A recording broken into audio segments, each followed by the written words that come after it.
Wuthering Heights. By Emily Brontë. Chapter 1. 1801, I have just returned from a visit to my landlord, the solitary neighbour that I shall be troubled with. This is certainly a beautiful country. In all England, I do not believe that I could have fixed on a situation so completely removed from the stir of society. A perfect misanthropist's heaven, and Mr. Heathcliff and I are such a suitable pair to divide the desolation between us. A capital fellow. He little imagined how my heart warmed towards him when I beheld his black eyes withdraw so suspiciously under their brows, as I rode up, and when his fingers sheltered themselves, with a jealous resolution, still further in his waistcoat, as I announced my name. Mr. Heathcliff, I said.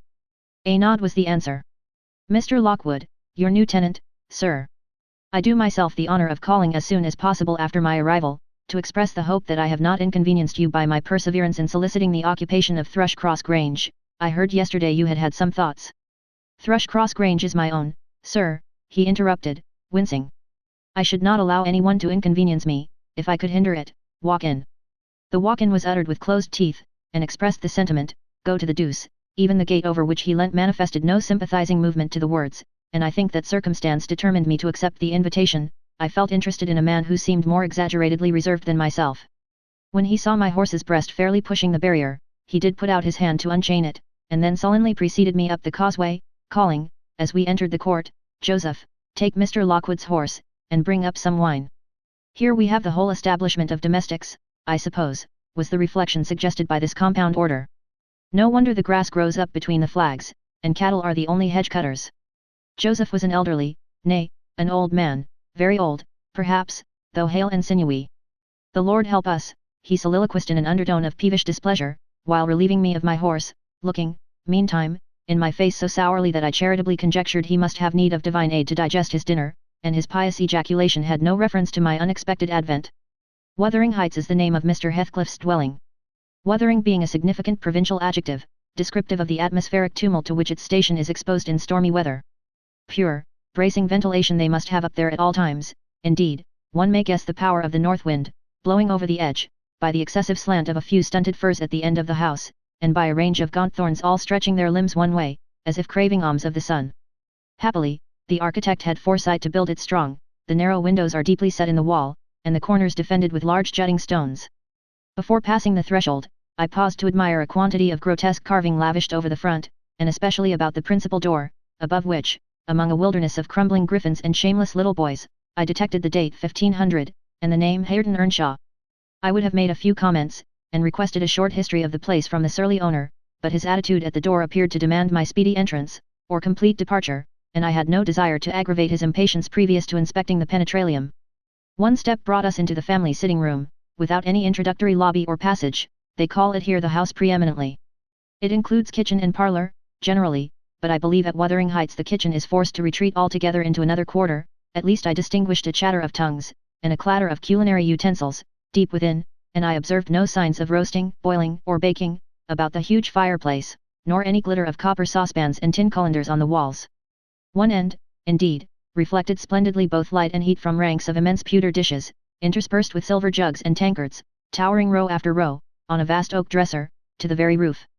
The latter had never been underdrawn, its entire anatomy lay bare to an inquiring eye, except where a frame of wood laden with oatcakes and clusters of legs of beef, mutton, and ham, concealed it. Above the chimney were sundry villainous old guns, and a couple of horse pistols, and, by way of ornament, 3 gaudily painted canisters disposed along its ledge. The floor was of smooth, white stone, the chairs, high-backed, primitive structures, painted green, 1 or 2 heavy black ones lurking in the shade. In an arch under the dresser reposed a huge, liver-colored bitch pointer, surrounded by a swarm of squealing puppies, and other dogs haunted other recesses. The apartment and furniture would have been nothing extraordinary as belonging to a homely, northern farmer, with a stubborn countenance, and stalwart limbs set out to advantage in knee breeches and gaiters. Such an individual seated in his armchair, his mug of ale frothing on the round table before him, is to be seen in any circuit of 5 or 6 miles among these hills, if you go at the right time after dinner. But Mr. Heathcliff forms a singular contrast to his abode and style of living. He is a dark-skinned gypsy in aspect, in dress, and manners a gentleman, that is, as much a gentleman as many a country squire, rather slovenly, perhaps, yet not looking amiss with his negligence, because he has an erect and handsome figure, and rather morose. Possibly, some people might suspect him of a degree of underbred pride. I have a sympathetic chord within that tells me it is nothing of the sort. I know, by instinct, his reserve springs from an aversion to showy displays of feeling, to manifestations of mutual kindliness. He'll love and hate equally under cover, and esteem it a species of impertinence to be loved or hated again. No, I'm running on too fast, I bestow my own attributes over liberally on him. Mr. Heathcliff may have entirely dissimilar reasons for keeping his hand out of the way when he meets a would-be acquaintance, to those which actuate me. Let me hope my constitution is almost peculiar. My dear mother used to say I should never have a comfortable home, and only last summer I proved myself perfectly unworthy of one. While enjoying a month of fine weather at the sea-coast, I was thrown into the company of a most fascinating creature, a real goddess in my eyes, as long as she took no notice of me. I never told my love vocally, still, if looks have language, the merest idiot might have guessed I was over head and ears. She understood me at last, and looked a return, the sweetest of all imaginable looks. And what did I do? I confess it with shame, shrunk icily into myself, like a snail, at every glance retired colder and farther, till finally the poor innocent was led to doubt her own senses, and, overwhelmed with confusion at her supposed mistake, persuaded her mamma to decamp. By this curious turn of disposition I have gained the reputation of deliberate heartlessness, how undeserved, I alone can appreciate. I took a seat at the end of the hearthstone opposite that towards which my landlord advanced, and filled up an interval of silence by attempting to caress the canine mother, who had left her nursery, and was sneaking wolfishly to the back of my legs, her lip curled up, and her white teeth watering for a snatch. My caress provoked a long, guttural gnarl. "You'd better let the dog alone," growled Mr. Heathcliff in unison, checking fiercer demonstrations with a punch of his foot. "She's not accustomed to be spoiled, not kept for a pet." Then, striding to a side door, he shouted again, "Joseph!" Joseph mumbled indistinctly in the depths of the cellar, but gave no intimation of ascending, so his master dived down to him, leaving me vis-a-vis the ruffianly bitch and a pair of grim shaggy sheep dogs, who shared with her a jealous guardianship over all my movements. Not anxious to come in contact with their fangs, I sat still, but, imagining they would scarcely understand tacit insults, I unfortunately indulged in winking and making faces at the trio, and some turn of my physiognomy so irritated Madame, that she suddenly broke into a fury and leapt on my knees. I flung her back, and hastened to interpose the table between us. This proceeding aroused the whole hive.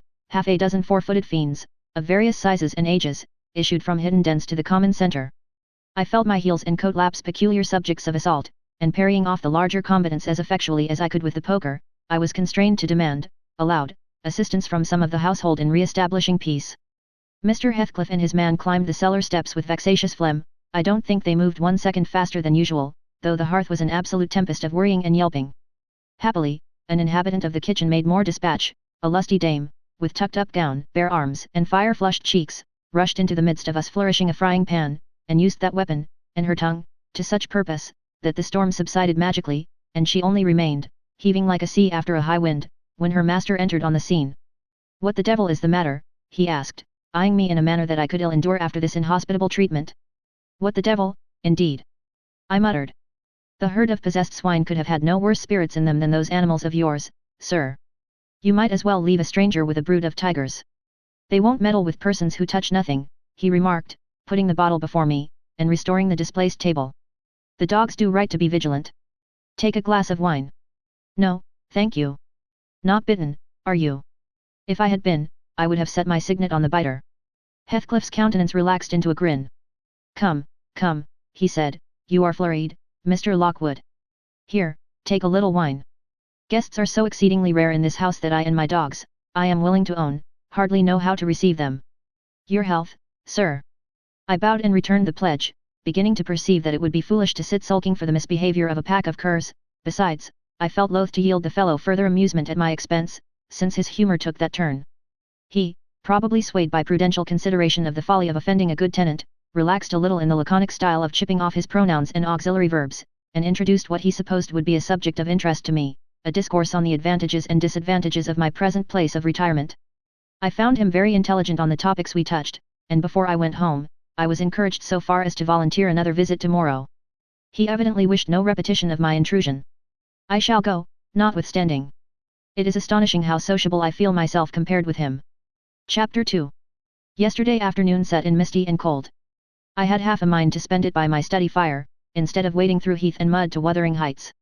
On coming up from dinner, however, N.B., I dined between 12 and 1 o'clock, the housekeeper, a matronly lady, taken as a fixture along with the house, could not, or would not, comprehend my request that I might be served at 5, on mounting the stairs with this lazy intention, and stepping into the room, I saw a servant girl on her knees surrounded by brushes and coal scuttles, and raising an infernal dust as she extinguished the flames with heaps of cinders.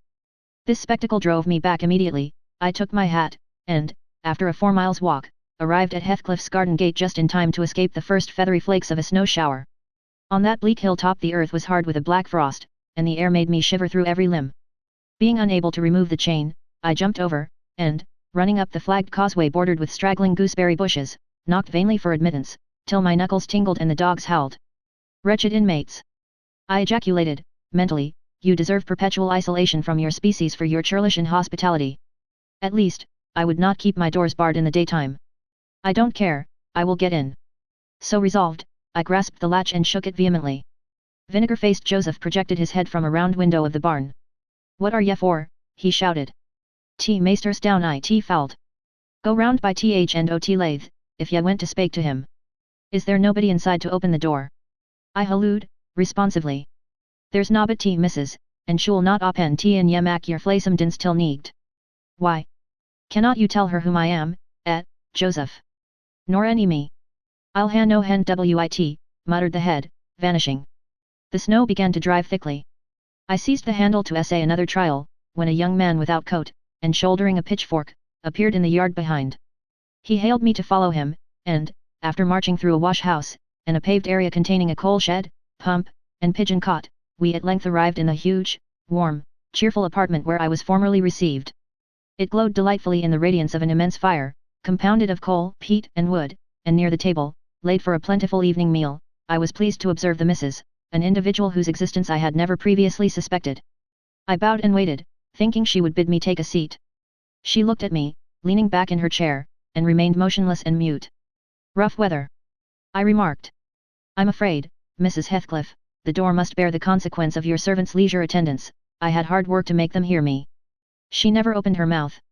I stared, she stared also, at any rate, she kept her eyes on me in a cool, regardless manner, exceedingly embarrassing and disagreeable. Sit down, said the young man, gruffly. He'll be in soon. I obeyed, and hemmed, and called the villain Juno, who deigned, at this second interview, to move the extreme tip of her tail, in token of owning my acquaintance. A beautiful animal. I commenced again. Do you intend parting with the little ones, madam? They are not mine, said the amiable hostess, more repellingly than Heathcliff himself could have replied. Ah, your favourites are among these. I continued, turning to an obscure cushion full of something like cats.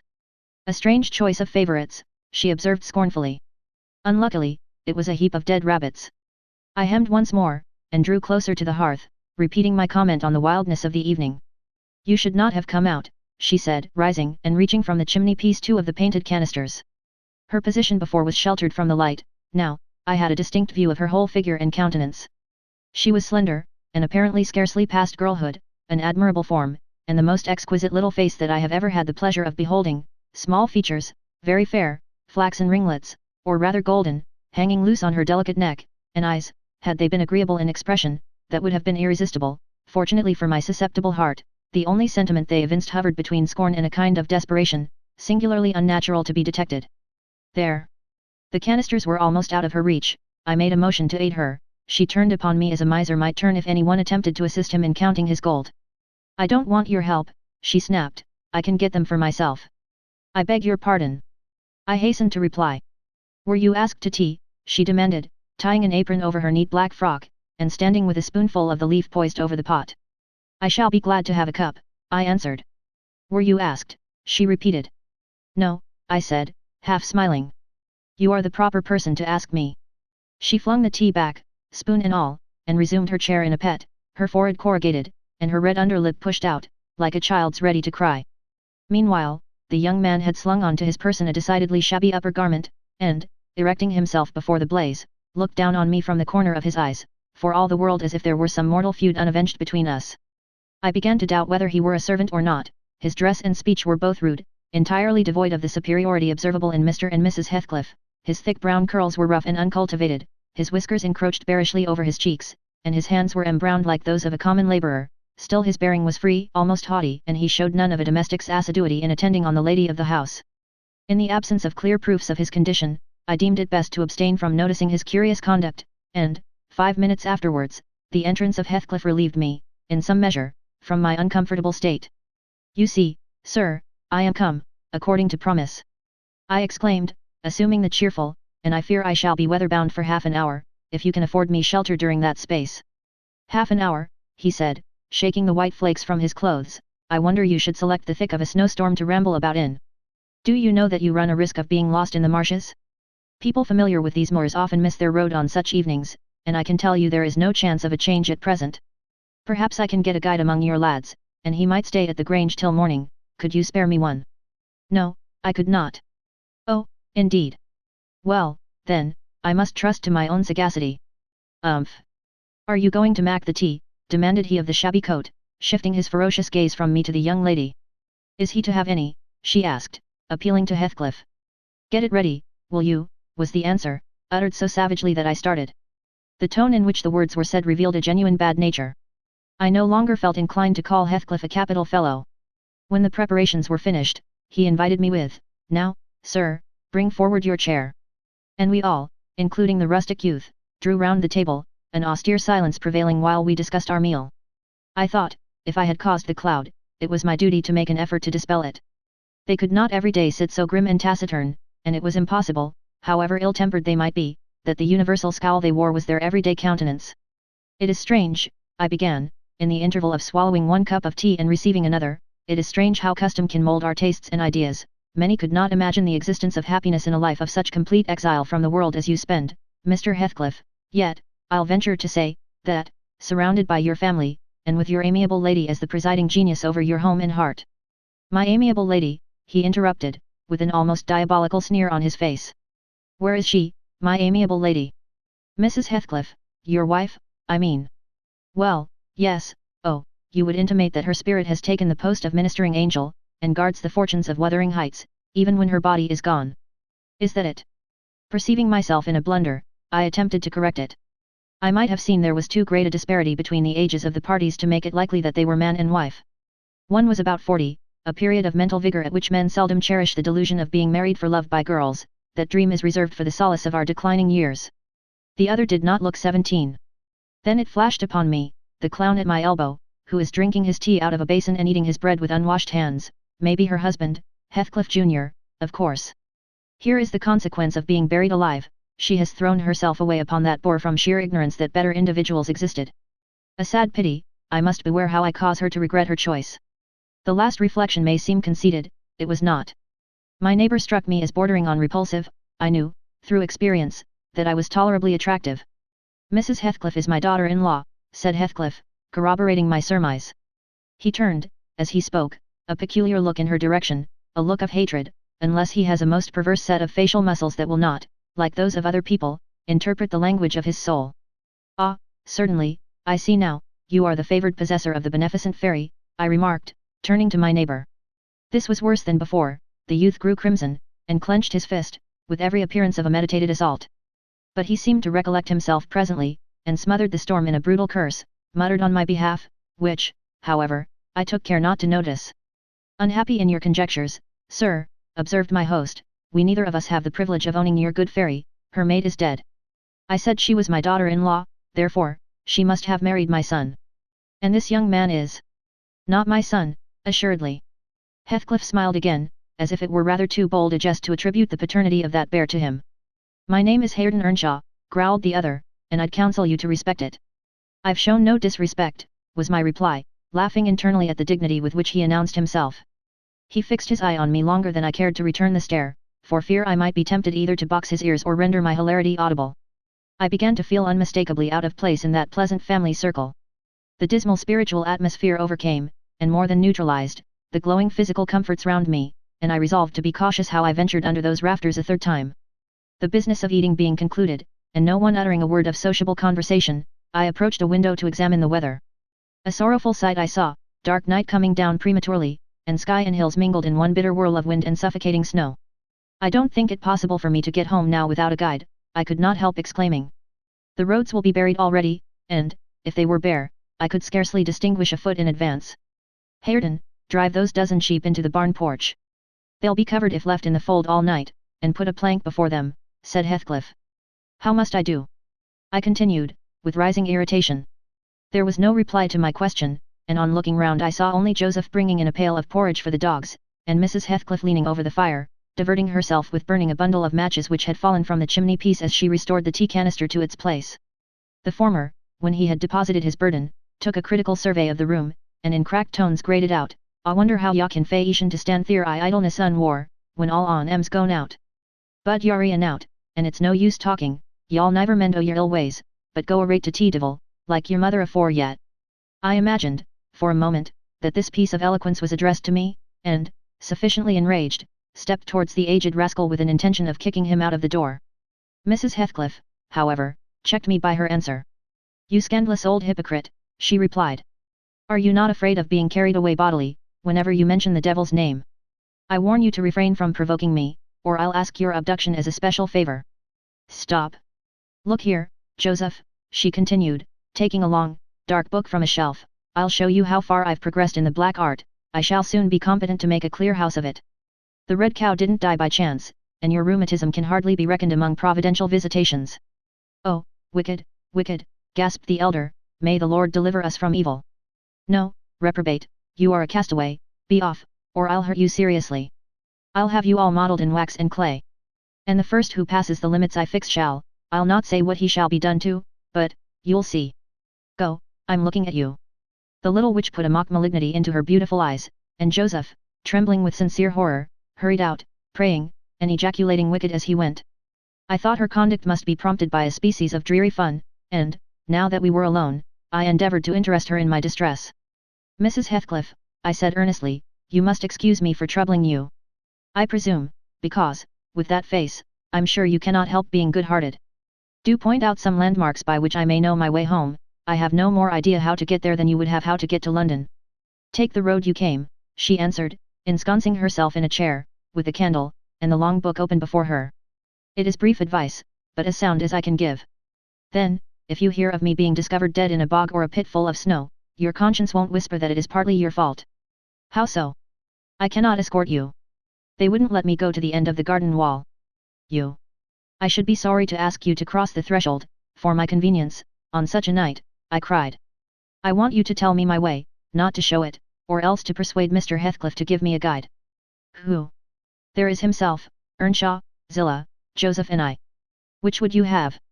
Are there no boys at the farm?" "No, those are all." "Then, it follows that I am compelled to stay." "That you may settle with your host. I have nothing to do with it." "I hope it will be a lesson to you to make no more rash journeys on these hills," cried Heathcliff's stern voice from the kitchen entrance. "As to staying here, I don't keep accommodations for visitors. You must share a bed with Hareton or Joseph, if you do." "I can sleep on a chair in this room," I replied. "No, no. A stranger is a stranger, be he rich or poor. It will not suit me to permit anyone the range of the place while I am off guard," said the unmannerly wretch. With this insult my patience was at an end. I uttered an expression of disgust, and pushed past him into the yard, running against Earnshaw in my haste. It was so dark that I could not see the means of exit, and, as I wandered round, I heard another specimen of their civil behaviour amongst each other. At first the young man appeared about to befriend me. "I'll go with him as far as the park," he said. "You'll go with him to hell," exclaimed his master, or whatever relation he bore. "And who is to look after the horses, et? A man's life is of more consequence than one evening's neglect of the horses. Somebody must go," murmured Mrs. Heathcliff, more kindly than I expected. "Not at your command," retorted Hareton. "If you set store on him, you'd better be quiet. Then I hope his ghost will haunt you, and I hope Mr. Heathcliff will never get another tenant till the Grange is a ruin," she answered, sharply. "Hearken, hearken, shoes cursing on 'em," muttered Joseph, towards whom I had been steering.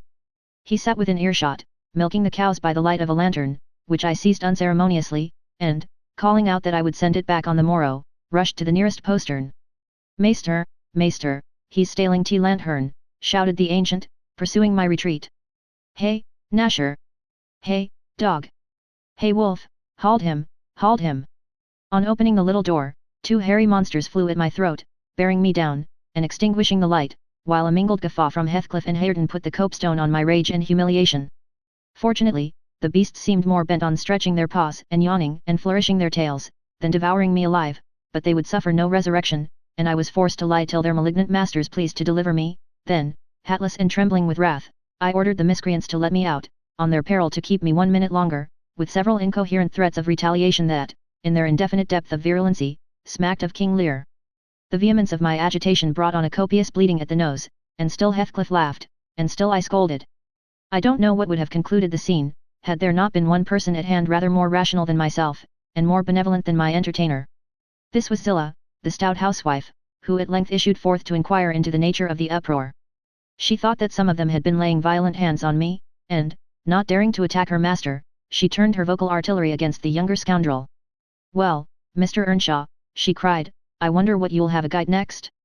Are we going to murder folk on our very doorstones? I see this house will never do for me, look at T poor lad, he's fair choking. Wisht, you mun go on so. Come in, and I'll cure that, there now, hold ye still." With these words she suddenly splashed a pint of icy water down my neck, and pulled me into the kitchen. Mr. Heathcliff followed, his accidental merriment expiring quickly in his habitual moroseness. I was sick exceedingly, and dizzy, and faint, and thus compelled perforce to accept lodgings under his roof. He told Zillah to give me a glass of brandy, and then passed on to the inner room, while she condoled with me on my sorry predicament, and having obeyed his orders, whereby I was somewhat revived, ushered me to bed. Chapter 3. While leading the way upstairs, she recommended that I should hide the candle, and not make a noise, for her master had an odd notion about the chamber she would put me in, and never let anybody lodge there willingly. I asked the reason. She did not know, she answered, she had only lived there a year or two, and they had so many queer goings-on, she could not begin to be curious. Too stupefied to be curious myself, I fastened my door and glanced round for the bed. The whole furniture consisted of a chair, a clothes press, and a large oak case, with squares cut out near the top resembling coach windows. Having approached this structure, I looked inside, and perceived it to be a singular sort of old-fashioned couch, very conveniently designed to obviate the necessity for every member of the family having a room to himself. In fact, it formed a little closet, and the ledge of a window, which it enclosed, served as a table. I slid back the panelled sides, got in with my light, pulled them together again, and felt secure against the vigilance of Heathcliff, and every one else. The ledge, where I placed my candle, had a few mildewed books piled up in one corner, and it was covered with writing scratched on the paint. This writing, however, was nothing but a name repeated in all kinds of characters, large and small, Catherine Earnshaw, here and there varied to Catherine Heathcliff, and then again to Catherine Linton. In vapid listlessness I leant my head against the window, and continued spelling over Catherine Earnshaw, Heathcliff, Linton, till my eyes closed, but they had not rested 5 minutes when a glare of white letters started from the dark, as vivid as spectres, the air swarmed with Catherines, and rousing myself to dispel the obtrusive name, I discovered my candle wick reclining on one of the antique volumes, and perfuming the place with an odour of roasted calf skin. I snuffed it off, and, very ill at ease under the influence of cold and lingering nausea, sat up and spread open the injured tome on my knee. It was a testament, in lean type, and smelling dreadfully musty. A fly-leaf bore the inscription, Catherine Earnshaw, her book, and a date some quarter of a century back. I shut it, and took up another and another, till I had examined all.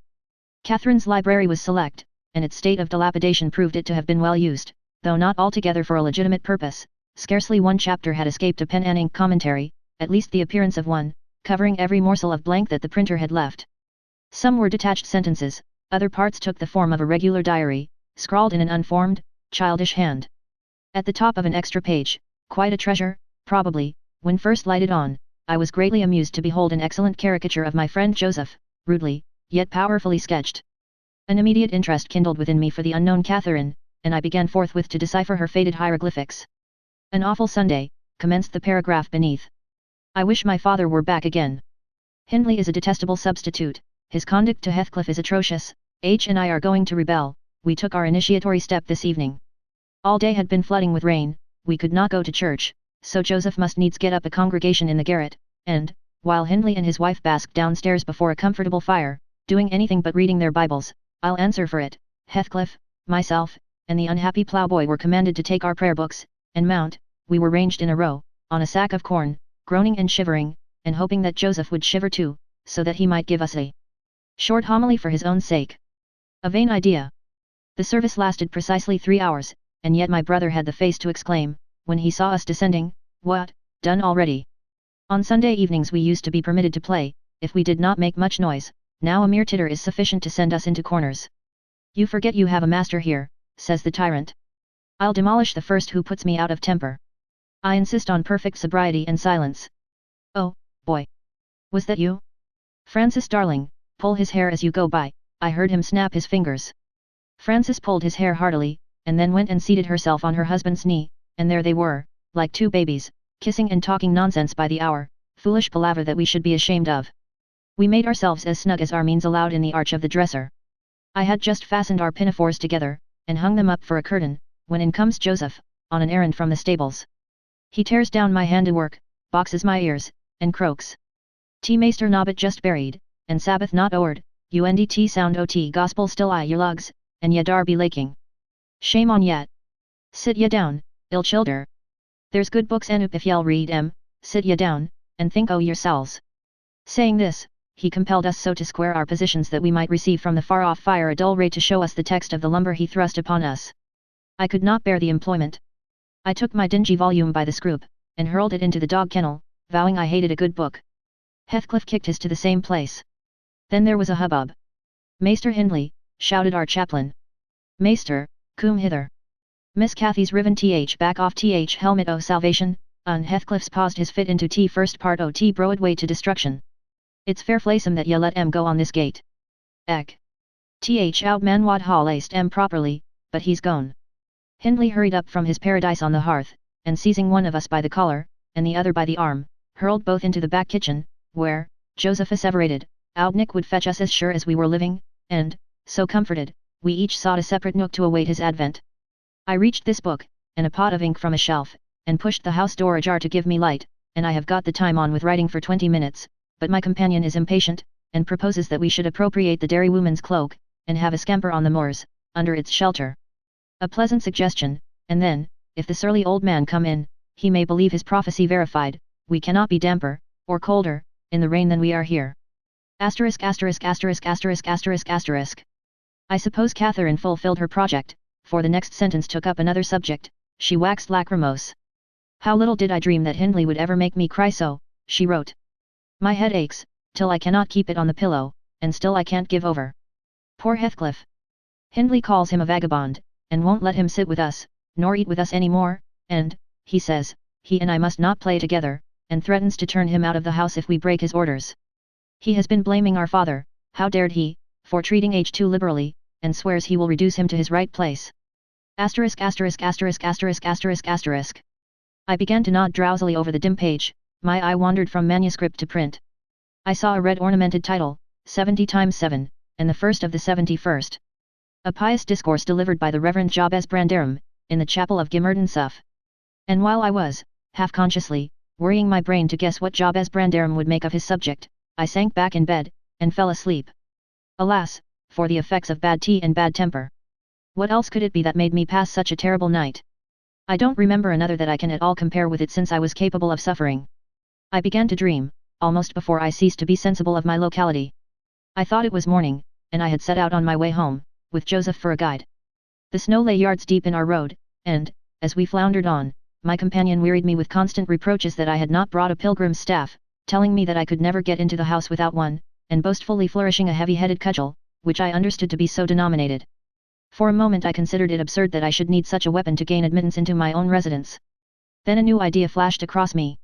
I was not going there, we were journeying to hear the famous Jabez Branderham preach, from the text, 70 times 7, and either Joseph, the preacher, or I had committed the first of the 71st, and were to be publicly exposed and excommunicated. We came to the chapel. I have passed it really in my walks, twice or thrice. It lies in a hollow, between two hills, an elevated hollow, near a swamp, whose peaty moisture is said to answer all the purposes of embalming on the few corpses deposited there. The roof has been kept whole hitherto, but as the clergyman's stipend is only £20 per annum, and a house with 2 rooms, threatening speedily to determine into one, no clergyman will undertake the duties of pastor, especially as it is currently reported that his flock would rather let him starve than increase the living by 1 penny from their own pockets. However, in my dream, Jabez had a full and attentive congregation, and he preached, good God! What a sermon, divided into 490 parts, each fully equal to an ordinary address from the pulpit, and each discussing a separate sin. Where he searched for them, I cannot tell. He had his private manner of interpreting the phrase, and it seemed necessary the brother should sin different sins on every occasion. They were of the most curious character, odd transgressions that I never imagined previously. Oh, how weary I grew! How I writhed and yawned and nodded, and revived! How I pinched and pricked myself, and rubbed my eyes, and stood up, and sat down again, and nudged Joseph to inform me if he would ever have done. I was condemned to hear all out. Finally, he reached the first of the 71st. At that crisis, a sudden inspiration descended on me. I was moved to rise and denounce Jabez Brandarim as the sinner of the sin that no Christian need pardon. Sir, I exclaimed, sitting here within these four walls, at one stretch, I have endured and forgiven the 490 heads of your discourse. 70 times 7 times have I plucked up my hat and been about to depart, 70 times 7 times have you preposterously forced me to resume my seat. The 491st is too much. Fellow martyrs, have at him. Drag him down, and crush him to atoms, that the place which knows him may know him no more. Thou art the man, cried Jabez, after a solemn pause, leaning over his cushion.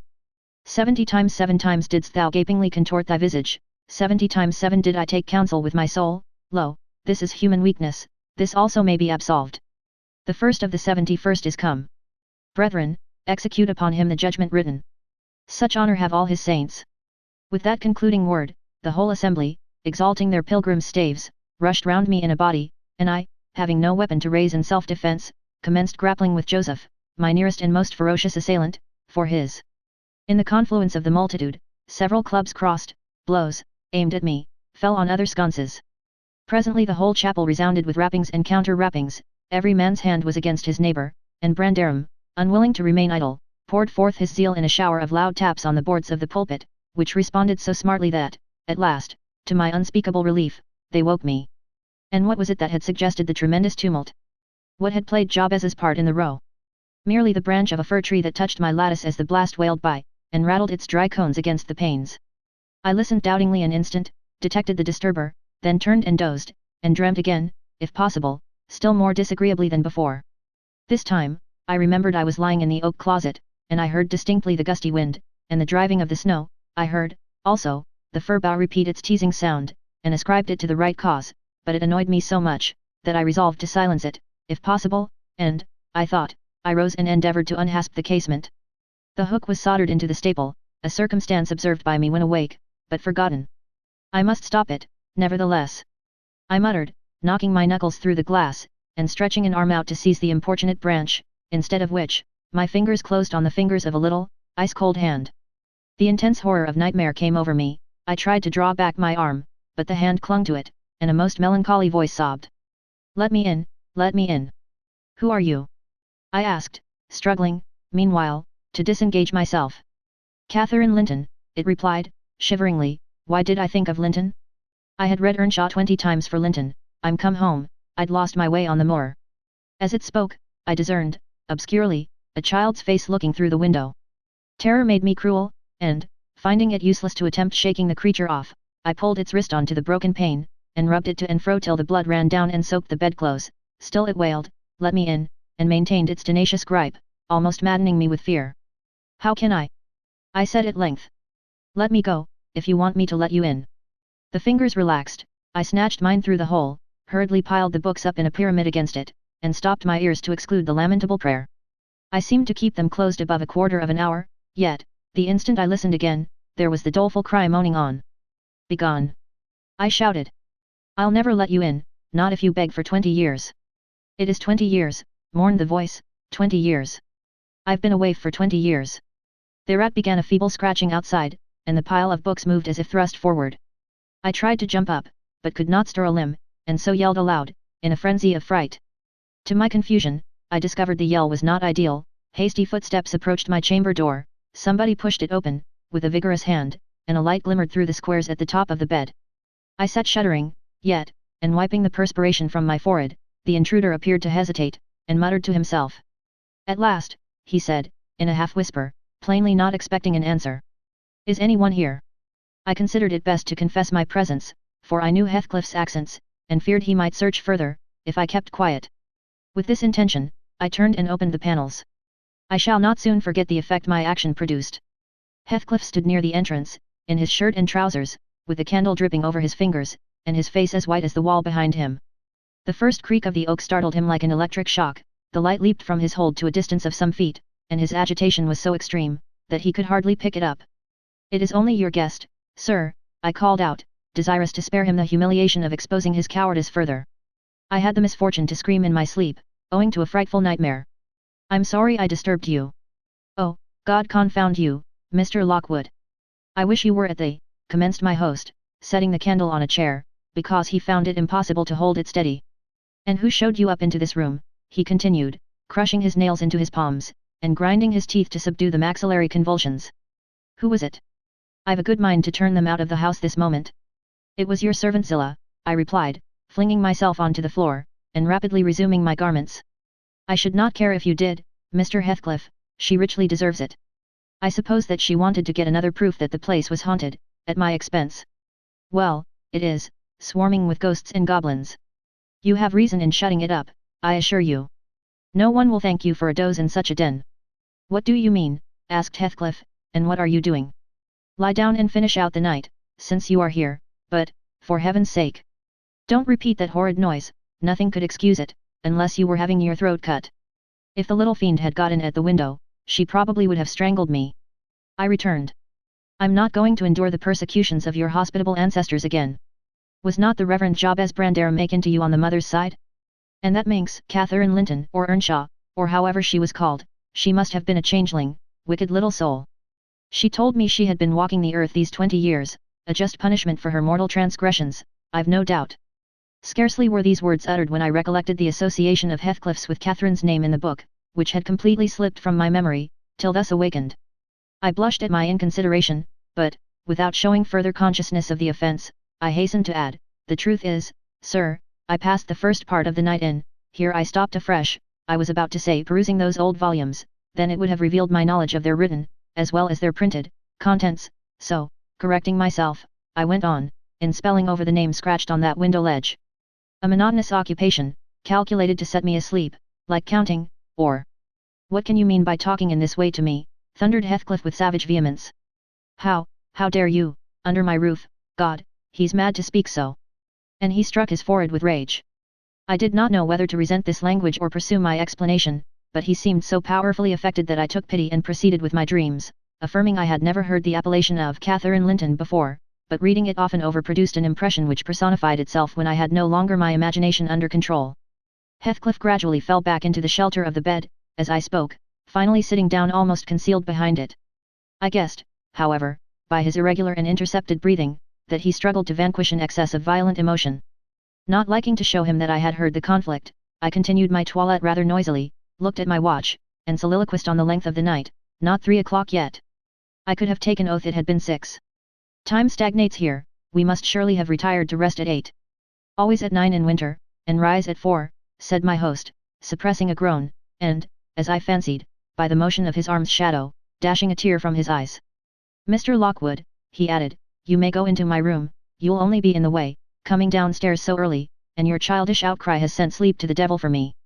And for me, too, I replied. I'll walk in the yard till daylight, and then I'll be off, and you need not dread a repetition of my intrusion. I'm now quite cured of seeking pleasure in society, be it country or town. A sensible man ought to find sufficient company in himself. Delightful company, muttered Heathcliff. Take the candle, and go where you please. I shall join you directly. Keep out of the yard, though, the dogs are unchained, and the house, Juno mounts sentinel there, and, nay, you can only ramble about the steps and passages. But, away with you. I'll come in 2 minutes. I obeyed, so far as to quit the chamber, when, ignorant where the narrow lobbies led, I stood still, and was witness, involuntarily, to a piece of superstition on the part of my landlord which belied, oddly, his apparent sense. He got onto the bed, and wrenched open the lattice, bursting, as he pulled at it, into an uncontrollable passion of tears. Come in, he sobbed. Cathy, do come. Oh, do, once more. Oh, my heart's darling. Hear me this time, Catherine, at last. The spectre showed a spectre's ordinary caprice, it gave no sign of being, but the snow and wind whirled wildly through, even reaching my station, and blowing out the light. There was such anguish in the gush of grief that accompanied this raving, that my compassion made me overlook its folly, and I drew off, half angry to have listened at all, and vexed at having related my ridiculous nightmare, since it produced that agony, though why was beyond my comprehension. I descended cautiously to the lower regions, and landed in the back kitchen, where a gleam of fire, raked compactly together, enabled me to rekindle my candle. Nothing was stirring except a brindled, grey cat, which crept from the ashes, and saluted me with a querulous mew. 2 benches, shaped in sections of a circle, nearly enclosed the hearth, on one of these I stretched myself, and Grimalkin mounted the other. We were both of us nodding ere any one invaded our retreat, and then it was Joseph, shuffling down a wooden ladder that vanished in the roof, through a trap, the ascent to his garret, I suppose. He cast a sinister look at the little flame which I had enticed to play between the ribs, swept the cat from its elevation, and bestowing himself in the vacancy, commenced the operation of stuffing a 3-inch pipe with tobacco. My presence in his sanctum was evidently esteemed a piece of impudence too shameful for remark. He silently applied the tube to his lips, folded his arms, and puffed away. I let him enjoy the luxury unannoyed, and after sucking out his last wreath, and heaving a profound sigh, he got up, and departed as solemnly as he came. A more elastic footstep entered next, and now I opened my mouth for a good morning, but closed it again, the salutation unachieved, for Hareton Earnshaw was performing his oraison sotto voce, in a series of curses directed against every object he touched, while he rummaged a corner for a spade or shovel to dig through the drifts. He glanced over the back of the bench, dilating his nostrils, and thought as little of exchanging civilities with me as with my companion the cat. I guessed, by his preparations, that egress was allowed, and, leaving my hard couch, made a movement to follow him. He noticed this, and thrust at an inner door with the end of his spade, intimating by an inarticulate sound that there was the place where I must go, if I changed my locality. It opened into the house, where the females were already astir, Zillah urging flakes of flame up the chimney with a colossal bellows, and Mrs. Heathcliff, kneeling on the hearth, reading a book by the aid of the blaze. She held her hand interposed between the furnace heat and her eyes, and seemed absorbed in her occupation, desisting from it only to chide the servant for covering her with sparks, or to push away a dog, now and then, that snoozled its nose over forwardly into her face. I was surprised to see Heathcliff there also. He stood by the fire, his back towards me, just finishing a stormy scene with poor Zillah, who ever and anon interrupted her labour to pluck up the corner of her apron, and heave an indignant groan. "And you worthless," he broke out as I entered, turning to his daughter-in-law, and employing an epithet as harmless as duck, or sheep, but generally represented by a dash. "There you are, at your idle tricks again. The rest of them do earn their bread, you live on my charity. Put your trash away, and find something to do. You shall pay me for the plague of having you eternally in my sight, do you hear, damnable jade?" "I'll put my trash away, because you can make me if I refuse," answered the young lady, closing her book, and throwing it on a chair. "But I'll not do anything, though you should swear your tongue out, except what I please." Heathcliff lifted his hand, and the speaker sprang to a safer distance, obviously acquainted with its weight. Having no desire to be entertained by a cat and dog combat, I stepped forward briskly, as if eager to partake the warmth of the hearth, and innocent of any knowledge of the interrupted dispute. Each had enough decorum to suspend further hostilities. Heathcliff placed his fists, out of temptation, in his pockets. Mrs. Heathcliff curled her lip, and walked to a seat far off, where she kept her word by playing the part of a statue during the remainder of my stay. That was not long. I declined joining their breakfast, and, at the first gleam of dawn, took an opportunity of escaping into the free air, now clear, and still, and cold as impalpable ice. My landlord hallooed for me to stop ere I reached the bottom of the garden, and offered to accompany me across the moor. It was well he did, for the whole hill back was one billowy, white ocean, the swells and falls not indicating corresponding rises and depressions in the ground. Many pits, at least, were filled to a level, and entire ranges of mounds, the refuse of the quarries, blotted from the chart which my yesterday's walk left pictured in my mind. I had remarked on one side of the road, at intervals of 6 or 7 yards, a line of upright stones, continued through the whole length of the barren. These were erected and daubed with lime on purpose to serve as guides in the dark, and also when a fall, like the present, confounded the deep swamps on either hand with the firmer path, but, excepting a dirty dot pointing up here and there, all traces of their existence had vanished, and my companion found it necessary to warn me frequently to steer to the right or left, when I imagined I was following, correctly, the windings of the road. We exchanged little conversation, and he halted at the entrance of Thrushcross Park, saying, I could make no error there. Our adieus were limited to a hasty bow, and then I pushed forward, trusting to my own resources, for the porter's lodge is untenanted as yet. The distance from the gate to the grange is 2 miles, I believe I managed to make it 4, what with losing myself among the trees, and sinking up to the neck in snow, a predicament which only those who have experienced it can appreciate. At any rate, whatever were my wanderings, the clock chimed 12 as I entered the house, and that gave exactly an hour for every mile of the usual way from Wuthering Heights. My human fixture and her satellites rushed to welcome me, exclaiming, tumultuously, they had completely given me up. Everybody conjectured that I perished last night, and they were wondering how they must set about the search for my remains. I bid them be quiet, now that they saw me returned, and, benumbed to my very heart, I dragged upstairs, whence, after putting on dry clothes, and pacing to and fro 30 or 40 minutes, to restore the animal heat, I adjourned to my study, feeble as a kitten, almost too much so to enjoy the cheerful fire and smoking coffee which the servant had prepared for my refreshment. Chapter 4. What vain weathercocks we are! who had determined to hold myself independent of all social intercourse, and thanked my stars that, at length, I had lighted on a spot where it was next to impracticable. I, weak wretch, after maintaining till dusk a struggle with low spirits and solitude, was finally compelled to strike my colours, and under pretence of gaining information concerning the necessities of my establishment, I desired Mrs. Dean, when she brought in supper, to sit down while I ate it, hoping sincerely she would prove a regular gossip, and either rouse me to animation or lull me to sleep by her talk. "You have lived here a considerable time," I commenced, "did you not say 16 years? 18, sir, I came when the mistress was married, to wait on her. After she died, the master retained me for his housekeeper." "Indeed." There ensued a pause. She was not a gossip, I feared, unless about her own affairs, and those could hardly interest me.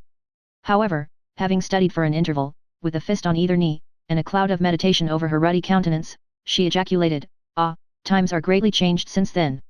"Yes," I remarked, "you've seen a good many alterations, I suppose." "I have, and troubles too," she said. "Oh, I'll turn the talk on my landlord's family." I thought to myself. A good subject to start. And that pretty girl widow, I should like to know her history, whether she be a native of the country, or, as is more probable, an exotic that the surly indigene will not recognize for kin. With this intention I asked Mrs. Dean why Heathcliff let Thrushcross Grange, and preferred living in a situation and residence so much inferior. "Is he not rich enough to keep the estate in good order?" I inquired. "Rich, sir," she returned. "He has nobody knows what money, and every year it increases." "Yes, yes, he's rich enough to live in a finer house than this, but he's very near, close-handed, and, if he had meant to flit to Thrushcross Grange, as soon as he heard of a good tenant he could not have borne to miss the chance of getting a few hundreds more. It is strange people should be so greedy, when they are alone in the world. He had a son, it seems." "Yes, he had one, he is dead." "And that young lady, Mrs. Heathcliff, is his widow?" "Yes." "Where did she come from originally?" "Why, sir, she is my late master's daughter, Catherine Linton was her maiden name. I nursed her, poor thing. I did wish Mr. Heathcliff would remove here, and then we might have been together again." "What? Catherine Linton?" I exclaimed, astonished. But a minute's reflection convinced me it was not my ghostly Catherine. "Then," I continued, "my predecessor's name was Linton." "It was. And who is that Earnshaw, Hareton Earnshaw, who lives with Mr. Heathcliff? Are they relations?" "No, he is the late Mrs. Linton's nephew." "The young lady's cousin, then?"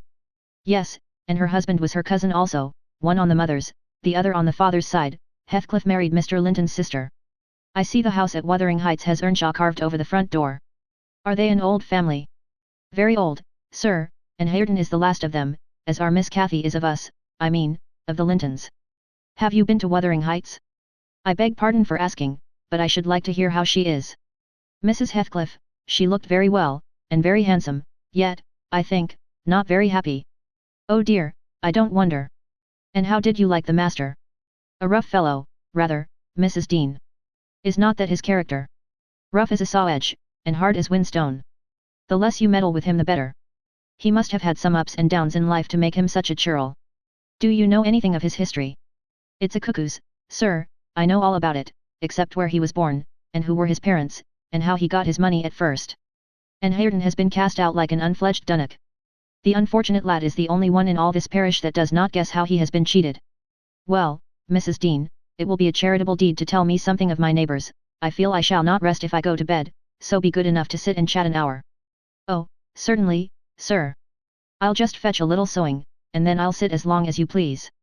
But you've caught cold, I saw you shivering, and you must have some gruel to drive it out." The worthy woman bustled off, and I crouched near the fire. My head felt hot, and the rest of me chill. Moreover, I was excited, almost to a pitch of foolishness, through my nerves and brain. This caused me to feel, not uncomfortable, but rather fearful, as I am still, of serious effects from the incidents of today and yesterday. She returned presently, bringing a smoking basin and a basket of work, and, having placed the former on the hob, drew in her seat, evidently pleased to find me so companionable. *********** Before I came to live here, she commenced, waiting no farther invitation to her story, I was almost always at Wuthering Heights, because my mother had nursed Mr. Hindley Earnshaw, that was Hareton's father, and I got used to playing with the children. I ran errands too, and helped to make hay, and hung about the farm ready for anything that anybody would set me to. One fine summer morning, it was the beginning of harvest, I remember, Mr. Earnshaw, the old master, came downstairs, dressed for a journey, and, after he had told Joseph what was to be done during the day, he turned to Hindley and Cathy and me, for I sat eating my porridge with them, and he said, speaking to his son, "Now, my bonny man, I'm going to Liverpool today, what shall I bring you? You may choose what you like, only let it be little, for I shall walk there and back, 60 miles each way, that is a long spell." Hindley named a fiddle, and then he asked Miss Cathy. She was hardly 6 years old, but she could ride any horse in the stable, and she chose a whip. He did not forget me, for he had a kind heart, though he was rather severe sometimes. He promised to bring me a pocket full of apples and pears, and then he kissed his children, said goodbye, and set off.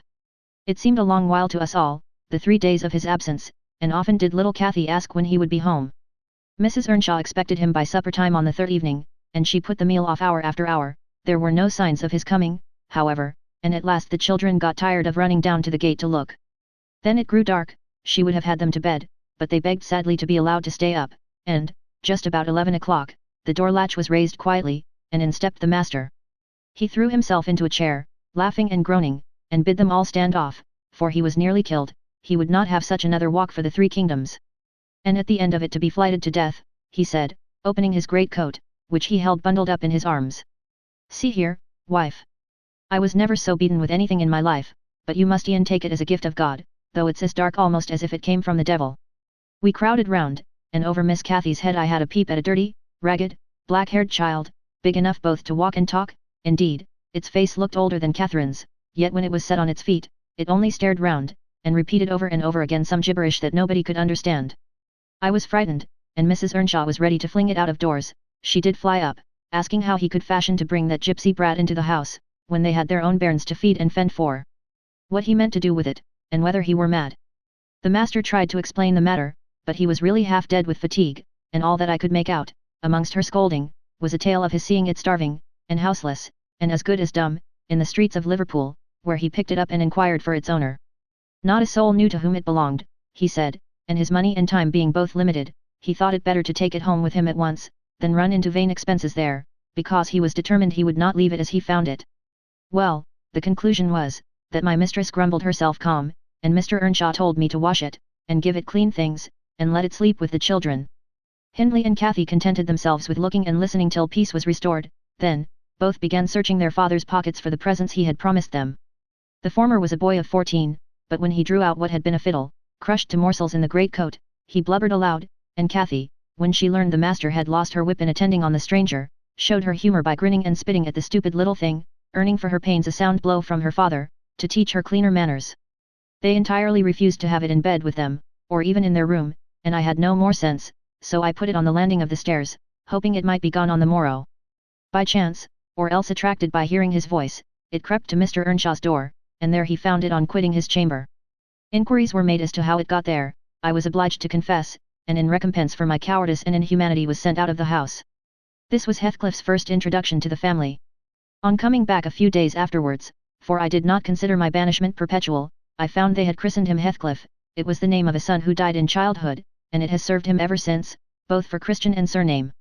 Miss Cathy and he were now very thick, but Hindley hated him, and to say the truth I did the same, and we plagued and went on with him shamefully, for I wasn't reasonable enough to feel my injustice, and the mistress never put in a word on his behalf when she saw him wronged. He seemed a sullen, patient child, hardened, perhaps, to ill treatment. He would stand Hindley's blows without winking or shedding a tear, and my pinches moved him only to draw in a breath and open his eyes, as if he had hurt himself by accident, and nobody was to blame. This endurance made old Earnshaw furious, when he discovered his son persecuting the poor fatherless child, as he called him. He took to Heathcliff strangely, believing all he said. For that matter, he said precious little, and generally the truth, and petting him up far above Cathy, who was too mischievous and wayward for a favourite.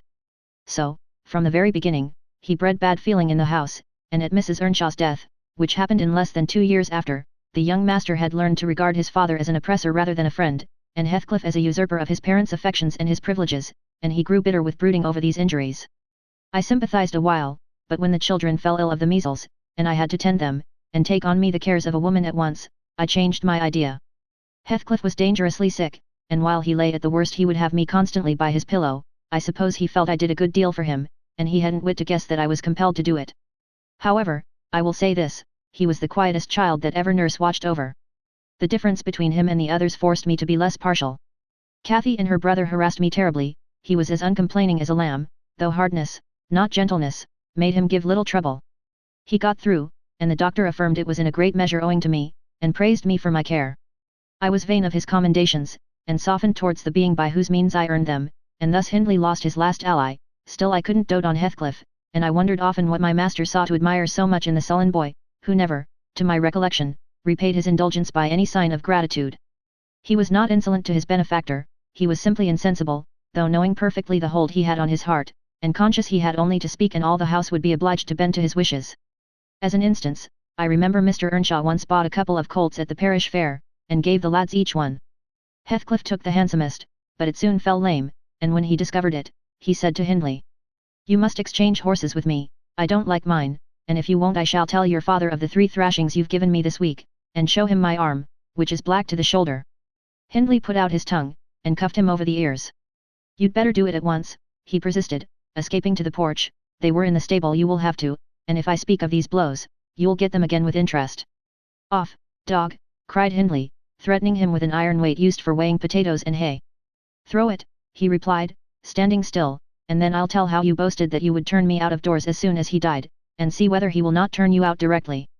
Hindley threw it, hitting him on the breast, and down he fell, but staggered up immediately, breathless and white, and, had not I prevented it, he would have gone just so to the master, and got full revenge by letting his condition plead for him, intimating who had caused it. "Take my colt, gypsy, then," said young Earnshaw. "And I pray that he may break your neck. Take him, and be damned, you beggarly interloper, and wheedle my father out of all he has, only afterwards show him what you are, imp of Satan, and take that, I hope he'll kick out your brains."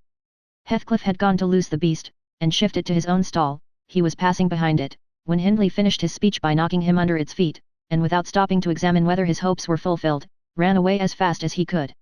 I was surprised to witness how coolly the child gathered himself up, and went on with his intention, exchanging saddles and all, and then sitting down on a bundle of hay to overcome the qualm which the violent blow occasioned, before he entered the house.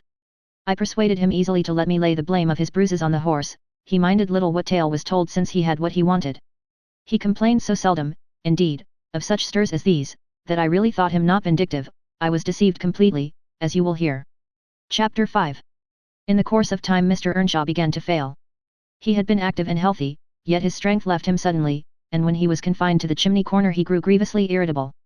Nothing vexed him, and suspected slights of his authority nearly threw him into fits. This was especially to be remarked if any one attempted to impose upon, or domineer over, his favourite. He was painfully jealous lest a word should be spoken amiss to him, seeming to have got into his head the notion that, because he liked Heathcliff, all hated, and longed to do him an ill turn. It was a disadvantage to the lad, for the kinder among us did not wish to fret the master, so we humoured his partiality, and that humouring was rich nourishment to the child's pride and black tempers.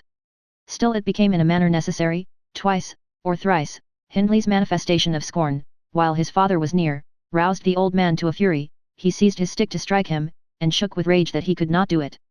At last, our curate, we had a curate then who made the living answer by teaching the little Lintons and Earnshaws, and farming his bit of land himself, advised that the young man should be sent to college, and Mr. Earnshaw agreed, though with a heavy spirit, for he said, Hindley was not, and would never thrive as where he wandered. I hoped heartily we should have peace now. It hurt me to think the master should be made uncomfortable by his own good deed. I fancied the discontent of age and disease arose from his family disagreements, as he would have it that it did. Really, you know, sir, it was in his sinking frame. We might have got on tolerably, notwithstanding, but for 2 people, Miss Cathy and Joseph, the servant. You saw him, I dare say, up yonder. He was, and is yet most likely, the wearisomest self-righteous Pharisee that ever ransacked a Bible to rake the promises to himself and fling the curses to his neighbours.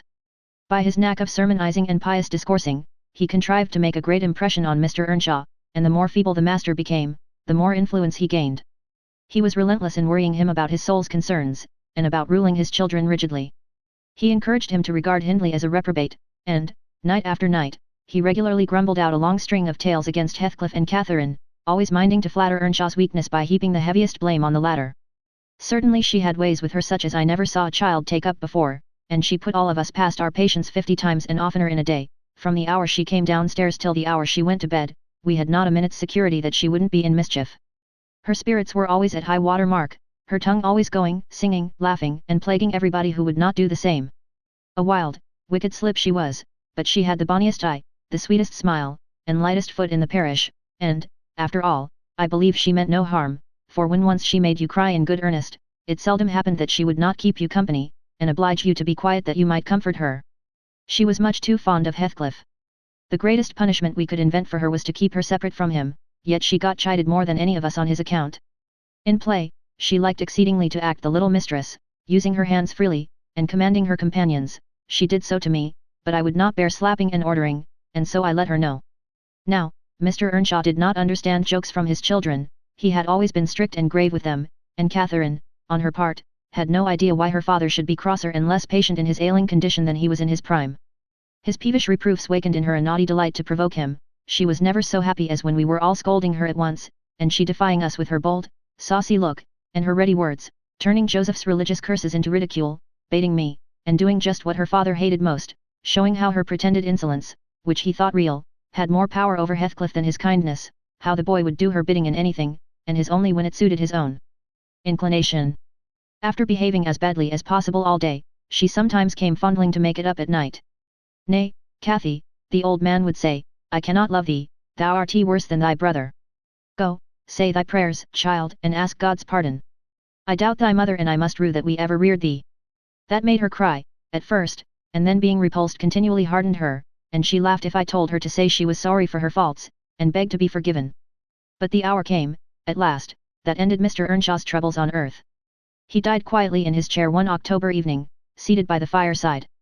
A high wind blustered round the house, and roared in the chimney. It sounded wild and stormy, yet it was not cold, and we were all together, I, a little removed from the hearth, busy at my knitting, and Joseph reading his Bible near the table, for the servants generally sat in the house then, after their work was done. Miss Cathy had been sick, and that made her still. She leant against her father's knee, and Heathcliff was lying on the floor with his head in her lap. I remember the master, before he fell into a doze, stroking her bonny hair. It pleased him rarely to see her gentle, and saying, Why canst thou not always be a good lass, Cathy? And she turned her face up to his, and laughed, and answered, Why cannot you always be a good man, father? But as soon as she saw him vexed again, she kissed his hand, and said she would sing him to sleep. She began singing very low, till his fingers dropped from hers, and his head sank on his breast. Then I told her to hush, and not stir, for fear she should wake him. We all kept as mute as mice a full half-hour, and should have done so longer, only Joseph, having finished his chapter, got up and said that he must rouse the master for prayers and bed. He stepped forward, and called him by name, and touched his shoulder, but he would not move, so he took the candle and looked at him. I thought there was something wrong as he set down the light, and seizing the children each by an arm, whispered them to frame upstairs, and make little din. They might pray alone that evening, he had some yet to do. I shall bid father good night first, said Catherine, putting her arms round his neck, before we could hinder her. The poor thing discovered her loss directly. She screamed out, Oh, he's dead, Heathcliff, he's dead. And they both set up a heart-breaking cry.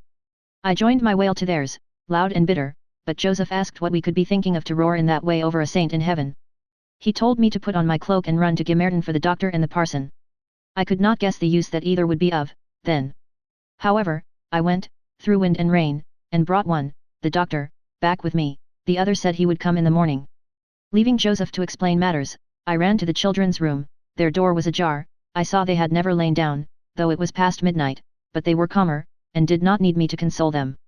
The little souls were comforting each other with better thoughts than I could have hit on. No parson in the world ever pictured heaven so beautifully as they did, in their innocent talk, and, while I sobbed and listened, I could not help wishing we were all there safe together. Chapter 6. Mr. Hindley came home to the funeral, and, a thing that amazed us, and set the neighbors gossiping right and left, he brought a wife with him. What she was, and where she was born, he never informed us. Probably, she had neither money nor name to recommend her, or he would scarcely have kept the union from his father. She was not one that would have disturbed the house much on her own account. Every object she saw, the moment she crossed the threshold, appeared to delight her, and every circumstance that took place about her, except the preparing for the burial, and the presence of the mourners. I thought she was half silly, from her behavior while that went on. She ran into her chamber, and made me come with her, though I should have been dressing the children, and there she sat shivering and clasping her hands, and asking repeatedly, Are they gone yet? Then she began describing with hysterical emotion the effect it produced on her to see black, and started, and trembled, and, at last, fell a-weeping, and when I asked what was the matter, answered, she didn't know, but she felt so afraid of dying. I imagined her as little likely to die as myself. She was rather thin, but young and fresh complexioned, and her eyes sparkled as bright as diamonds. I did remark, to be sure, that mounting the stairs made her breathe very quick, that the least sudden noise set her all in a quiver, and that she coughed troublesomely sometimes, but I knew nothing of what these symptoms portended, and had no impulse to sympathize with her. We don't in general take to foreigners here, Mr. Lockwood, unless they take to us first. Young Earnshaw was altered considerably in the 3 years of his absence. He had grown sparer, and lost his colour, and spoke and dressed quite differently, and, on the very day of his return, he told Joseph and me we must thenceforth quarter ourselves in the back kitchen, and leave the house for him. Indeed, he would have carpeted and papered a small spare room for a parlour, but his wife expressed such pleasure at the white floor and huge glowing fireplace, at the pewter dishes and delf case and dog kennel and the wide space there was to move about in where they usually sat, that he thought it unnecessary to her comfort, and so dropped the intention. She expressed pleasure, too, at finding a sister among her new acquaintance, and she prattled to Catherine, and kissed her, and ran about with her, and gave her quantities of presents, at the beginning. Her affection tired very soon, however, and when she grew peevish, Hindley became tyrannical. A few words from her, evincing a dislike to Heathcliff, were enough to rouse in him all his old hatred of the boy. He drove him from their company to the servants, deprived him of the instructions of the curate, and insisted that he should labour out of doors instead, compelling him to do so as hard as any other lad on the farm. Heathcliff bore his degradation pretty well at first, because Cathy taught him what she learnt and worked or played with him in the fields. They both promised fair to grow up as rude as savages, the young master being entirely negligent how they behaved, and what they did, so they kept clear of him. He would not even have seen after their going to church on Sundays, only Joseph and the curate reprimanded his carelessness when they absented themselves, and that reminded him to order Heathcliff a flogging, and Catherine a fast from dinner or supper. But it was one of their chief amusements to run away to the moors in the morning and remain there all day, and the after punishment grew a mere thing to laugh at. The curate might set as many chapters as he pleased for Catherine to get by heart, and Joseph might thrash Heathcliff till his arm ached, they forgot everything the minute they were together again, at least the minute they had contrived some naughty plan of revenge, and many a time I've cried to myself to watch them growing more reckless daily, and I not daring to speak a syllable, for fear of losing the small power I still retained over the unfriended creatures. One Sunday evening, it chanced that they were banished from the sitting room, for making a noise, or a light offence of the kind, and when I went to call them to supper, I could discover them nowhere. We searched the house, above and below, and the yard and stables, they were invisible, and, at last, Hindley in a passion told us to bolt the doors, and swore nobody should let them in that night. The household went to bed, and I, too anxious to lie down, opened my lattice and put my head out to hearken, though it rained, determined to admit them in spite of the prohibition, should they return. In a while, I distinguished steps coming up the road, and the light of a lantern glimmered through the gate. I threw a shawl over my head and ran to prevent them from waking Mr. Earnshaw by knocking. There was Heathcliff, by himself. It gave me a start to see him alone. "Where is Miss Catherine?" I cried hurriedly. "No accident, I hope." "At Thrushcross Grange," he answered, and I would have been there too, but they had not the manners to ask me to stay.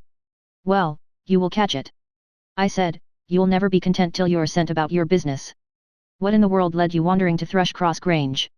"Let me get off my wet clothes, and I'll tell you all about it, Nelly," he replied.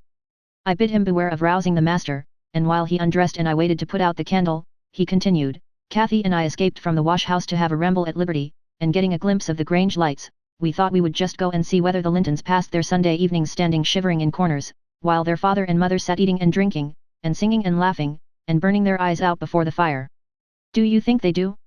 Or reading sermons, and being catechized by their manservant, and set to learn a column of scripture names, if they don't answer properly?" "Probably not," I responded. "They are good children, no doubt, and don't deserve the treatment you receive, for your bad conduct." "Can't, Nelly," he said, "nonsense." We ran from the top of the heights to the park, without stopping, Catherine completely beaten in the race, because she was barefoot. "You'll have to seek for her shoes in the bog tomorrow." We crept through a broken hedge, groped our way up the path, and planted ourselves on a flower plot under the drawing-room window. The light came from thence, they had not put up the shutters, and the curtains were only half closed. Both of us were able to look in by standing on the basement, and clinging to the ledge, and we saw, it was beautiful, a splendid place carpeted with crimson, and crimson-covered chairs and tables, and a pure white ceiling bordered by gold, a shower of glass drops hanging in silver chains from the center, and shimmering with little soft tapers. Old Mr. and Mrs. Linton were not there, Edgar and his sister had it entirely to themselves. Shouldn't they have been happy? We should have thought ourselves in heaven. And now, guess what your good children were doing? Isabella, I believe she is 11, a year younger than Cathy, lay screaming at the farther end of the room, shrieking as if witches were running red-hot needles into her. Edgar stood on the hearth weeping silently, and in the middle of the table sat a little dog, shaking its paw and yelping, which, from their mutual accusations, we understood they had nearly pulled in two between them. The idiots! That was their pleasure. To quarrel who should hold a heap of warm hair, and each begin to cry because both, after struggling to get it, refused to take it. We laughed outright at the petted things, we did despise them. When would you catch me wishing to have what Catherine wanted? Or find us by ourselves, seeking entertainment and yelling and sobbing and rolling on the ground, divided by the whole room? I'd not exchange, for 1,000 lives, my condition here, for Edgar Linton's at Thrushcross Grange, not if I might have the privilege of flinging Joseph off the highest gable, and painting the house front with Hindley's blood. Hush, hush! I interrupted. Still you have not told me, Heathcliff, how Catherine is left behind. I told you we laughed, he answered. The Lintons heard us, and with one accord they shot like arrows to the door. There was silence, and then a cry, "Oh, Mama, Mama! Oh, Papa! Oh, Mama, come here! Oh, Papa, oh!" They really did howl out something in that way. We made frightful noises to terrify them still more, and then we dropped off the ledge, because somebody was drawing the bars, and we felt we had better flee. I had Cathy by the hand, and was urging her on, when all at once she fell down. "Run, Heathcliff, run," she whispered. "They have let the bulldog loose, and he holds me." The devil had seized her ankle. Nelly, I heard his abominable snorting. She did not yell out, no. She would have scorned to do it, if she had been spitted on the horns of a mad cow. I did, though. I vociferated curses enough to annihilate any fiend in Christendom, and I got a stone and thrust it between his jaws, and tried with all my might to cram it down his throat. A beast of a servant came up with a lantern, at last, shouting, "Keep fast, Skulker, keep fast." He changed his note, however, when he saw Skulker's game. The dog was throttled off, his huge, purple tongue hanging half a foot out of his mouth, and his pendant lips streaming with bloody slaver. The man took Cathy up. She was sick, not from fear, I'm certain, but from pain. He carried her in, I followed, grumbling execrations and vengeance. "What pray, Robert?" hallooed Linton from the entrance. "Skulker has caught a little girl, sir," he replied, "and there's a lad here," he added, making a clutch at me, "who looks an out and outer. Very like the robbers were for putting them through the window to open the doors to the gang after all were asleep, that they might murder us at their ease. Hold your tongue, you foul-mouthed thief, you! You shall go to the gallows for this. Mr. Linton, sir, don't lay by your gun." "No, no, Robert," said the old fool. "The rascals knew that yesterday was my rent day, they thought to have me cleverly. Come in, I'll furnish them a reception. There, John, fasten the chain. Give Skulker some water, Jenny. To beard a magistrate in his stronghold, and on the Sabbath, too. Where will their insolence stop? Oh, my dear Mary, look here. Don't be afraid, it is but a boy," yet the villain scowls so plainly in his face. Would it not be a kindness to the country to hang him at once, before he shows his nature in acts as well as features? He pulled me under the chandelier, and Mrs. Linton placed her spectacles on her nose and raised her hands in horror. The cowardly children crept nearer also, Isabella lisping, "Frightful thing! Put him in the cellar, Papa. He's exactly like the son of the fortune-teller that stole my tame pheasant. Isn't he, Edgar?" While they examined me, Cathy came round. She heard the last speech, and laughed. Edgar Linton, after an inquisitive stare, collected sufficient wit to recognize her. "They see us at church, you know, though we seldom meet them elsewhere. That's Miss Earnshaw," he whispered to his mother, "and look how Skulker has bitten her, how her foot bleeds." "Miss Earnshaw? Nonsense," cried the dame, "Miss Earnshaw scouring the country with a gipsy. And yet, my dear, the child is in mourning, surely it is, and she may be lamed for life." "What culpable carelessness in her brother," exclaimed Mr. Linton, turning from me to Catherine. "I've understood from Shielders, that was the curate, sir, that he lets her grow up in absolute heathenism. But who is this? Where did she pick up this companion? Oh ho! I declare he is that strange acquisition my late neighbour made, in his journey to Liverpool, a little Lascar, or an American or Spanish castaway. A wicked boy, at all events," remarked the old lady, "and quite unfit for a decent house. Did you notice his language, Linton? I'm shocked that my children should have heard it." I recommenced cursing. "Don't be angry, Nelly," and so Robert was ordered to take me off. I refused to go without Cathy. He dragged me into the garden, pushed the lantern into my hand, assured me that Mr. Earnshaw should be informed of my behaviour, and, bidding me march directly, secured the door again. The curtains were still looped up at one corner, and I resumed my station as spy, because, if Catherine had wished to return, I intended shattering their great glass panes to a million of fragments, unless they let her out. She sat on the sofa quietly. Mrs. Linton took off the grey cloak of the dairymaid which we had borrowed for our excursion, shaking her head and expostulating with her. I suppose, she was a young lady, and they made a distinction between her treatment and mine. Then the woman servant brought a basin of warm water, and washed her feet, and Mr. Linton mixed a tumbler of negus, and Isabella emptied a plate full of cakes into her lap, and Edgar stood gaping at a distance. Afterwards, they dried and combed her beautiful hair, and gave her a pair of enormous slippers, and wheeled her to the fire, and I left her, as merry as she could be, dividing her food between the little dog and Skulker, whose nose she pinched as he ate, and kindling a spark of spirit in the vacant blue eyes of the Lintons, a dim reflection from her own enchanting face. I saw they were full of stupid admiration. She is so immeasurably superior to them, to everybody on earth, is she not, Nelly? There will more come of this business than you reckon on, I answered, covering him up and extinguishing the light. You are incurable, Heathcliff, and Mr. Hindley will have to proceed to extremities, see if he won't. My words came truer than I desired. The luckless adventure made Earnshaw furious. And then Mr. Linton, to mend matters, paid us a visit himself on the morrow, and read the young master such a lecture on the road he guided his family, that he was stirred to look about him, in earnest. Heathcliff received no flogging, but he was told that the first word he spoke to Miss Catherine should ensure a dismissal, and Mrs. Earnshaw undertook to keep her sister-in-law in due restraint when she returned home, employing art, not force. With force she would have found it impossible. Chapter 7. Cathy stayed at Thrushcross Grange 5 weeks, till Christmas. By that time her ankle was thoroughly cured, and her manners much improved. The mistress visited her often in the interval, and commenced her plan of reform by trying to raise her self-respect with fine clothes and flattery, which she took readily, so that, instead of a wild, hatless little savage jumping into the house, and rushing to squeeze us all breathless, there lighted from a handsome black pony a very dignified person, with brown ringlets falling from the cover of a feathered beaver, and a long cloth habit, which she was obliged to hold up with both hands that she might sail in. Hindley lifted her from her horse, exclaiming delightedly, "Why, Cathy, you are quite a beauty. I should scarcely have known you, you look like a lady now. Isabella Linton is not to be compared with her, is she, Francis?" "Isabella has not her natural advantages," replied his wife, "but she must mind and not grow wild again here.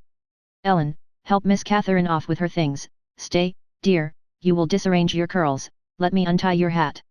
I removed the habit, and there shone forth beneath a grand plaid silk frock, white trousers and burnished shoes, and, while her eyes sparkled joyfully when the dogs came bounding up to welcome her, she dared hardly touch them lest they should fawn upon her splendid garments. She kissed me gently. I was all flour making the Christmas cake, and it would not have done to give me a hug, and then she looked round for Heathcliff. Mr. and Mrs. Earnshaw watched anxiously their meeting, thinking it would enable them to judge, in some measure, what grounds they had for hoping to succeed in separating the two friends. Heathcliff was hard to discover, at first. If he were careless, and uncared for, before Catherine's absence, he had been 10 times more so since. Nobody but I even did him the kindness to call him a dirty boy, and bid him wash himself, once a week, and children of his age seldom have a natural pleasure in soap and water. Therefore, not to mention his clothes, which had seen 3 months' service in mire and dust, and his thick uncombed hair, the surface of his face and hands was dismally beclouded. He might well skulk behind the settle, on beholding such a bright, graceful damsel enter the house, instead of a rough-headed counterpart of himself, as he expected. "Is Heathcliff not here?" she demanded, pulling off her gloves, and displaying fingers wonderfully whitened with doing nothing and staying indoors. "Heathcliff, you may come forward," cried Mr. Hindley, enjoying his discomfiture, and gratified to see what a forbidding young blackguard he would be compelled to present himself. "You may come and wish Miss Catherine welcome, like the other servants." Cathy, catching a glimpse of her friend in his concealment, flew to embrace him. She bestowed 7 or 8 kisses on his cheek within the second, and then stopped, and drawing back, burst into a laugh, exclaiming, "Why, how very black and cross you look, and how funny and grim. But that's because I'm used to Edgar and Isabella Linton." "Well, Heathcliff, have you forgotten me?" She had some reason to put the question, for shame and pride threw double gloom over his countenance, and kept him immovable. "Shake hands, Heathcliff," said Mr. Earnshaw, condescendingly, "once in a way, that is permitted." "I shall not," replied the boy, finding his tongue at last, "I shall not stand to be laughed at. I shall not bear it." And he would have broken from the circle, but Miss Cathy seized him again. "I did not mean to laugh at you," she said, "I could not hinder myself. Heathcliff, shake hands at least. What are you sulky for? It was only that you looked odd. If you wash your face and brush your hair, it will be all right, but you are so dirty." She gazed concernedly at the dusky fingers she held in her own, and also at her dress, which she feared had gained no embellishment from its contact with his. "You needn't have touched me," he answered, following her eye and snatching away his hand. I shall be as dirty as I please, and I like to be dirty, and I will be dirty. With that he dashed head foremost out of the room, amid the merriment of the master and mistress, and to the serious disturbance of Catherine, who could not comprehend how her remarks should have produced such an exhibition of bad temper. After playing lady's maid to the newcomer, and putting my cakes in the oven, and making the house and kitchen cheerful with great fires, befitting Christmas Eve, I prepared to sit down and amuse myself by singing carols, all alone, regardless of Joseph's affirmations that he considered the merry tunes I chose as next door to songs. He had retired to private prayer in his chamber, and Mr. and Mrs. Earnshaw were engaging Missy's attention by sundry gay trifles bought for her to present to the little Lintons, as an acknowledgement of their kindness. They had invited them to spend the morrow at Wuthering Heights, and the invitation had been accepted. On one condition, Mrs. Linton begged that her darlings might be kept carefully apart from that naughty swearing boy. Under these circumstances I remained solitary. I smelt the rich scent of the heating spices, and admired the shining kitchen utensils, the polished clock, decked in holly, the silver mugs ranged on a tray ready to be filled with mulled ale for supper, and above all, the speckless purity of my particular care, the scoured and well-swept floor.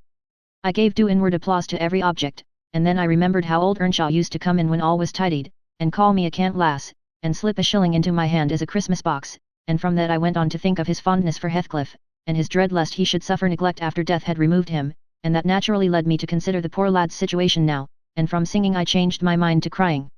It struck me soon, however, there would be more sense in endeavouring to repair some of his wrongs than shedding tears over them. I got up and walked into the court to seek him. He was not far. I found him smoothing the glossy coat of the new pony in the stable, and feeding the other beasts, according to custom. "Make haste, Heathcliff," I said, "the kitchen is so comfortable, and Joseph is upstairs. Make haste, and let me dress you smart before Miss Cathy comes out, and then you can sit together, with the whole hearth to yourselves, and have a long chatter till bedtime." He proceeded with his task, and never turned his head towards me. "Come, are you coming?" I continued. "There's a little cake for each of you, nearly enough, and you'll need half an hour's donning." I waited 5 minutes, but getting no answer left him. Catherine supped with her brother and sister-in-law. Joseph and I joined at an unsociable meal, seasoned with reproofs on one side and sauciness on the other. His cake and cheese remained on the table all night for the fairies.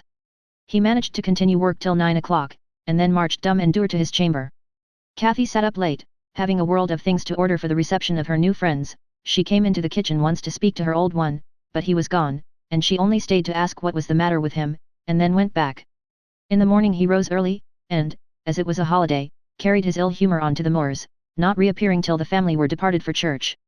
Fasting and reflection seemed to have brought him to a better spirit. He hung about me for a while, and having screwed up his courage, exclaimed abruptly, "Nelly, make me decent, I'm going to be good." "High time, Heathcliff," I said, "you have grieved Catherine, she's sorry she ever came home, I dare say. It looks as if you envied her, because she is more thought of than you."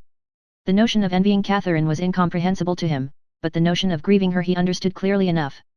"Did she say she was grieved?" he inquired, looking very serious. "She cried when I told her you were off again this morning." "Well, I cried last night," he returned, "and I had more reason to cry than she." "Yes, you had the reason of going to bed with a proud heart and an empty stomach," said I. "Proud people breed sad sorrows for themselves. But, if you be ashamed of your touchiness, you must ask pardon, mind, when she comes in. You must go up and offer to kiss her, and say, you know best what to say, only do it heartily, and not as if you thought her converted into a stranger by her grand dress. And now, though I have dinner to get ready, I'll steal time to arrange you so that Edgar Linton shall look quite a doll beside you, and that he does. You are younger, and yet, I'll be bound, you are taller and twice as broad across the shoulders, you could knock him down in a twinkling, don't you feel that you could?" Heathcliff's face brightened a moment, then it was overcast afresh, and he sighed. "But, Nelly, if I knocked him down 20 times, that wouldn't make him less handsome or me more so. I wish I had light hair and a fair skin, and was dressed and behaved as well, and had a chance of being as rich as he will be. And cried for mamma at every turn," I added, "and trembled if a country lad heaved his fist against you, and sat at home all day for a shower of rain. Oh, Heathcliff, you are showing a poor spirit. Come to the glass, and I'll let you see what you should wish. Do you mark those 2 lines between your eyes, and those thick brows, that, instead of rising arched, sink in the middle, and that couple of black fiends, so deeply buried, who never open their windows boldly, but lurk glinting under them, like devil's spies? Wish and learn to smooth away the surly wrinkles, to raise your lids frankly, and change the fiends to confident, innocent angels, suspecting and doubting nothing, and always seeing friends where they are not sure of foes. Don't get the expression of a vicious cur that appears to know the kicks it gets are its desert, and yet hates all the world, as well as the kicker, for what it suffers. In other words, I must wish for Edgar Linton's great blue eyes and even forehead, he replied. I do, and that won't help me to them. A good heart will help you to a bonny face, my lad, I continued, if you were a regular black, and a bad one will turn the bonniest into something worse than ugly. And now that we've done washing and combing and sulking, tell me whether you don't think yourself rather handsome? I'll tell you, I do. You're fit for a prince in disguise. Who knows but your father was Emperor of China, and your mother an Indian queen, each of them able to buy up, with 1 week's income, Wuthering Heights and Thrushcross Grange together. And you were kidnapped by wicked sailors and brought to England. Were I in your place, I would frame high notions of my birth, and the thoughts of what I was should give me courage and dignity to support the oppressions of a little farmer. So I chattered on, and Heathcliff gradually lost his frown and began to look quite pleasant, when all at once our conversation was interrupted by a rumbling sound moving up the road and entering the court. He ran to the window and I to the door, just in time to behold the two Lintons descend from the family carriage, smothered in cloaks and furs, and the Earnshaws dismount from their horses. They often rode to church in winter. Catherine took a hand of each of the children, and brought them into the house and set them before the fire, which quickly put colour into their white faces. I urged my companion to hasten now and show his amiable humour, and he willingly obeyed, but ill luck would have it that, as he opened the door leading from the kitchen on one side, Hindley opened it on the other. They met, and the master, irritated at seeing him clean and cheerful, or, perhaps, eager to keep his promise to Mrs. Linton, shoved him back with a sudden thrust, and angrily bade Joseph keep the fellow out of the room, send him into the garret till dinner is over. He'll be cramming his fingers in the tarts and stealing the fruit, if left alone with them a minute. Nay, sir, I could not avoid answering, he'll touch nothing, not he, and I suppose he must have his share of the dainties as well as we. He shall have his share of my hand, if I catch him downstairs till dark, cried Hindley. Begone, you vagabond. What? You are attempting the coxcomb, are you? Wait till I get hold of those elegant locks, see if I won't pull them a bit longer. They are long enough already, observed Master Linton, peeping from the doorway. I wonder they don't make his head ache. It's like a colt's mane over his eyes. He ventured this remark without any intention to insult, but Heathcliff's violent nature was not prepared to endure the appearance of impertinence from one whom he seemed to hate, even then, as a rival. He seized a tureen of hot apple sauce, the first thing that came under his gripe, and dashed it full against the speaker's face and neck, who instantly commenced a lament that brought Isabella and Catherine hurrying to the place. Mr. Earnshaw snatched up the culprit directly and conveyed him to his chamber, where, doubtless, he administered a rough remedy to cool the fit of passion, for he appeared red and breathless. I got the dishcloth, and rather spitefully scrubbed Edgar's nose and mouth, affirming it served him right for meddling. His sister began weeping to go home, and Cathy stood by confounded, blushing for all. You should not have spoken to him, she expostulated with Master Linton. He was in a bad temper, and now you've spoilt your visit, and he'll be flogged. I hate him to be flogged. I can't eat my dinner. Why did you speak to him, Edgar? I didn't, sobbed the youth, escaping from my hands, and finishing the remainder of the purification with his cambric pocket handkerchief.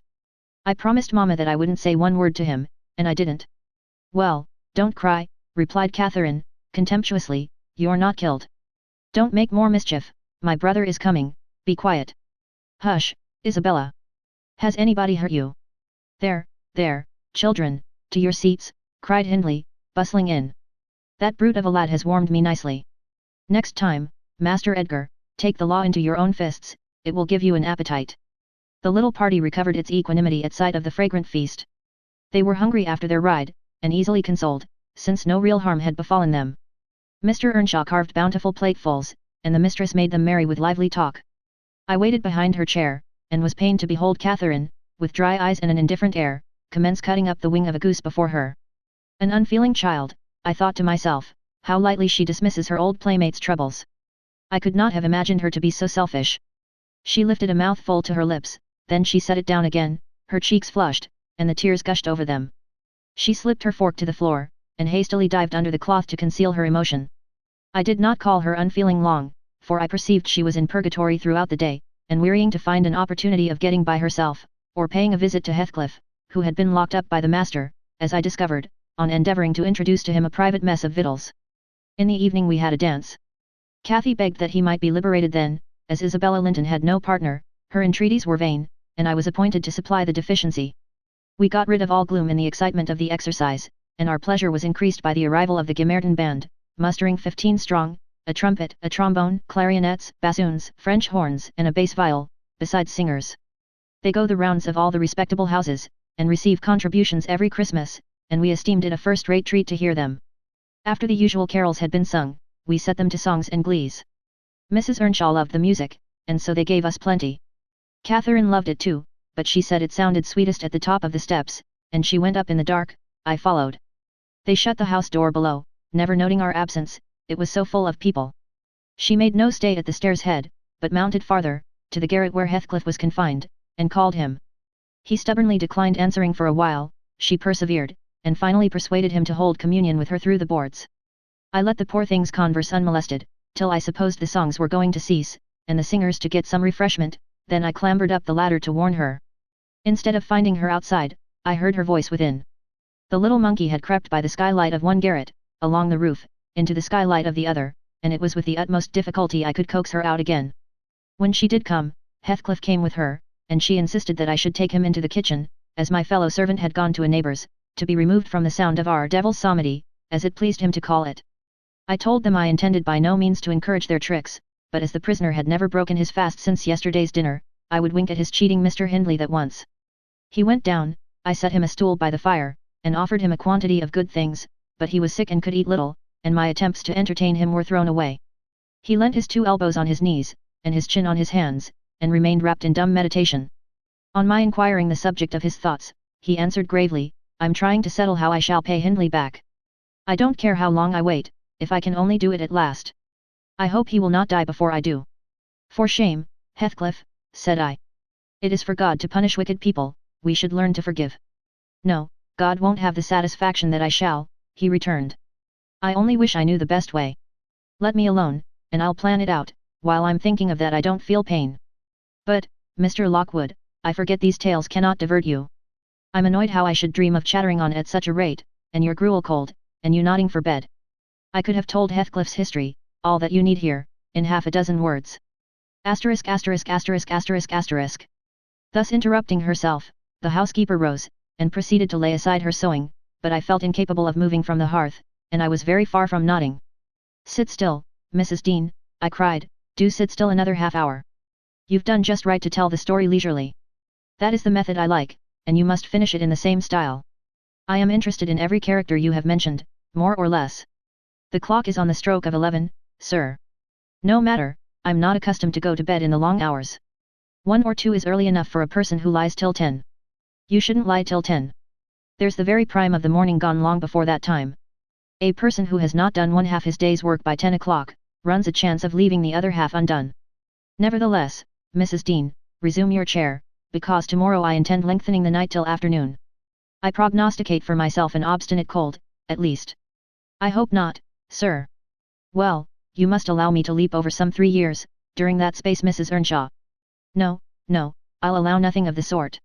Are you acquainted with the mood of mind in which, if you were seated alone, and the cat licking its kitten on the rug before you, you would watch the operation so intently that Puss's neglect of one ear would put you seriously out of temper? A terribly lazy mood, I should say. On the contrary, a tiresomely active one. It is mine, at present, and, therefore, continue minutely. I perceive that people in these regions acquire over people in towns the value that a spider in a dungeon does over a spider in a cottage, to their various occupants, and yet the deepened attraction is not entirely owing to the situation of the looker-on. They do live more in earnest, more in themselves, and less in surface, change, and frivolous external things. I could fancy a love for life here almost possible, and I was a fixed unbeliever in any love of a year's standing. One state resembles setting a hungry man down to a single dish, on which he may concentrate his entire appetite and do it justice.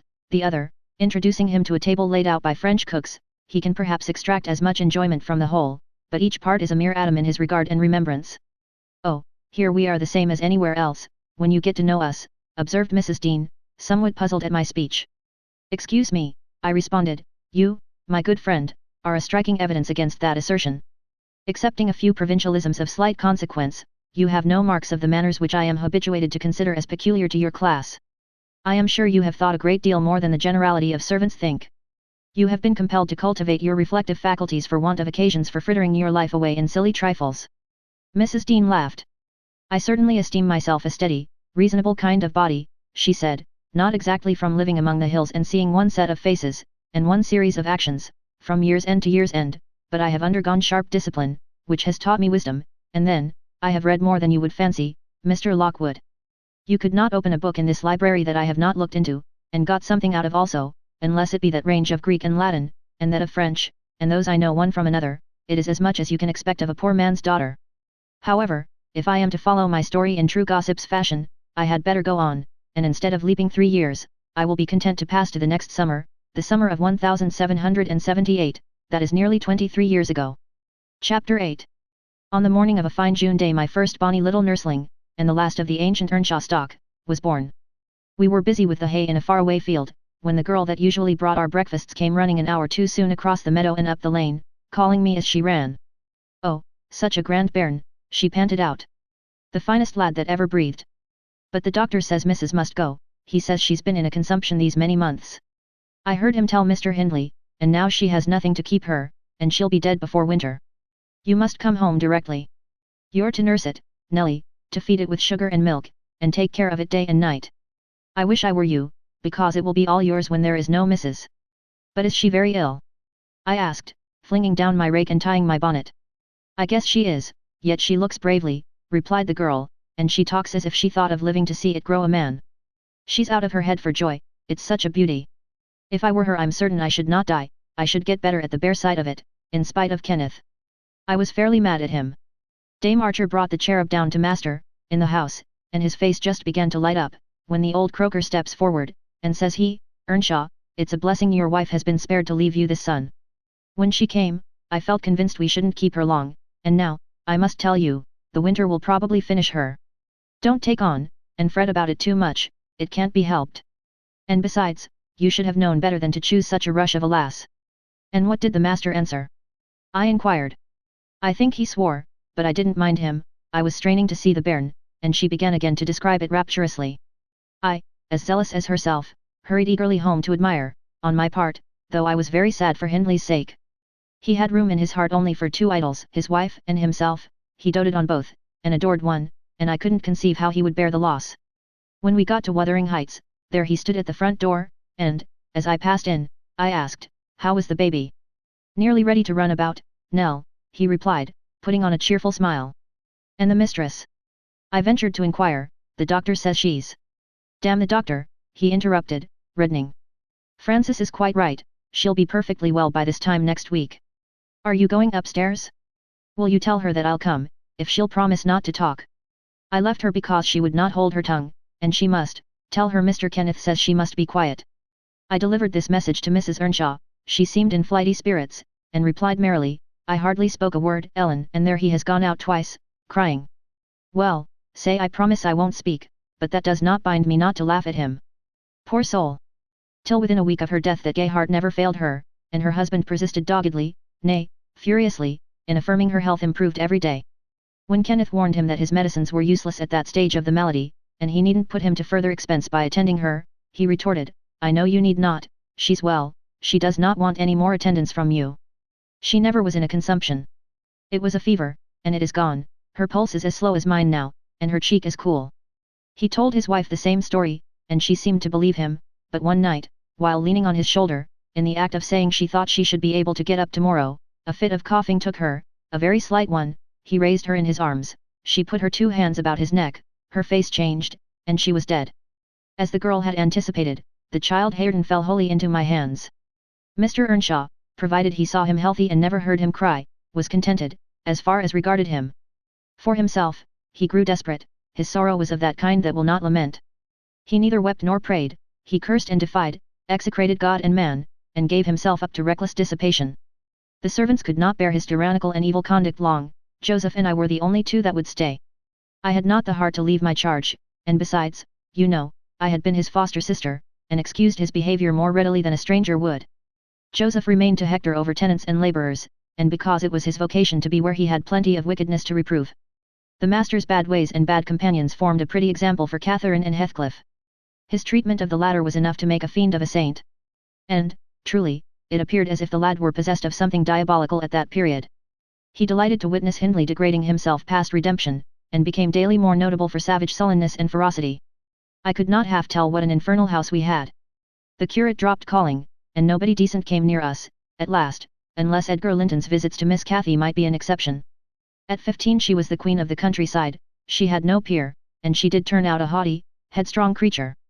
I own I did not like her, after infancy was past, and I vexed her frequently by trying to bring down her arrogance. She never took an aversion to me, though. She had a wondrous constancy to old attachments. Even Heathcliff kept his hold on her affections unalterably, and young Linton, with all his superiority, found it difficult to make an equally deep impression. He was my late master, that is his portrait over the fireplace. It used to hang on one side, and his wife's on the other, but hers has been removed, or else you might see something of what she was. Can you make that out? Mrs. Dean raised the candle, and I discerned a soft-featured face, exceedingly resembling the young lady at the Heights, but more pensive and amiable in expression. It formed a sweet picture. The long light hair curled slightly on the temples, the eyes were large and serious, the figure almost too graceful. I did not marvel how Catherine Earnshaw could forget her first friend for such an individual. I marvelled much how he, with a mind to correspond with his person, could fancy my idea of Catherine Earnshaw. A very agreeable portrait, I observed to the housekeeper. Is it like? Yes, she answered, but he looked better when he was animated, that is his everyday countenance, he wanted spirit in general. Catherine had kept up her acquaintance with the Lintons since her 5 weeks' residence among them, and as she had no temptation to show her rough side in their company, and had the sense to be ashamed of being rude where she experienced such invariable courtesy, she imposed unwittingly on the old lady and gentleman by her ingenious cordiality, gained the admiration of Isabella, and the heart and soul of her brother, acquisitions that flattered her from the first, for she was full of ambition, and led her to adopt a double character without exactly intending to deceive anyone. In the place where she heard Heathcliff termed a vulgar young ruffian, and worse than a brute, she took care not to act like him, but at home she had small inclination to practice politeness that would only be laughed at, and restrain an unruly nature when it would bring her neither credit nor praise. Mr. Edgar seldom mustered courage to visit Wuthering Heights openly. He had a terror of Earnshaw's reputation, and shrunk from encountering him, and yet he was always received with our best attempts at civility. The master himself avoided offending him, knowing why he came, and if he could not be gracious, kept out of the way.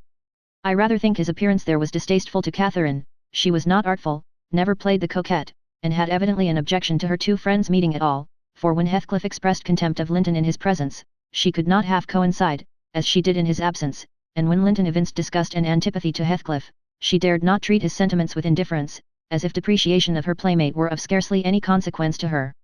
I've had many a laugh at her perplexities and untold troubles, which she vainly strove to hide from my mockery. That sounds ill-natured, but she was so proud, it became really impossible to pity her distresses, till she should be chastened into more humility. She did bring herself, finally, to confess, and to confide in me. There was not a soul else that she might fashion into an adviser. Mr. Hindley had gone from home one afternoon, and Heathcliff presumed to give himself a holiday on the strength of it. He had reached the age of 16 then, I think, and without having bad features, or being deficient in intellect, he contrived to convey an impression of inward and outward repulsiveness that his present aspect retains no traces of. In the first place, he had by that time lost the benefit of his early education.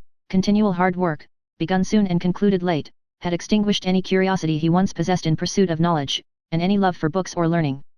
His childhood's sense of superiority, instilled into him by the favours of old Mr. Earnshaw, was faded away. He struggled long to keep up an equality with Catherine in her studies, and yielded with poignant though silent regret, but he yielded completely, and there was no prevailing on him to take a step in the way of moving upward, when he found he must, necessarily, sink beneath his former level. Then personal appearance sympathized with mental deterioration, he acquired a slouching gait and ignoble look, his naturally reserved disposition was exaggerated into an almost idiotic excess of unsociable moroseness, and he took a grim pleasure, apparently, in exciting the aversion rather than the esteem of his few acquaintance. Catherine and he were constant companions still at his seasons of respite from labour, but he had ceased to express his fondness for her in words, and recoiled with angry suspicion from her girlish caresses, as if conscious there could be no gratification in lavishing such marks of affection on him. On the before-named occasion he came into the house to announce his intention of doing nothing, while I was assisting Miss Cathy to arrange her dress. She had not reckoned on his taking it into his head to be idle, and imagining she would have the whole place to herself, she managed, by some means, to inform Mr. Edgar of her brother's absence, and was then preparing to receive him. "Cathy, are you busy this afternoon?" asked Heathcliff. "Are you going anywhere?" "No, it is raining," she answered. "Why have you that silk frock on, then?" he said. "Nobody coming here, I hope?" "Not that I know of," stammered Miss, "but you should be in the field now, Heathcliff." "It is an hour past dinner time, I thought you were gone." "Hindley does not often free us from his accursed presence," observed the boy. "I'll not work any more today, I'll stay with you." "Oh, but Joseph will tell," she suggested, "you'd better go. Joseph is loading lime on the further side of Penistone Crags, it will take him till dark, and he'll never know." So saying, he lounged to the fire, and sat down. Catherine reflected an instant, with knitted brows, she found it needful to smooth the way for an intrusion. Isabella and Edgar Linton talked of calling this afternoon, she said, at the conclusion of a minute's silence. As it rains, I hardly expect them, but they may come, and if they do, you run the risk of being scolded for no good. Order Ellen to say you are engaged, Cathy, he persisted, don't turn me out for those pitiful, silly friends of yours. I'm on the point, sometimes, of complaining but I'll not. That they what? Cried Catherine, gazing at him with a troubled countenance. Oh, Nelly, she added petulantly, jerking her head away from my hands, you've combed my hair quite out of curl. That's enough, let me alone. What are you on the point of complaining about, Heathcliff? Nothing, only look at the almanac on that wall, he pointed to a framed sheet hanging near the window, and continued, the crosses are for the evenings you have spent with the Lintons, the dots for those spent with me. Do you see? I've marked every day. Yes, very foolish, as if I took notice, replied Catherine, in a peevish tone. And where is the sense of that? To show that I do take notice, said Heathcliff. And should I always be sitting with you, she demanded, growing more irritated. What good do I get? What do you talk about? You might be dumb, or a baby, for anything you say to amuse me, or for anything you do, either. You never told me before that I talked too little, or that you disliked my company, Cathy, exclaimed Heathcliff, in much agitation. It's no company at all, when people know nothing and say nothing, she muttered. Her companion rose up, but he hadn't time to express his feelings further, for a horse's feet were heard on the flags, and having knocked gently, young Linton entered, his face brilliant with delight at the unexpected summons he had received. Doubtless Catherine marked the difference between her friends, as one came in and the other went out. The contrast resembled what you see in exchanging a bleak, hilly, coal country for a beautiful fertile valley, and his voice and greeting were as opposite as his aspect. He had a sweet, low manner of speaking, and pronounced his words as you do, that's less gruff than we talk here, and softer. I'm not come too soon, am I? He said, casting a look at me. I had begun to wipe the plate, and tidy some drawers at the far end in the dresser. No, answered Catherine. What are you doing there, Nelly? My work, miss, I replied. Mr. Hindley had given me directions to make a third party in any private visits Linton chose to pay. She stepped behind me and whispered crossly, take yourself and your dusters off. When company are in the house, servants don't commence scouring and cleaning in the room where they are. It's a good opportunity, now that master is away, I answered aloud, he hates me to be fidgeting over these things in his presence. I'm sure Mr. Edgar will excuse me. I hate you to be fidgeting in my presence, exclaimed the young lady imperiously, not allowing her guest time to speak. She had failed to recover her equanimity since the little dispute with Heathcliff. I'm sorry for it, Miss Catherine, was my response, and I proceeded assiduously with my occupation. She, supposing Edgar could not see her, snatched the cloth from my hand, and pinched me, with a prolonged wrench, very spitefully on the arm.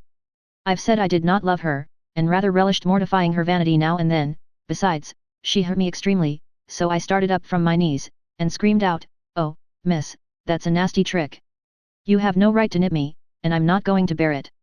I didn't touch you, you lying creature, cried she, her fingers tingling to repeat the act, and her ears red with rage. She never had power to conceal her passion, it always set her whole complexion in a blaze. What's that, then? I retorted, showing a decided purple witness to refute her. She stamped her foot, wavered a moment, and then, irresistibly impelled by the naughty spirit within her, slapped me on the cheek, a stinging blow that filled both eyes with water. Catherine, love. Catherine, interposed Linton, greatly shocked at the double fault of falsehood and violence which his idol had committed. Leave the room, Ellen, she repeated, trembling all over.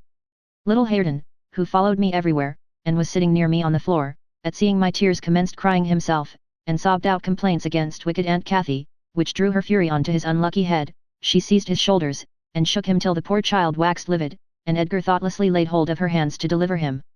In an instant one was wrung free, and the astonished young man felt it applied over his own ear in a way that could not be mistaken for jest. He drew back in consternation. I lifted Hareton in my arms, and walked off to the kitchen with him, leaving the door of communication open, for I was curious to watch how they would settle their disagreement. The insulted visitor moved to the spot where he had laid his hat, pale and with a quivering lip. That's right, I said to myself. Take warning and begone. It's a kindness to let you have a glimpse of her genuine disposition. Where are you going? Demanded Catherine, advancing to the door. He swerved aside, and attempted to pass. You must not go, she exclaimed, energetically. I must and shall, he replied in a subdued voice. No, she persisted, grasping the handle, not yet, Edgar Linton, sit down, You shall not leave me in that temper. I should be miserable all night, and I won't be miserable for you. Can I stay after you have struck me? Asked Linton. Catherine was mute. You've made me afraid and ashamed of you, he continued. I'll not come here again. Her eyes began to glisten and her lids to twinkle. And you told a deliberate untruth, he said. I didn't, she cried, recovering her speech. I did nothing deliberately. Well, go, if you please, get away. And now I'll cry myself sick. She dropped down on her knees by a chair, and set to weeping in serious earnest. Edgar persevered in his resolution as far as the court, there he lingered. I resolved to encourage him. Mrs. Dreadfully Wayward, sir, I called out. As bad as any marred child, you'd better be riding home, or else she will be sick, only to grieve us. The soft thing looked askance through the window. He possessed the power to depart as much as a cat possesses the power to leave a mouse half-killed, or a bird half-eaten.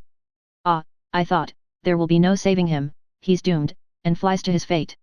And so it was. He turned abruptly, hastened into the house again, shut the door behind him, and when I went in a while after to inform them that Earnshaw had come home rabid drunk, ready to pull the whole place about our ears, his ordinary frame of mind in that condition, I saw the quarrel had merely effected a closer intimacy, had broken the outworks of youthful timidity, and enabled them to forsake the disguise of friendship, and confess themselves lovers.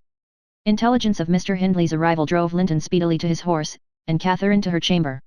I went to hide little Hareton, and to take the shot out of the master's fowling piece, which he was fond of playing with in his insane excitement, to the hazard of the lives of any who provoked, or even attracted his notice too much, and I had hit upon the plan of removing it, that he might do less mischief if he did go the length of firing the gun. Chapter 9. He entered, vociferating oaths dreadful to hear, and caught me in the act of stowing his son away in the kitchen cupboard. Hareton was impressed with a wholesome terror of encountering either his wild beast's fondness or his madman's rage, for in one he ran a chance of being squeezed and kissed to death, and in the other of being flung into the fire, or dashed against the wall, and the poor thing remained perfectly quiet wherever I chose to put him. There, I've found it out at last, cried Hindley, pulling me back by the skin of my neck, like a dog. By heaven and hell, you've sworn between you to murder that child. I know how it is, now, that he is always out of my way.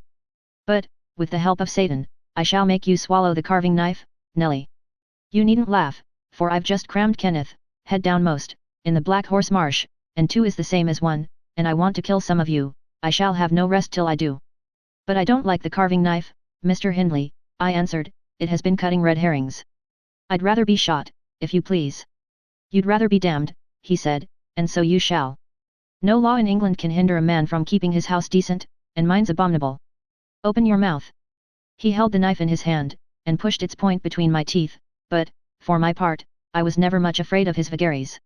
I spat out, and affirmed it tasted detestably. I would not take it on any account.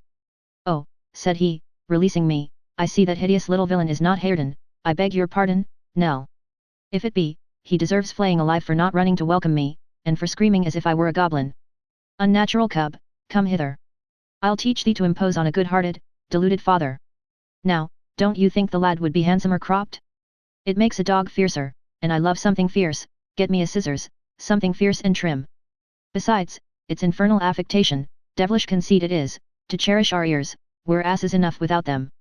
Hush, child, hush. Well then, it is my darling. Wisht, dry thy eyes, there's a joy, kiss me. What? It won't? Kiss me, Hareton. Damn thee, kiss me. By God, as if I would rear such a monster. As sure as I'm living, I'll break the brat's neck. Poor Hareton was squalling and kicking in his father's arms with all his might, and redoubled his yells when he carried him upstairs and lifted him over the banister. I cried out that he would frighten the child into fits, and ran to rescue him. As I reached them, Hindley leant forward on the rails to listen to a noise below, almost forgetting what he had in his hands. Who is that? He asked, hearing someone approaching the stairs foot. I leant forward also, for the purpose of signing to Heathcliff, whose step I recognized, not to come further, and, at the instant when my eye quitted Hareton, he gave a sudden spring, delivered himself from the careless grasp that held him, and fell. There was scarcely time to experience a thrill of horror before we saw that the little wretch was safe. Heathcliff arrived underneath just at the critical moment. By a natural impulse he arrested his descent, and setting him on his feet, looked up to discover the author of the accident.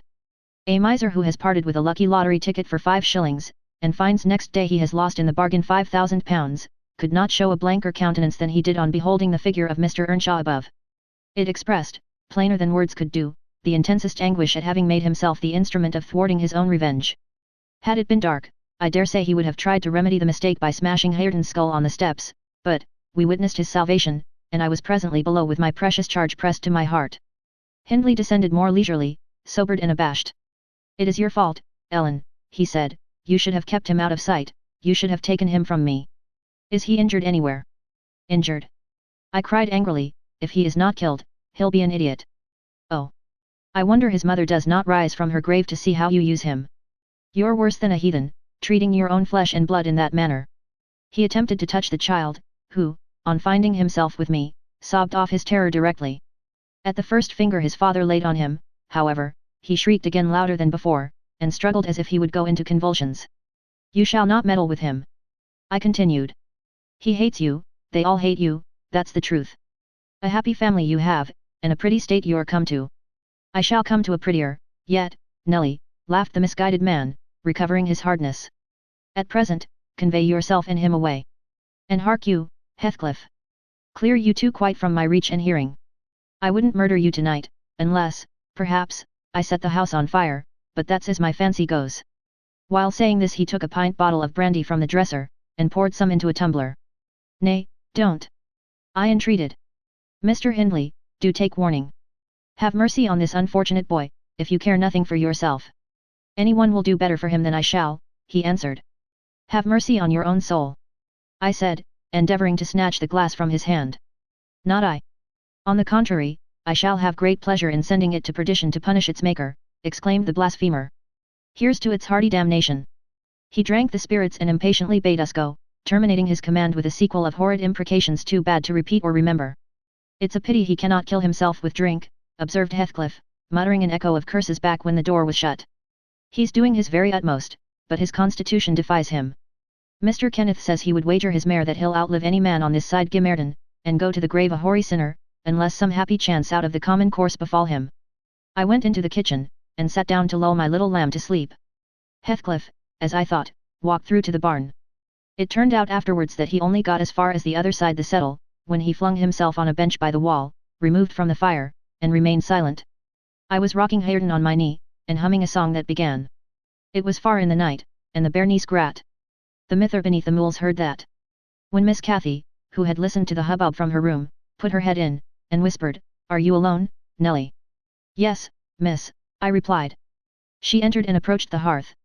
I, supposing she was going to say something, looked up.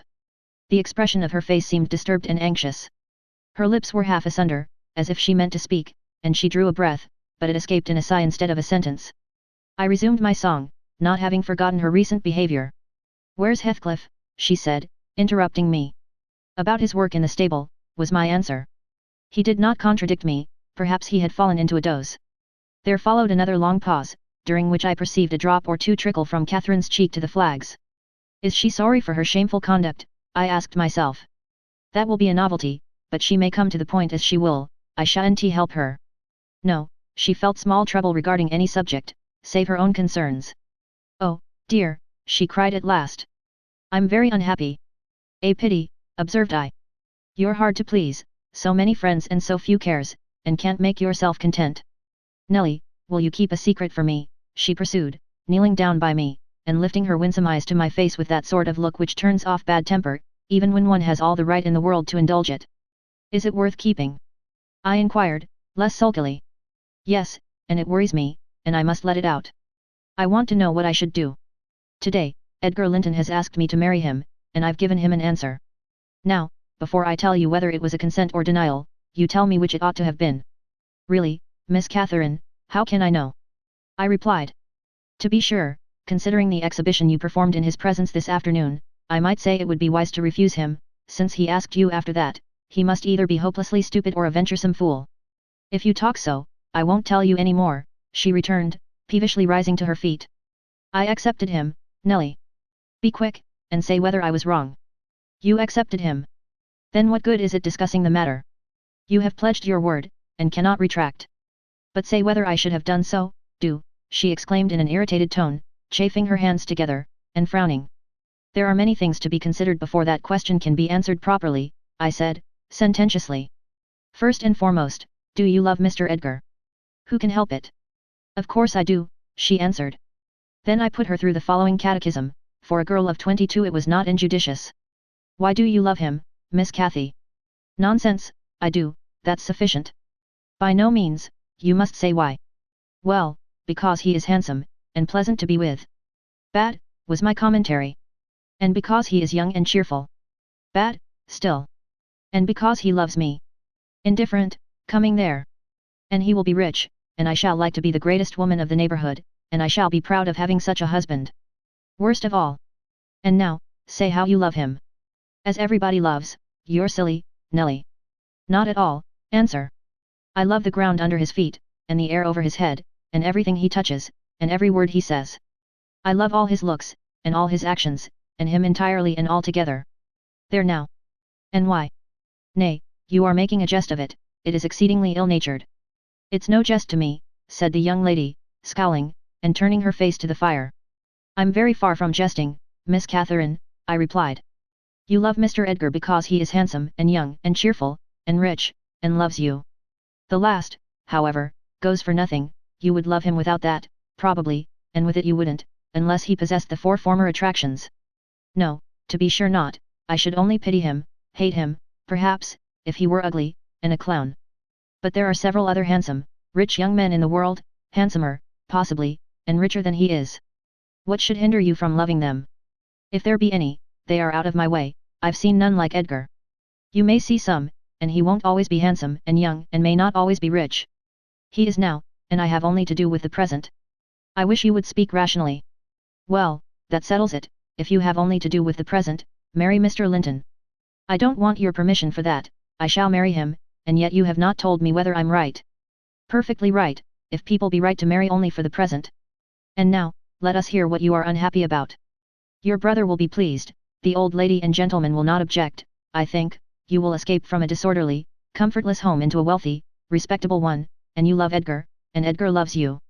All seems smooth and easy, where is the obstacle? Here, and here, replied Catherine, striking one hand on her forehead, and the other on her breast, in whichever place the soul lives. In my soul and in my heart, I'm convinced I'm wrong. That's very strange. I cannot make it out. It's my secret. But if you will not mock at me, I'll explain it, I can't do it distinctly, but I'll give you a feeling of how I feel. She seated herself by me again, her countenance grew sadder and graver, and her clasped hands trembled. Nelly, do you never dream queer dreams, she said, suddenly, after some minutes' reflection. Yes, now and then, I answered. And so do I. I've dreamt in my life dreams that have stayed with me ever after, and changed my ideas, they've gone through and through me, like wine through water, and altered the color of my mind. And this is one, I'm going to tell it, but take care not to smile at any part of it. Oh, don't, Miss Catherine! I cried. We're dismal enough without conjuring up ghosts and visions to perplex us. Come, come, be merry and like yourself. Look at little Hareton. He's dreaming nothing dreary. How sweetly he smiles in his sleep. Yes, and how sweetly his father curses in his solitude. You remember him, I dare say, when he was just such another as that chubby thing, nearly as young and innocent. However, Nelly, I shall oblige you to listen, it's not long, and I've no power to be merry tonight. I won't hear it, I won't hear it. I repeated, hastily. I was superstitious about dreams then, and am still, and Catherine had an unusual gloom in her aspect, that made me dread something from which I might shape a prophecy, and foresee a fearful catastrophe. She was vexed, but she did not proceed. Apparently taking up another subject, she recommenced in a short time. If I were in heaven, Nelly, I should be extremely miserable. Because you are not fit to go there, I answered. All sinners would be miserable in heaven. But it is not for that. I dreamt once that I was there. I tell you I won't hearken to your dreams, Miss Catherine. I'll go to bed, I interrupted again. She laughed, and held me down, for I made a motion to leave my chair. This is nothing, cried she, I was only going to say that heaven did not seem to be my home, and I broke my heart with weeping to come back to earth, and the angels were so angry that they flung me out into the middle of the heath on the top of Wuthering Heights, where I woke sobbing for joy. That will do to explain my secret, as well as the other. I've no more business to marry Edgar Linton than I have to be in heaven, and if the wicked man in there had not brought Heathcliff so low, I shouldn't have thought of it. It would degrade me to marry Heathcliff now, so he shall never know how I love him, and that, not because he's handsome, Nelly, but because he's more myself than I am. Whatever our souls are made of, his and mine are the same, and Linton's is as different as a moonbeam from lightning, or frost from fire. Ere this speech ended I became sensible of Heathcliff's presence. Having noticed a slight movement, I turned my head, and saw him rise from the bench, and steal out noiselessly. He had listened till he heard Catherine say it would degrade her to marry him, and then he stayed to hear no further. My companion, sitting on the ground, was prevented by the back of the settle from remarking his presence or departure, but I started, and bade her hush. "Why?" she asked, gazing nervously round. "Joseph is here," I answered, catching opportunely the roll of his cartwheels up the road, "and Heathcliff will come in with him. I'm not sure whether he were not at the door this moment." "Oh, he couldn't overhear me at the door," said she. "Give me Hareton, while you get the supper, and when it is ready ask me to sup with you. I want to cheat my uncomfortable conscience, and be convinced that Heathcliff has no notion of these things." "He has not, has he? He does not know what being in love is."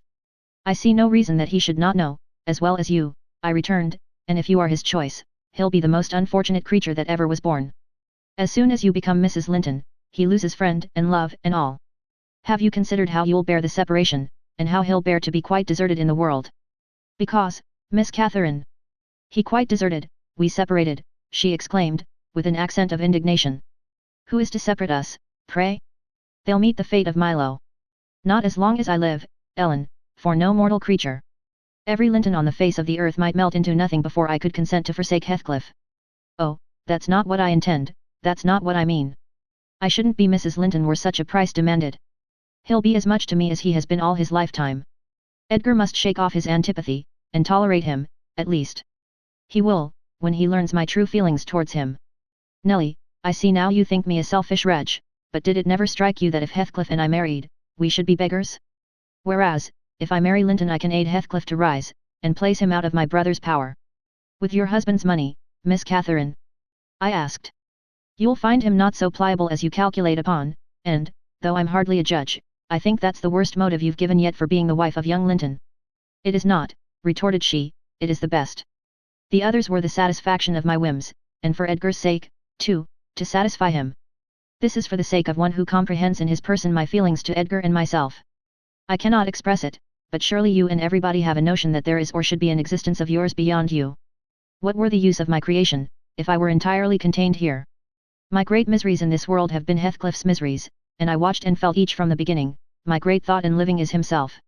If all else perished, and he remained, I should still continue to be, and if all else remained, and he were annihilated, the universe would turn to a mighty stranger, I should not seem a part of it. My love for Linton is like the foliage in the woods, time will change it, I'm well aware, as winter changes the trees.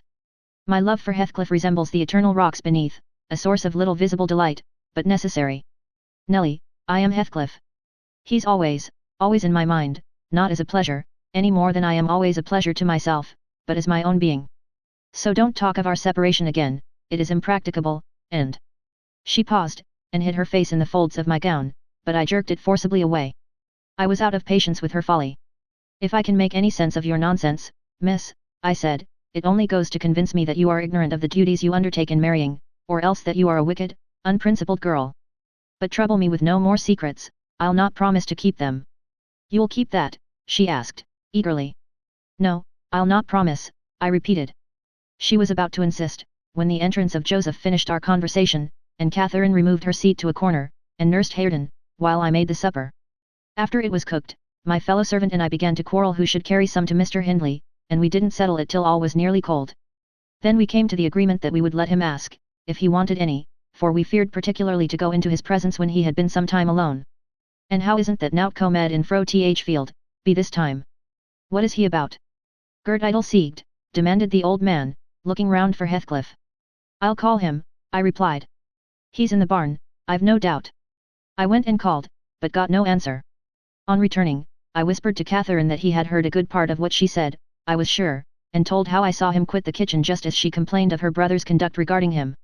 She jumped up in a fine fright, flung Hareton onto the settle, and ran to seek for her friend herself, not taking leisure to consider why she was so flurried, or how her talk would have affected him. She was absent such a while that Joseph proposed we should wait no longer. He cunningly conjectured they were staying away in order to avoid hearing his protracted blessing. They were ill enup for ony foul manners, he affirmed. And on their behalf he added that night a special prayer to the usual quarter of an hour's supplication before meat, and would have tacked another to the end of the grace, had not his young mistress broken in upon him with a hurried command that he must run down the road, and, wherever Heathcliff had rambled, find and make him re-enter directly. "I want to speak to him, and I must, before I go upstairs," she said. "And the gate is open, he is somewhere out of hearing," for he would not reply, though I shouted at the top of the fold as loud as I could. Joseph objected at first, she was too much in earnest, however, to suffer contradiction, and at last he placed his hat on his head, and walked grumbling forth. Meantime, Catherine paced up and down the floor, exclaiming, "I wonder where he is, I wonder where he can be. What did I say, Nelly? I've forgotten. Was he vexed at my bad humor this afternoon? Dear! Tell me what I've said to grieve him? I do wish he'd come. I do wish he would. What a noise for nothing!" I cried, though rather uneasy myself. "What a trifle scares you? It's surely no great cause of alarm that Heathcliff should take a moonlight saunter on the moors, or even lie too sulky to speak to us in the hayloft. I'll engage he's lurking there. See if I don't ferret him out." I departed to renew my search. Its result was disappointment, and Joseph's quest ended in the same. "Yon lad gets war," observed he on re-entering. "He's left th gate at full swing, and Mrs. Pony has trodden down 2 rigs o' corn, and ploddered through, right o'er into meadow. Ha som diver, Maester you'll play devil to morn, and he'll do weel. He's patience itseln wi sich careless, awful craters, patience itseln he is. But he'll not be so awless, ya see, all on yet. Yaman nt drive him out of his head for nout." "Have you found Heathcliff, you ass?" interrupted Catherine. "Have you been looking for him, as I ordered?" "I said more liquor look for horse," he replied. "It ud be to more sense. But I can look for norther horse ner man of an eag loik this, as black as chimblay. Und Heathcliff's known chap to coom at my whistle, happen he'll be less hard o' hearing wi yet." It was a very dark evening for summer, the clouds appeared inclined to thunder, and I said we had better all sit down, the approaching rain would be certain to bring him home without further trouble. However, Catherine would not be persuaded into tranquillity. She kept wandering to and fro, from the gate to the door, in a state of agitation which permitted no repose, and at length took up a permanent situation on one side of the wall, near the road, where, heedless of my expostulations and the growling thunder, and the great drops that began to plash around her, she remained, calling at intervals, and then listening, and then crying outright. She beat Hareton, or any child, at a good passionate fit of crying. About midnight, while we still sat up, the storm came rattling over the heights in full fury. There was a violent wind, as well as thunder, and either one or the other split a tree off at the corner of the building, a huge bough fell across the roof, and knocked down a portion of the east chimney stack, sending a clatter of stones and soot into the kitchen fire. We thought a bolt had fallen in the middle of us, and Joseph swung on to his knees, beseeching the Lord to remember the patriarchs Noah and Lot, and, as in former times, spare the righteous, though he smote the ungodly. I felt some sentiment that it must be a judgment on us also. The Jonah, in my mind, was Mr. Earnshaw, and I shook the handle of his den that I might ascertain if he were yet living. He replied audibly enough, in a fashion which made my companion vociferate, more clamorously than before, that a wide distinction might be drawn between saints like himself and sinners like his master. But the uproar passed away in 20 minutes, leaving us all unharmed, excepting Cathy, who got thoroughly drenched for her obstinacy in refusing to take shelter, and standing bonnetless and shawlless to catch as much water as she could with her hair and clothes. She came in and lay down on the settle, all soaked as she was, turning her face to the back, and putting her hands before it. "Well, miss," I exclaimed, touching her shoulder, "you are not bent on getting your death, are you? Do you know what o'clock it is? 12:30. Come, come to bed. There's no use waiting any longer on that foolish boy, he'll be gone to Gimerton, and he'll stay there now. He guesses we shouldn't wait for him till this late hour, at least, he guesses that only Mr. Hindley would be up, and he'd rather avoid having the door opened by the master." Nay, he's known at Gimerton," said Joseph. "I's never wonder but he's at Botham of a bog hoyle. This visitation warned for nout, and I wad hev yet to look out, miss, yama be next. Thank Heaven for all. All works together for good to them as is Kotson, and piked out fro rubbage. Ya na wet scripture ses. And he began quoting several texts, referring us to chapters and verses where we might find them. I, having vainly begged the wilful girl to rise and remove her wet things, left him preaching and her shivering, and betook myself to bed with little Hareton, who slept as fast as if everyone had been sleeping round him. I heard Joseph read on a while afterwards, then I distinguished his slow step on the ladder, and then I dropped asleep. Coming down somewhat later than usual, I saw, by the sunbeams piercing the chinks of the shutters, Miss Catherine still seated near the fireplace. The house door was ajar, too, light entered from its unclosed windows. Hindley had come out, and stood on the kitchen hearth, haggard and drowsy. "What ails you, Cathy?" he was saying when I entered, "you look as dismal as a drowned whelp. Why are you so damp and pale, child? I've been wet, she answered reluctantly, and I'm cold, that's all. Oh, she is naughty, I cried, perceiving the master to be tolerably sober. She got steeped in the shower of yesterday evening, and there she has sat the night through, and I couldn't prevail on her to stir. Mr. Earnshaw stared at us in surprise. The night through, he repeated. What kept her up? Not fear of the thunder, surely? That was over hours since. Neither of us wished to mention Heathcliff's absence, as long as we could conceal it, so I replied, I didn't know how she took it into her head to sit up, and she said nothing. The morning was fresh and cool, I threw back the lattice, and presently the room filled with sweet scents from the garden, but Catherine called peevishly to me, Ellen, shut the window. I'm starving. And her teeth chattered as she shrank closer to the almost extinguished embers. She's ill, said Hindley, taking her wrist, I suppose that's the reason she would not go to bed. Damn it. I don't want to be troubled with more sickness here. What took you into the rain? Running after tea, lads, as usual, croaked Joseph, catching an opportunity from our hesitation to thrust in his evil tongue. If I were ya, maester, I'd just slam tea-boards I their faces all on 'em, gentle and simple. Never a day you tea yuri off, but yon cat O'Linton comes sneaking hither, and Miss Nelly, shoe's a fine lass. Shoe sits watching for ye at kitchen, and as yuri in at one door, he's out at t'other, and, then, wer grand lady goes a-courting of her side.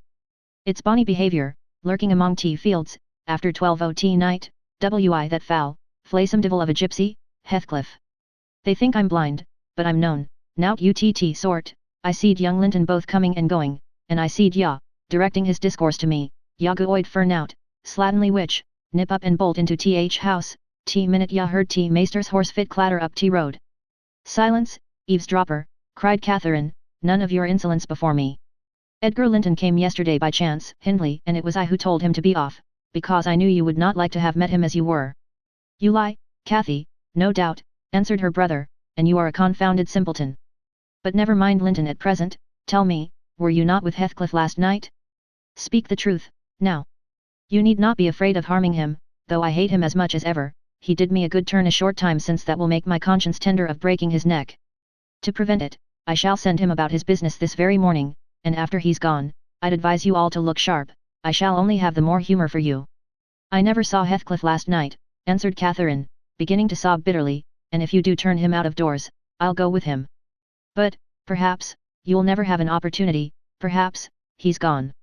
Here she burst into uncontrollable grief, and the remainder of her words were inarticulate. Hindley lavished on her a torrent of scornful abuse, and bade her get to her room immediately, or she shouldn't cry for nothing. I obliged her to obey, and I shall never forget what a scene she acted when we reached her chamber, it terrified me.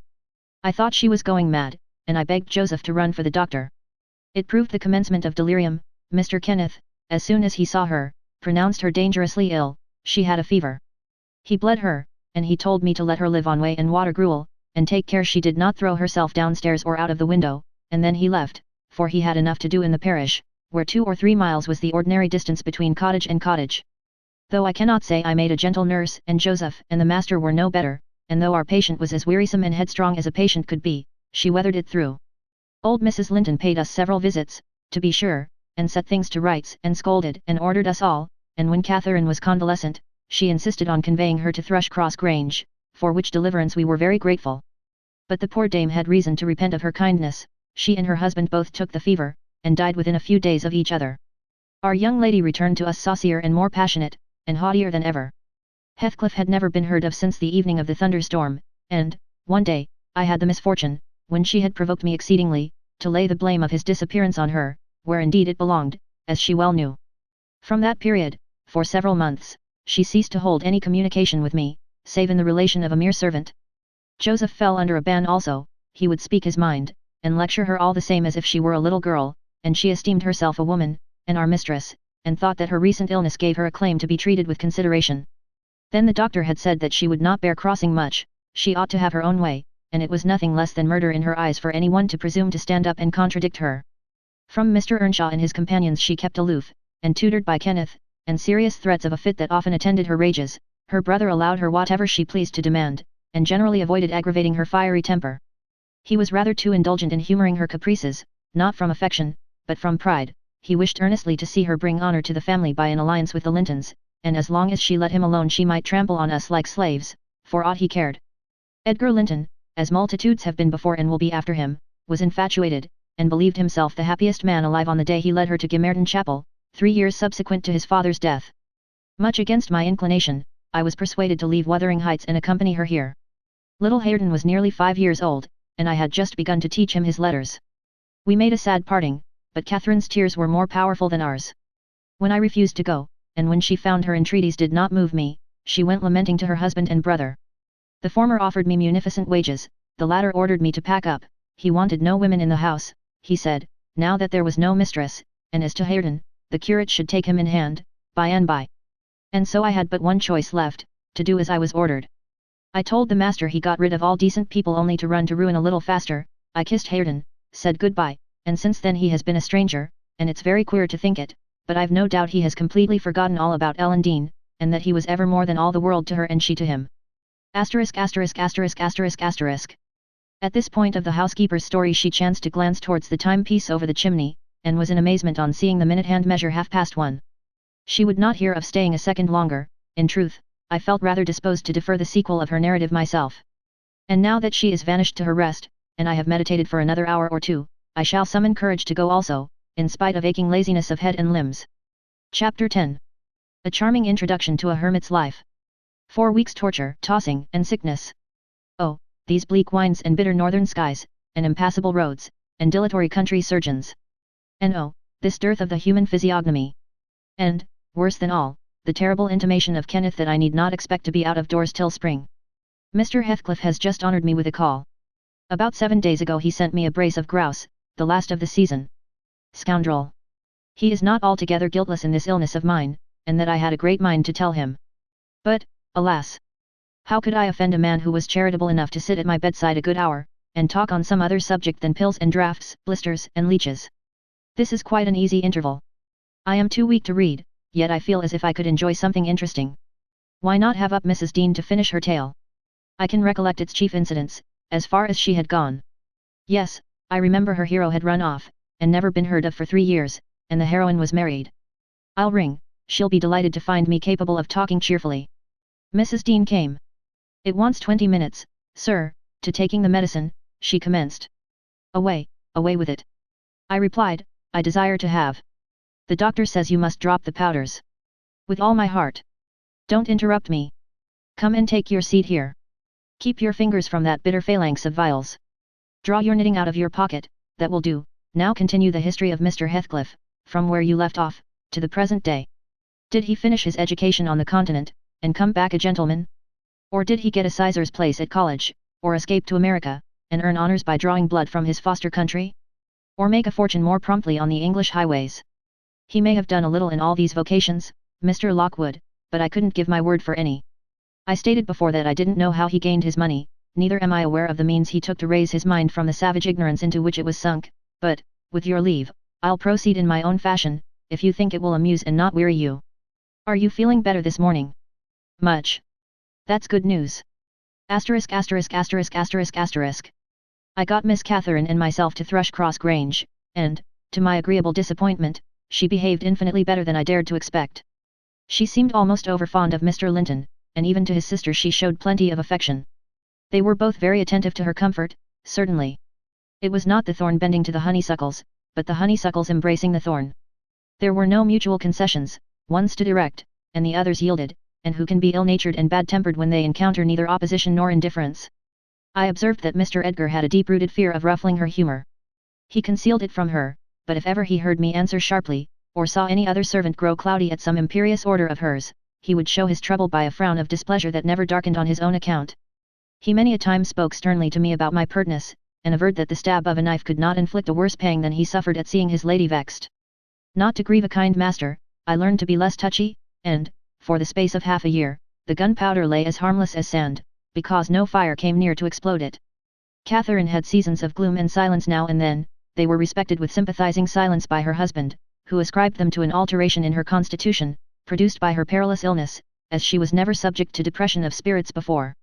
The return of sunshine was welcomed by answering sunshine from him. I believe I may assert that they were really in possession of deep and growing happiness. It ended. Well, we must be for ourselves in the long run. The mild and generous are only more justly selfish than the domineering, and it ended when circumstances caused each to feel that the one's interest was not the chief consideration in the other's thoughts. On a mellow evening in September, I was coming from the garden with a heavy basket of apples which I had been gathering. It had got dusk, and the moon looked over the high wall of the court, causing undefined shadows to lurk in the corners of the numerous projecting portions of the building.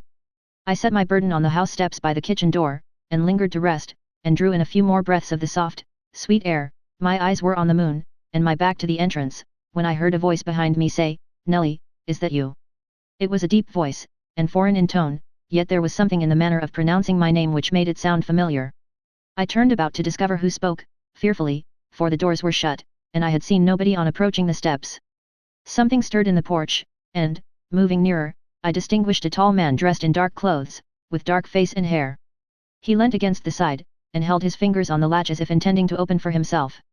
Who can it be? I thought. Mr. Earnshaw? Oh, no. The voice has no resemblance to his.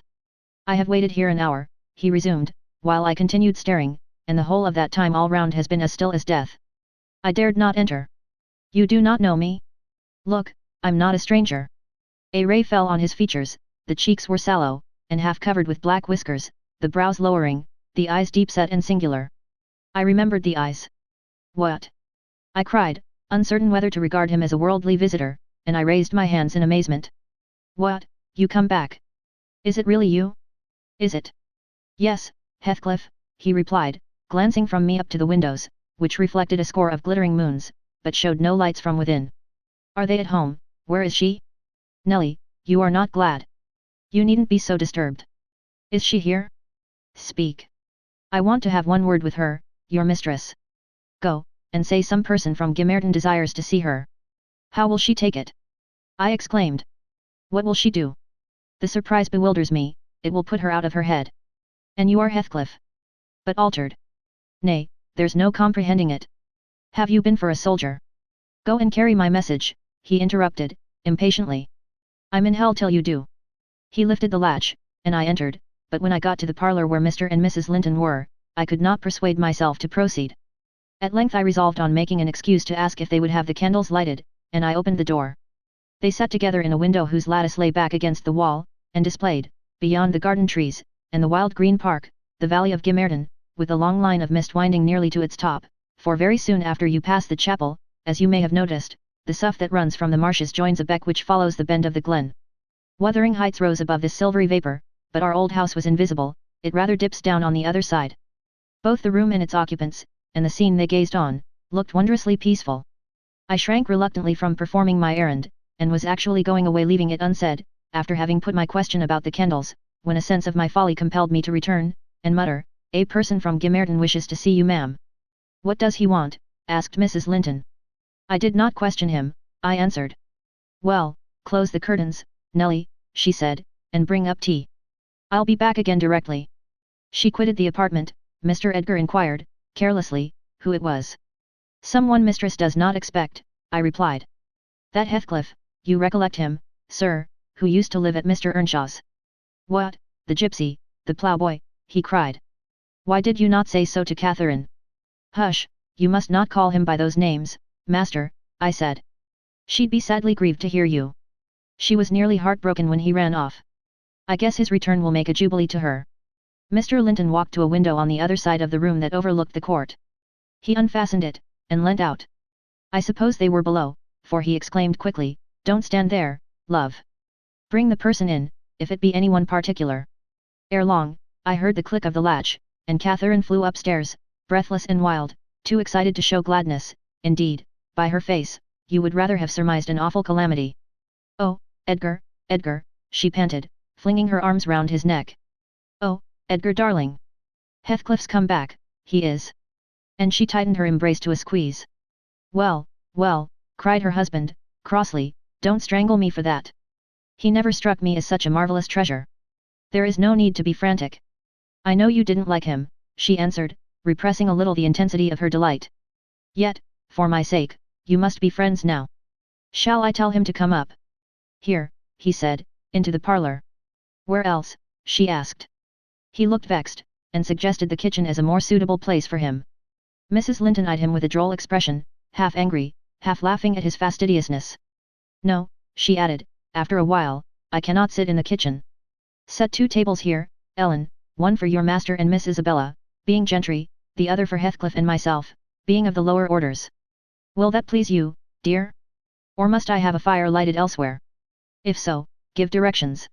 I'll run down and secure my guest. I'm afraid the joy is too great to be real. She was about to dart off again, but Edgar arrested her.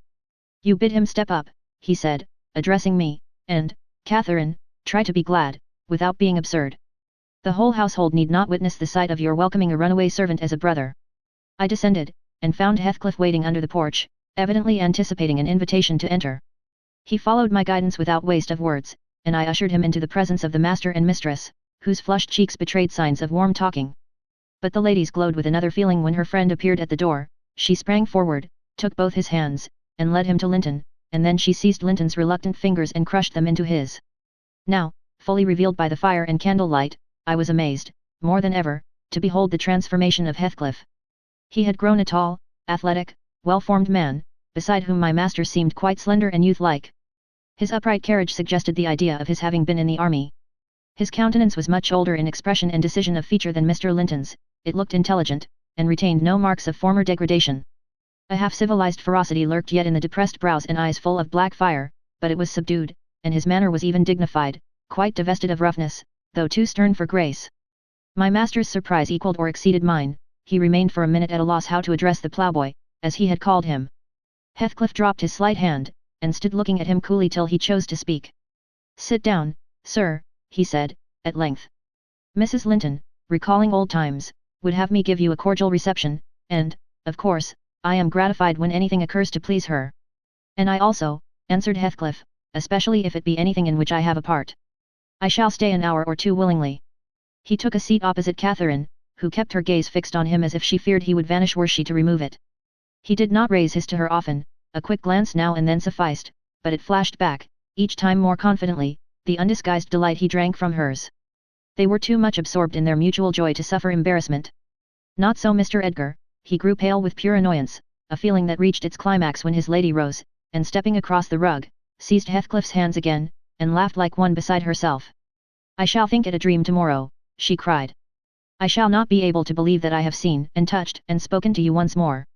And yet, cruel Heathcliff, you don't deserve this welcome. To be absent and silent for 3 years, and never to think of me. A little more than you have thought of me, he murmured. I heard of your marriage, Cathy, not long since, and, while waiting in the yard below, I meditated this plan, just to have one glimpse of your face, a stare of surprise, perhaps, and pretended pleasure, afterwards settle my score with Hindley, and then prevent the law by doing execution on myself. Your welcome has put these ideas out of my mind, but beware of meeting me with another aspect next time. Nay, you'll not drive me off again. You were really sorry for me, were you? Well, there was cause. I've fought through a bitter life since I last heard your voice, and you must forgive me, for I struggled only for you. Catherine, unless we are to have cold tea, please to come to the table, interrupted Linton, striving to preserve his ordinary tone, and a due measure of politeness. Mr. Heathcliff will have a long walk, wherever he may lodge tonight, and I'm thirsty. She took her post before the urn, and Miss Isabella came, summoned by the bell. Then, having handed their chairs forward, I left the room.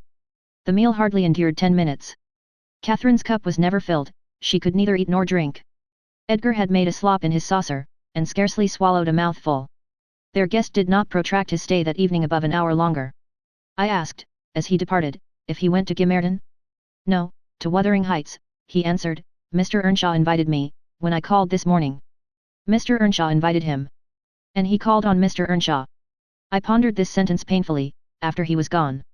Is he turning out a bit of a hypocrite, and coming into the country to work mischief under a cloak? I mused. I had a presentiment in the bottom of my heart that he had better have remained away. About the middle of the night, I was wakened from my first nap by Mrs. Linton gliding into my chamber, taking a seat on my bedside, and pulling me by the hair to rouse me. I cannot rest, Ellen, she said, by way of apology. And I want some living creature to keep me company in my happiness. Edgar is sulky, because I'm glad of a thing that does not interest him. He refuses to open his mouth, except to utter pettish, silly speeches, and he affirmed I was cruel and selfish for wishing to talk when he was so sick and sleepy. He always contrives to be sick at the least cross. I gave a few sentences of commendation to Heathcliff, and he, either for a headache or a pang of envy, began to cry, so I got up and left him. What use is it praising Heathcliff to him? I answered. As lads they had an aversion to each other, and Heathcliff would hate just as much to hear him praised, it's human nature. Let Mr. Linton alone about him, unless you would like an open quarrel between them.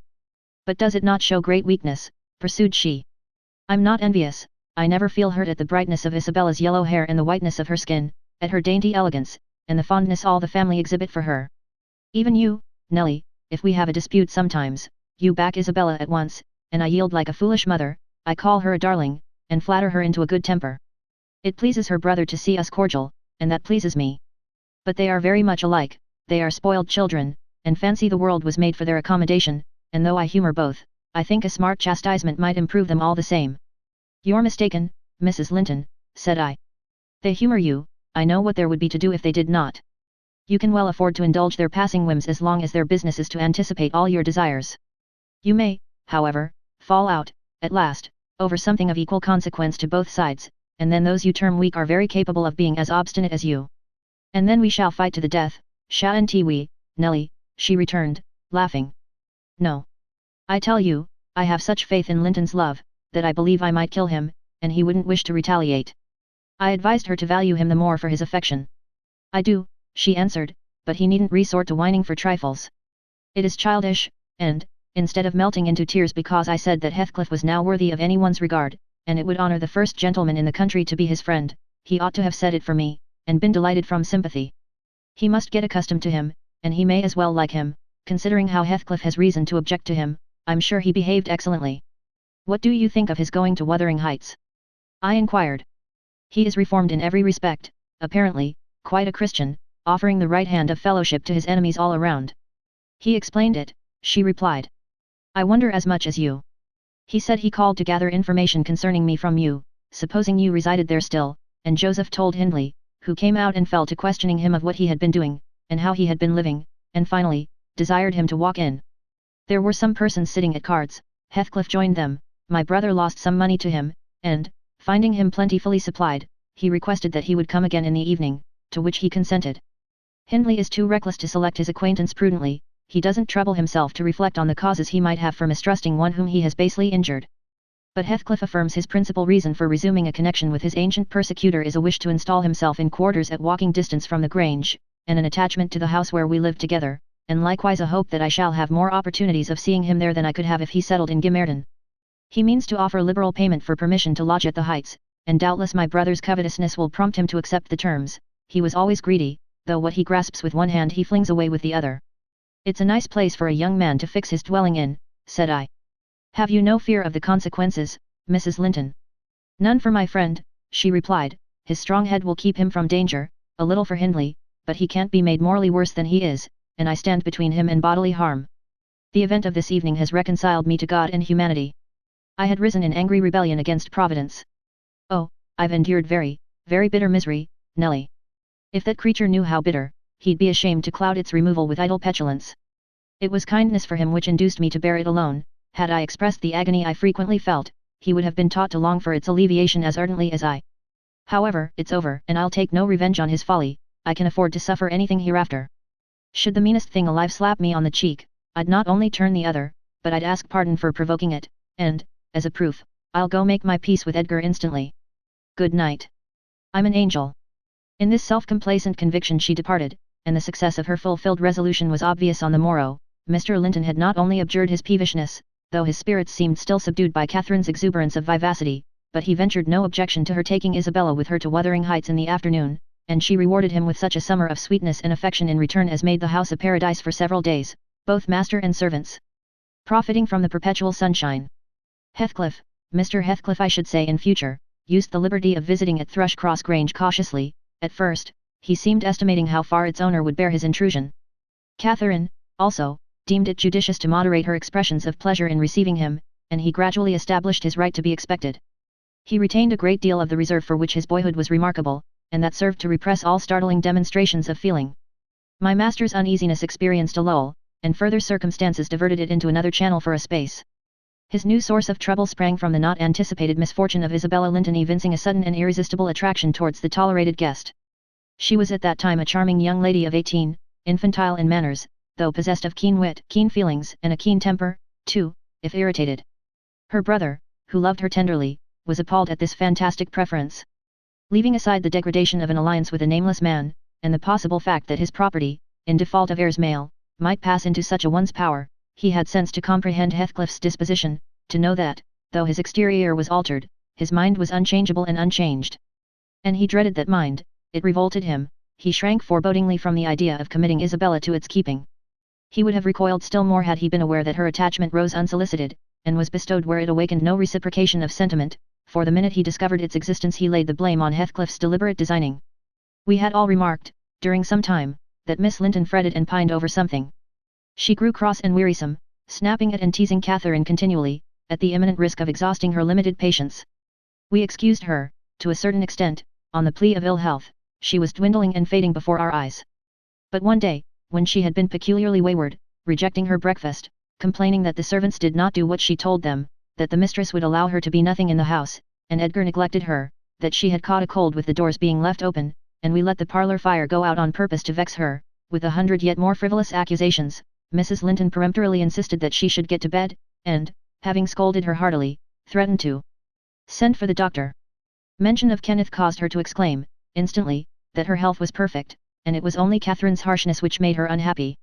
"How can you say I am harsh, you naughty fondling?" cried the mistress, amazed at the unreasonable assertion. "You are surely losing your reason. When have I been harsh, tell me?" "Yesterday," sobbed Isabella, "and now?" "Yesterday," said her sister-in-law. "On what occasion?" "In our walk along the moor, you told me to ramble where I pleased, while you sauntered on with Mr. Heathcliff." "And that's your notion of harshness," said Catherine, laughing. "It was no hint that your company was superfluous, we didn't care whether you kept with us or not, I merely thought Heathcliff's talk would have nothing entertaining for your ears." "Oh, no," wept the young lady, "you wished me away, because you knew I liked to be there." "Is she sane?" asked Mrs. Linton, appealing to me. "I'll repeat our conversation, word for word, Isabella, and you point out any charm it could have had for you." "I don't mind the conversation," she answered, "I wanted to be with." "Well," said Catherine, perceiving her hesitate to complete the sentence. "With him, and I won't be always sent off," she continued, kindling up. "You are a dog in the manger, Cathy, and desire no one to be loved but yourself." "You are an impertinent little monkey," exclaimed Mrs. Linton, in surprise. "But I'll not believe this idiocy. It is impossible that you can covet the admiration of Heathcliff, that you consider him an agreeable person." "I hope I have misunderstood you, Isabella." "No, you have not," said the infatuated girl. "I love him more than ever you loved Edgar, and he might love me, if you would let him." "I wouldn't be you for a kingdom, then," Catherine declared, emphatically, and she seemed to speak sincerely. "Nelly, help me to convince her of her madness. Tell her what Heathcliff is, an unreclaimed creature, without refinement, without cultivation, an arid wilderness of furs and whinstone. I'd as soon put that little canary into the park on a winter's day, as recommend you to bestow your heart on him. It is deplorable ignorance of his character, child, and nothing else, which makes that dream enter your head. Pray, don't imagine that he conceals depths of benevolence and affection beneath a stern exterior. He's not a rough diamond, a pearl-containing oyster of a rustic, he's a fierce, pitiless, wolfish man. I never say to him, let this or that enemy alone, because it would be ungenerous or cruel to harm them, I say, let them alone, because I should hate them to be wronged, and he'd crush you like a sparrow's egg, Isabella, if he found you a troublesome charge. I know he couldn't love a Linton, and yet he'd be quite capable of marrying your fortune and expectations. Avarice is growing with him a besetting sin. There's my picture, and I'm his friend, so much so, that had he thought seriously to catch you, I should, perhaps, have held my tongue, and let you fall into his trap." Miss Linton regarded her sister-in-law with indignation. For shame, she repeated, angrily. "You are worse than 20 foes, you poisonous friend." "Ah, you won't believe me, then," said Catherine. "You think I speak from wicked selfishness." "I'm certain you do," retorted Isabella, "and I shudder at you." "Good," cried the other. "Try for yourself, if that be your spirit. I have done, and yield the argument to your saucy insolence. And I must suffer for her egotism," she sobbed, as Mrs. Linton left the room. All is against me, she has blighted my single consolation." "But she uttered falsehoods, didn't she? Mr. Heathcliff is not a fiend, he has an honourable soul, and a true one, or how could he remember her?" "Banish him from your thoughts, miss," I said. "He's a bird of bad omen, no mate for you." Mrs. Linton spoke strongly, and yet I can't contradict her. She is better acquainted with his heart than I, or anyone besides, and she never would represent him as worse than he is. Honest people don't hide their deeds. How has he been living? How has he got rich? Why is he staying at Wuthering Heights, the house of a man whom he abhors. They say Mr. Earnshaw is worse and worse since he came. They sit up all night together continually, and Hindley has been borrowing money on his land, and does nothing but play and drink. I heard only a week ago, it was Joseph who told me, I met him at Gimerton. Nelly, he said, we's ha' a crowner's question now, at AHR folks. One on MSA most gettin' his finger cut off wi houting t other fro stickin' his seln loika cough. That's Maister, ya na, at S soa upo going ta t grand sizes. He's known feared ot bench o judges, norther Paul, ner Peter, ner John, ner Matthew, nor known on not he. He fair likes, he langs to set his brazen face agin and yon bonny lad Heathcliff, ya mind, he's a rare un. He can gurn a laugh as well as on a body at a rate devil's jest. Does he never say nout of his fine living among us, when he goes to T Grange? This is T-way on tea, up at sundown, dice, brandy, closed shutters, und can ellie light till next day at noon, then, T-foil gangs banning on raving to his chammer, macking decent fowks dig Thursday fingers I Thursday lugs for very shame, the knave, why he can caint his brass, ate, sleep, off to his neighbours to gossip wit wife. Course, he tells Dame Catherine how her father's gold runs into his pocket, and her father's son gallops down T Broad Road, while he flees afore to Oppen T Pikes. Now, Miss Linton, Joseph is an old rascal, but no liar, and, if his account of Heathcliff's conduct be true, you would never think of desiring such a husband, would you? You are leagued with the rest, Ellen, she replied. I'll not listen to your slanders. What malevolence you must have to wish to convince me that there is no happiness in the world. Whether she would have got over this fancy if left to herself, or persevered in nursing it perpetually, I cannot say. She had little time to reflect. The day after, there was a justice meeting at the next town, my master was obliged to attend, and Mr. Heathcliff, aware of his absence, called rather earlier than usual. Catherine and Isabella were sitting in the library, on hostile terms, but silent, the latter alarmed at her recent indiscretion, and the disclosure she had made of her secret feelings in a transient fit of passion, the former, on mature consideration, really offended with her companion, and, if she laughed again at her pertness, inclined to make it no laughing matter to her. She did laugh as she saw Heathcliff pass the window. I was sweeping the hearth, and I noticed a mischievous smile on her lips. Isabella, absorbed in her meditations, or a book, remained till the door opened, and it was too late to attempt an escape, which she would gladly have done had it been practicable.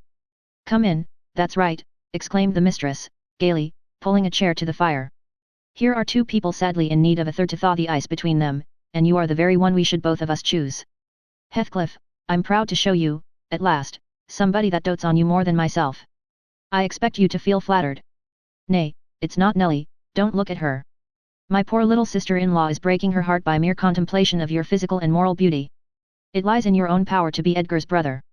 No, no, Isabella, you shan't run off, she continued, arresting, with feigned playfulness, the confounded girl, who had risen indignantly. We were quarrelling like cats about you, Heathcliff, and I was fairly beaten in protestations of devotion and admiration, and, moreover, I was informed that if I would but have the manners to stand aside, my rival, as she will have herself to be, would shoot a shaft into your soul that would fix you forever, and send my image into eternal oblivion. Catherine, said Isabella, calling up her dignity, and disdaining to struggle from the tight grasp that held her, I'd thank you to adhere to the truth and not slander me, even in joke. Mr. Heathcliff, be kind enough to bid this friend of yours release me, she forgets that you and I are not intimate acquaintances, and what amuses her is painful to me beyond expression. As the guest answered nothing, but took his seat, and looked thoroughly indifferent what sentiments she cherished concerning him, she turned and whispered an earnest appeal for liberty to her tormentor. By no means, cried Mrs. Linton in answer. I won't be named a dog in the manger again. You shall stay, now then. Heathcliff, why don't you evince satisfaction at my pleasant news? Isabella swears that the love Edgar has for me is nothing to that she entertains for you. I'm sure she made some speech of the kind, did she not, Ellen? And she has fasted ever since the day before yesterday's walk, from sorrow and rage that I dispatched her out of your society under the idea of its being unacceptable. I think you belie her, said Heathcliff, twisting his chair to face them. She wishes to be out of my society now, at any rate. And he stared hard at the object of discourse, as one might do at a strange repulsive animal, a centipede from the Indies, for instance, which curiosity leads one to examine in spite of the aversion it raises. The poor thing couldn't bear that, she grew white and red in rapid succession, and, while tears beaded her lashes, bent the strength of her small fingers to loosen the firm clutch of Catherine, and perceiving that as fast as she raised one finger off her arm another closed down, and she could not remove the whole together, she began to make use of her nails, and their sharpness presently ornamented the detainers with crescents of red. There's a tigress, exclaimed Mrs. Linton, setting her free, and shaking her hand with pain. "Begone, for God's sake, and hide your vixen face. How foolish to reveal those talons to him. Can't you fancy the conclusions he'll draw? Look, Heathcliff. They are instruments that will do execution, you must beware of your eyes." "I'd wrench them off her fingers, if they ever menaced me," he answered, brutally, when the door had closed after her. "But what did you mean by teasing the creature in that manner, Cathy? You were not speaking the truth, were you?" "I assure you I was," she returned. "She has been dying for your sake several weeks, and raving about you this morning, and pouring forth a deluge of abuse, because I represented your failings in a plain light, for the purpose of mitigating her adoration. But don't notice it further, I wish to punish her sauciness, that's all. I like her too well, my dear Heathcliff, to let you absolutely seize and devour her up. And I like her too ill to attempt it," said he, "except in a very ghoulish fashion. You'd hear of odd things if I lived alone with that mawkish, waxen face. The most ordinary would be painting on its white the colours of the rainbow, and turning the blue eyes black, every day or two. They detestably resemble Linton's." "Delectably," observed Catherine. "They are dove's eyes, angels." "She's her brother's heir, is she not?" he asked, after a brief silence. "I should be sorry to think so," returned his companion. "Half a dozen nephews shall erase her title, please heaven. Abstract your mind from the subject at present. You are too prone to covet your neighbour's goods. Remember, this neighbour's goods are mine." "If they were mine, they would be none the less that," said Heathcliff, "but though Isabella Linton may be silly, she is scarcely mad, and, in short, will dismiss the matter, as you advise." From their tongues they did dismiss it, and Catherine, probably, from her thoughts. The other, I felt certain, recalled it often in the course of the evening. I saw him smile to himself, grin rather, and lapse into ominous musing whenever Mrs. Linton had occasion to be absent from the apartment. I determined to watch his movements. My heart invariably cleaved to the master's, in preference to Catherine's side, with reason I imagined, for he was kind, and trustful, and honourable, and she could not be called the opposite, yet she seemed to allow herself such wide latitude, that I had little faith in her principles, and still less sympathy for her feelings. I wanted something to happen which might have the effect of freeing both Wuthering Heights and the Grange of Mr. Heathcliff, quietly, leaving us as we had been prior to his advent. His visits were a continual nightmare to me, and, I suspected, to my master also. His abode at the Heights was an oppression past explaining. I felt that God had forsaken the stray sheep there to its own wicked wanderings, and an evil beast prowled between it and the fold, waiting his time to spring and destroy. Chapter 11. Sometimes, while meditating on these things in solitude, I've got up in a sudden terror, and put on my bonnet to go see how all was at the farm. I've persuaded my conscience that it was a duty to warn him how people talked regarding his ways, and then I've recollected his confirmed bad habits, and, hopeless of benefiting him, have flinched from re-entering the dismal house, doubting if I could bear to be taken at my word. One time I passed the old gate, going out of my way, on a journey to Gimmerton. It was about the period that my narrative has reached, a bright frosty afternoon, the ground bare, and the road hard and dry. I came to a stone where the highway branches off onto the moor at your left hand, a rough sand pillar, with the letters WH cut on its north side, on the east G and on the southwest TG. It serves as a guidepost to the Grange, the Heights and village. The sun shone yellow on its grey head, reminding me of summer, and I cannot say why, but all at once a gush of child's sensations flowed into my heart. Hindley and I held it a favourite spot 20 years before. I gazed long at the weather-worn block, and, stooping down, perceived a hole near the bottom still full of snail shells and pebbles, which we were fond of storing there with more perishable things, and, as fresh as reality, it appeared that I beheld my early playmate seated on the withered turf, his dark, square head bent forward, and his little hand scooping out the earth with a piece of slate. "Poor Hindley!" I exclaimed, involuntarily. I started, my bodily eye was cheated into a momentary belief that the child lifted its face and stared straight into mine. It vanished in a twinkling, but immediately I felt an irresistible yearning to be at the Heights. Superstition urged me to comply with this impulse, supposing he should be dead. I thought, or should die soon, supposing it were a sign of death. The nearer I got to the house the more agitated I grew, and on catching sight of it I trembled in every limb. The apparition had outstripped me, it stood looking through the gate. That was my first idea on observing an elf-locked, brown-eyed boy setting his ruddy countenance against the bars. Further reflection suggested this must be Hareton, my Hareton, not altered greatly since I left him, 10 months since. "God bless thee, darling!" I cried, forgetting instantaneously my foolish fears. "Hareton, it's Nelly. Nelly, thy nurse." He retreated out of arm's length, and picked up a large flint. "I am come to see thy father, Hareton," I added, guessing from the action that Nelly, if she lived in his memory at all, was not recognized as one with me. He raised his missile to hurl it, I commenced a soothing speech, but could not stay his hand. the stone struck my bonnet, and then ensued, from the stammering lips of the little fellow, a string of curses, which, whether he comprehended them or not, were delivered with practiced emphasis, and distorted his baby features into a shocking expression of malignity. You may be certain this grieved more than angered me. Fit to cry, I took an orange from my pocket, and offered it to propitiate him. He hesitated, and then snatched it from my hold, as if he fancied I only intended to tempt and disappoint him. I showed another, keeping it out of his reach. Who has taught you those fine words, my bairn? I inquired. The curate. Damn the curate, and thee. Gie me that, he replied. Tell us where you got your lessons, and you shall have it, said I. Who's your master? Devil Daddy, was his answer. And what do you learn from Daddy? I continued. He jumped at the fruit, I raised it higher. What does he teach you? I asked.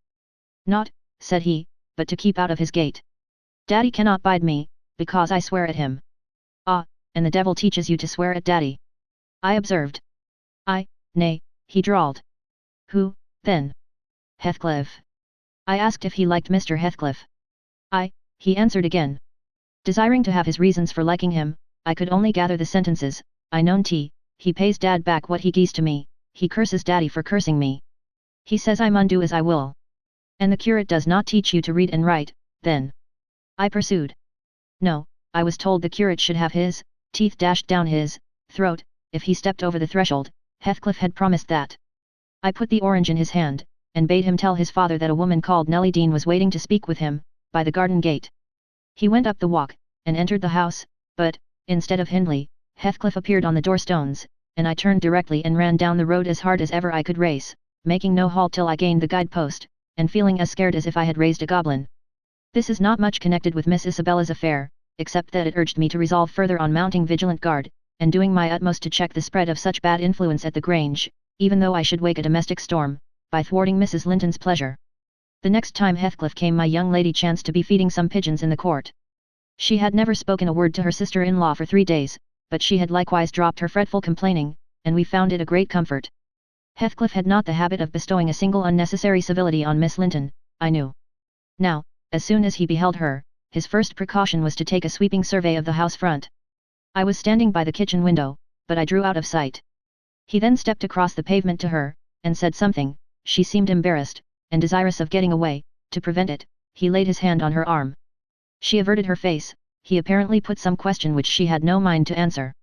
There was another rapid glance at the house, and supposing himself unseen, the scoundrel had the impudence to embrace her. Judas! Traitor! I ejaculated. You are a hypocrite, too, are you? A deliberate deceiver. Who is, Nellie? Said Catherine's voice at my elbow. I had been over intent on watching the pair outside to mark her entrance. Your worthless friend. I answered, warmly, the sneaking rascal yonder. Ah, he has caught a glimpse of us, he is coming in. I wonder will he have the heart to find a plausible excuse for making love to Miss, when he told you he hated her. Mrs. Linton saw Isabella tear herself free, and run into the garden, and a minute after, Heathcliff opened the door. I couldn't withhold giving some loose to my indignation, but Catherine angrily insisted on silence, and threatened to order me out of the kitchen, if I dared to be so presumptuous as to put in my insolent tongue. To hear you, people might think you were the mistress, she cried. You want setting down in your right place. Heathcliff, what are you about, raising this stir? I said you must let Isabella alone, I beg you will, unless you are tired of being received here, and wish Linton to draw the bolts against you. God forbid that he should try, answered the black villain. I detested him just then. God keep him meek and patient. Every day I grow madder after sending him to heaven. Hush, said Catherine, shutting the inner door. Don't vex me. Why have you disregarded my request? Did she come across you on purpose? What is it to you? He growled. I have a right to kiss her, if she chooses, and you have no right to object. I am not your husband, you needn't be jealous of me. I'm not jealous of you, replied the mistress, I'm jealous for you. Clear your face, you shan't scowl at me. If you like Isabella, you shall marry her. But do you like her? Tell the truth, Heathcliff. There, you won't answer. I'm certain you don't. And would Mr. Linton approve of his sister marrying that man? I inquired. Mr. Linton should approve, returned my lady, decisively. He might spare himself the trouble, said Heathcliff, I could do as well without his approbation. And as to you, Catherine, I have a mind to speak a few words now, while we are at it. I want you to be aware that I know you have treated me infernally, infernally. Do you hear? And if you flatter yourself that I don't perceive it, you are a fool, and if you think I can be consoled by sweet words, you are an idiot, and if you fancy I'll suffer unrevenged, I'll convince you of the contrary, in a very little while. Meantime, thank you for telling me your sister-in-law's secret, I swear I'll make the most of it. And stand you aside. What new phase of his character is this? Exclaimed Mrs. Linton, in amazement. I've treated you infernally, and you'll take your revenge. How will you take it, ungrateful brute? How have I treated you infernally? I seek no revenge on you, replied Heathcliff, less vehemently. That's not the plan. The tyrant grinds down his slaves and they don't turn against him, they crush those beneath them. You are welcome to torture me to death for your amusement, only allow me to amuse myself a little in the same style, and refrain from insult as much as you are able. Having levelled my palace, don't erect a hovel and complacently admire your own charity in giving me that for a home. If I imagined you really wished me to marry Isabel, I'd cut my throat. Oh, the evil is that I am not jealous, is it? Cried Catherine. Well, I won't repeat my offer of a wife, it is as bad as offering Satan a lost soul. Your bliss lies, like his, in inflicting misery. You prove it. Edgar is restored from the ill temper he gave way to at your coming, I begin to be secure and tranquil, and you, restless to know us at peace, appear resolved on exciting a quarrel. Quarrel with Edgar, if you please, Heathcliff, and deceive his sister, you'll hit on exactly the most efficient method of revenging yourself on me. The conversation ceased. Mrs. Linton sat down by the fire, flushed and gloomy. The spirit which served her was growing intractable, she could neither lay nor control it. He stood on the hearth with folded arms, brooding on his evil thoughts, and in this position I left them to seek the master, who was wondering what kept Catherine below so long. Ellen, said he, when I entered, have you seen your mistress? Yes, she's in the kitchen, sir, I answered. She's sadly put out by Mr. Heathcliff's behaviour, and, indeed, I do think it's time to arrange his visits on another footing. There's harm in being too soft, and now it's come to this. And I related the scene in the court, and, as near as I dared, the whole subsequent dispute. I fancied it could not be very prejudicial to Mrs. Linton, unless she made it so afterwards, by assuming the defensive for her guest. Edgar Linton had difficulty in hearing me to the close. His first words revealed that he did not clear his wife of blame. This is insufferable, he exclaimed. It is disgraceful that she should own him for a friend, and force his company on me. Call me 2 men out of the hall, Ellen. Catherine shall linger no longer to argue with the low ruffian, I have humoured her enough. He descended, and bidding the servants wait in the passage, went, followed by me, to the kitchen. Its occupants had recommenced their angry discussion, Mrs. Linton, at least, was scolding with renewed vigour, Heathcliff had moved to the window, and hung his head, somewhat cowed by her violent rating apparently. He saw the master first, and made a hasty motion that she should be silent, which she obeyed, abruptly, on discovering the reason of his intimation. How is this, said Linton, addressing her, what notion of propriety must you have to remain here, after the language which has been held to you by that blackguard? I suppose, because it is his ordinary talk you think nothing of it, you are habituated to his baseness, and, perhaps, imagine I can get used to it too. Have you been listening at the door, Edgar? Asked the mistress, in a tone particularly calculated to provoke her husband, implying both carelessness and contempt of his irritation. Heathcliff, who had raised his eyes at the former speech, gave a sneering laugh at the latter, on purpose, it seemed, to draw Mr. Linton's attention to him. He succeeded, but Edgar did not mean to entertain him with any high flights of passion. I've been so far forbearing with you, sir, he said quietly, not that I was ignorant of your miserable, degraded character, but I felt you were only partly responsible for that, and Catherine wishing to keep up your acquaintance, I acquiesced, foolishly. Your presence is a moral poison that would contaminate the most virtuous, for that cause, and to prevent worse consequences, I shall deny you hereafter admission into this house, and give notice now that I require your instant departure. 3 minutes' delay will render it involuntary and ignominious. Heathcliff measured the height and breadth of the speaker with an eye full of derision. Cathy, this lamb of yours threatens like a bull, he said. It is in danger of splitting its skull against my knuckles. By God! Mr. Linton, I'm mortally sorry that you are not worth knocking down. My master glanced towards the passage, and signed me to fetch the men, he had no intention of hazarding a personal encounter. I obeyed the hint, but Mrs. Linton, suspecting something, followed, and when I attempted to call them, she pulled me back, slammed the door to, and locked it. Fair means, she said, in answer to her husband's look of angry surprise. If you have not courage to attack him, make an apology, or allow yourself to be beaten. It will correct you of feigning more valor than you possess. No, I'll swallow the key before you shall get it. I'm delightfully rewarded for my kindness to each.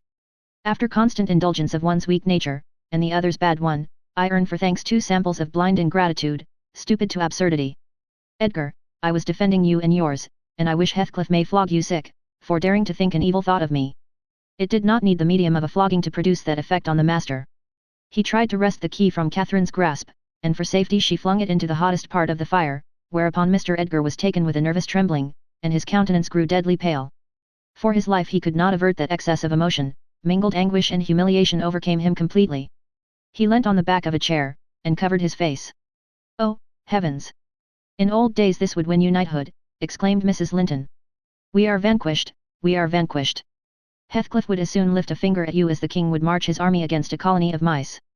Cheer up! You shan't be hurt. Your type is not a lamb, it's a sucking leveret." "I wish you joy of the milk-blooded coward, Cathy," said her friend. "I compliment you on your taste. And that is the slavering, shivering thing you preferred to me. I would not strike him with my fist, but I'd kick him with my foot, and experience considerable satisfaction. Is he weeping, or is he going to faint for fear?" The fellow approached and gave the chair on which Linton rested a push. "He'd better have kept his distance." My master quickly sprang erect, and struck him full on the throat, a blow that would have levelled a slighter man. It took his breath for a minute, and while he choked, Mr. Linton walked out by the back door into the yard, and from thence to the front entrance. "There, you've done with coming here," cried Catherine. "Get away, now, he'll return with a brace of pistols and half a dozen assistants. If he did overhear us, of course he'd never forgive you. You've played me an ill turn, Heathcliff. But go, make haste. I'd rather see Edgar at bay than you. Do you suppose I'm going with that blow burning in my gullet?" he thundered. "By hell, no. I'll crush his ribs in like a rotten hazelnut before I cross the threshold. If I don't floor him now, I shall murder him some time, so, as you value his existence, let me get at him." "He is not coming," I interposed, framing a bit of a lie. "There's the coachman and the 2 gardeners, you'll surely not wait to be thrust into the road by them. Each has a bludgeon, and master will, very likely, be watching from the parlour windows to see that they fulfill his orders." The gardeners and coachman were there, but Linton was with them. They had already entered the court. Heathcliff, on the second thoughts, resolved to avoid a struggle against 3 underlings. He seized the poker, smashed the lock from the inner door, and made his escape as they tramped in. Mrs. Linton, who was very much excited, bade me accompany her upstairs. She did not know my share in contributing to the disturbance, and I was anxious to keep her in ignorance. "I'm nearly distracted, Nelly," she exclaimed, throwing herself on the sofa. "1,000 smiths' hammers are beating in my head. Tell Isabella to shun me, this uproar is owing to her, and should she or anyone else aggravate my anger at present, I shall get wild. And, Nelly, say to Edgar, if you see him again tonight, that I'm in danger of being seriously ill. I wish it may prove true. He has startled and distressed me shockingly. I want to frighten him.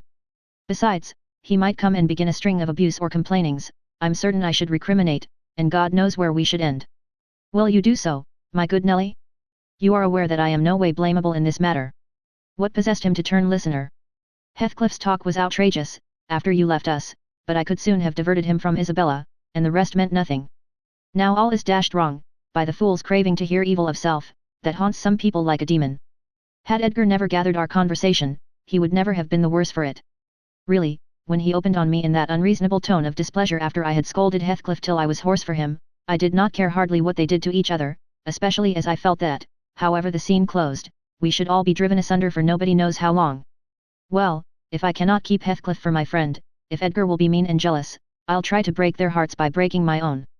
That will be a prompt way of finishing all, when I am pushed to extremity. But it's a deed to be reserved for a forlorn hope. I'd not take Linton by surprise with it. To this point he has been discreet in dreading to provoke me. You must represent the peril of quitting that policy, and remind him of my passionate temper, verging, when kindled, on frenzy. I wish you could dismiss that apathy out of that countenance, and look rather more anxious about me. The stolidity with which I received these instructions was, no doubt, rather exasperating, for they were delivered in perfect sincerity, but I believed a person who could plan the turning of her fits of passion to account, beforehand, might, by exerting her will, manage to control herself tolerably, even while under their influence, and I did not wish to frighten her husband, as she said, and multiply his annoyances for the purpose of serving her selfishness. Therefore I said nothing when I met the master coming towards the parlour, but I took the liberty of turning back to listen whether they would resume their quarrel together. He began to speak first. "Remain where you are, Catherine," he said, without any anger in his voice, but with much sorrowful despondency. "I shall not stay. I am neither come to wrangle nor be reconciled, but I wish just to learn whether, after this evening's events, you intend to continue your intimacy with. Oh, for mercy's sake, interrupted the mistress, stamping her foot, for mercy's sake, let us hear no more of it now. Your cold blood cannot be worked into a fever, your veins are full of ice water, but mine are boiling, and the sight of such chillness makes them dance. To get rid of me, answer my question, persevered Mr. Linton. You must answer it, and that violence does not alarm me. I have found that you can be as stoical as anyone, when you please. Will you give up Heathcliff hereafter, or will you give up me? It is impossible for you to be my friend and his at the same time, and I absolutely require to know which you choose. I require to be let alone, exclaimed Catherine, furiously. I demand it. Don't you see I can scarcely stand? Edgar, you leave me. She rang the bell till it broke with a twang. I entered leisurely. It was enough to try the temper of a saint, such senseless, wicked rages. There she lay dashing her head against the arm of the sofa, and grinding her teeth, so that you might fancy she would crash them to splinters. Mr. Linton stood looking at her in sudden compunction and fear. He told me to fetch some water. She had no breath for speaking. I brought a glass full, and as she would not drink, I sprinkled it on her face. In a few seconds she stretched herself out stiff, and turned up her eyes, while her cheeks, at once blanched and livid, assumed the aspect of death. Linton looked terrified. There is nothing in the world the matter, I whispered. I did not want him to yield, though I could not help being afraid in my heart. She has blood on her lips, he said, shuddering. Never mind. I answered, tartly. And I told him how she had resolved, previous to his coming, on exhibiting a fit of frenzy. I incautiously gave the account aloud, and she heard me, for she started up, her hair flying over her shoulders, her eyes flashing, the muscles of her neck and arms standing out preternaturally. I made up my mind for broken bones, at least, but she only glared about her for an instant, and then rushed from the room. The master directed me to follow, I did, to her chamber door. She hindered me from going further by securing it against me. As she never offered to descend to breakfast next morning, I went to ask whether she would have some carried up. No, she replied, peremptorily. The same question was repeated at dinner and tea, and again on the morrow after, and received the same answer. Mr. Linton, on his part, spent his time in the library, and did not inquire concerning his wife's occupations. Isabella and he had had an hour's interview, during which he tried to elicit from her some sentiment of proper horror for Heathcliff's advances, but he could make nothing of her evasive replies, and was obliged to close the examination unsatisfactorily, adding, however, a solemn warning, that if she were so insane as to encourage that worthless suitor, it would dissolve all bonds of relationship between herself and him. Chapter 12. While Miss Linton moped about the park and garden, always silent, and almost always in tears, and her brother shut himself up among books that he never opened, wearying, I guessed, with a continual vague expectation that Catherine, repenting her conduct, would come of her own accord to ask pardon, and seek a reconciliation, and she fasted pertinaciously, under the idea, probably, that at every meal Edgar was ready to choke for her absence, and pride alone held him from running to cast himself at her feet. I went about my household duties, convinced that the Grange had but one sensible soul in its walls, and that lodged in my body. I wasted no condolences on Miss, nor any expostulations on my mistress, nor did I pay much attention to the sighs of my master, who yearned to hear his lady's name, since he might not hear her voice. I determined they should come about as they pleased for me, and though it was a tiresomely slow process, I began to rejoice at length in a faint dawn of its progress, as I thought at first. Mrs. Linton, on the third day, unbarred her door, and having finished the water in her pitcher and decanter, desired a renewed supply, and a basin of gruel, for she believed she was dying. That I set down as a speech meant for Edgar's ears. I believed no such thing, so I kept it to myself and brought her some tea and dry toast. She ate and drank eagerly, and sank back on her pillow again, clenching her hands and groaning. Oh, I will die, she exclaimed, since no one cares anything about me. I wish I had not taken that. Then a good while after I heard her murmur, no, I'll not die, he'd be glad, he does not love me at all, he would never miss me. Did you want anything, ma'am? I inquired, still preserving my external composure, in spite of her ghastly countenance and strange, exaggerated manner. What is that apathetic being doing? She demanded, pushing the thick entangled locks from her wasted face. Has he fallen into a lethargy, or is he dead? Neither, replied I, if you mean Mr. Linton. He's tolerably well, I think, though his studies occupy him rather more than they ought. He is continually among his books, since he has no other society. I should not have spoken so if I had known her true condition, but I could not get rid of the notion that she acted a part of her disorder. Among his books, she cried, confounded. And I dying. I on the brink of the grave. My God! Does he know how I'm altered? Continued she, staring at her reflection in a mirror hanging against the opposite wall. Is that Catherine Linton? He imagines me in a pet, in play, perhaps. Cannot you inform him that it is frightful earnest? Nelly, if it be not too late, as soon as I learn how he feels, I'll choose between these two, either to starve at once, that would be no punishment unless he had a heart, or to recover, and leave the country. Are you speaking the truth about him now? Take care. Is he actually so utterly indifferent for my life? Why, ma'am, I answered, the master has no idea of your being deranged, and of course he does not fear that you will let yourself die of hunger. You think not? Cannot you tell him I will, she returned. Persuade him, speak of your own mind, say you are certain I will. No, you forget, Mrs. Linton, I suggested, that you have eaten some food with a relish this evening, and tomorrow you will perceive its good effects. If I were only sure it would kill him, she interrupted, I'd kill myself directly. These 3 awful nights I've never closed my lids, and oh, I've been tormented. I've been haunted, Nelly. But I begin to fancy you don't like me. How strange. I thought, though everybody hated and despised each other, they could not avoid loving me. And they have all turned to enemies in a few hours. They have, I'm positive, the people here. How dreary to meet death, surrounded by their cold faces. Isabella, terrified and repelled, afraid to enter the room, it would be so dreadful to watch Catherine go. And Edgar standing solemnly by to see it over, then offering prayers of thanks to God for restoring peace to his house, and going back to his books. What in the name of all that feels has he to do with books, when I am dying? She could not bear the notion which I had put into her head of Mr. Linton's philosophical resignation. Tossing about, she increased her feverish bewilderment to madness, and tore the pillow with her teeth, then raising herself up all burning, desired that I would open the window. We were in the middle of winter, the wind blew strong from the northeast, and I objected. Both the expressions flitting over her face, and the changes of her moods, began to alarm me terribly, and brought to my recollection her former illness, and the doctor's injunction that she should not be crossed. A minute previously she was violent, now, supported on one arm, and not noticing my refusal to obey her, she seemed to find childish diversion in pulling the feathers from the rents she had just made, and ranging them on the sheet according to their different species. Her mind had strayed to other associations. That's a turkey's, she murmured to herself, and this is a wild duck's, and this is a pigeon's. Ah, they put pigeons' feathers in the pillows, no wonder I couldn't die. Let me take care to throw it on the floor when I lie down. And here is a moorcock's, and this, I should know it among 1,000, it's a lapwing's.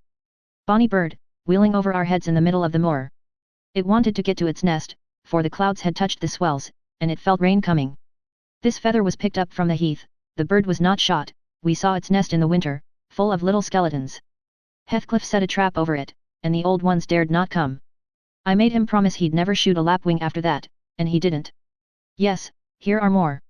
Did he shoot my lapwings, Nelly? Are they red, any of them? Let me look. Give over with that baby work. I interrupted, dragging the pillow away, and turning the holes towards the mattress, for she was removing its contents by handfuls.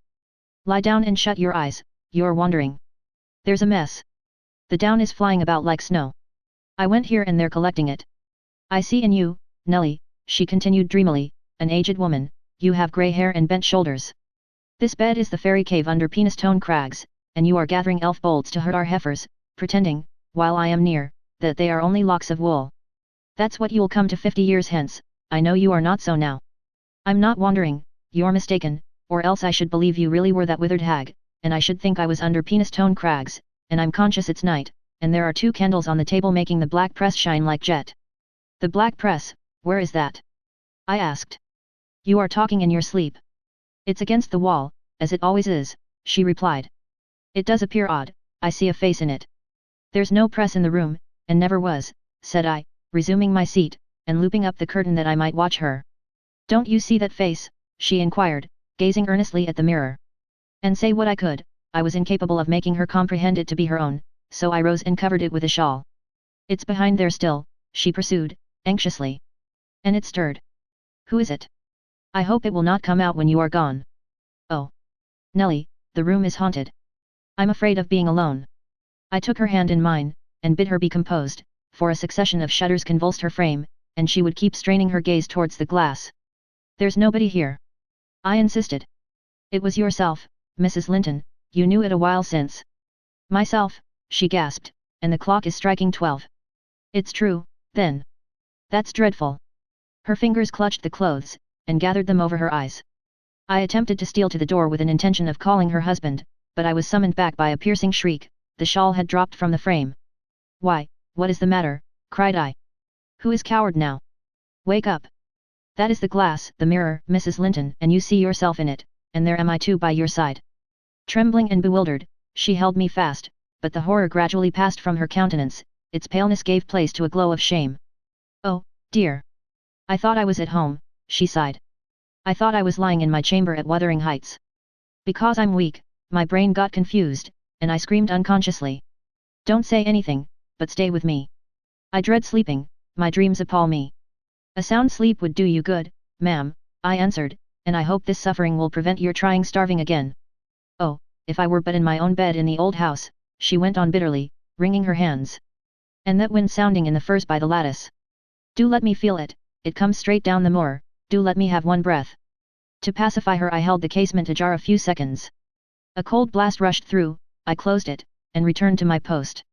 She lay still now, her face bathed in tears. Exhaustion of body had entirely subdued her spirit, our fiery Catherine was no better than a wailing child. "How long is it since I shut myself in here?" she asked, suddenly reviving. "It was Monday evening," I replied, "and this is Thursday night, or rather Friday morning, at present." "What, of the same week?" she exclaimed. "Only that brief time." "Long enough to live on nothing but cold water and ill temper," observed I. "Well, it seems a weary number of hours," she muttered doubtfully, "it must be more. I remember being in the parlour after they had quarrelled, and Edgar being cruelly provoking, and me running into this room desperate. As soon as ever I had barred the door, utter blackness overwhelmed me, and I fell on the floor.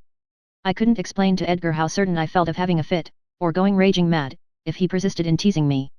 I had no command of tongue or brain, and he did not guess my agony. Perhaps, it barely left me sense to try to escape from him and his voice. Before I recovered sufficiently to see and hear, it began to be dawn, and, Nelly, I'll tell you what I thought, and what has kept recurring and recurring till I feared for my reason. I thought as I lay there, with my head against that table leg, and my eyes dimly discerning the grey square of the window, that I was enclosed in the oak-panelled bed at home, and my heart ached with some great grief which, just waking, I could not recollect.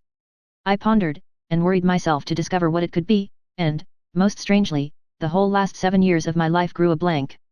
I did not recall that they had been at all. I was a child, my father was just buried, and my misery arose from the separation that Hindley had ordered between me and Heathcliff. I was laid alone, for the first time, and, rousing from a dismal doze after a night of weeping, I lifted my hand to push the panels aside, it struck the tabletop. I swept it along the carpet, and then memory burst in, my late anguish was swallowed in a paroxysm of despair. I cannot say why I felt so wildly wretched, it must have been temporary derangement, for there is scarcely cause.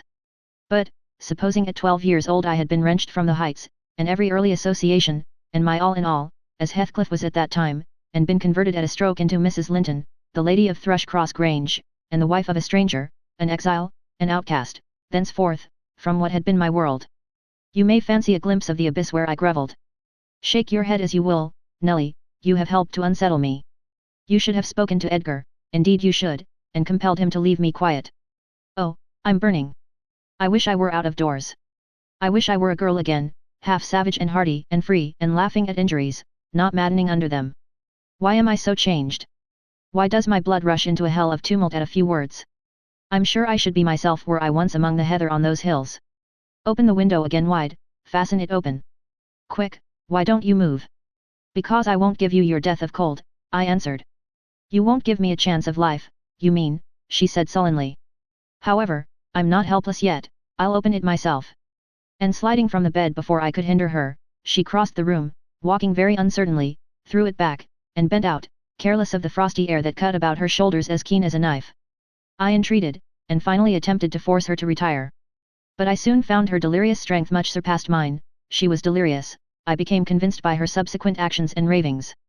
There was no moon, and everything beneath lay in misty darkness, not a light gleamed from any house, far or near, all had been extinguished long ago, and those at Wuthering Heights were never visible, still she asserted she caught their shining. Look, she cried eagerly, that's my room with the candle in it, and the trees swaying before it, and the other candle is in Joseph's garret. Joseph sits up late, doesn't he? He's waiting till I come home that he may lock the gate. Well, he'll wait a while yet. It's a rough journey, and a sad heart to travel it, and we must pass by Gimerton Kirk to go that journey. We've braved its ghosts often together, and dared each other to stand among the graves and ask them to come. But, Heathcliff, if I dare you now, will you venture? If you do, I'll keep you. I'll not lie there by myself, they may bury me 12 feet deep, and throw the church down over me, but I won't rest till you are with me. I never will. She paused, and resumed with a strange smile. He's considering, he'd rather I'd come to him. Find a way, then. Not through that kirkyard. You are slow. Be content, you always followed me. Perceiving it vain to argue against her insanity, I was planning how I could reach something to wrap about her, without quitting my hold of herself, for I could not trust her alone by the gaping lattice, when, to my consternation, I heard the rattle of the door handle, and Mr. Linton entered. He had only then come from the library, and, in passing through the lobby, had noticed our talking and been attracted by curiosity, or fear, to examine what it signified, at that late hour. "Oh, sir!" I cried, checking the exclamation risen to his lips at the sight which met him, and the bleak atmosphere of the chamber. "My poor mistress is ill, and she quite masters me, I cannot manage her at all, pray, come and persuade her to go to bed. Forget your anger, for she's hard to guide any way but her own." "Catherine ill," he said, hastening to us. "Shut the window, Ellen." "Catherine? Why?" He was silent. The haggardness of Mrs. Linton's appearance smote him speechless, and he could only glance from her to me in horrified astonishment. "She's been fretting here," I continued, "and eating scarcely anything, and never complaining, she would admit none of us till this evening, and so we couldn't inform you of her state, as we were not aware of it ourselves, but it is nothing." I felt I uttered my explanations awkwardly. The master frowned. "It is nothing, is it, Ellen Dean?" he said sternly. "You shall account more clearly for keeping me ignorant of this." And he took his wife in his arms, and looked at her with anguish. At first she gave him no glance of recognition, he was invisible to her abstracted gaze. The delirium was not fixed, however, having weaned her eyes from contemplating the outer darkness, by degrees she centered her attention on him, and discovered who it was that held her. "Ah, you are come, are you, Edgar Linton?" she said, with angry animation. "You are one of those things that are ever found when least wanted, and when you are wanted, never. I suppose we shall have plenty of lamentations now, I see we shall, but they can't keep me from my narrow home out yonder, my resting place, where I'm bound before spring is over. There it is, not among the Lintons, mind, under the chapel roof, but in the open air, with a headstone, and you may please yourself whether you go to them or come to me." "Catherine, what have you done?" commenced the master. "Am I nothing to you any more? Do you love that wretch Heath?" "Hush!" cried Mrs. Linton. "Hush, this moment! You mention that name and I end the matter instantly by a spring from the window. What you touch at present you may have, but my soul will be on that hilltop before you lay hands on me again. I don't want you, Edgar, I'm past wanting you. Return to your books. I'm glad you possess a consolation, for all you had in me is gone." "Her mind wanders, sir," I interposed. "She has been talking nonsense the whole evening, but let her have quiet, and proper attendance, and she'll rally. Hereafter, we must be cautious how we vex her." "I desire no further advice from you," answered Mr. Linton. "You knew your mistress's nature, and you encouraged me to harass her. And not to give me one hint of how she has been these 3 days. It was heartless. Months of sickness could not cause such a change." I began to defend myself, thinking it too bad to be blamed for another's wicked waywardness. "I knew Mrs. Linton's nature to be headstrong and domineering," cried I, "but I didn't know that you wished to foster her fierce temper. I didn't know that, to humour her, I should wink at Mr. Heathcliff. I performed the duty of a faithful servant in telling you, and I have got a faithful servant's wages. Well, it will teach me to be careful next time. Next time you may gather intelligence for yourself. The next time you bring a tale to me you shall quit my service, Ellen Dean," he replied. "You'd rather hear nothing about it, I suppose, then, Mr. Linton," said I. "Heathcliff has your permission to come according to Miss, and to drop in at every opportunity your absence offers, on purpose to poison the mistress against you." Confused as Catherine was, her wits were alert at applying our conversation. "Ah!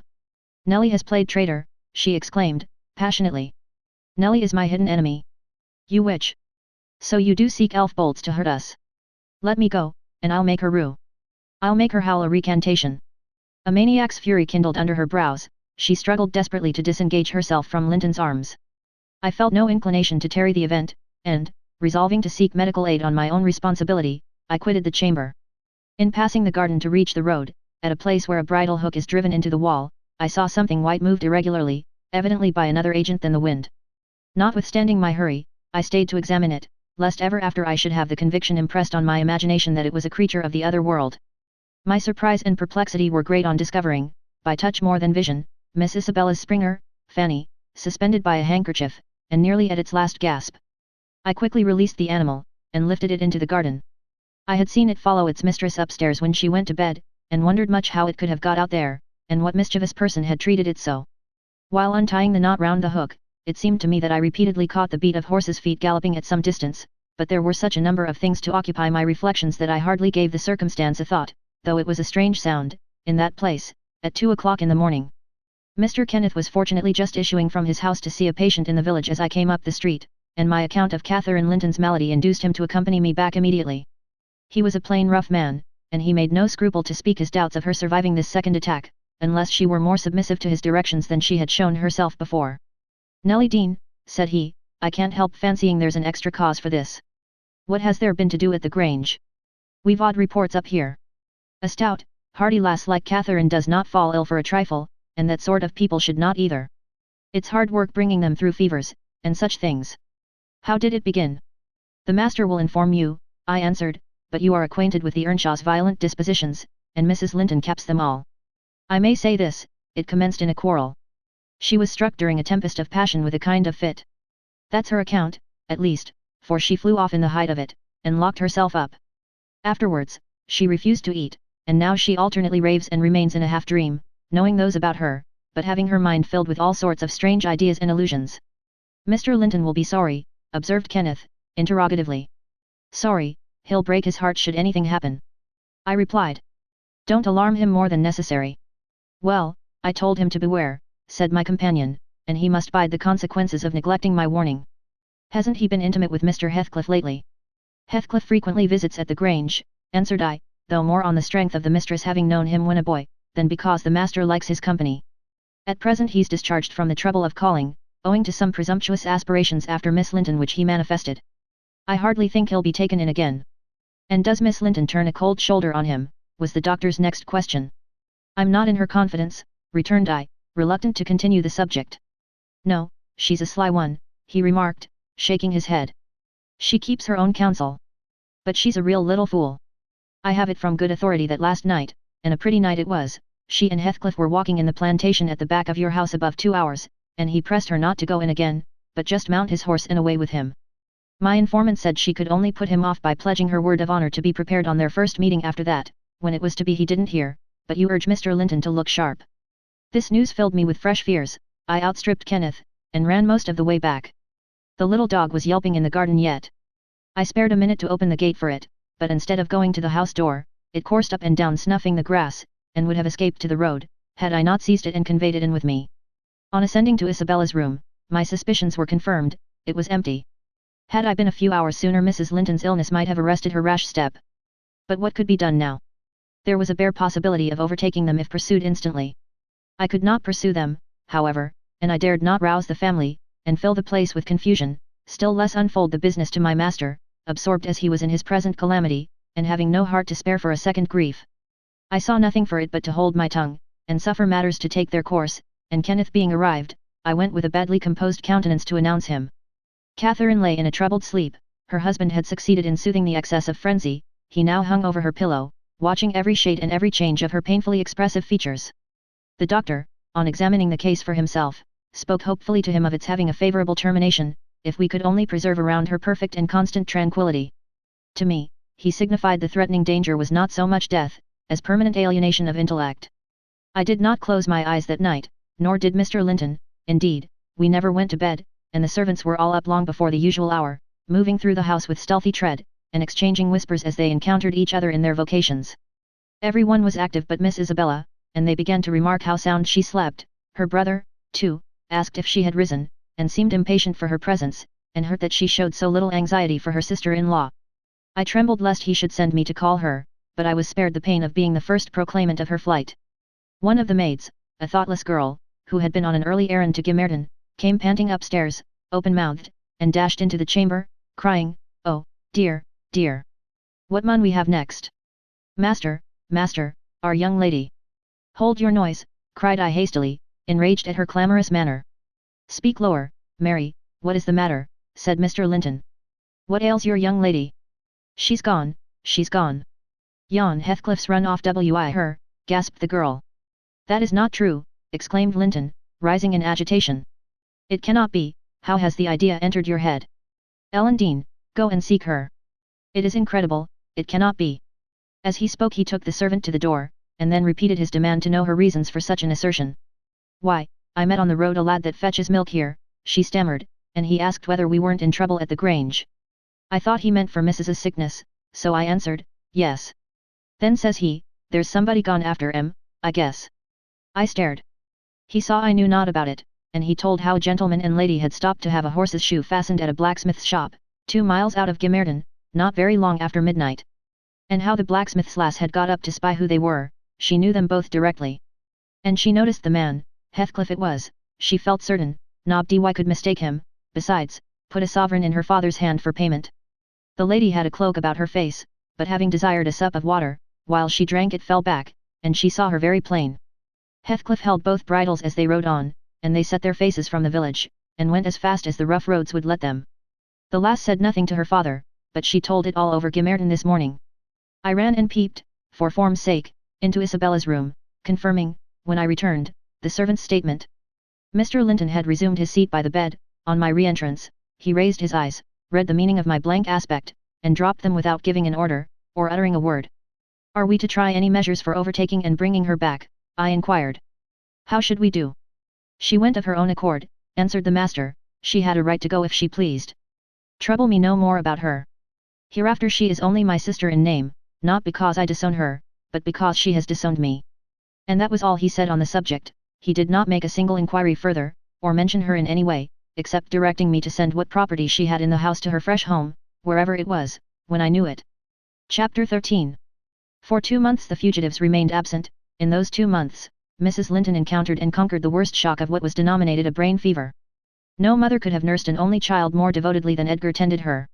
Day and night he was watching, and patiently enduring all the annoyances that irritable nerves and a shaken reason could inflict, and, though Kenneth remarked that what he saved from the grave would only recompense his care by forming the source of constant future anxiety, in fact, that his health and strength were being sacrificed to preserve a mere ruin of humanity, he knew no limits in gratitude and joy when Catherine's life was declared out of danger, and hour after hour he would sit beside her, tracing the gradual return to bodily health, and flattering his too sanguine hopes with the illusion that her mind would settle back to its right balance also, and she would soon be entirely her former self.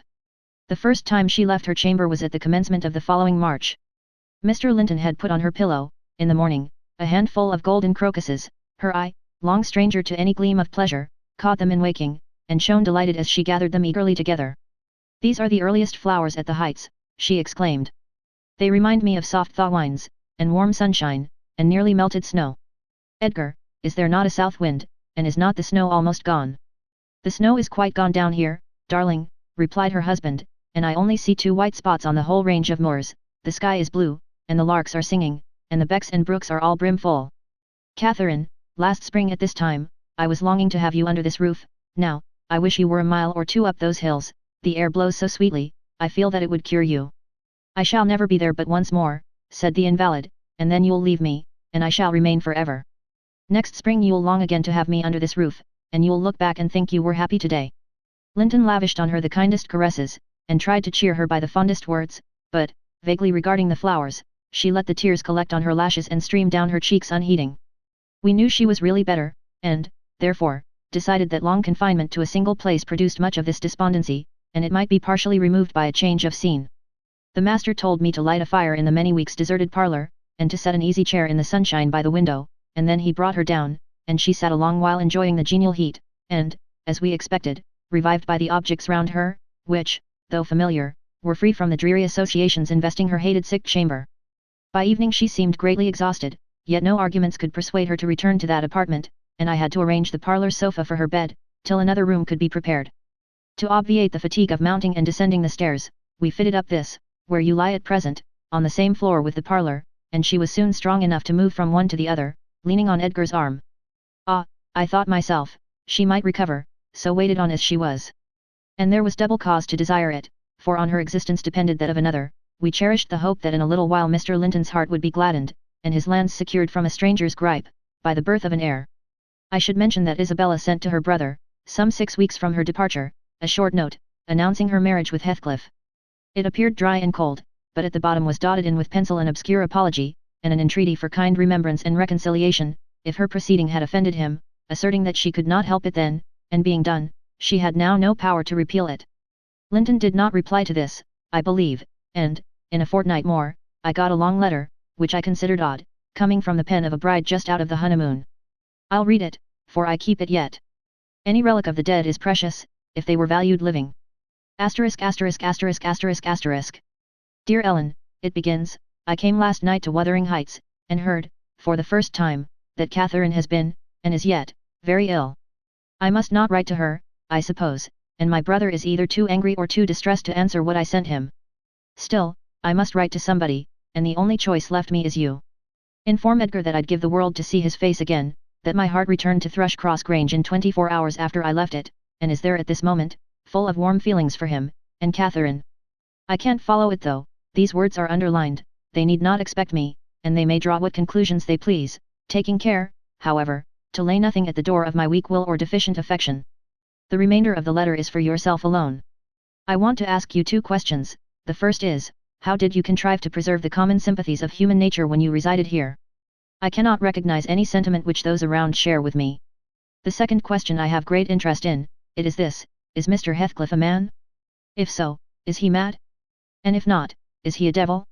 I shan't tell my reasons for making this inquiry, but I beseech you to explain, if you can, what I have married, that is, when you call to see me, and you must call, Ellen, very soon. Don't write, but come and bring me something from Edgar. Now, you shall hear how I have been received in my new home, as I am led to imagine the Heights will be. It is to amuse myself that I dwell on such subjects as the lack of external comforts, they never occupy my thoughts, except at the moment when I miss them. I should laugh and dance for joy, if I found their absence was the total of my miseries, and the rest was an unnatural dream. The sun set behind the Grange as we turned on to the moors, by that, I judged it to be 6 o'clock, and my companion halted half an hour, to inspect the park, and the gardens, and, probably, the place itself, as well as he could, so it was dark when we dismounted in the paved yard of the farmhouse, and your old fellow servant, Joseph, issued out to receive us by the light of a dip candle. He did it with a courtesy that redounded to his credit. His first act was to elevate his torch to a level with my face, squint malignantly, project his underlip, and turn away. Then he took the 2 horses, and led them into the stables, reappearing for the purpose of locking the outer gate, as if we lived in an ancient castle.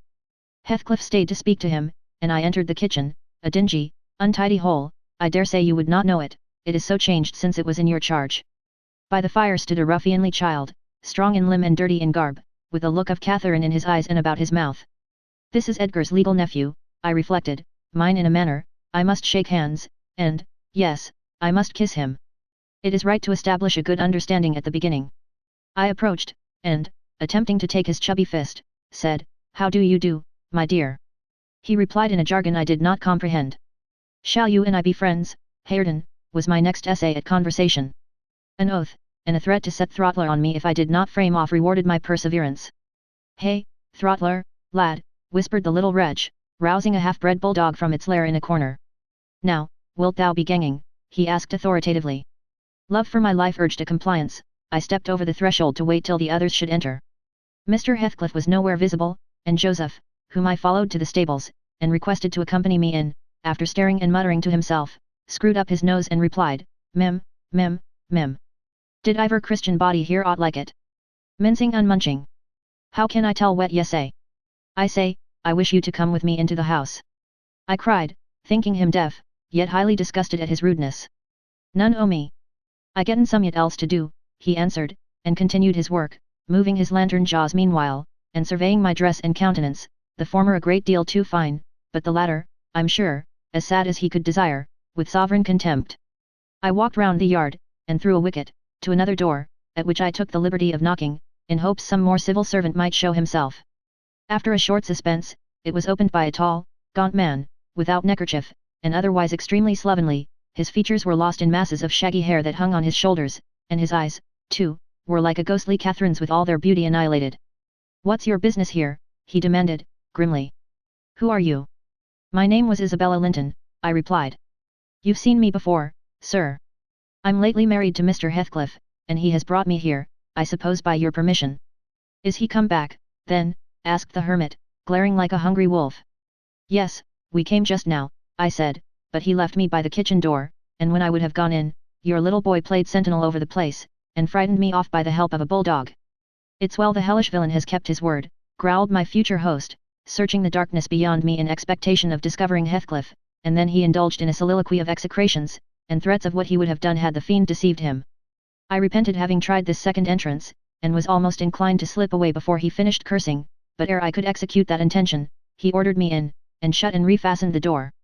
There was a great fire, and that was all the light in the huge apartment, whose floor had grown a uniform grey, and the once brilliant pewter dishes, which used to attract my gaze when I was a girl, partook of a similar obscurity, created by tarnish and dust. I inquired whether I might call the maid, and be conducted to a bedroom.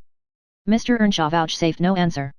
He walked up and down, with his hands in his pockets, apparently quite forgetting my presence, and his abstraction was evidently so deep, and his whole aspect so misanthropical, that I shrank from disturbing him again.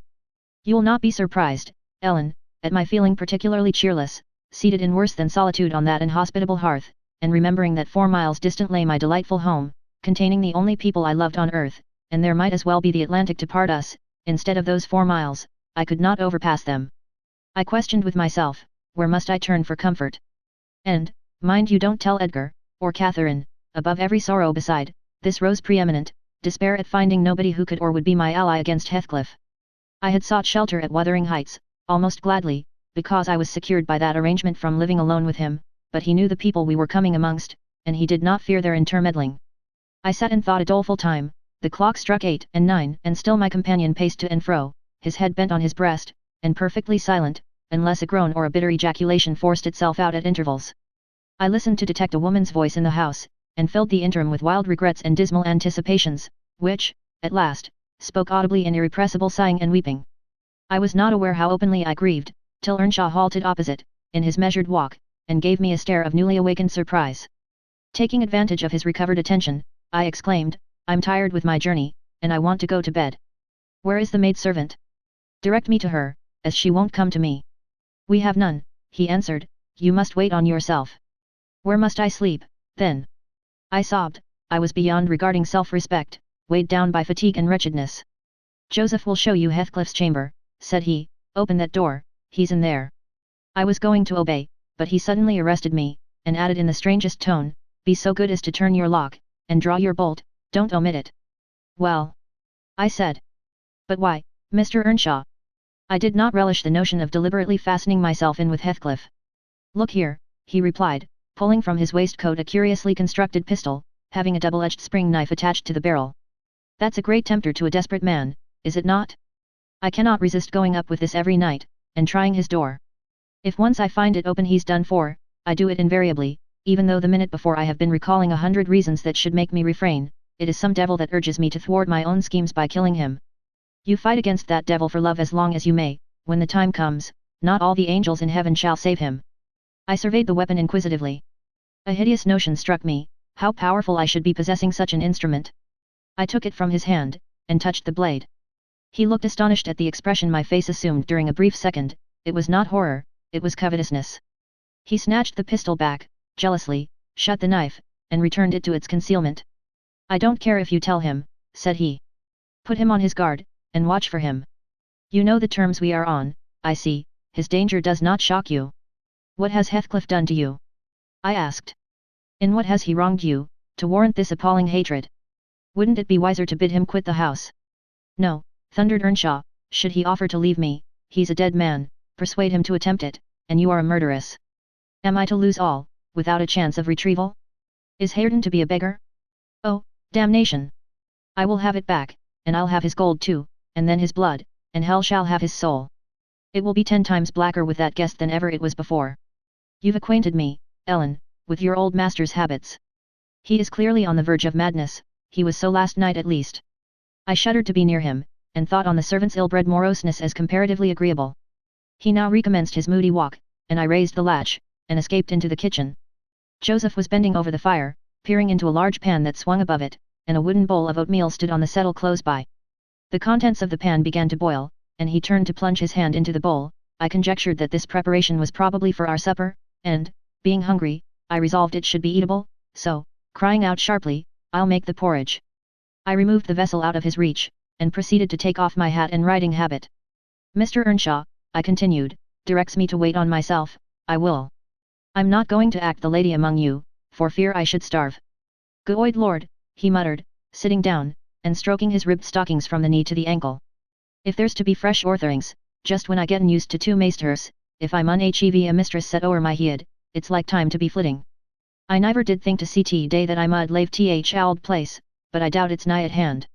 This lamentation drew no notice from me. I went briskly to work, sighing to remember a period when it would have been all merry fun, but compelled speedily to drive off the remembrance.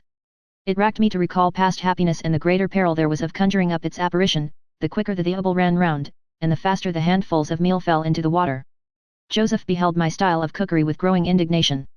"Theer," he ejaculated. "Hareton, thou will'n tease up thy porridge to neat, there'll be naught but lumps as big as my neve. Theer, Jean. I'd fling in bowl and all, if I wer yet. There, pale tea gilp off, and then yell ha done wit. Bang, bang. It's a mercy tea both'em isn't deeved out."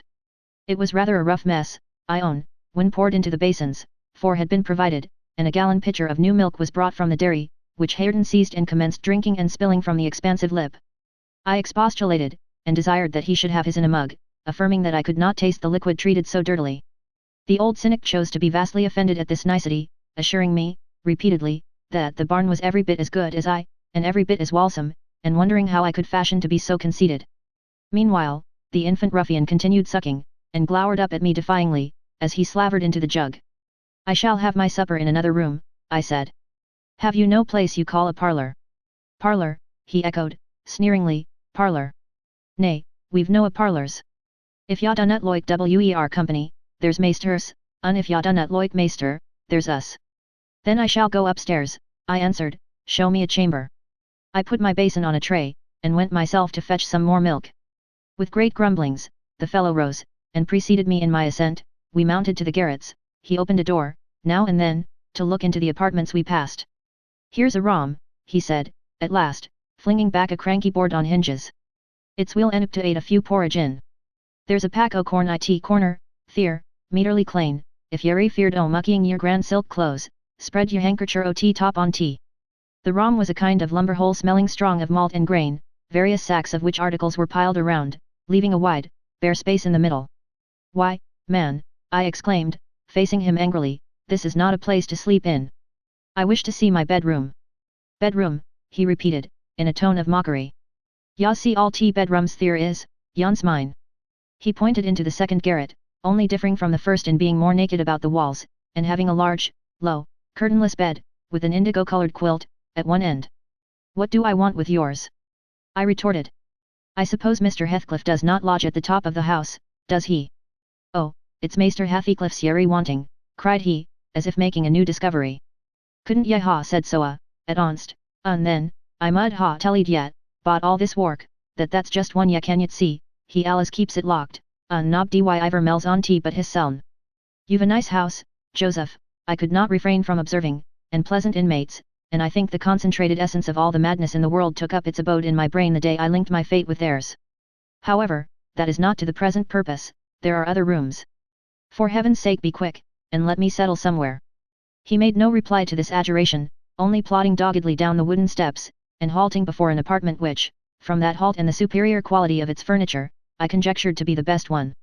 There was a carpet, a good one, but the pattern was obliterated by dust, a fireplace hung with cut paper, dropping to pieces, a handsome oak bedstead with ample crimson curtains of rather expensive material and modern make, but they had evidently experienced rough usage. The valances hung in festoons, wrenched from their rings, and the iron rod supporting them was bent in an arc on one side, causing the drapery to trail upon the floor.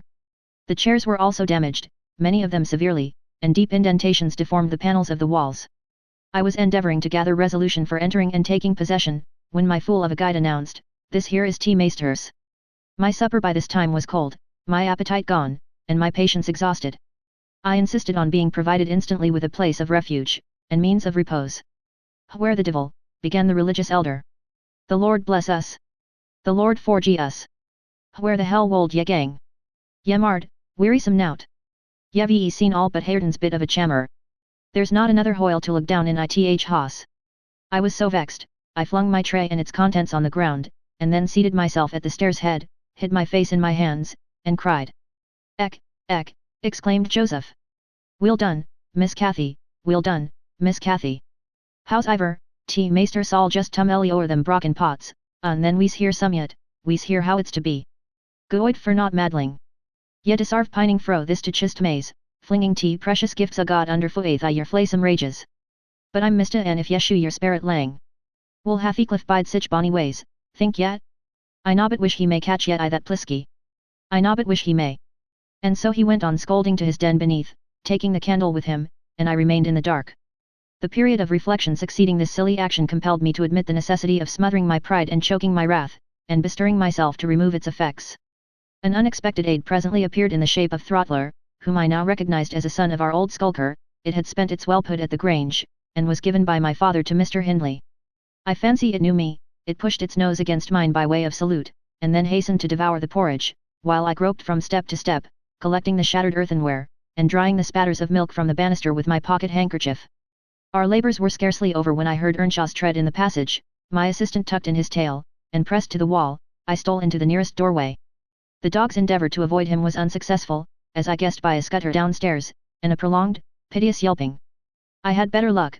He passed on, entered his chamber, and shut the door. Directly after Joseph came up with Hareton, to put him to bed.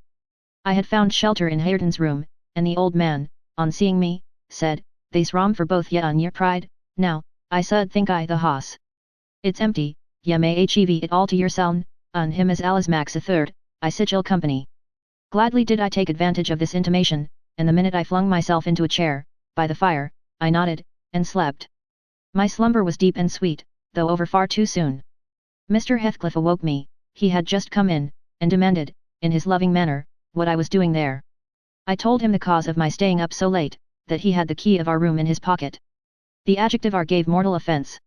He swore it was not, nor ever should be, mine, and but I'll not repeat his language, nor describe his habitual conduct. He is ingenious and unresting in seeking to gain my abhorrence. I sometimes wonder at him with an intensity that deadens my fear, yet, I assure you, a tiger or a venomous serpent could not rouse terror in me equal to that which he wakens. He told me of Catherine's illness, and accused my brother of causing it, promising that I should be Edgar's proxy in suffering, till he could get hold of him. I do hate him, I am wretched, I have been a fool. Beware of uttering one breath of this to anyone at the Grange. I shall expect you every day, don't disappoint me, Isabella. Chapter 14. As soon as I had perused this epistle I went to the master, and informed him that his sister had arrived at the Heights, and sent me a letter expressing her sorrow for Mrs. Linton's situation, and her ardent desire to see him, with a wish that he would transmit to her, as early as possible, some token of forgiveness by me. "Forgiveness," said Linton.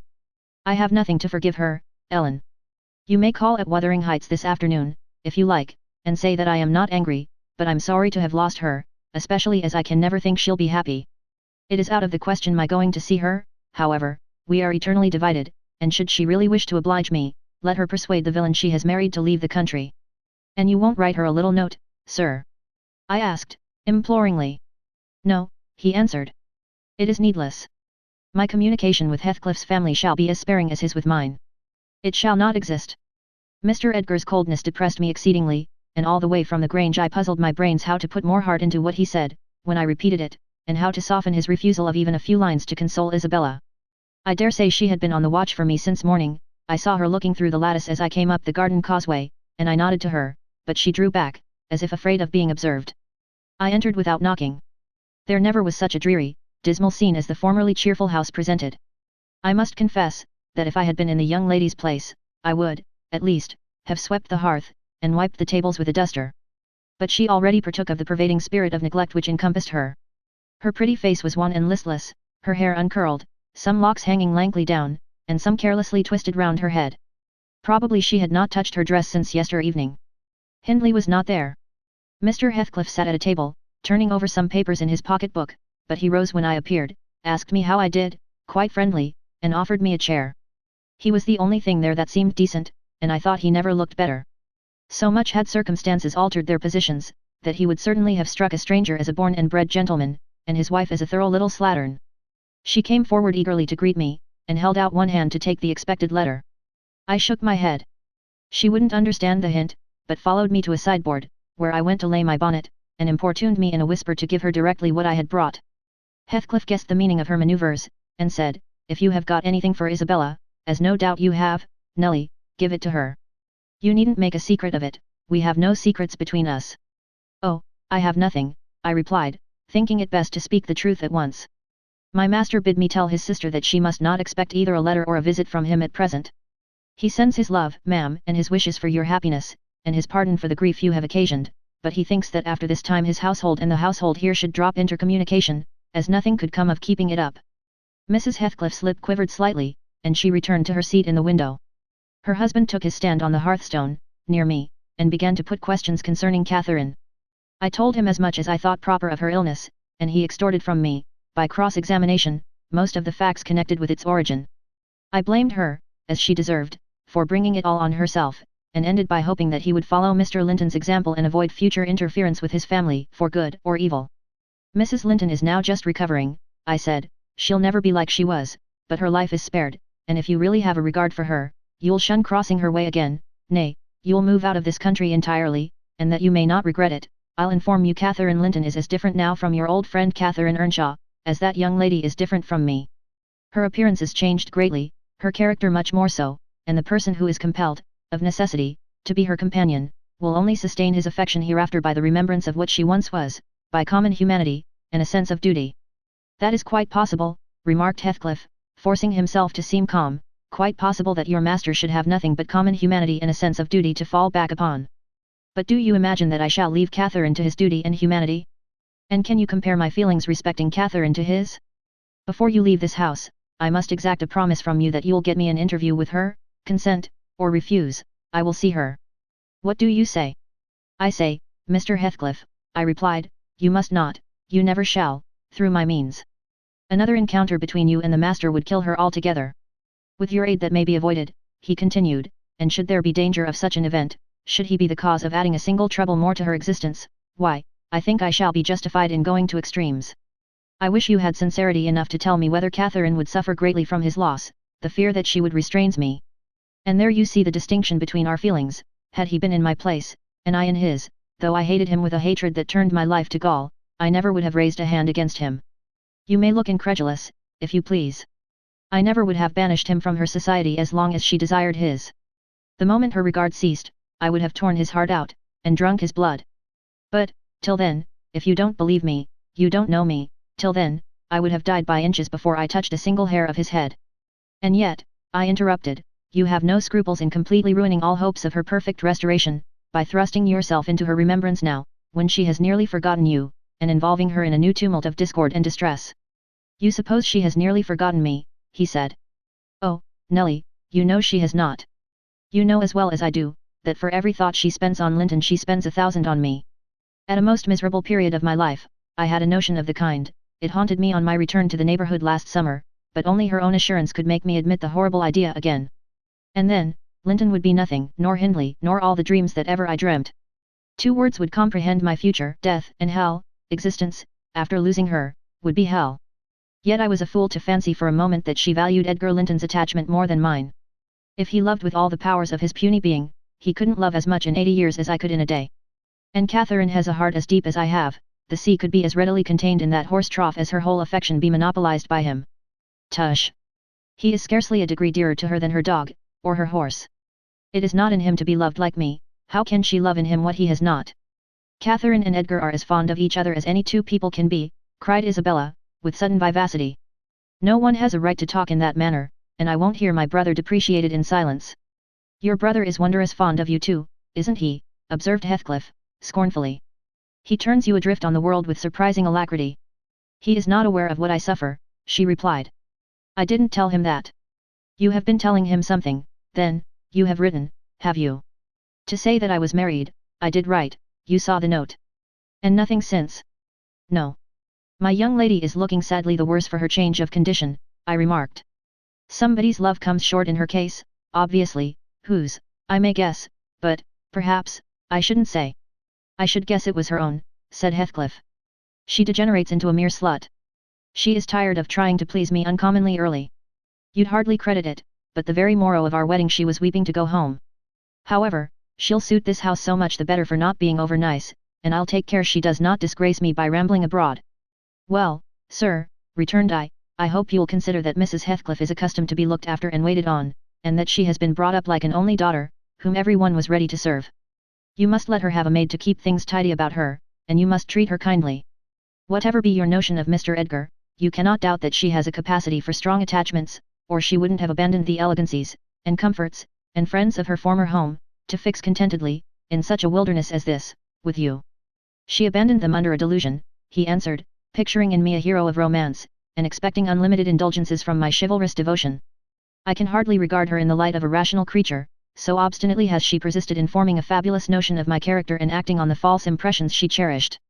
But, at last, I think she begins to know me. I don't perceive the silly smiles and grimaces that provoked me at first, and the senseless incapability of discerning that I was in earnest when I gave her my opinion of her infatuation in herself. It was a marvelous effort of perspicacity to discover that I did not love her. I believed, at one time, no lessons could teach her that. And yet it is poorly learnt, for this morning she announced, as a piece of appalling intelligence, that I had actually succeeded in making her hate me. A positive labor of Hercules, I assure you. If it be achieved, I have cause to return thanks. Can I trust your assertion, Isabella? Are you sure you hate me? If I let you alone for half a day, won't you come sighing and wheedling to me again? I dare say she would rather I had seemed all tenderness before you, it wounds her vanity to have the truth exposed. But I don't care who knows that the passion was wholly on one side, and I never told her a lie about it. She cannot accuse me of showing one bit of deceitful softness. The first thing she saw me do, on coming out of the Grange, was to hang up her little dog, and when she pleaded for it, the first words I uttered were a wish that I had the hanging of every being belonging to her, except one. Possibly she took that exception for herself. But no brutality disgusted her. I suppose she has an innate admiration of it, if only her precious person were secure from injury. Now, was it not the depth of absurdity, of genuine idiocy, for that pitiful, slavish, mean-minded bratch to dream that I could love her? Tell your master, Nelly, that I never, in all my life, met with such an abject thing as she is. She even disgraces the name of Linton, and I've sometimes relented, from pure lack of invention, in my experiments on what she could endure, and still creep shamefully cringing back. But tell him, also, to set his fraternal and magisterial heart at ease, that I keep strictly within the limits of the law. I have avoided, up to this period, giving her the slightest right to claim a separation, and, what's more, she'd thank nobody for dividing us. If she desired to go, she might. The nuisance of her presence outweighs the gratification to be derived from tormenting her. Mr. Heathcliff, said I, this is the talk of a madman. Your wife, most likely, is convinced you are mad, and, for that reason, she has borne with you hitherto, but now that you say she may go, she'll doubtless avail herself of the permission. You are not so bewitched, ma'am, are you, as to remain with him of your own accord? Take care, Ellen, answered Isabella, her eyes sparkling irefully. There was no misdoubting by their expression the full success of her partner's endeavours to make himself detested. Don't put faith in a single word he speaks. He's a lying fiend. A monster, and not a human being. I've been told I might leave him before, and I've made the attempt, but I dare not repeat it. Only, Ellen, promise you'll not mention a syllable of his infamous conversation to my brother or Catherine. Whatever he may pretend, he wishes to provoke Edgar to desperation. He says he has married me on purpose to obtain power over him, and he shan't obtain it. I'll die first. I just hope, I pray, that he may forget his diabolical prudence and kill me. The single pleasure I can imagine is to die, or to see him dead. There, that will do for the present, said Heathcliff. If you are called upon in a court of law, you'll remember her language, Nelly. And take a good look at that countenance, she's near the point which would suit me. No, you're not fit to be your own guardian, Isabella, now, and I, being your legal protector, must retain you in my custody, however distasteful the obligation may be. Go upstairs, I have something to say to Ellen Dean in private. That's not the way, upstairs, I tell you. Why, this is the road upstairs, child. He seized, and thrust her from the room, and returned muttering, I have no pity. I have no pity. The more the worms writhe, the more I yearn to crush out their entrails. It is a moral teething, and I grind with greater energy in proportion to the increase of pain. Do you understand what the word pity means? I said, hastening to resume my bonnet. Did you ever feel a touch of it in your life? Put that down, he interrupted, perceiving my intention to depart. You are not going yet. Come here now, Nelly, I must either persuade or compel you to aid me in fulfilling my determination to see Catherine, and that without delay. I swear that I meditate no harm, I don't desire to cause any disturbance, or to exasperate or insult Mr. Linton. I only wish to hear from herself how she is, and why she has been ill, and to ask if anything that I could do would be of use to her. Last night I was in the Grange garden 6 hours, and I'll return there tonight, and every night I'll haunt the place, and every day, till I find an opportunity of entering. If Edgar Linton meets me, I shall not hesitate to knock him down, and give him enough to ensure his quiescence while I stay. If his servants oppose me, I shall threaten them off with these pistols. But wouldn't it be better to prevent my coming in contact with them, or their master? And you could do it so easily. I'd warn you when I came, and then you might let me in unobserved, as soon as she was alone, and watch till I departed, your conscience quite calm, you would be hindering mischief. I protested against playing that treacherous part in my employer's house, and, besides, I urged the cruelty and selfishness of his destroying Mrs. Linton's tranquility for his satisfaction. The commonest occurrence startles her painfully, I said. She's all nerves, and she couldn't bear the surprise, I'm positive. Don't persist, sir. Or else I shall be obliged to inform my master of your designs, and he'll take measures to secure his house and its inmates from any such unwarrantable intrusions. In that case I'll take measures to secure you, woman, exclaimed Heathcliff, you shall not leave Wuthering Heights till tomorrow morning. It is a foolish story to assert that Catherine could not bear to see me, and as to surprising her, I don't desire it, you must prepare her, ask her if I may come. You say she never mentions my name, and that I am never mentioned to her. To whom should she mention me if I am a forbidden topic in the house? She thinks you are all spies for her husband. Oh, I've no doubt she's in hell among you. I guess by her silence, as much as anything, what she feels. You say she is often restless, and anxious looking, is that a proof of tranquility? You talk of her mind being unsettled. How the devil could it be otherwise in her frightful isolation? And that insipid, paltry creature attending her from duty and humanity. From pity and charity. He might as well plant an oak in a flower pot, and expect it to thrive, as imagine he can restore her to vigor in the soil of his shallow cares. Let us settle it at once, will you stay here, and am I to fight my way to Catherine over Linton and his footman? Or will you be my friend, as you have been hitherto, and do what I request? Decide. Because there is no reason for my lingering another minute, if you persist in your stubborn ill nature. Well, Mr. Lockwood, I argued and complained, and flatly refused him 50 times, but in the long run he forced me to an agreement.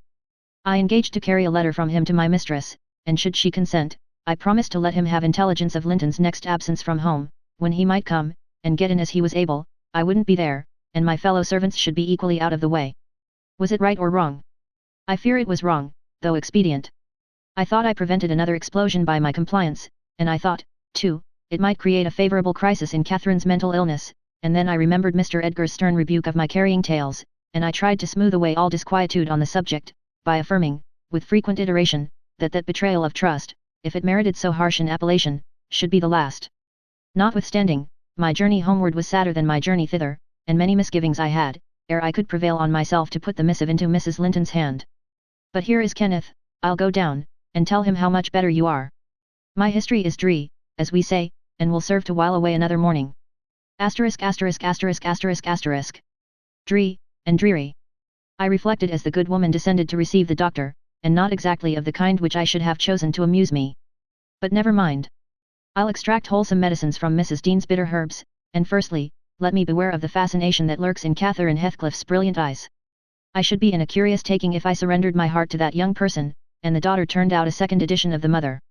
Chapter 15. Another week over, and I am so many days nearer health, and spring. I have now heard all my neighbour's history, at different sittings, as the housekeeper could spare time from more important occupations. I'll continue it in her own words, only a little condensed. She is, on the whole, a very fair narrator, and I don't think I could improve her style. Asterisk asterisk asterisk asterisk asterisk. In the evening, she said, the evening of my visit to the Heights, I knew, as well as if I saw him, that Mr. Heathcliff was about the place, and I shunned going out, because I still carried his letter in my pocket, and didn't want to be threatened or teased any more. I had made up my mind not to give it till my master went somewhere, as I could not guess how its receipt would affect Catherine. The consequence was, that it did not reach her before the lapse of 3 days. The 4th was Sunday, and I brought it into her room after the family were gone to church. There was a manservant left to keep the house with me, and we generally made a practice of locking the doors during the hours of service, but on that occasion the weather was so warm and pleasant that I set them wide open, and, to fulfill my engagement, as I knew who would be coming, I told my companion that the mistress wished very much for some oranges, and he must run over to the village and get a few, to be paid for on the morrow. He departed, and I went upstairs. Mrs. Linton sat in a loose white dress, with a light shawl over her shoulders, in the recess of the open window, as usual. Her thick, long hair had been partly removed at the beginning of her illness, and now she wore it simply combed in its natural tresses over her temples and neck. Her appearance was altered, as I had told Heathcliff, but when she was calm, there seemed unearthly beauty in the change. The flash of her eyes had been succeeded by a dreamy and melancholy softness, they no longer gave the impression of looking at the objects around her, they appeared always to gaze beyond, and far beyond, you would have said out of this world. Then, the paleness of her face, its haggard aspect having vanished as she recovered flesh, and the peculiar expression arising from her mental state, though painfully suggestive of their causes, added to the touching interest which she awakened, and, invariably to me, I know, and to any person who saw her, I should think, refuted more tangible proofs of convalescence, and stamped her as one doomed to decay. A book lay spread on the sill before her, and the scarcely perceptible wind fluttered its leaves at intervals. I believe Linton had laid it there, for she never endeavoured to divert herself with reading, or occupation of any kind, and he would spend many an hour in trying to entice her attention to some subject which had formerly been her amusement. She was conscious of his aim, and in her better moods endured his efforts placidly, only showing their uselessness by now and then suppressing a wearied sigh, and checking him at last with the saddest of smiles and kisses. At other times, she would turn petulantly away, and hide her face in her hands, or even push him off angrily, and then he took care to let her alone, for he was certain of doing no good.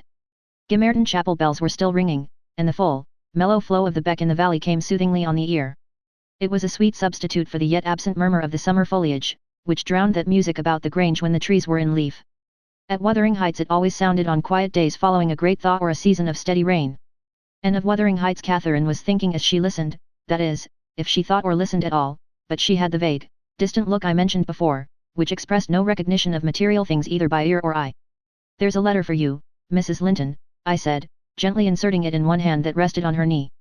"You must read it immediately, because it wants an answer." "Shall I break the seal?" "Yes," she answered, without altering the direction of her eyes. I opened it. It was very short. "Now," I continued, "read it." She drew away her hand, and let it fall. I replaced it in her lap, and stood waiting till it should please her to glance down, but that movement was so long delayed that at last I resumed, "Must I read it, ma'am?" "It is from Mr. Heathcliff." There was a start and a troubled gleam of recollection, and a struggle to arrange her ideas. She lifted the letter, and seemed to peruse it, and when she came to the signature she sighed, yet still I found she had not gathered its import, for, upon my desiring to hear her reply, she merely pointed to the name, and gazed at me with mournful and questioning eagerness. "Well, he wishes to see you," said I, guessing her need of an interpreter. "He's in the garden by this time, and impatient to know what answer I shall bring."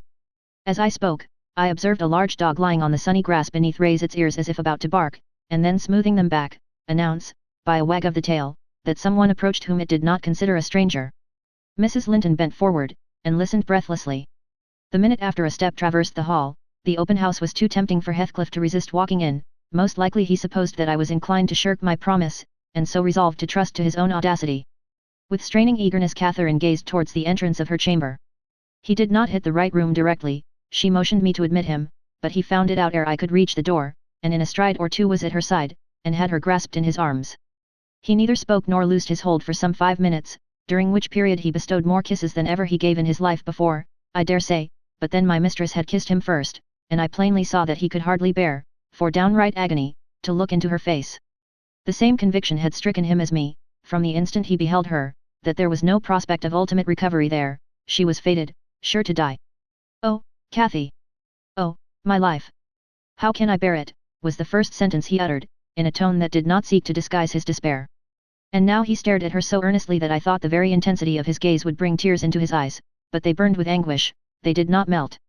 "What now?" said Catherine, leaning back, and returning his look with a suddenly clouded brow. Her humour was a mere vein for constantly varying caprices. "You and Edgar have broken my heart, Heathcliff. And you both come to bewail the deed to me, as if you were the people to be pitied. I shall not pity you, not I. You have killed me, and thriven on it, I think. How strong you are! How many years do you mean to live after I am gone?" Heathcliff had knelt on one knee to embrace her, he attempted to rise, but she seized his hair, and kept him down. "I wish I could hold you," she continued, bitterly, "till we were both dead. I shouldn't care what you suffered. I care nothing for your sufferings. Why shouldn't you suffer? I do. Will you forget me? Will you be happy when I am in the earth? Will you say 20 years hence, that's the grave of Catherine Earnshaw? I loved her long ago, and was wretched to lose her, but it is past. I've loved many others since, my children are dearer to me than she was, and, at death, I shall not rejoice that I am going to her, I shall be sorry that I must leave them. Will you say so, Heathcliff? Don't torture me till I'm as mad as yourself," cried he, wrenching his head free, and grinding his teeth. The two, to a cool spectator, made a strange and fearful picture. Well might Catherine deem that heaven would be a land of exile to her, unless with her mortal body she cast away her moral character also. Her present countenance had a wild vindictiveness in its white cheek, and a bloodless lip and scintillating eye, and she retained in her closed fingers a portion of the locks she had been grasping. As to her companion, while raising himself with one hand, he had taken her arm with the other, and so inadequate was his stock of gentleness to the requirements of her condition, that on his letting go I saw 4 distinct impressions left blue in the colourless skin. "Are you possessed with a devil," he pursued, savagely, "to talk in that manner to me when you are dying? Do you reflect that all those words will be branded in my memory, and eating deeper eternally after you have left me? You know you lie to say I have killed you, and, Catherine, you know that I could as soon forget you as my existence. Is it not sufficient for your infernal selfishness, that while you are at peace I shall writhe in the torments of hell?" "I shall not be at peace," moaned Catherine, recalled to a sense of physical weakness by the violent, unequal throbbing of her heart, which beat visibly and audibly under this excess of agitation. She said nothing further till the paroxysm was over, then she continued, more kindly. "I'm not wishing you greater torment than I have, Heathcliff. I only wish us never to be parted, and should a word of mine distress you hereafter, think I feel the same distress underground, and for my own sake, forgive me. Come here and kneel down again. You never harmed me in your life. Nay, if you nurse anger, that will be worse to remember than my harsh words. Won't you come here again? Do." Heathcliff went to the back of her chair, and leant over, but not so far as to let her see his face, which was livid with emotion. She bent round to look at him, he would not permit it. Turning abruptly, he walked to the fireplace, where he stood, silent, with his back towards us. Mrs. Linton's glance followed him suspiciously, every movement woke a new sentiment in her. After a pause and a prolonged gaze, she resumed, addressing me in accents of indignant disappointment. "Oh, you see, Nelly, he would not relent a moment to keep me out of the grave. That is how I'm loved. Well, never mind. That is not my Heathcliff. I shall love mine yet, and take him with me, he's in my soul.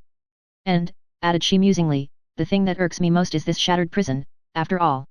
I'm tired of being enclosed here. I'm wearying to escape into that glorious world, and to be always there, not seeing it dimly through tears, and yearning for it through the walls of an aching heart, but really with it, and in it. Nelly, you think you are better and more fortunate than I, in full health and strength, you are sorry for me, very soon that will be altered. I shall be sorry for you. I shall be incomparably beyond and above you all. I wonder he won't be near me." She went on to herself. "I thought he wished it. Heathcliff, dear. You should not be sullen now. Do come to me, Heathcliff." In her eagerness she rose and supported herself on the arm of the chair. At that earnest appeal he turned to her, looking absolutely desperate. His eyes, wide and wet, at last flashed fiercely on her, his breast heaved convulsively. An instant they held asunder, and then how they met I hardly saw, but Catherine made a spring, and he caught her, and they were locked in an embrace from which I thought my mistress would never be released alive. In fact, to my eyes, she seemed directly insensible. He flung himself into the nearest seat, and on my approaching hurriedly to ascertain if she had fainted, he gnashed at me, and foamed like a mad dog, and gathered her to him with greedy jealousy. I did not feel as if I were in the company of a creature of my own species. It appeared that he would not understand, though I spoke to him, so I stood off, and held my tongue, in great perplexity. A movement of Catherine's relieved me a little presently. She put up her hand to clasp his neck, and bring her cheek to his as he held her, while he, in return, covering her with frantic caresses, said wildly. "You teach me now how cruel you've been, cruel and false. Why did you despise me? Why did you betray your own heart, Cathy? I have not one word of comfort. You deserve this. You have killed yourself. Yes, you may kiss me, and cry, and wring out my kisses and tears, they'll blight you, they'll damn you. You loved me, then what right had you to leave me?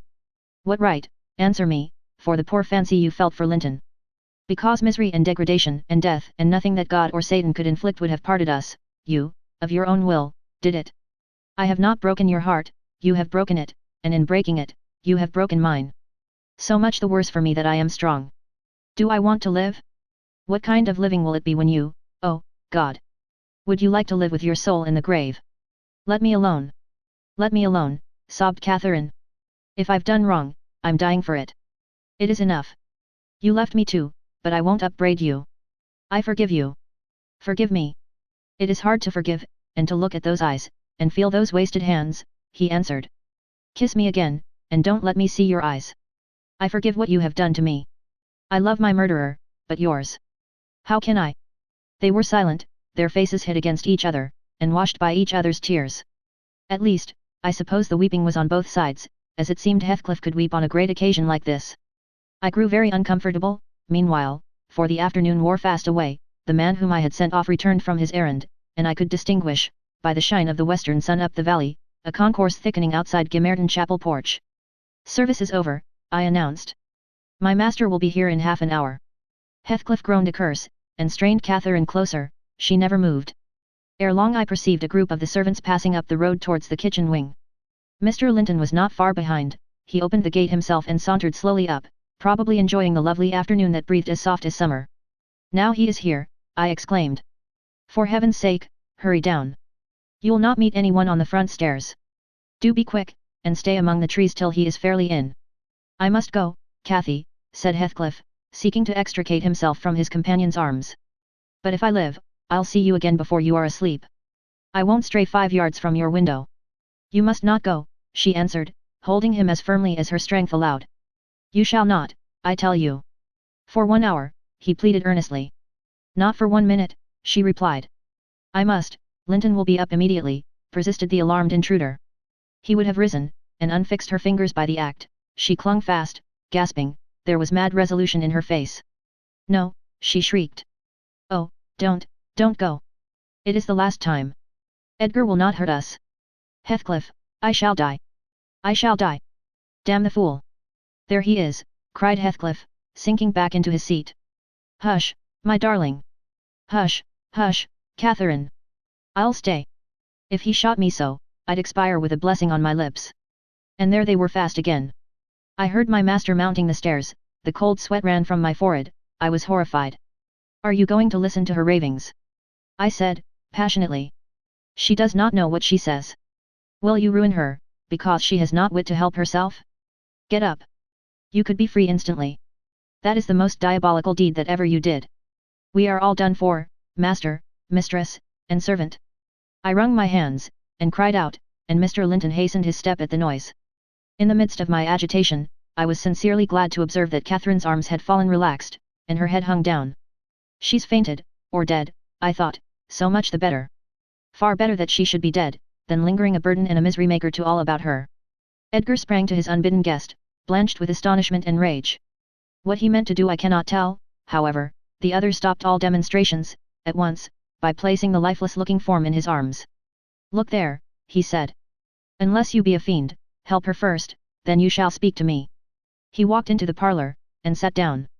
Mr. Linton summoned me, and with great difficulty, and after resorting to many means, we managed to restore her to sensation, but she was all bewildered. She sighed, and moaned, and knew nobody. Edgar, in his anxiety for her, forgot her hated friend. I did not. I went, at the earliest opportunity, and besought him to depart, affirming that Catherine was better, and he should hear from me in the morning how she passed the night. "I shall not refuse to go out of doors," he answered, "but I shall stay in the garden, and, Nelly, mind you keep your word tomorrow. I shall be under those large trees. Mind. Or I pay another visit, whether Linton be in or not."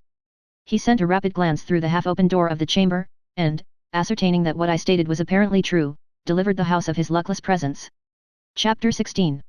About 12 o'clock that night was born the Catherine you saw at Wuthering Heights, a puny, 7 months child, and 2 hours after the mother died, having never recovered sufficient consciousness to miss Heathcliff, or know Edgar. The latter's distraction at his bereavement is a subject too painful to be dwelt on. Its after effects showed how deep the sorrow sunk. A great addition, in my eyes, was his being left without an heir. I bemoaned that, as I gazed on the feeble orphan, and I mentally abused old Linton for, what was only natural partiality, the securing his estate to his own daughter, instead of his son's. An unwelcomed infant it was, poor thing.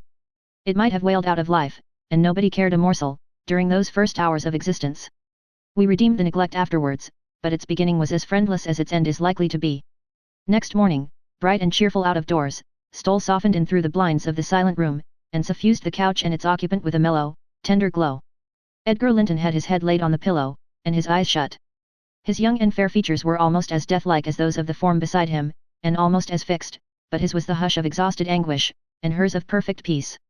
Her brow smooth, her lids closed, her lips wearing the expression of a smile. No angel in heaven could be more beautiful than she appeared.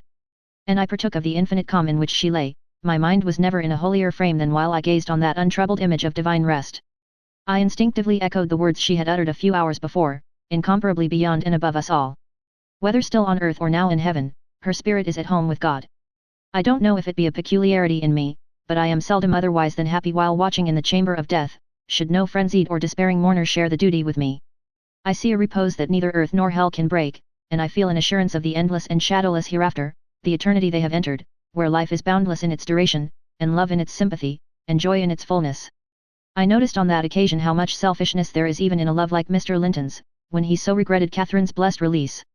To be sure, one might have doubted, after the wayward and impatient existence she had led, whether she merited a haven of peace at last. One might doubt in seasons of cold reflection, but not then, in the presence of her corpse. It asserted its own tranquillity, which seemed a pledge of equal quiet to its former inhabitant. Do you believe such people are happy in the other world, sir? I'd give a great deal to know. I declined answering Mrs. Dean's question, which struck me as something heterodox. She proceeded. Retracing the course of Catherine Linton, I fear we have no right to think she is, but we'll leave her with her Maker. The master looked asleep, and I ventured soon after sunrise to quit the room and steal out to the pure refreshing air. The servants thought me gone to shake off the drowsiness of my protracted watch. In reality, my chief motive was seeing Mr. Heathcliff. If he had remained among the larches all night, he would have heard nothing of the stir at the Grange, unless, perhaps, he might catch the gallop of the messenger going to Gimmerton. If he had come nearer, he would probably be aware, from the lights flitting to and fro, and the opening and shutting of the outer doors, that all was not right within. I wished, yet feared, to find him. I felt the terrible news must be told, and I longed to get it over, but how to do it I did not know. He was there, at least, a few yards further in the park, leant against an old ash tree, his hat off, and his hair soaked with the dew that had gathered on the budded branches, and fell pattering round him. He had been standing a long time in that position, for I saw a pair of ouzels passing and repassing scarcely 3 feet from him, busy in building their nest, and regarding his proximity no more than that of a piece of timber. They flew off at my approach, and he raised his eyes and spoke. She's dead, he said, I've not waited for you to learn that. Put your handkerchief away, don't snivel before me. Damn you all. She wants none of your tears. I was weeping as much for him as her. We do sometimes pity creatures that have none of the feeling either for themselves or others. When I first looked into his face, I perceived that he had got intelligence of the catastrophe, and a foolish notion struck me that his heart was quelled and he prayed, because his lips moved and his gaze was bent on the ground. Yes, she's dead. I answered, checking my sobs and drying my cheeks. Gone to heaven, I hope, where we may, everyone, join her, if we take due warning and leave our evil ways to follow good. Did she take due warning, then? Asked Heathcliff, attempting a sneer. Did she die like a saint? Come, give me a true history of the event. How did? He endeavoured to pronounce the name, but could not manage it, and compressing his mouth he held a silent combat with his inward agony, defying, meanwhile, my sympathy with an unflinching, ferocious stare.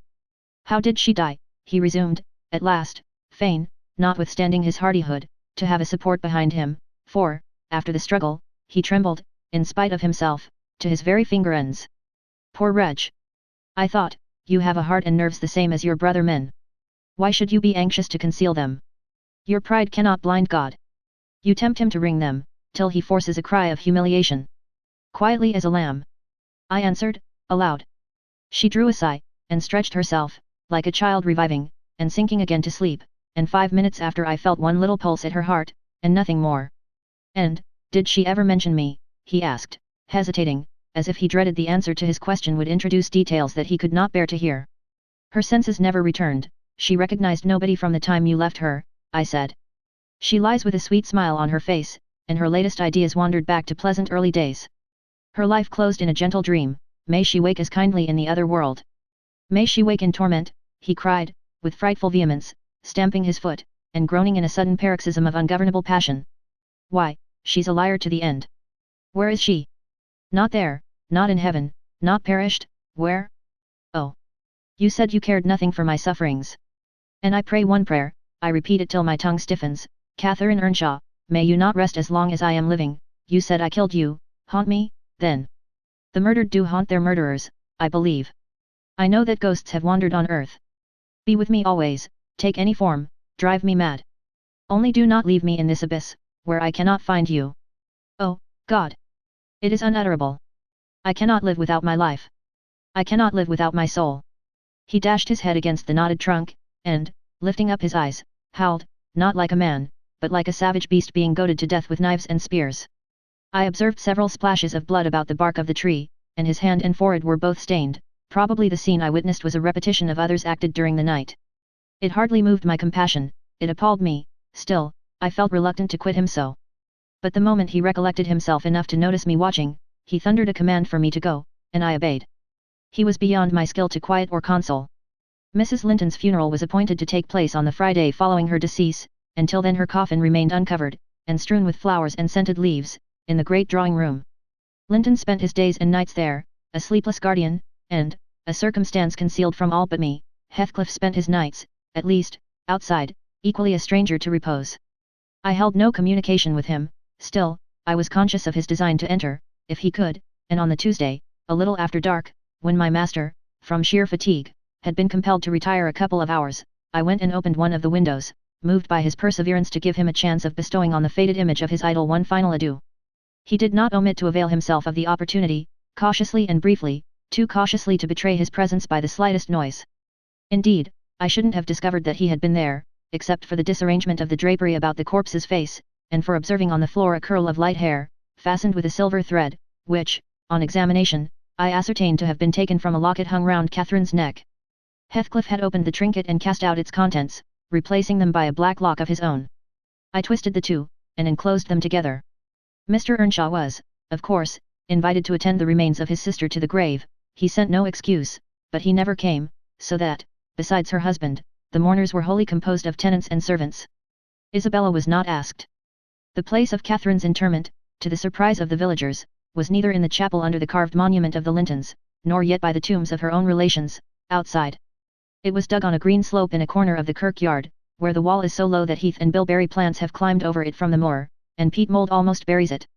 Her husband lies in the same spot now, and they have each a simple headstone above, and a plain grey block at their feet, to mark the graves. Chapter 17. That Friday made the last of our fine days for a month. In the evening the weather broke, the wind shifted from south to northeast, and brought rain first, and then sleet and snow. On the morrow one could hardly imagine that there had been 3 weeks of summer. The primroses and crocuses were hidden under wintry drifts, the larks were silent, the young leaves of the early trees smitten and blackened. And dreary, and chill, and dismal, that morrow did creep over. My master kept his room, I took possession of the lonely parlour, converting it into a nursery, and there I was, sitting with the moaning doll of a child laid on my knee, rocking it to and fro, and watching, meanwhile, the still driving flakes build up the uncurtained window, when the door opened, and some person entered, out of breath and laughing. My anger was greater than my astonishment for a minute. I supposed it one of the maids, and I cried, "Have done! How dare you show your giddiness here? What would Mr. Linton say if he heard you?" "Excuse me," answered a familiar voice, "but I know Edgar is in bed, and I cannot stop myself." With that the speaker came forward to the fire, panting and holding her hand to her side. "I have run the whole way from Wuthering Heights," she continued, after a pause, "except where I've flown. I couldn't count the number of falls I've had. Oh, I'm aching all over. Don't be alarmed. There shall be an explanation as soon as I can give it, only just have the goodness to step out and order the carriage to take me on to Gimmerton, and tell a servant to seek up a few clothes in my wardrobe." The intruder was Mrs. Heathcliff. She certainly seemed in no laughing predicament, her hair streamed on her shoulders, dripping with snow and water. She was dressed in the girlish dress she commonly wore, befitting her age more than her position, a low frock with short sleeves, and nothing on either head or neck. The frock was of light silk, and clung to her with wet, and her feet were protected merely by thin slippers. Add to this a deep cut under one ear, which only the cold prevented from bleeding profusely, a white face scratched and bruised, and a frame hardly able to support itself through fatigue, and you may fancy my first fright was not much allayed when I had had leisure to examine her.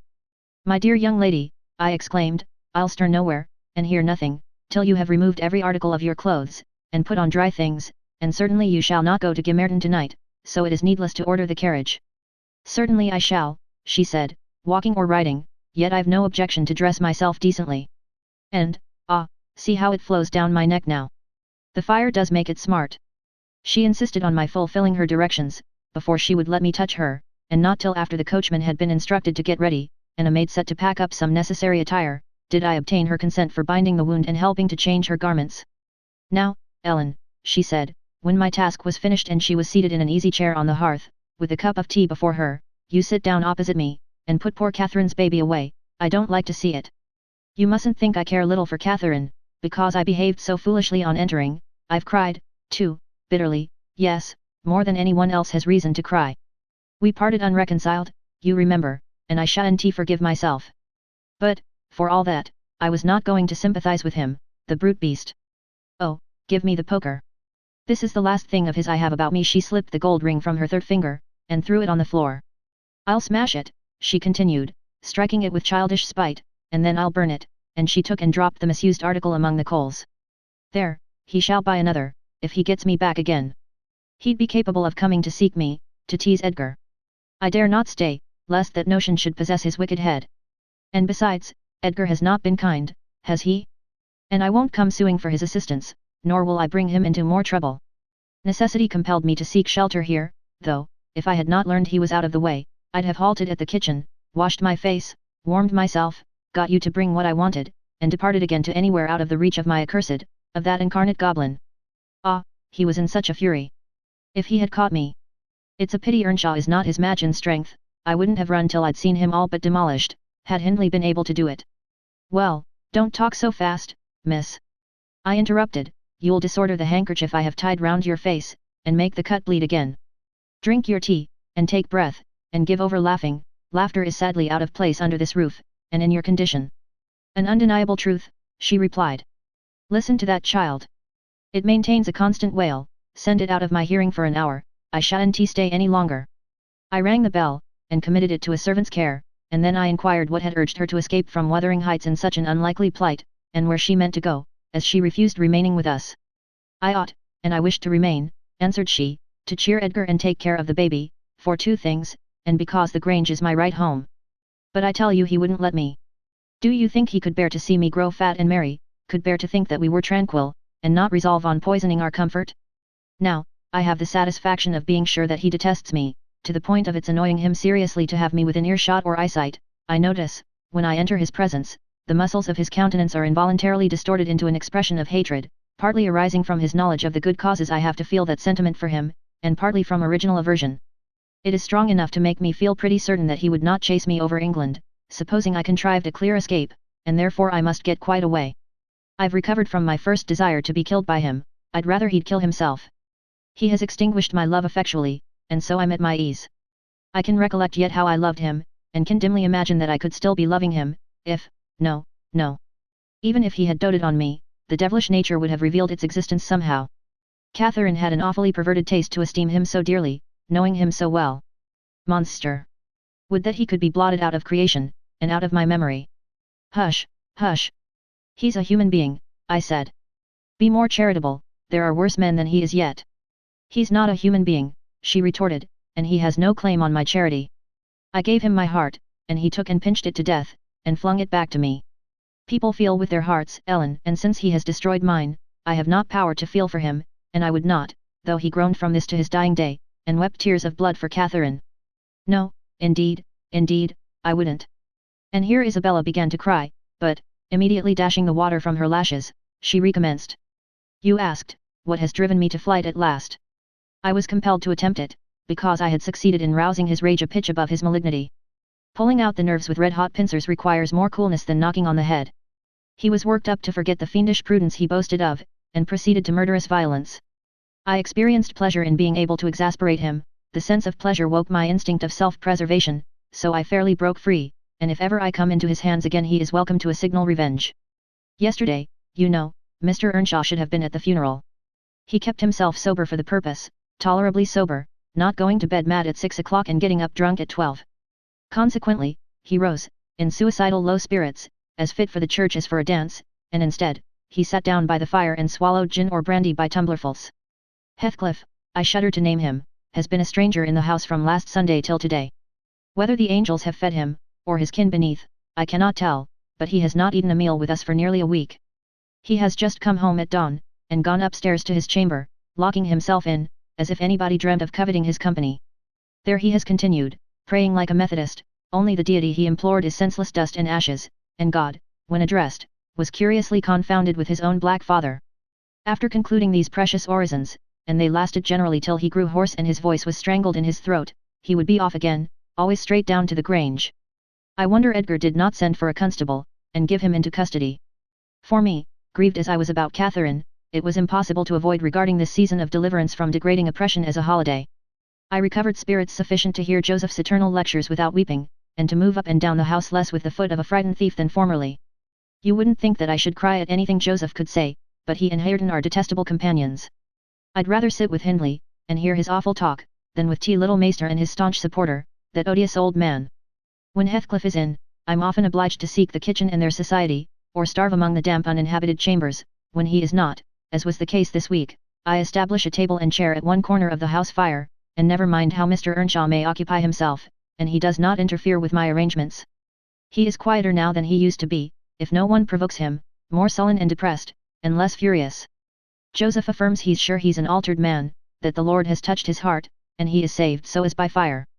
I'm puzzled to detect signs of the favourable change, but it is not my business. Yesterday evening I sat in my nook reading some old books till late on towards 12. It seemed so dismal to go upstairs, with the wild snow blowing outside, and my thoughts continually reverting to the kirkyard and the new-made grave. I dared hardly lift my eyes from the page before me, that melancholy scene so instantly usurped its place. Hindley sat opposite, his head leant on his hand, perhaps meditating on the same subject. He had ceased drinking at a point below irrationality, and had neither stirred nor spoken during 2 or 3 hours. There was no sound through the house but the moaning wind, which shook the windows every now and then, the faint crackling of the coals, and the click of my snuffers as I removed at intervals the long wick of the candle. Hareton and Joseph were probably fast asleep in bed. It was very, very sad, and while I read I sighed, for it seemed as if all joy had vanished from the world, never to be restored. The doleful silence was broken at length by the sound of the kitchen latch. Heathcliff had returned from his watch earlier than usual, owing, I suppose, to the sudden storm. That entrance was fastened, and we heard him coming round to get in by the other. I rose with an irrepressible expression of what I felt on my lips, which induced my companion, who had been staring towards the door, to turn and look at me. "I'll keep him out 5 minutes," he exclaimed.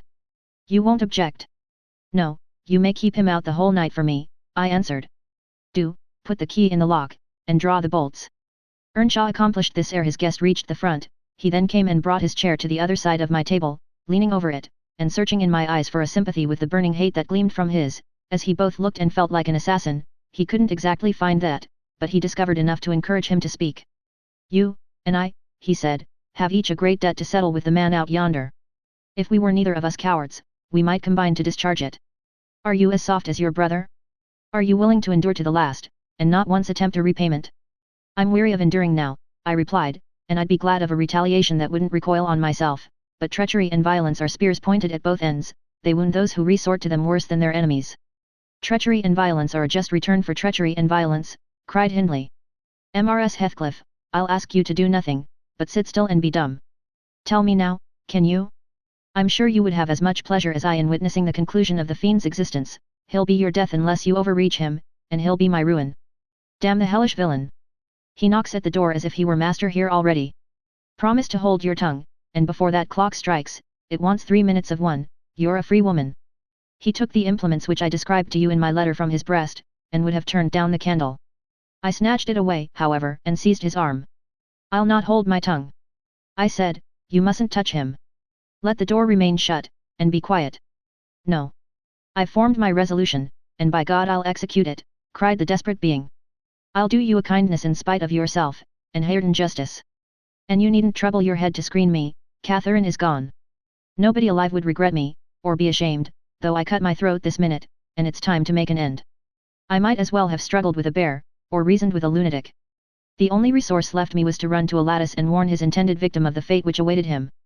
"You'd better seek shelter somewhere else tonight," I exclaimed, in rather a triumphant tone. "Mr. Earnshaw has a mind to shoot you, if you persist in endeavouring to enter. You'd better open the door, you," he answered, addressing me by some elegant term that I don't care to repeat. "I shall not meddle in the matter," I retorted again. "Come in and get shot, if you please. I've done my duty." With that I shut the window and returned to my place by the fire, having too small a stock of hypocrisy at my command to pretend any anxiety for the danger that menaced him. Earnshaw swore passionately at me, affirming that I loved the villain yet, and calling me all sorts of names for the base spirit I evinced. And I, in my secret heart, and conscience never reproached me, thought what a blessing it would be for him should Heathcliff put him out of misery, and what a blessing for me should he send Heathcliff to his right abode. As I sat nursing these reflections, the casement behind me was banged on to the floor by a blow from the latter individual, and his black countenance looked blightingly through. The stanchion stood too close to suffer his shoulders to follow, and I smiled, exulting in my fancied security.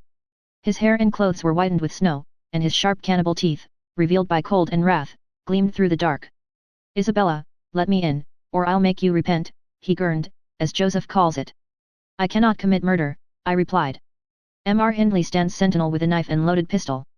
Let me in by the kitchen door, he said. Hindley will be there before me, I answered, and that's a poor love of yours that cannot bear a shower of snow. We were left at peace in our beds as long as the summer moon shone, but the moment a blast of winter returns, you must run for shelter.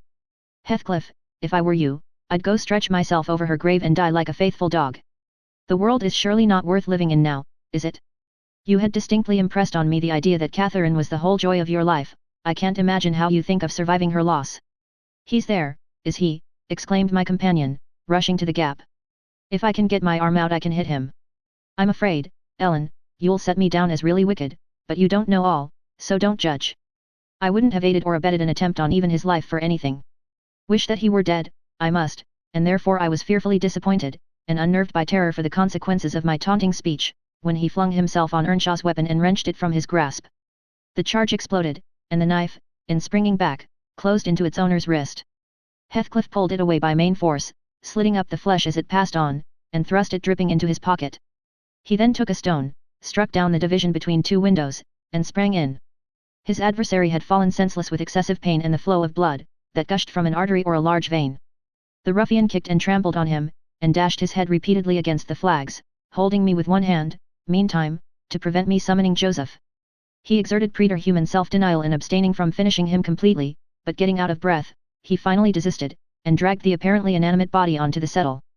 There he tore off the sleeve of Earnshaw's coat, and bound up the wound with brutal roughness, spitting and cursing during the operation as energetically as he had kicked before.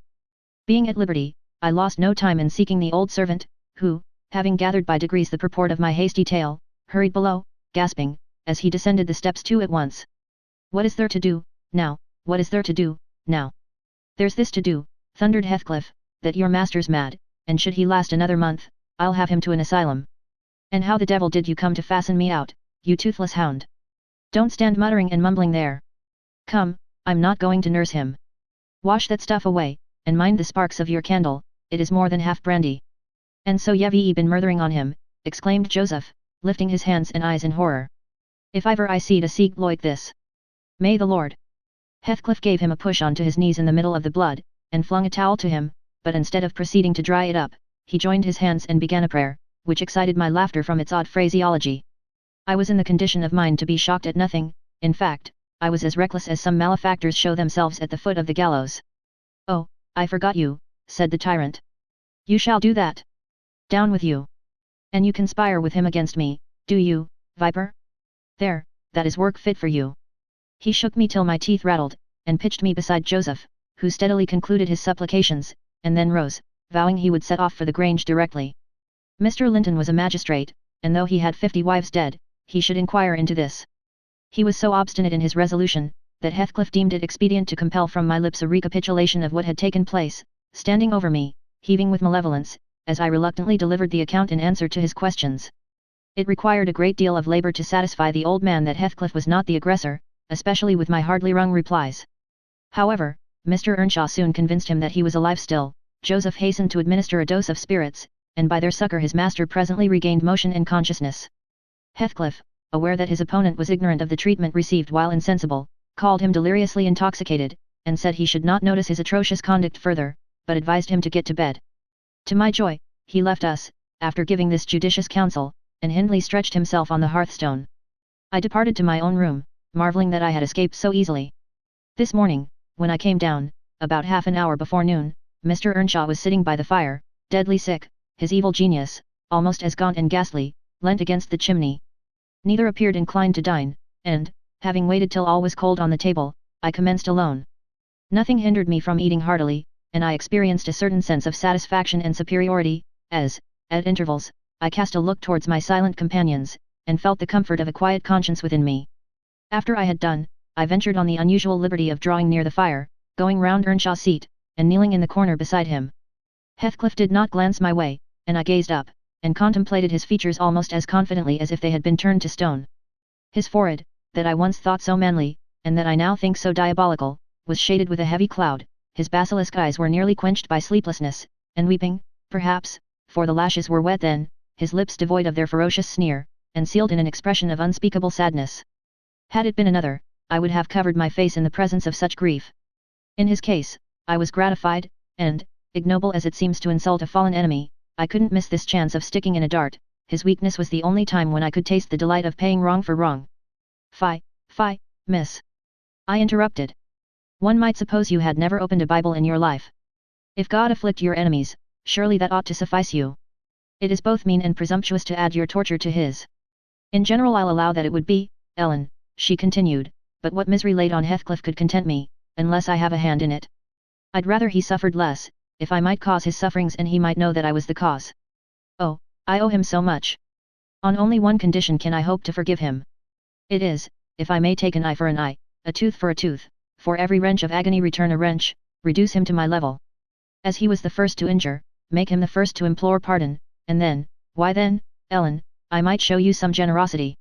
But it is utterly impossible I can ever be revenged, and therefore I cannot forgive him. Hindley wanted some water, and I handed him a glass, and asked him how he was. Not as ill as I wish, he replied. But leaving out my arm, every inch of me is as sore as if I had been fighting with a legion of imps. Yes, no wonder, was my next remark. Catherine used to boast that she stood between you and bodily harm. She meant that certain persons would not hurt you for fear of offending her. It's well people don't really rise from their grave, or, last night, she might have witnessed a repulsive scene. Are not you bruised, and cut over your chest and shoulders? I can't say, he answered, but what do you mean? Did he dare to strike me when I was down?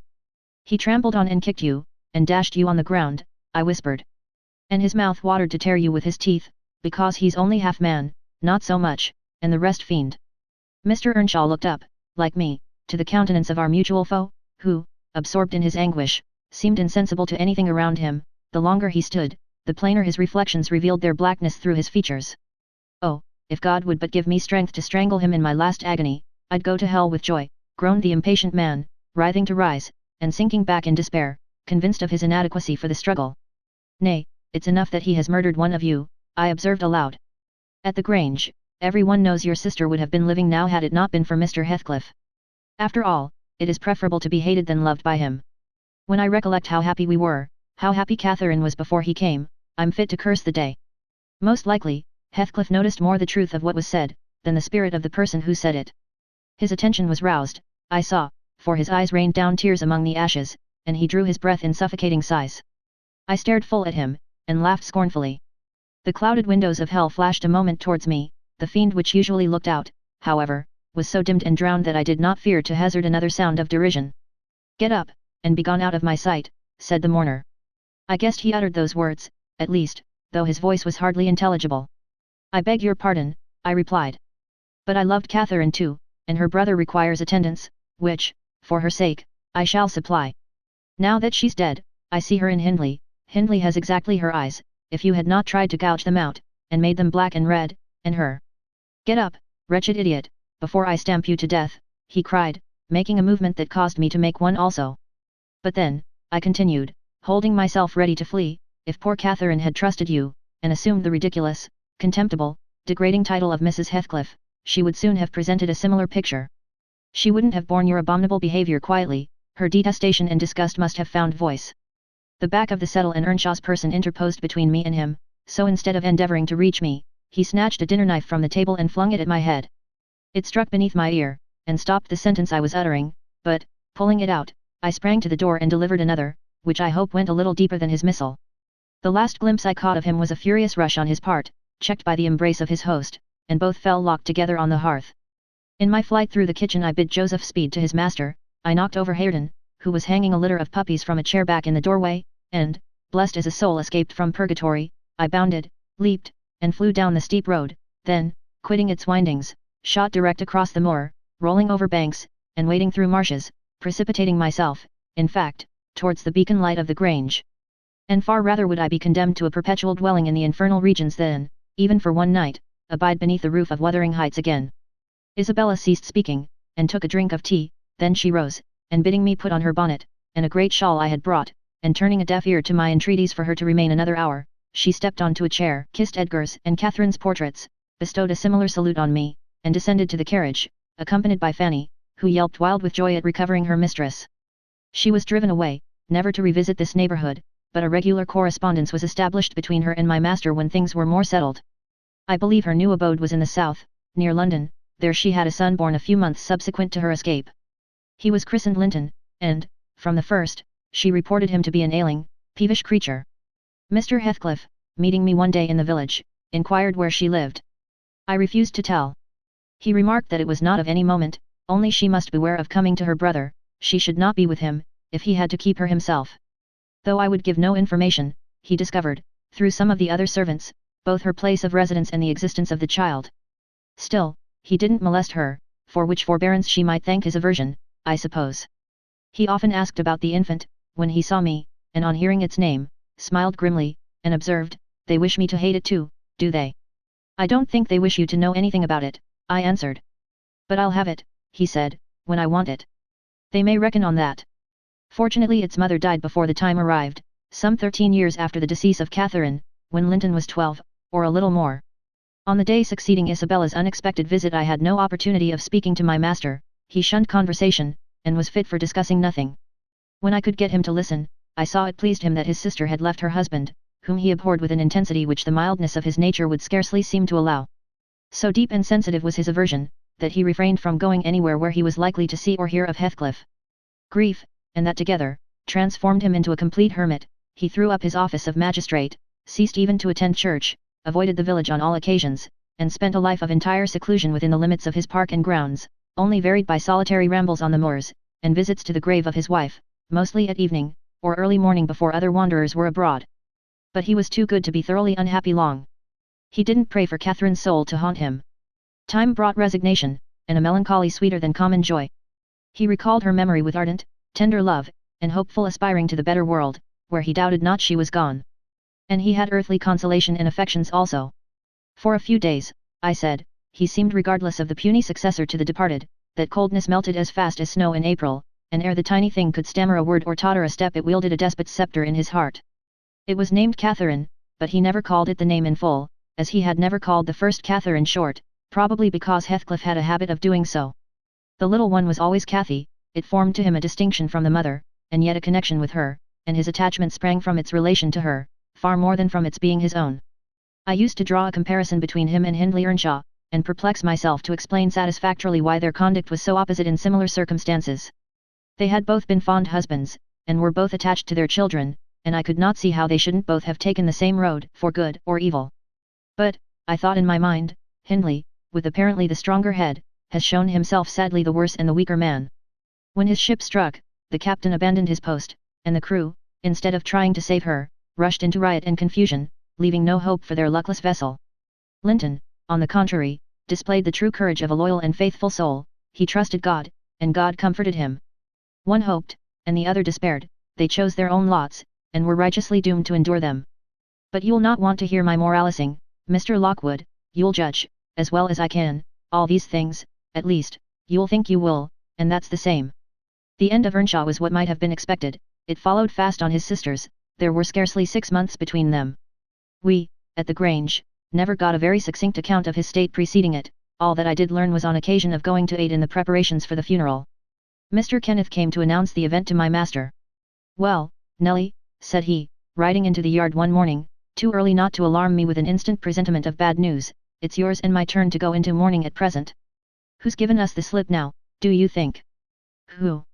I asked in a flurry.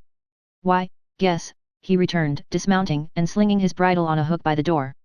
"And nip up the corner of your apron, I'm certain you'll need it." "Not Mr. Heathcliff, surely?" I exclaimed. "What, would you have tears for him?" said the doctor. "No, Heathcliff's a tough young fellow, he looks blooming today. I've just seen him. He's rapidly regaining flesh since he lost his better half." "Who is it, then, Mr. Kenneth?" I repeated impatiently. "Hindley Earnshaw. Your old friend Hindley," he replied, "and my wicked gossip, though he's been too wild for me this long while. There! I said we should draw water. But cheer up. He died true to his character, drunk as a lord. Poor lad! I'm sorry, too. One can't help missing an old companion, though he had the worst tricks with him that ever man imagined, and has done me many a rascally turn. He's barely 27, it seems, that's your own age, who would have thought you were born in 1 year? I confess this blow was greater to me than the shock of Mrs. Linton's death.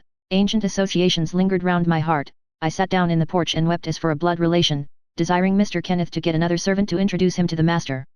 I could not hinder myself from pondering on the question, had he had fair play? Whatever I did, that idea would bother me. It was so tiresomely pertinacious that I resolved on requesting leave to go to Wuthering Heights, and assist in the last duties to the dead. Mr. Linton was extremely reluctant to consent, but I pleaded eloquently for the friendless condition in which he lay, and I said my old master and foster brother had a claim on my services as strong as his own. Besides, I reminded him that the child Hareton was his wife's nephew, and, in the absence of nearer kin, he ought to act as its guardian, and he ought to and must inquire how the property was left, and look over the concerns of his brother-in-law. He was unfit for attending to such matters then, but he bid me speak to his lawyer, and at length permitted me to go. His lawyer had been Earnshaw's also. I called at the village, and asked him to accompany me. He shook his head, and advised that Heathcliff should be let alone, affirming, if the truth were known, Hareton would be found little else than a beggar. His father died in debt, he said, the whole property is mortgaged, and the sole chance for the natural heir is to allow him an opportunity of creating some interest in the creditor's heart, that he may be inclined to deal leniently towards him. When I reached the Heights, I explained that I had come to see everything carried on decently, and Joseph, who appeared in sufficient distress, expressed satisfaction at my presence. Mr. Heathcliff said he did not perceive that I was wanted, but I might stay and order the arrangements for the funeral, if I chose. Correctly, he remarked, that Fool's body should be buried at the crossroads, without ceremony of any kind. I happened to leave him 10 minutes yesterday afternoon, and in that interval he fastened the 2 doors of the house against me, and he has spent the night in drinking himself to death deliberately. We broke in this morning, for we heard him snorting like a horse, and there he was, laid over the settle. Flaying and scalping would not have wakened him.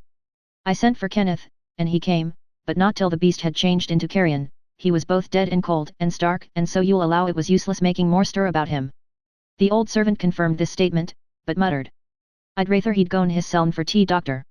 I said ha tent ot maester better nor him, and he warned tea did when I left, not ot sort. I insisted on the funeral being respectable. Mr. Heathcliff said I might have my own way there too, only, he desired me to remember that the money for the whole affair came out of his pocket. He maintained a hard, careless deportment, indicative of neither joy nor sorrow. If anything, it expressed a flinty gratification at a piece of difficult work successfully executed. I observed once, indeed, something like exultation in his aspect. It was just when the people were bearing the coffin from the house. He had the hypocrisy to represent a mourner, and previous to following with Hareton, he lifted the unfortunate child onto the table and muttered, with peculiar gusto, Now, my bonny lad, you are mine. And we'll see if one tree won't grow as crooked as another, with the same wind to twist it. The unsuspecting thing was pleased at this speech. He played with Heathcliff's whiskers, and stroked his cheek, but I divined its meaning, and observed tartly, that boy must go back with me to Thrushcross Grange, sir. There is nothing in the world less yours than he is. Does Linton say so? He demanded. Of course, he has ordered me to take him, I replied. Well, said the scoundrel, we'll not argue the subject now, but I have a fancy to try my hand at rearing a young one, so intimate to your master that I must supply the place of this with my own, if he attempt to remove it. I don't engage to let Hareton go undisputed, but I'll be pretty sure to make the other come.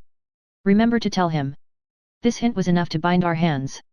I repeated its substance on my return, and Edgar Linton, little interested at the commencement, spoke no more of interfering. I'm not aware that he could have done it to any purpose, had he been ever so willing.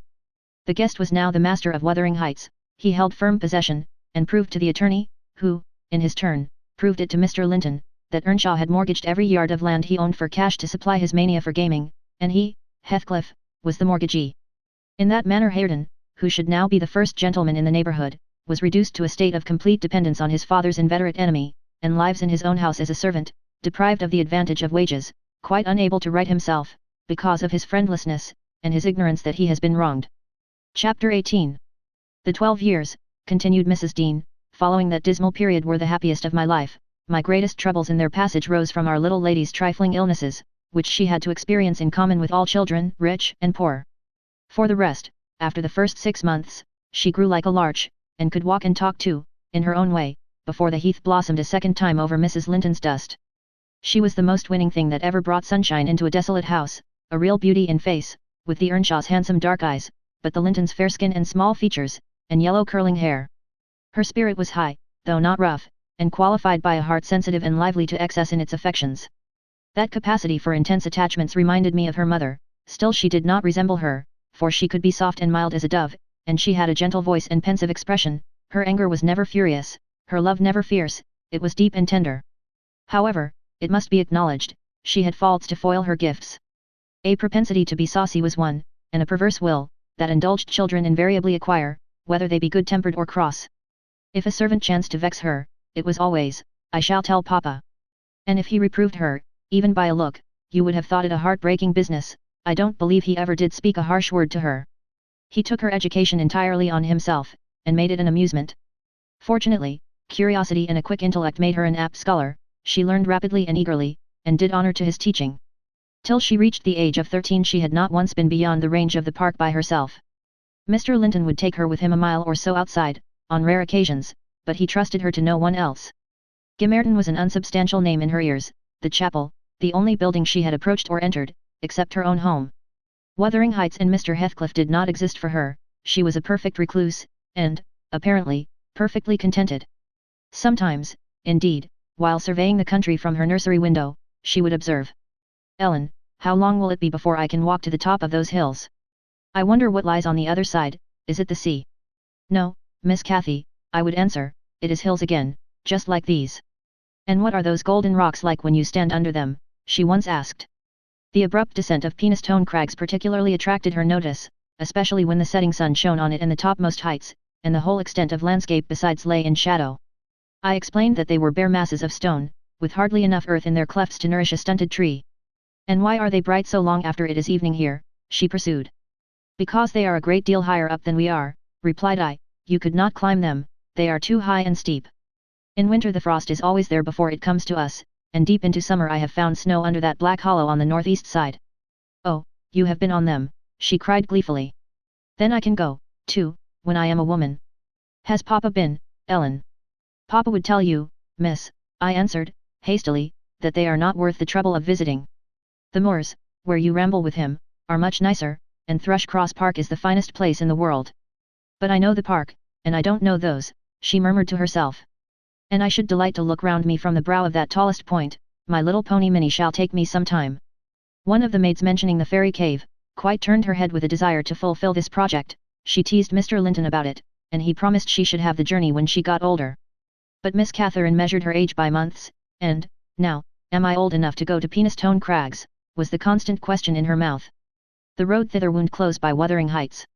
Edgar had not the heart to pass it, so she received as constantly the answer, "Not yet, love, not yet." I said Mrs. Heathcliff lived above a dozen years after quitting her husband. Her family were of a delicate constitution, she and Edgar both lacked the ruddy health that you will generally meet in these parts. What her last illness was, I am not certain. I conjecture, they died of the same thing, a kind of fever, slow at its commencement, but incurable, and rapidly consuming life towards the close. She wrote to inform her brother of the probable conclusion of a 4 months' indisposition under which she had suffered, and entreated him to come to her, if possible, for she had much to settle, and she wished to bid him adieu, and deliver Linton safely into his hands. Her hope was that Linton might be left with him, as he had been with her. His father, she would fain convince herself, had no desire to assume the burden of his maintenance or education. My master hesitated not a moment in complying with her request. Reluctant as he was to leave home at ordinary calls, he flew to answer this, commending Catherine to my peculiar vigilance, in his absence, with reiterated orders that she must not wander out of the park, even under my escort. He did not calculate on her going unaccompanied. He was away 3 weeks. The first day or two my charge sat in a corner of the library, too sad for either reading or playing. In that quiet state she caused me little trouble, but it was succeeded by an interval of impatient, fretful weariness, and being too busy, and too old then, to run up and down amusing her, I hit on a method by which she might entertain herself. I used to send her on her travels round the grounds, now on foot, and now on a pony, indulging her with a patient audience of all her real and imaginary adventures when she returned. The summer shone in full prime, and she took such a taste for this solitary rambling that she often contrived to remain out from breakfast till tea, and then the evenings were spent in recounting her fanciful tales. I did not fear her breaking bounds, because the gates were generally locked, and I thought she would scarcely venture forth alone, if they had stood wide open. Unluckily, my confidence proved misplaced. Catherine came to me, one morning, at 8 o'clock, and said she was that day an Arabian merchant, going to cross the desert with his caravan, and I must give her plenty of provision for herself and beasts, a horse, and 3 camels, personated by a large hound and a couple of pointers. I got together good store of dainties, and slung them in a basket on one side of the saddle, and she sprang up as gay as a fairy, sheltered by her wide-brimmed hat and gauze veil from the July sun, and trotted off with a merry laugh, mocking my cautious counsel to avoid galloping, and come back early. The naughty thing never made her appearance at tea. One traveller, the hound, being an old dog and fond of its ease, returned, but neither Kathy, nor the pony, nor the 2 pointers were visible in any direction. I dispatched emissaries down this path, and that path, and at last went wandering in search of her myself. There was a laborer working at a fence round a plantation, on the borders of the grounds. I inquired of him if he had seen our young lady. I saw her at morn, he replied. She would have me to cut her a hazel switch, and then she leapt her galloway over the hedge yonder, where it is lowest, and galloped out of sight. You may guess how I felt at hearing this news. It struck me directly she must have started for Penistone Crags. What will become of her? I ejaculated, pushing through a gap which the man was repairing, and making straight to the high road. I walked as if for a wager, mile after mile, till a turn brought me in view of the heights, but no Catherine could I detect, far or near. The crags lie about 1.5 miles beyond Mr. Heathcliff's place, and that is 4 from the Grange, so I began to fear night would fall ere I could reach them. And what if she should have slipped in clambering among them, I reflected, and been killed, or broken some of her bones? My suspense was truly painful, and, at first, it gave me delightful relief to observe, in hurrying by the farmhouse, Charlie, the fiercest of the pointers, lying under a window, with swelled head and bleeding ear. I opened the wicket and ran to the door, knocking vehemently for admittance. A woman whom I knew, and who formerly lived at Gimmerton, answered. She had been servant there since the death of Mr. Earnshaw. Ah, said she, you are come seeking your little mistress. Don't be frightened. She's here safe, but I'm glad it isn't the master. He is not at home then, is he? I panted, quite breathless with quick walking and alarm. No, no, she replied, both he and Joseph are off, and I think they won't return this hour or more. Step in and rest you a bit. I entered, and beheld my stray lamb seated on the hearth, rocking herself in a little chair that had been her mother's when a child. Her hat was hung against the wall, and she seemed perfectly at home, laughing and chattering, in the best spirits imaginable, to Hareton, now a great, strong lad of 18, who stared at her with considerable curiosity and astonishment, comprehending precious little of the fluent succession of remarks and questions which her tongue never ceased pouring forth. Very well, miss, I exclaimed, concealing my joy under an angry countenance. This is your last ride, till papa comes back. I'll not trust you over the threshold again, you naughty, naughty girl. Aha, Ellen, she cried, gaily, jumping up and running to my side. I shall have a pretty story to tell tonight, and so you've found me out. Have you ever been here in your life before? Put that hat on, and home at once, said I. I'm dreadfully grieved at you, Miss Cathy, you've done extremely wrong. It's no use pouting and crying, that won't repay the trouble I've had, scouring the country after you. To think how Mr. Linton charged me to keep you in, and you stealing off so. It shows you are a cunning little fox, and nobody will put faith in you any more. What have I done? Sobbed she, instantly checked. Papa charged me nothing, he'll not scold me, Ellen, he's never cross, like you. Come, come. I repeated. I'll tie the riband. Now, let us have no petulance. Oh, for shame. You 13 years old, and such a baby. This exclamation was caused by her pushing the hat from her head, and retreating to the chimney out of my reach. Nay, said the servant, don't be hard on the bonny lass, Mrs. Dean. We made her stop, she'd fain have ridden forwards, afeard you should be uneasy. Hareton offered to go with her, and I thought he should, it's a wild road over the hills. Hareton, during the discussion, stood with his hands in his pockets, too awkward to speak, though he looked as if he did not relish my intrusion. How long am I to wait? I continued, disregarding the woman's interference. It will be dark in 10 minutes. Where is the pony, Miss Cathy? And where is Phoenix? I shall leave you, unless you be quick, so please yourself. The pony is in the yard, she replied, and Phoenix is shut in there. He's bitten, and so is Charlie. I was going to tell you all about it, but you are in a bad temper, and don't deserve to hear. I picked up her hat, and approached to reinstate it, but perceiving that the people of the house took her part, she commenced caperahing round the room, and on my giving chase, ran like a mouse over and under and behind the furniture, rendering it ridiculous for me to pursue. Hareton and the woman laughed, and she joined them, and waxed more impertinent still, till I cried, in great irritation, well, Miss Cathy, if you were aware whose house this is you'd be glad enough to get out.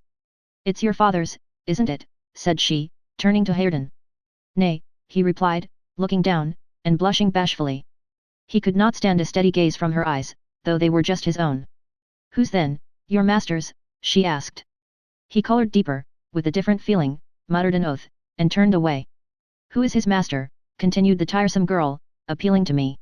He talked about our house, and our folk. I thought he had been the owner's son. And he never said miss, he should have done, shouldn't he, if he's a servant? Hareton grew black as a thundercloud at this childish speech. I silently shook my questioner, and at last succeeded in equipping her for departure. Now, get my horse, she said, addressing her unknown kinsman as she would one of the stable boys at the grange. And you may come with me. I want to see where the goblin hunter rises in the marsh, and to hear about the Farishes, as you call them, but make haste. What's the matter? Get my horse, I say. I'll see thee damned before I be thy servant, growled the lad. You'll see me what? Asked Catherine in surprise. Damned, thou saucy witch, he replied. There, Miss Cathy, you see you have got into pretty company, I interposed. Nice words to be used to a young lady. Pray don't begin to dispute with him.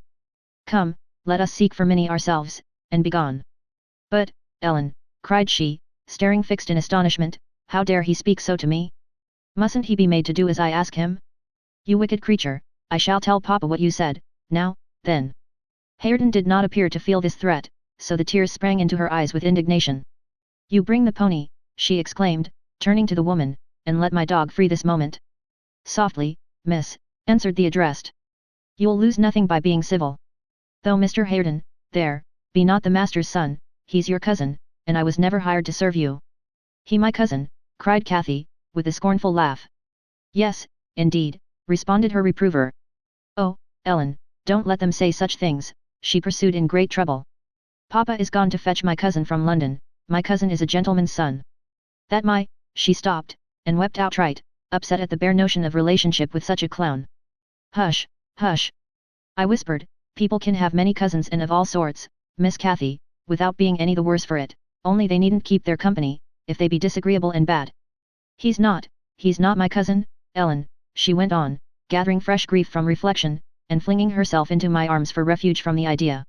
I was much vexed at her and the servant for their mutual revelations, having no doubt of Linton's approaching arrival, communicated by the former, being reported to Mr. Heathcliff, and feeling as confident that Catherine's first thought on her father's return would be to seek an explanation of the latter's assertion concerning her rude-bred kindred. Hareton, recovering from his disgust at being taken for a servant, seemed moved by her distress, and, having fetched the pony round to the door, he took, to propitiate her, a fine crooked-legged terrier whelp from the kennel, and putting it into her hand, bid her whist. For he meant not. Pausing in her lamentations, she surveyed him with a glance of awe and horror, then burst forth anew. I could scarcely refrain from smiling at this antipathy to the poor fellow, who was a well-made, athletic youth, good-looking in features, and stout and healthy, but attired in garments befitting his daily occupations of working on the farm and lounging among the moors after rabbits and game. Still, I thought I could detect in his physiognomy a mind owning better qualities than his father ever possessed. Good things lost amid a wilderness of weeds, to be sure, whose rankness far overtopped their neglected growth, yet, notwithstanding, evidence of a wealthy soil, that might yield luxuriant crops under other and favourable circumstances. Mr. Heathcliff, I believe, had not treated him physically ill, thanks to his fearless nature, which offered no temptation to that course of oppression. He had none of the timid susceptibility that would have given zest to ill treatment, in Heathcliff's judgment. He appeared to have bent his malevolence on making him a brute. He was never taught to read or write, never rebuked for any bad habit which did not annoy his keeper, never led a single step towards virtue, or guarded by a single precept against vice. And from what I heard, Joseph contributed much to his deterioration, by a narrow-minded partiality which prompted him to flatter and pet him, as a boy, because he was the head of the old family. And as he had been in the habit of accusing Catherine Earnshaw and Heathcliff, when children, of putting the master past his patience, and compelling him to seek solace in drink by what he termed their offald ways, so at present he laid the whole burden of Hareton's faults on the shoulders of the usurper of his property. If the lad swore, he wouldn't correct him, nor however culpably he behaved. It gave Joseph satisfaction, apparently, to watch him go the worst lengths. He allowed that the lad was ruined, that his soul was abandoned to perdition, but then he reflected that Heathcliff must answer for it. Hareton's blood would be required at his hands, and there lay immense consolation in that thought. Joseph had instilled into him a pride of name, and of his lineage. He would, had he dared, have fostered hate between him and the present owner of the heights, but his dread of that owner amounted to superstition, and he confined his feelings regarding him to muttered innuendos and private comminations. I don't pretend to be intimately acquainted with the mode of living customary in those days at Wuthering Heights. I only speak from hearsay, for I saw little. The villagers affirmed Mr. Heathcliff was near, and a cruel hard landlord to his tenants, but the house, inside, had regained its ancient aspect of comfort under female management, and the scenes of riot common in Hindley's time were not now enacted within its walls. The master was too gloomy to seek companionship with any people, good or bad, and he is yet. This, however, is not making progress with my story. Miss Cathy rejected the peace offering of the terrier, and demanded her own dogs, Charlie and Phoenix. They came limping and hanging their heads, and we set out for home, sadly out of sorts, every one of us. I could not wring from my little lady how she had spent the day, except that, as I supposed, the goal of her pilgrimage was Penistone Crags, and she arrived without adventure to the gate of the farmhouse, when Hareton happened to issue forth, attended by some canine followers, who attacked her train. They had a smart battle, before their owners could separate them, that formed an introduction. Catherine told Hareton who she was, and where she was going, and asked him to show her the way, finally, beguiling him to accompany her. He opened the mysteries of the fairy cave, and 20 other queer places. But, being in disgrace, I was not favoured with a description of the interesting objects she saw. I could gather, however, that her guide had been a favourite till she hurt his feelings by addressing him as a servant, and Heathcliff's housekeeper hurt hers by calling him her cousin. Then the language he had held to her rankled in her heart, she who was always love, and darling, and queen, and angel, with everybody at the Grange, to be insulted so shockingly by a stranger. She did not comprehend it, and hard work I had to obtain a promise that she would not lay the grievance before her father. I explained how he objected to the whole household at the Heights, and how sorry he would be to find she had been there, but I insisted most on the fact, that if she revealed my negligence of his orders, he would perhaps be so angry that I should have to leave, and Cathy couldn't bear that prospect. She pledged her word, and kept it for my sake. After all, she was a sweet little girl. Chapter 19. A letter, edged with black, announced the day of my master's return. Isabella was dead, and he wrote to bid me get mourning for his daughter, and arrange a room, and other accommodations, for his youthful nephew. Catherine ran wild with joy at the idea of welcoming her father back, and indulged most sanguine anticipations of the innumerable excellencies of her real cousin. The evening of their expected arrival came. Since early morning she had been busy ordering her own small affairs, and now attired in her new black frock, poor thing. Her aunt's death impressed her with no definite sorrow. She obliged me, by constant worrying, to walk with her down through the grounds to meet them. Linton is just 6 months younger than I am, she chattered, as we strolled leisurely over the swells and hollows of mossy turf, under shadow of the trees. How delightful it will be to have him for a playfellow. Aunt Isabella sent Papa a beautiful lock of his hair. It was lighter than mine, more flaxen, and quite as fine. I have it carefully preserved in a little glass box, and I've often thought what a pleasure it would be to see its owner. Oh! I am happy, and Papa, dear, dear Papa. Come, Ellen, let us run. Come, run. She ran and ran again, many times before my sober footsteps reached the gate, and then she seated herself on the grassy bank beside the path, and tried to wait patiently, but that was impossible. She couldn't be still a minute. How long they are, she exclaimed. Ah, I see some dust on the road, they are coming. No. When will they be here? May we not go a little way, half a mile, Ellen, only just half a mile?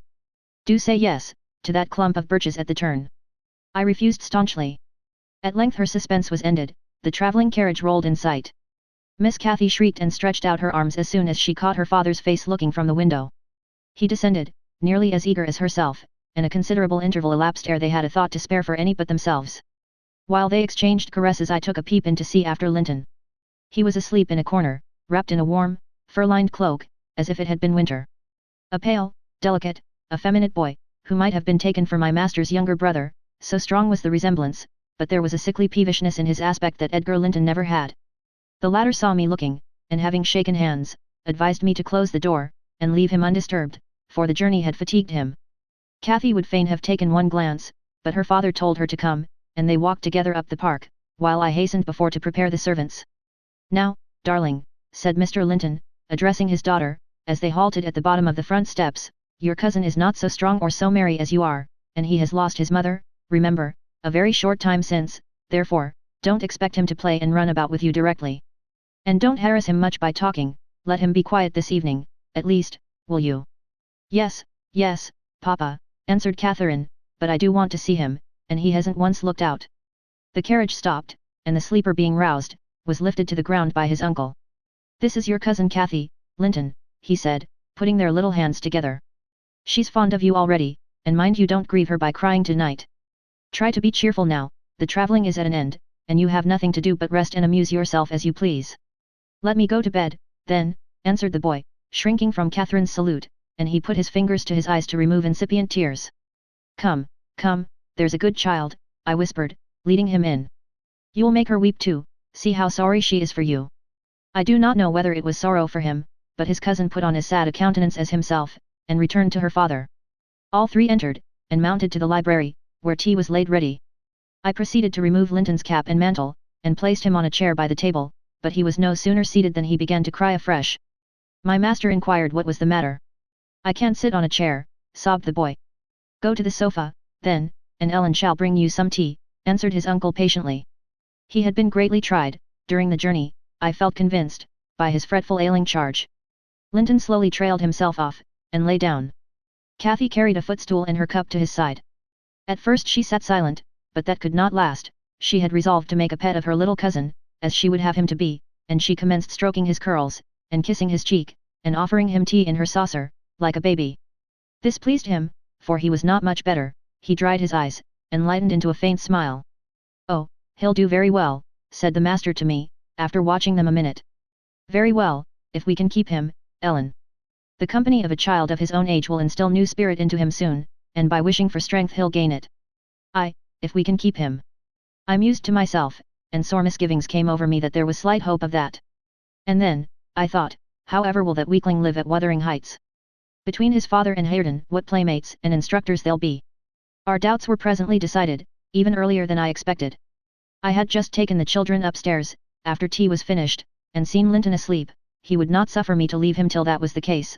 I had come down, and was standing by the table in the hall, lighting a bedroom candle for Mr. Edgar, when a maid stepped out of the kitchen and informed me that Mr. Heathcliff's servant Joseph was at the door, and wished to speak with the master. I shall ask him what he wants first, I said, in considerable trepidation. A very unlikely hour to be troubling people, and the instant they have returned from a long journey. I don't think the master can see him. Joseph had advanced through the kitchen as I uttered these words, and now presented himself in the hall. He was donned in his Sunday garments, with his most sanctimonious and sourest face, and, holding his hat in one hand, and his stick in the other, he proceeded to clean his shoes on the mat. Good evening, Joseph, I said, coldly. What business brings you here tonight? It's Maester Linton I mun spake to, he answered, waving me disdainfully aside. Mr. Linton is going to bed, unless you have something particular to say. I'm sure he won't hear it now, I continued. You had better sit down in there, and entrust your message to me. Which is his rom, pursued the fellow, surveying the range of closed doors. I perceived he was bent on refusing my mediation, so very reluctantly I went up to the library, and announced the unseasonable visitor, advising that he should be dismissed till next day. Mr. Linton had no time to empower me to do so, for Joseph mounted close at my heels, and, pushing into the apartment, planted himself at the far side of the table, with his two fists clapped on the head of his stick, and began in an elevated tone, as if anticipating opposition. Heathcliff has sent me for his lad, and I mun go aback bout him. Edgar Linton was silent a minute, an expression of exceeding sorrow overcast his features. He would have pitied the child on his own account, but, recalling Isabella's hopes and fears, and anxious wishes for her son, and her commendations of him to his care, he grieved bitterly at the prospect of yielding him up, and searched in his heart how it might be avoided. No plan offered itself. The very exhibition of any desire to keep him would have rendered the claimant more peremptory. There was nothing left but to resign him. However, he was not going to rouse him from his sleep. Tell Mr. Heathcliff, he answered calmly, that his son shall come to Wuthering Heights tomorrow. He is in bed, and too tired to go the distance now. You may also tell him that the mother of Linton desired him to remain under my guardianship, and, at present, his health is very precarious. Noah, said Joseph, giving a thud with his prop on the floor, and assuming an authoritative air. Noah, that means not.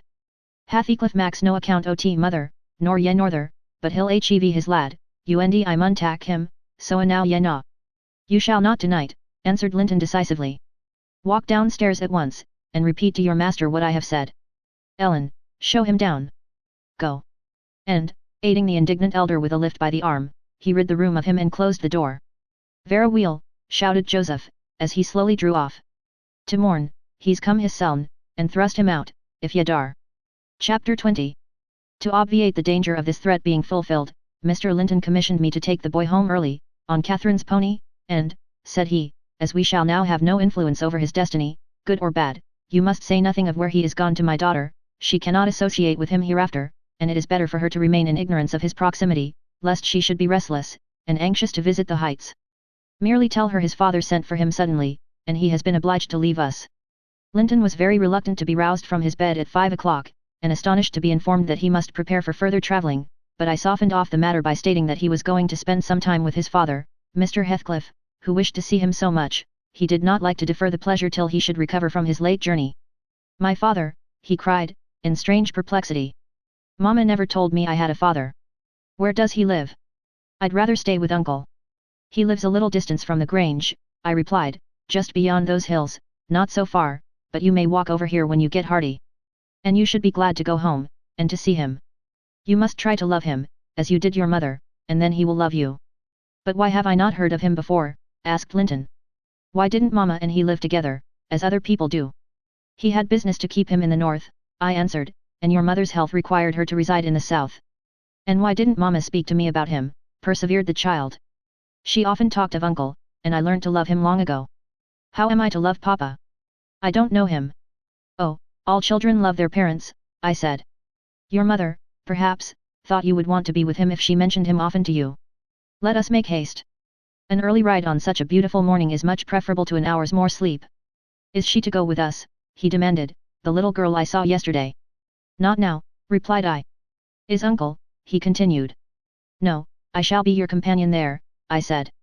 Linton sank back on his pillow and fell into a brown study. I won't go without uncle, he cried at length, I can't tell where you mean to take me. I attempted to persuade him of the naughtiness of showing reluctance to meet his father, still he obstinately resisted any progress towards dressing, and I had to call for my master's assistance in coaxing him out of bed. The poor thing was finally got off, with several delusive assurances that his absence should be short, that Mr. Edgar and Kathy would visit him, and other promises, equally ill-founded, which I invented and reiterated at intervals throughout the way. The pure heather-scented air, the bright sunshine, and the gentle canter of Minnie, relieved his despondency after a while. He began to put questions concerning his new home, and its inhabitants, with greater interest and liveliness. Is Wuthering Heights as pleasant a place as Thrushcross Grange? He inquired, turning to take a last glance into the valley, whence a light mist mounted and formed a fleecy cloud on the skirts of the blue.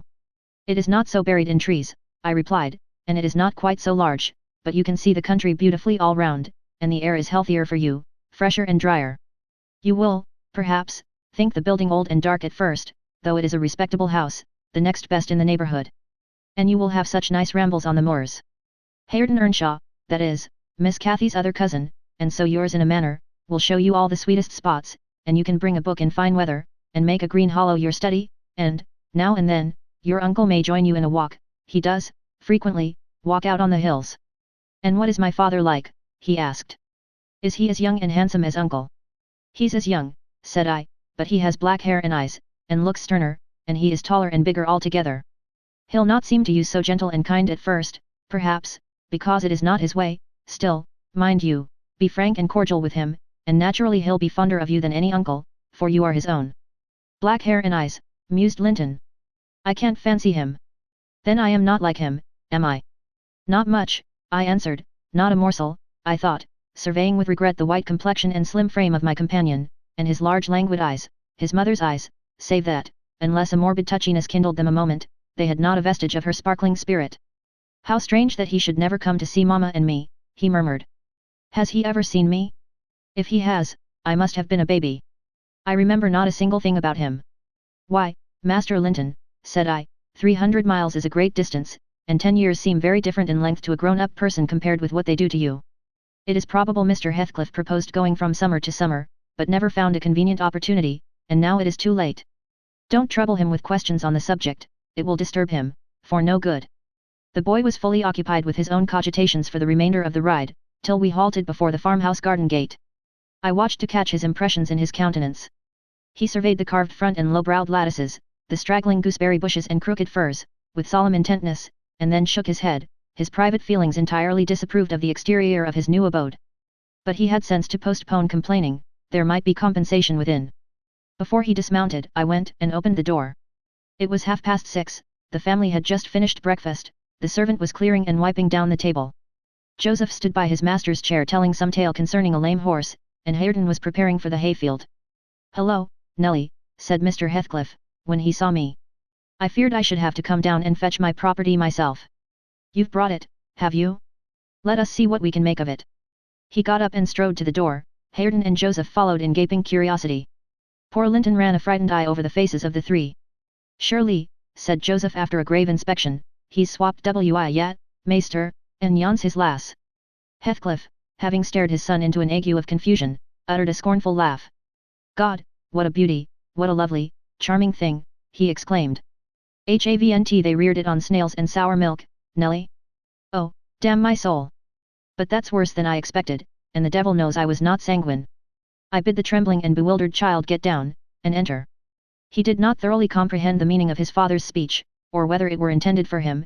Indeed, he was not yet certain that the grim, sneering stranger was his father. But he clung to me with growing trepidation, and on Mr. Heathcliff's taking a seat and bidding him come hither he hid his face on my shoulder and wept. "Tut, tut," said Heathcliff, stretching out a hand and dragging him roughly between his knees, and then holding up his head by the chin. "None of that nonsense. We're not going to hurt thee, Linton, isn't that thy name? Thou art thy mother's child, entirely.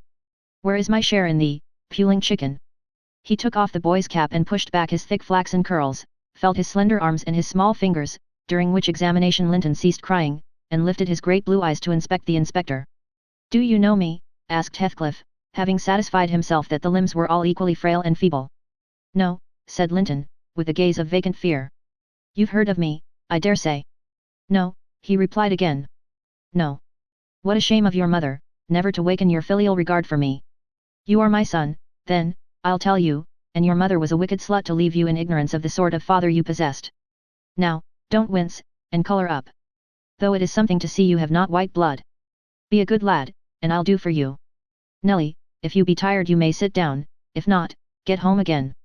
I guess you'll report what you hear and see to the cipher at the Grange, and this thing won't be settled while you linger about it."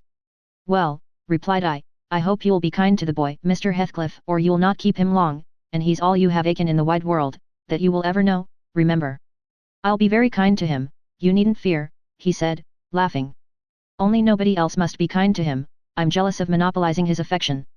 And, to begin my kindness, Joseph, bring the lad some breakfast. Hareton, you infernal calf, begone to your work. Yes, Nell," he added, when they had departed, "my son is prospective owner of your place, and I should not wish him to die till I was certain of being his successor. Besides, he's mine, and I want the triumph of seeing my descendant fairly lord of their estates, my child hiring their children to till their father's lands for wages. That is the sole consideration which can make me endure the whelp. I despise him for himself, and hate him for the memories he revives. But that consideration is sufficient, he's as safe with me, and shall be tended as carefully as your master tends his own. I have a room upstairs, furnished for him in handsome style. I've engaged a tutor, also, to come 3 times a week, from 20 miles distance, to teach him what he pleases to learn.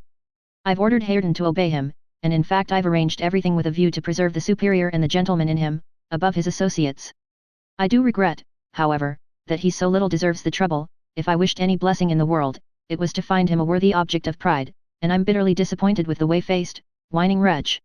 While he was speaking, Joseph returned bearing a basin of milk porridge, and placed it before Linton, who stirred round the homely mess with a look of aversion, and affirmed he could not eat it. I saw the old manservant shared largely in his master's scorn of the child, though he was compelled to retain the sentiment in his heart, because Heathcliff plainly meant his underlings to hold him in honour. "Cannot eat it," repeated he, peering in Linton's face, and subduing his voice to a whisper, for fear of being overheard. "But Maester Hareton never ate naught else, when he wer a little un, and what wer gooid enip for him skooid enip for yet, I's rather think." "I shan't eat it," answered Linton, snappishly. "Take it away." Joseph snatched up the food indignantly, and brought it to us. "Is there aught ails victuals?" he asked, thrusting the tray under Heathcliff's nose. "What should ail them?" he said. "Wah," answered Joseph, "yon dainty chap says he can yet 8 But I guess it's right. His mother wer just soa, we wer amos too mucky to sow tea corn for macking her briad." "Don't mention his mother to me," said the master, angrily. "Get him something that he can eat, that's all." "What is his usual food, Nelly?" I suggested boiled milk or tea, and the housekeeper received instructions to prepare some. Come, I reflected, his father's selfishness may contribute to his comfort. He perceives his delicate constitution, and the necessity of treating him tolerably. I'll console Mr. Edgar by acquainting him with the turn Heathcliff's humour has taken. Having no excuse for lingering longer, I slipped out, while Linton was engaged in timidly rebuffing the advances of a friendly sheep-dog. But he was too much on the alert to be cheated. As I closed the door, I heard a cry, and a frantic repetition of the words. "Don't leave me! I'll not stay here! I'll not stay here!" Then the latch was raised and fell. They did not suffer him to come forth. I mounted Minnie, and urged her to a trot, and so my brief guardianship ended. Chapter 21. We had sad work with little Cathy that day. She rose in high glee, eager to join her cousin, and such passionate tears and lamentations followed the news of his departure that Edgar himself was obliged to soothe her, by affirming he should come back soon. He added, however, if I can get him, and there were no hopes of that. This promise poorly pacified her, but time was more potent, and though still at intervals she inquired of her father when Linton would return, before she did see him again his features had waxed so dim in her memory that she did not recognize him. When I chanced to encounter the housekeeper of Wuthering Heights, in paying business visits to Gimmerton, I used to ask how the young master got on, for he lived almost as secluded as Catherine herself, and was never to be seen. I could gather from her that he continued in weak health, and was a tiresome inmate. She said Mr. Heathcliff seemed to dislike him ever longer and worse, though he took some trouble to conceal it. He had an antipathy to the sound of his voice, and could not do it all with his sitting in the same room with him many minutes together. There seldom passed much talk between them. Linton learned his lessons and spent his evenings in a small apartment they called the parlour, or else lay in bed all day, for he was constantly getting coughs, and colds, and aches, and pains of some sort. And I never knew such a faint-hearted creature, added the woman, nor one so careful of his son. He will go on, if I leave the window open a bit late in the evening. Oh! It's killing, a breath of night air.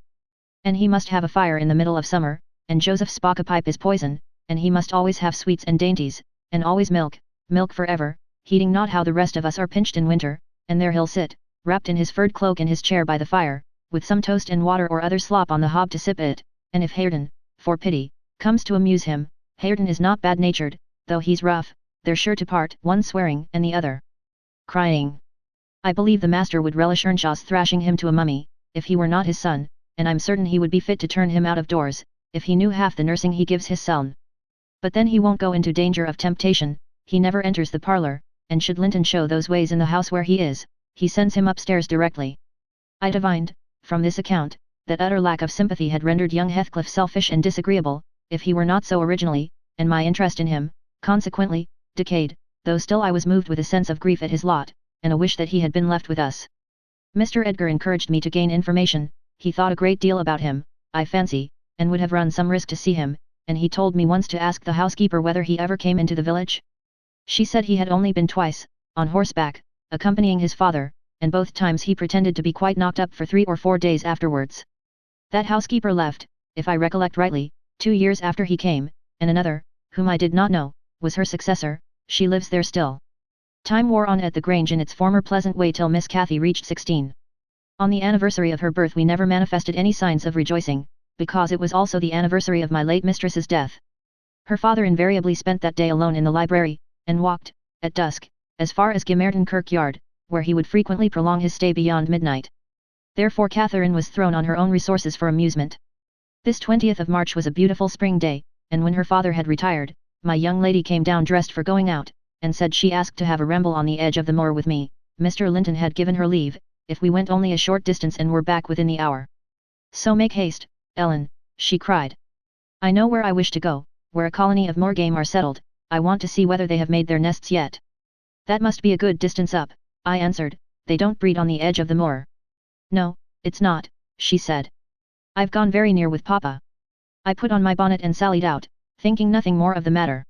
She bounded before me, and returned to my side, and was off again like a young greyhound, and, at first, I found plenty of entertainment in listening to the larks singing far and near, and enjoying the sweet, warm sunshine, and watching her, my pet and my delight, with her golden ringlets flying loose behind, and her bright cheek, as soft and pure in its bloom as a wild rose, and her eyes radiant with cloudless pleasure.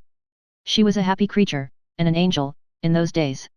It's a pity she could not be content. Well, said I, where are your moor game, Miss Cathy? We should be at them, the Grange Park fence is a great way off now. Oh, a little further, only a little further, Ellen, was her answer, continually. Climb to that hillock, pass that bank, and by the time you reach the other side I shall have raised the birds. But there were so many hillocks and banks to climb and pass, that, at length, I began to be weary, and told her we must halt, and retrace our steps. I shouted to her, as she had outstripped me a long way, she either did not hear or did not regard, for she still sprang on, and I was compelled to follow. Finally, she dived into a hollow, and before I came in sight of her again, she was 2 miles nearer Wuthering Heights than her own home, and I beheld a couple of persons arrest her, one of whom I felt convinced was Mr. Heathcliff himself. Cathy had been caught in the fact of plundering, or, at least, hunting out the nests of the grouse. The Heights were Heathcliff's land, and he was reproving the poacher. I've neither taken any nor found any, she said, as I toiled to them, expanding her hands in corroboration of the statement. I didn't mean to take them, but Papa told me there were quantities up here, and I wished to see the eggs. Heathcliff glanced at me with an ill-meaning smile, expressing his acquaintance with the party, and, consequently, his malevolence towards it, and demanded who Papa was. Mr. Linton of Thrushcross Grange, she replied. I thought you did not know me, or you wouldn't have spoken in that way. You suppose Papa is highly esteemed and respected, then, he said, sarcastically. And what are you? Inquired Catherine, gazing curiously on the speaker. That man I've seen before. Is he your son? She pointed to Hareton, the other individual, who had gained nothing but increased bulk and strength by the addition of 2 years to his age. He seemed as awkward and rough as ever. Miss Cathy, I interrupted, it will be 3 hours instead of 1 that we are out, presently. We really must go back. No, that man is not my son, answered Heathcliff, pushing me aside. But I have one, and you have seen him before too, and, though your nurse is in a hurry, I think both you and she would be the better for a little rest. Will you just turn this nab of Heath, and walk into my house? You'll get home earlier for the ease, and you shall receive a kind welcome. I whispered Catherine that she mustn't, on any account, accede to the proposal. It was entirely out of the question. Why? She asked, aloud. I'm tired of running, and the ground is dewy, I can't sit here. Let us go, Ellen. Besides, he says I have seen his son. He's mistaken, I think, but I guess where he lives, at the farmhouse I visited in coming from Penistone Crags. Don't you? I do. Come, Nelly, hold your tongue, it will be a treat for her to look in on us. Hareton, get forwards with the lass. You shall walk with me, Nelly. No, she's not going to any such place, I cried, struggling to release my arm, which he had seized, but she was almost at the doorstones already, scampering round the brow at full speed. Her appointed companion did not pretend to escort her, he shied off by the roadside, and vanished. Mr. Heathcliff, it's very wrong, I continued, you know you mean no good. And there she'll see Linton, and all will be told as soon as ever we return, and I shall have the blame. I want her to see Linton, he answered, he's looking better these few days, it's not often he's fit to be seen. And we'll soon persuade her to keep the visit secret. Where is the harm of it? The harm of it is, that her father would hate me if he found I suffered her to enter your house, and I am convinced you have a bad design in encouraging her to do so, I replied. My design is as honest as possible. I'll inform you of its whole scope, he said. That the 2 cousins may fall in love, and get married. I'm acting generously to your master, his young chit has no expectations, and should she second my wishes she'll be provided for at once as joint successor with Linton. If Linton died, I answered, and his life is quite uncertain, Catherine would be the heir. No, she would not, he said. There is no clause in the will to secure it so, his property would go to me, but, to prevent disputes, I desire their union, and am resolved to bring it about. And I'm resolved she shall never approach your house with me again, I returned, as we reached the gate, where Miss Cathy waited our coming. Heathcliff bade me be quiet, and, preceding us up the path, hastened to open the door. My young lady gave him several looks, as if she could not exactly make up her mind what to think of him, but now he smiled when he met her eye, and softened his voice in addressing her, and I was foolish enough to imagine the memory of her mother might disarm him from desiring her injury. Linton stood on the hearth. He had been out walking in the fields, for his cap was on, and he was calling to Joseph to bring him dry shoes. He had grown tall of his age, still wanting some months of 16. His features were pretty yet, and his eye and complexion brighter than I remembered them, though with merely temporary lustre borrowed from the salubrious air and genial sun. Now, who is that? Asked Mr. Heathcliff, turning to Cathy. Can you tell? Your son, she said, having doubtfully surveyed, first one and then the other. Yes, yes, answered he, but is this the only time you have beheld him? Think. Ah. You have a short memory. Linton, don't you recall your cousin, that you used to tease us so with wishing to see? What, Linton? Cried Cathy, kindling into joyful surprise at the name. Is that little Linton? He's taller than I am. Are you Linton? The youth stepped forward, and acknowledged himself. She kissed him fervently, and they gazed with wonder at the change time had wrought in the appearance of each. Catherine had reached her full height, her figure was both plump and slender, elastic as steel, and her whole aspect sparkling with health and spirits. Linton's looks and movements were very languid, and his form extremely slight, but there was a grace in his manner that mitigated these defects, and rendered him not unpleasing. After exchanging numerous marks of fondness with him, his cousin went to Mr. Heathcliff, who lingered by the door, dividing his attention between the objects inside and those that lay without, pretending, that is, to observe the latter, and really noting the former alone. And you are my uncle, then, she cried, reaching up to salute him. I thought I liked you, though you were cross at first. Why don't you visit at the Grange with Linton? To live all these years such close neighbours, and never see us, is odd. What have you done so for? I visited it once or twice too often before you were born, he answered. There, damn it. If you have any kisses to spare, give them to Linton, they are thrown away on me.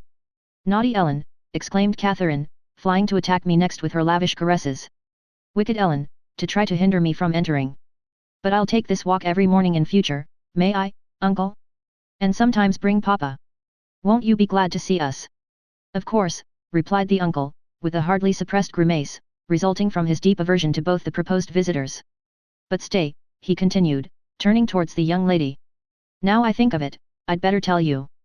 Mr. Linton has a prejudice against me, we quarrelled at one time of our lives, with unchristian ferocity, and, if you mention coming here to him, he'll put a veto on your visits altogether. Therefore, you must not mention it, unless you be careless of seeing your cousin hereafter. You may come, if you will, but you must not mention it. Why did you quarrel? Asked Catherine, considerably crestfallen. He thought me too poor to wed his sister, answered Heathcliff, and was grieved that I got her. His pride was hurt, and he'll never forgive it. That's wrong, said the young lady, sometime I'll tell him so. But Linton and I have no share in your quarrel. I'll not come here, then, he shall come to the Grange. It will be too far for me, murmured her cousin, to walk 4 miles would kill me. No, come here, Miss Catherine, now and then, not every morning, but once or twice a week. The father launched towards his son a glance of bitter contempt. I am afraid, Nelly, I shall lose my labour, he muttered to me. Miss Catherine, as the ninny calls her, will discover his value, and send him to the devil. Now, if it had been Hareton, do you know that, 20 times a day, I covet Hareton, with all his degradation? I'd have loved the lad had he been someone else. But I think he's safe from her love. I'll pit him against that paltry creature, unless it bestir itself briskly. We calculate it will scarcely last till it is 18. Oh, confound the vapid thing. He's absorbed in drying his feet, and never looks at her, Linton. Yes, father, answered the boy. Have you nothing to show your cousin anywhere about, not even a rabbit or a weasel's nest? Take her into the garden, before you change your shoes, and into the stable to see your horse. Wouldn't you rather sit here? Asked Linton, addressing Cathy in a tone which expressed reluctance to move again. I don't know, she replied, casting a longing look to the door, and evidently eager to be active. He kept his seat, and shrank closer to the fire. Heathcliff rose, and went into the kitchen, and from thence to the yard, calling out for Hareton. Hareton responded, and presently the two re-entered. The young man had been washing himself, as was visible by the glow on his cheeks and his wetted hair. Oh, I'll ask you, uncle, cried Miss Cathy, recollecting the housekeeper's assertion. That is not my cousin, is he? Yes, he replied, your mother's nephew. Don't you like him? Catherine looked queer. Is he not a handsome lad? He continued. The uncivil little thing stood on tiptoe, and whispered a sentence in Heathcliff's ear.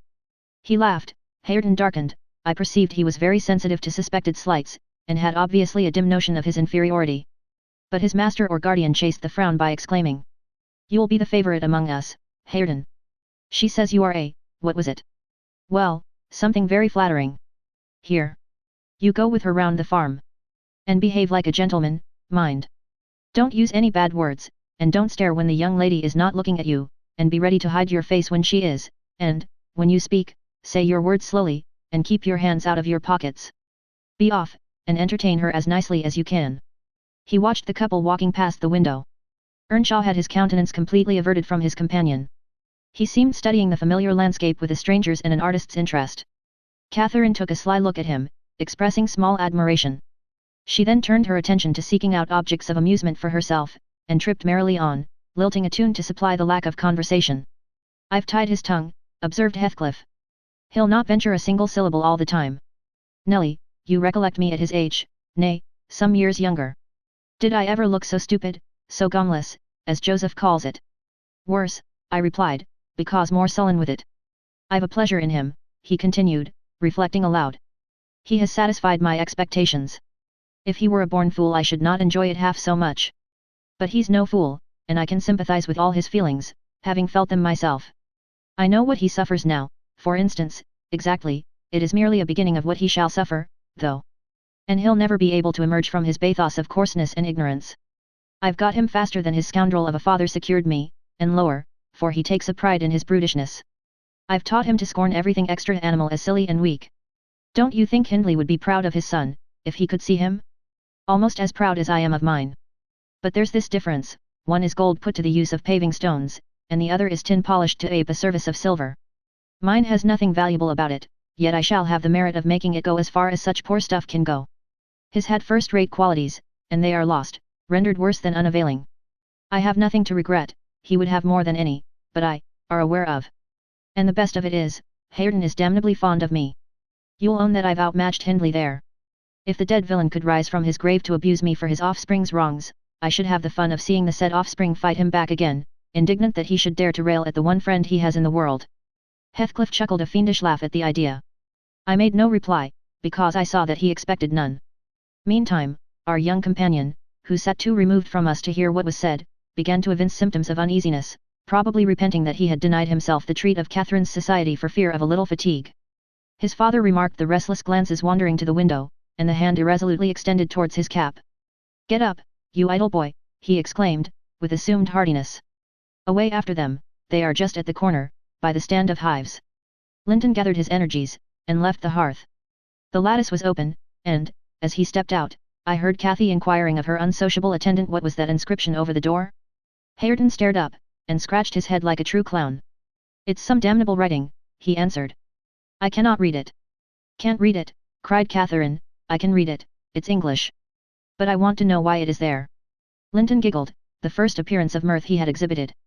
"He does not know his letters," he said to his cousin. "Could you believe in the existence of such a colossal dunce?" "Is he all as he should be?" asked Miss Cathy, seriously, "or is he simple, not right? I've questioned him twice now, and each time he looks so stupid I think he does not understand me." "I can hardly understand him, I'm sure." Linton repeated his laugh, and glanced at Hareton tauntingly, who certainly did not seem quite clear of comprehension at that moment. "There's nothing the matter but laziness, is there, Earnshaw?" he said. "My cousin fancies you are an idiot. There you experience the consequence of scorning book learning, as you would say. Have you noticed, Catherine, his frightful Yorkshire pronunciation?" "Why, where the devil is the use on tea?" growled Hareton, more ready in answering his daily companion. He was about to enlarge further, but the two youngsters broke into a noisy fit of merriment, my giddy miss being delighted to discover that she might turn his strange talk to matter of amusement. "Where is the use of the devil in that sentence?" tittered Linton. "Papa told you not to say any bad words, and you can't open your mouth without one. Do try to behave like a gentleman, now do. If thou weren't more a lass than a lad, I'd fell thee this minute, I would." "Pitiful lath of a crater," retorted the angry boor, retreating, while his face burnt with mingled rage and mortification, for he was conscious of being insulted, and embarrassed how to resent it. Mr. Heathcliff, having overheard the conversation, as well as I, smiled when he saw him go, but immediately afterwards cast a look of singular aversion on the flippant pair, who remained chattering in the doorway, the boy finding animation enough while discussing Hareton's faults and deficiencies, and relating anecdotes of his goings-on, and the girl relishing his pert and spiteful sayings, without considering the ill nature they evinced. I began to dislike, more than to compassionate Linton, and to excuse his father in some measure for holding him cheap.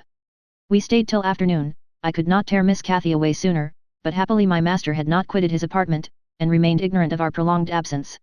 As we walked home, I would fain have enlightened my charge on the characters of the people we had quitted, but she got it into her head that I was prejudiced against them. "Aha!" she cried, "you take Papa's side, Ellen, you are partial I know, or else you wouldn't have cheated me so many years into the notion that Linton lived a long way from here. I'm really extremely angry, only I'm so pleased I can't show it.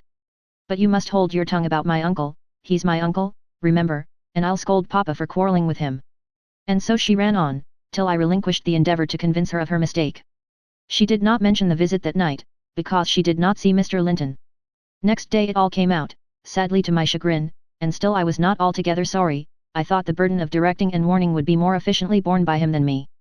But he was too timid in giving satisfactory reasons for his wish that she should shun connection with the household of the Heights, and Catherine liked good reasons for every restraint that harassed her petted will. "Papa," she exclaimed, after the morning's salutations, "guess whom I saw yesterday, in my walk on the moors." "Ah, Papa," you started. "You've not done right, have you, now?" "I saw, but listen, and you shall hear how I found you out, and Ellen, who is in league with you, and yet pretended to pity me so, when I kept hoping, and was always disappointed about Linton's coming back." She gave a faithful account of her excursion and its consequences, and my master, though he cast more than one reproachful look at me, said nothing till she had concluded. Then he drew her to him, and asked if she knew why he had concealed Linton's near neighbourhood from her? Could she think it was to deny her a pleasure that she might harmlessly enjoy? "It was because you disliked Mr. Heathcliff," she answered. "Then you believe I care more for my own feelings than yours, Cathy," he said. No, it was not because I disliked Mr. Heathcliff, but because Mr. Heathcliff dislikes me, and is a most diabolical man, delighting to wrong and ruin those he hates, if they give him the slightest opportunity. I knew that you could not keep up an acquaintance with your cousin without being brought into contact with him, and I knew he would detest you on my account, so for your own good, and nothing else, I took precautions that you should not see Linton again. I meant to explain this sometime as you grew older, and I'm sorry I delayed it. But Mr. Heathcliff was quite cordial, Papa, observed Catherine, not at all convinced, and he didn't object to our seeing each other. He said I might come to his house when I pleased, only I must not tell you, because you had quarrelled with him, and would not forgive him for marrying Aunt Isabella. And you won't. You are the one to be blamed. He is willing to let us be friends, at least, Linton and I, and you are not. My master, perceiving that she would not take his word for her uncle-in-law's evil disposition, gave a hasty sketch of his conduct to Isabella, and the manner in which Wuthering Heights became his property. He could not bear to discourse long upon the topic, for though he spoke little of it, he still felt the same horror and detestation of his ancient enemy that had occupied his heart ever since Mrs. Linton's death. She might have been living yet, if it had not been for him, was his constant bitter reflection, and, in his eyes, Heathcliff seemed a murderer. Miss Cathy, conversant with no bad deeds except her own slight acts of disobedience, injustice, and passion, arising from hot temper and thoughtlessness, and repented of on the day they were committed, was amazed at the blackness of spirit that could brood on and cover revenge for years, and deliberately prosecute its plans without a visitation of remorse. She appeared so deeply impressed and shocked at this new view of human nature, excluded from all her studies and all her ideas till now, that Mr. Edgar deemed it unnecessary to pursue the subject. He merely added, "You will know hereafter, darling, why I wish you to avoid his house and family. Now return to your old employments and amusements, and think no more about them." Catherine kissed her father, and sat down quietly to her lessons for a couple of hours, according to custom. Then she accompanied him into the grounds, and the whole day passed as usual, but in the evening, when she had retired to her room, and I went to help her to undress, I found her crying, on her knees by the bedside. "Oh, fie, silly child!" I exclaimed. "If you had any real griefs you'd be ashamed to waste a tear on this little contrariety. You never had one shadow of substantial sorrow, Miss Catherine. Suppose, for a minute, that master and I were dead, and you were by yourself in the world, how would you feel, then? Compare the present occasion with such an affliction as that, and be thankful for the friends you have, instead of coveting more." "I'm not crying for myself, Ellen," she answered, "it's for him. He expected to see me again tomorrow, and there he'll be so disappointed, and he'll wait for me, and I shan't come." "Nonsense," said I, "do you imagine he has thought as much of you as you have of him? Hasn't he Hareton for a companion? Not 1 in 100 would weep at losing a relation they had just seen twice, for 2 afternoons. Linton will conjecture how it is, and trouble himself no further about you." "But may I not write a note to tell him why I cannot come?" she asked, rising to her feet. "And just send those books I promised to lend him? His books are not as nice as mine, and he wanted to have them extremely, when I told him how interesting they were." "May I not, Ellen?" "No, indeed, replied I with decision. "Then he would write to you, and there'd never be an end of it. No, Miss Catherine, the acquaintance must be dropped entirely, so Papa expects, and I shall see that it is done." "But how can one little note," she recommenced, putting on an imploring countenance. "Silence!" I interrupted. "We'll not begin with your little notes. Get into bed." She threw at me a very naughty look, so naughty that I would not kiss her good night at first. I covered her up, and shut her door, in great displeasure, but, repenting halfway, I returned softly, and lo! There was Miss standing at the table with a bit of blank paper before her and a pencil in her hand, which she guiltily slipped out of sight on my entrance. "You'll get nobody to take that, Catherine," I said, "if you write it, and at present I shall put out your candle." I set the extinguisher on the flame, receiving as I did so a slap on my hand and a petulant cross thing. I then quitted her again, and she drew the bolt in one of her worst, most peevish humours. The letter was finished and forwarded to its destination by a milk fetcher who came from the village, but that I didn't learn till some time afterwards. Weeks passed on, and Cathy recovered her temper, though she grew wondrous fond of stealing off to corners by herself, and often, if I came near her suddenly while reading, she would start and bend over the book, evidently desirous to hide it, and I detected edges of loose paper sticking out beyond the leaves.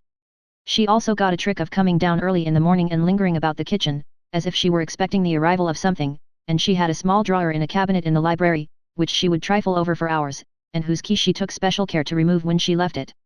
One day, as she inspected this drawer, I observed that the playthings and trinkets which recently formed its contents were transmuted into bits of folded paper. My curiosity and suspicions were roused. I determined to take a peep at her mysterious treasures, so, at night, as soon as she and my master were safe upstairs, I searched, and readily found among my house keys one that would fit the lock. Having opened, I emptied the whole contents into my apron, and took them with me to examine at leisure in my own chamber.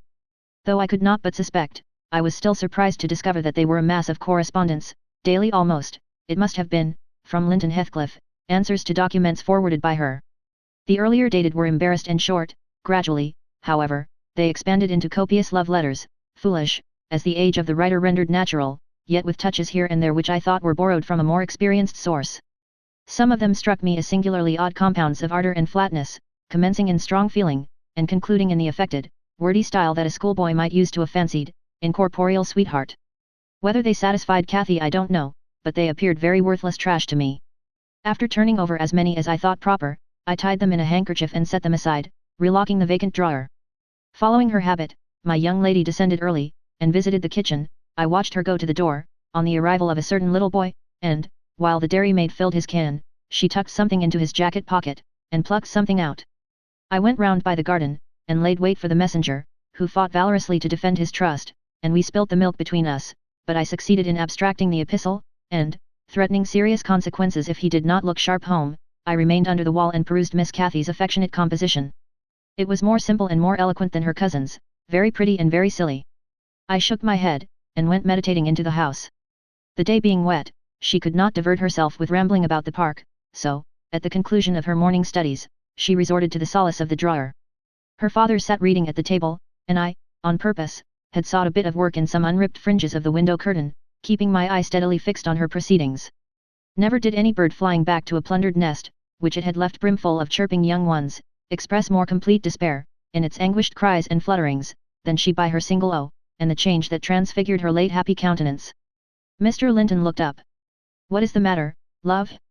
Have you hurt yourself?" he said. His tone and look assured her he had not been the discoverer of the hoard. "No, Papa," she gasped. "Ellen!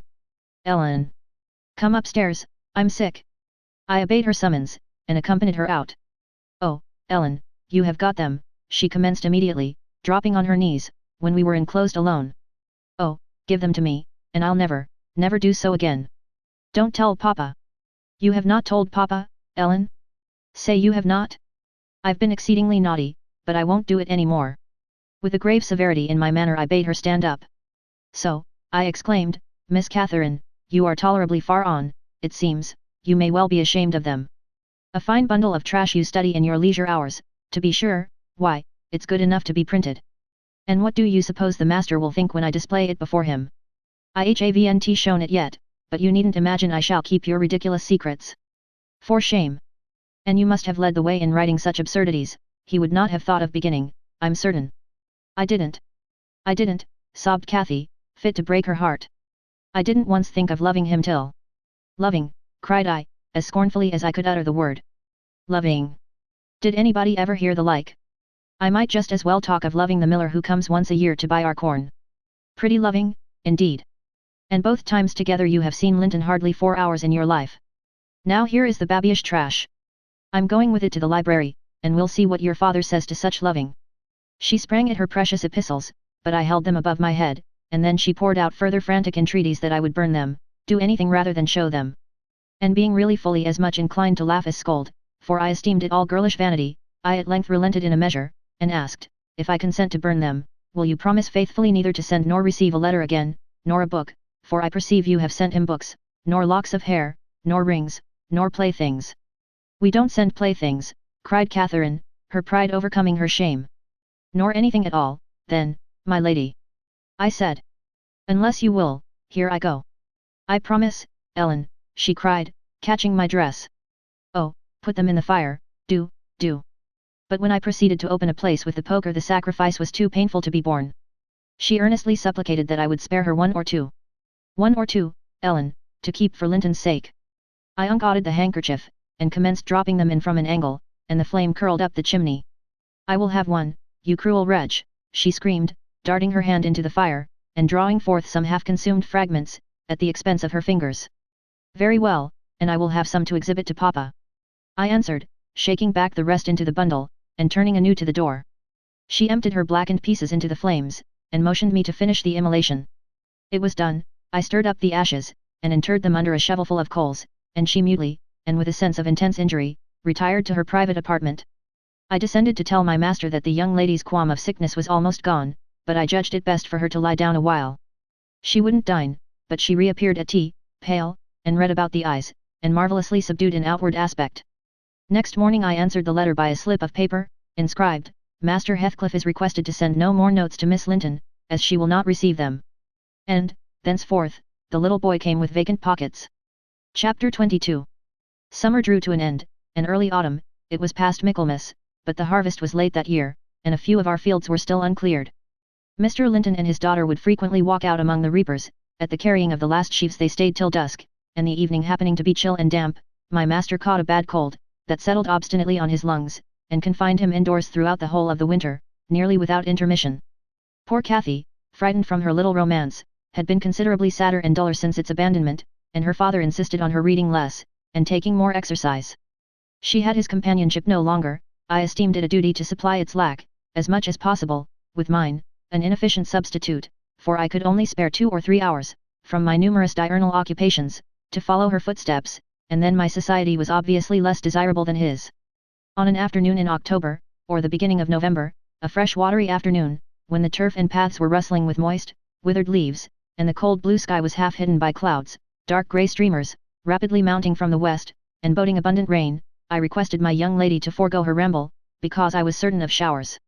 She refused, and I unwillingly donned a cloak, and took my umbrella to accompany her on a stroll to the bottom of the park, a formal walk which she generally affected if low-spirited, and that she invariably was when Mr. Edgar had been worse than ordinary, a thing never known from his confession, but guessed both by her and me from his increased silence and the melancholy of his countenance. She went sadly on. There was no running or bounding now, though the chill wind might well have tempted her to race. And often, from the side of my eye, I could detect her raising a hand, and brushing something off her cheek. I gazed round for a means of diverting her thoughts. On one side of the road rose a high, rough bank, where hazels and stunted oaks, with their roots half exposed, held uncertain tenure. The soil was too loose for the latter, and strong winds had blown some nearly horizontal. In summer Miss Catherine delighted to climb along these trunks, and sit in the branches, swinging 20 feet above the ground, and I, pleased with her agility and her light, childish heart, still considered it proper to scold every time I caught her at such an elevation, but so that she knew there was no necessity for descending. From dinner to tea she would lie in her breeze-rocked cradle, doing nothing except singing old songs, my nursery lore, to herself, or watching the birds, joint tenants, feed and entice their young ones to fly, or nestling with closed lids, half thinking, half dreaming, happier than words can express. "Look, miss!" I exclaimed, pointing to a nook under the roots of one twisted tree. "Winter is not here yet. There's a little flower up yonder, the last bud from the multitude of bluebells that clouded those turf steps in July with a lilac mist. Will you clamber up, and pluck it to show to Papa?" Cathy stared a long time at the lonely blossom trembling in its earthy shelter, and replied, at length, "No, I'll not touch it, but it looks melancholy, does it not, Ellen?" "Yes," I observed, "about as starved and sackless as you. Your cheeks are bloodless. Let us take hold of hands and run. You're so low, I dare say I shall keep up with you." "No," she repeated, and continued sauntering on, pausing at intervals to muse over a bit of moss, or a tuft of blanched grass, or a fungus spreading its bright orange among the heaps of brown foliage, and, ever and anon, her hand was lifted to her averted face. "Catherine, why are you crying, love?" I asked, approaching and putting my arm over her shoulder. "You mustn't cry because Papa has a cold, be thankful it is nothing worse." She now put no further restraint on her tears, her breath was stifled by sobs. "Oh, it will be something worse," she said. "And what shall I do when Papa and you leave me, and I am by myself? I can't forget your words, Ellen, they are always in my ear. How life will be changed, how dreary the world will be, when Papa and you are dead." "None can tell whether you won't die before us," I replied. "It's wrong to anticipate evil. We'll hope there are years and years to come before any of us go. Master is young, and I am strong, and hardly 45. My mother lived till 80, a canty dame to the last. And suppose Mr. Linton were spared till he saw 60, that would be more years than you have counted, miss. And would it not be foolish to mourn a calamity above 20 years beforehand?" "But Aunt Isabella was younger than Papa," she remarked, gazing up with timid hope to seek further consolation. "Aunt Isabella had not you and me to nurse her," I replied. "She wasn't as happy as Master, she hadn't as much to live for. All you need do, is to wait well on your father, and cheer him by letting him see you cheerful, and avoid giving him anxiety on any subject, mind that, Cathy." I'll not disguise, but you might kill him if you were wild and reckless, and cherished a foolish, fanciful affection for the son of a person who would be glad to have him in his grave, and allowed him to discover that you fretted over the separation he has judged it expedient to make. I fret about nothing on earth except Papa's illness, answered my companion. I care for nothing in comparison with Papa. And I'll never, oh, never, while I have my senses, do an act or say a word to vex him. I love him better than myself, Ellen, and I know it by this. I pray every night that I may live after him, because I would rather be miserable than that he should be. That proves I love him better than myself. Good words, I replied. But deeds must prove it also, and after he is well, remember you don't forget resolutions formed in the hour of fear. As we talked, we neared a door that opened on the road, and my young lady, lightening into sunshine again, climbed up and seated herself on the top of the wall, reaching over to gather some hips that bloomed scarlet on the summit branches of the wild rose trees shadowing the highway side. The lower fruit had disappeared, but only birds could touch the upper, except from Kathy's present station. In stretching to pull them, her hat fell off, and as the door was locked, she proposed scrambling down to recover it. I bid her be cautious lest she got a fall, and she nimbly disappeared. But the return was no such easy matter. The stones were smooth and neatly cemented, and the rose bushes and blackberry stragglers could yield no assistance in reascending. I, like a fool, didn't recollect that, till I heard her laughing and exclaiming, "Ellen, you'll have to fetch the key, or else I must run round to the porter's lodge. I can't scale the ramparts on this side." "Stay where you are," I answered, "I have my bundle of keys in my pocket, perhaps I may manage to open it, if not, I'll go." Catherine amused herself with dancing to and fro before the door, while I tried all the large keys in succession. I had applied the last, and found that none would do, so, repeating my desire that she would remain there, I was about to hurry home as fast as I could, when an approaching sound arrested me. It was the trot of a horse. Kathy's dance stopped also. "Who is that?" I whispered. "Ellen, I wish you could open the door," whispered back my companion, anxiously. "Ho, Miss Linton," cried a deep voice, "the Riders, I'm glad to meet you. Don't be in haste to enter, for I have an explanation to ask and obtain." "I shan't speak to you, Mr. Heathcliff," answered Catherine. "Papa says you are a wicked man, and you hate both him and me, and Ellen says the same." "That is nothing to the purpose," said Heathcliff. "He it was. I don't hate my son, I suppose, and it is concerning him that I demand your attention." "Yes, you have cause to blush. 2 or 3 months since, were you not in the habit of riding to Linton? Making love in play, eh? You deserved, both of you, flogging for that. You especially, the elder, and less sensitive, as it turns out. I've got your letters, and if you give me any pertness I'll send them to your father. I presume you grew weary of the amusement and dropped it, didn't you? Well, you dropped Linton with it into a slough of despond. He was in earnest, in love, really. As true as I live, he's dying for you, breaking his heart at your fickleness, not figuratively, but actually. Though Hareton has made him a standing jest for 6 weeks, and I have used more serious measures, and attempted to frighten him out of his idiocy, he gets worse daily, and he'll be under the sod before summer, unless you restore him. How can you lie so glaringly to the poor child?" I called from the inside. "Pray ride on. How can you deliberately get up such paltry falsehoods? Miss Cathy, I'll knock the lock off with a stone, you won't believe that vile nonsense. You can feel in yourself it is impossible that a person should die for love of a stranger." "I was not aware there were eavesdroppers," muttered the detected villain. "Worthy Mrs. Dean, I like you, but I don't like your double-dealing," he added aloud. "How could you lie so glaringly as to affirm I hated the poor child, and invent bugbear stories to terrify her from my door-stones? Catherine Linton, the very name warms me, my bonny lass. I shall be from home all this week, go and see if I have not spoken truth, do, there's a darling. Just imagine your father in my place, and Linton in yours, then think how you would value your careless lover if he refused to stir a step to comfort you, when your father himself entreated him, and don't, from pure stupidity, fall into the same error. I swear, on my salvation, he's going to his grave, and none but you can save him." The lock gave way and I issued out. "I swear Linton is dying," repeated Heathcliff, looking hard at me. "And grief and disappointment are hastening his death. Nelly, if you won't let her go, you can walk over yourself. But I shall not return till this time next week, and I think your master himself would scarcely object to her visiting her cousin." "Come in," said I, taking Cathy by the arm and half forcing her to re-enter, for she lingered, viewing with troubled eyes the features of the speaker, too stern to express his inward deceit. He pushed his horse close, and, bending down, observed, "Miss Catherine, I'll own to you that I have little patience with Linton, and Hareton and Joseph have less. I'll own that he's with a harsh set. He pines for kindness, as well as love, and a kind word from you would be his best medicine. Don't mind Mrs. Dean's cruel cautions, but be generous, and contrive to see him. He dreams of you day and night, and cannot be persuaded that you don't hate him, since you neither write nor call. I closed the door, and rolled a stone to assist the loosened lock in holding it, and spreading my umbrella, I drew my charge underneath, for the rain began to drive through the moaning branches of the trees, and warned us to avoid delay. Our hurry prevented any comment on the encounter with Heathcliff, as we stretched towards home, but I divined instinctively that Catherine's heart was clouded now in double darkness. Her features were so sad, they did not seem hers, she evidently regarded what she had heard as every syllable true. The master had retired to rest before we came in. Cathy stole to his room to inquire how he was. He had fallen asleep. She returned, and asked me to sit with her in the library. We took our tea together, and afterwards she lay down on the rug, and told me not to talk, for she was weary. I got a book, and pretended to read. As soon as she supposed me absorbed in my occupation, she recommenced her silent weeping. It appeared, at present, her favourite diversion. I suffered her to enjoy it a while, then I expostulated, deriding and ridiculing all Mr. Heathcliff's assertions about his son, as if I were certain she would coincide. Alas! I hadn't skill to counteract the effect his account had produced. It was just what he intended. You may be right, Ellen, she answered, but I shall never feel at ease till I know. And I must tell Linton it is not my fault that I don't write, and convince him that I shall not change. What use were anger and protestations against her silly credulity? We parted that night, hostile, but next day beheld me on the road to Wuthering Heights, by the side of my wilful young mistress's pony.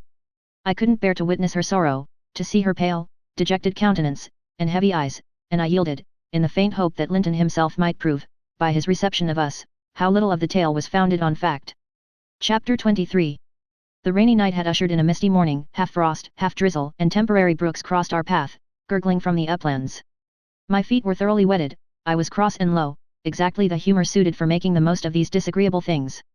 We entered the farmhouse by the kitchen way, to ascertain whether Mr. Heathcliff were really absent, because I put slight faith in his own affirmation. Joseph seemed sitting in a sort of elysium alone, beside a roaring fire, a quart of ale on the table near him, bristling with large pieces of toasted oat cake, and his black, short pipe in his mouth. Catherine ran to the hearth to warm herself. I asked if the master was in. My question remained so long unanswered, that I thought the old man had grown deaf, and repeated it louder. N.A.I., he snarled, or rather screamed through his nose. N.A.I., Yamagoa back where Yakum fruff. Joseph, cried a peevish voice, simultaneously with me, from the inner room. How often am I to call you? There are only a few red ashes now. Joseph. Come this moment.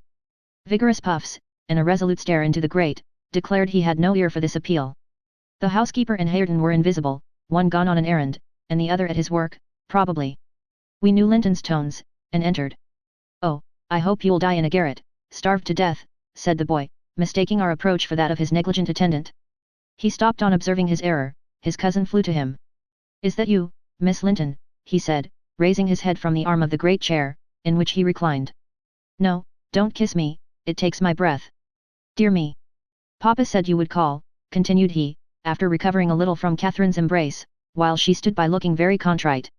Will you shut the door, if you please? You left it open, and those detestable creatures won't bring coals to the fire. It's so cold. I stirred up the cinders, and fetched a scuttleful myself.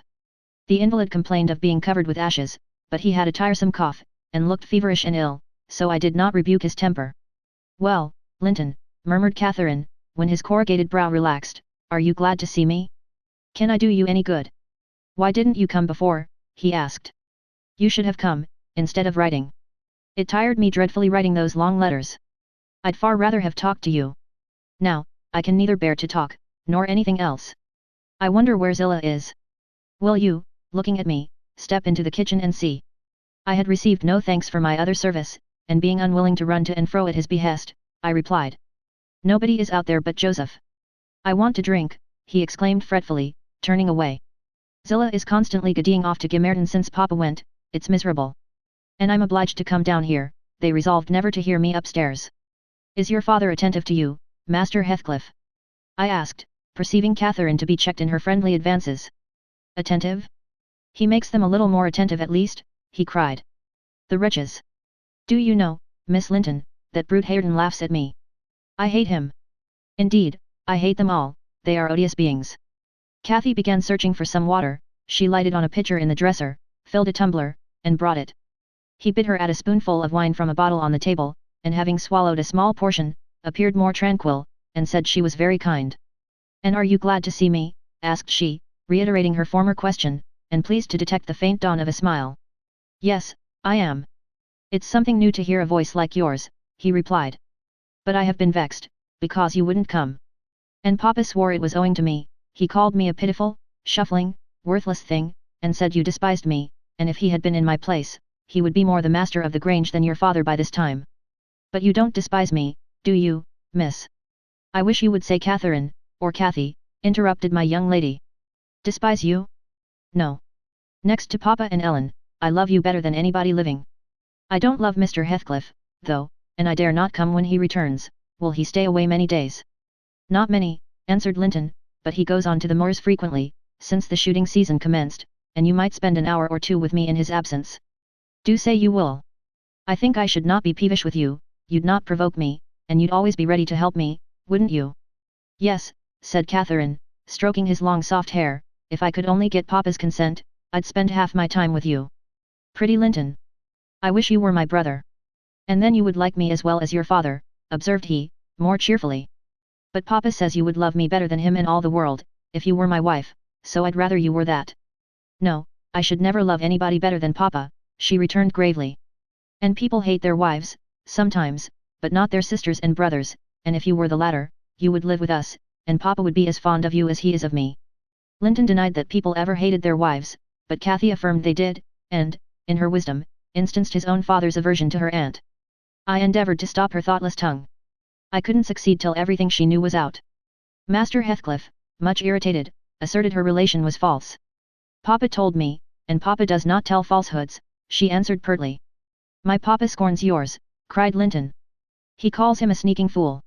"Yours is a wicked man," retorted Catherine, "and you are very naughty to dare to repeat what he says.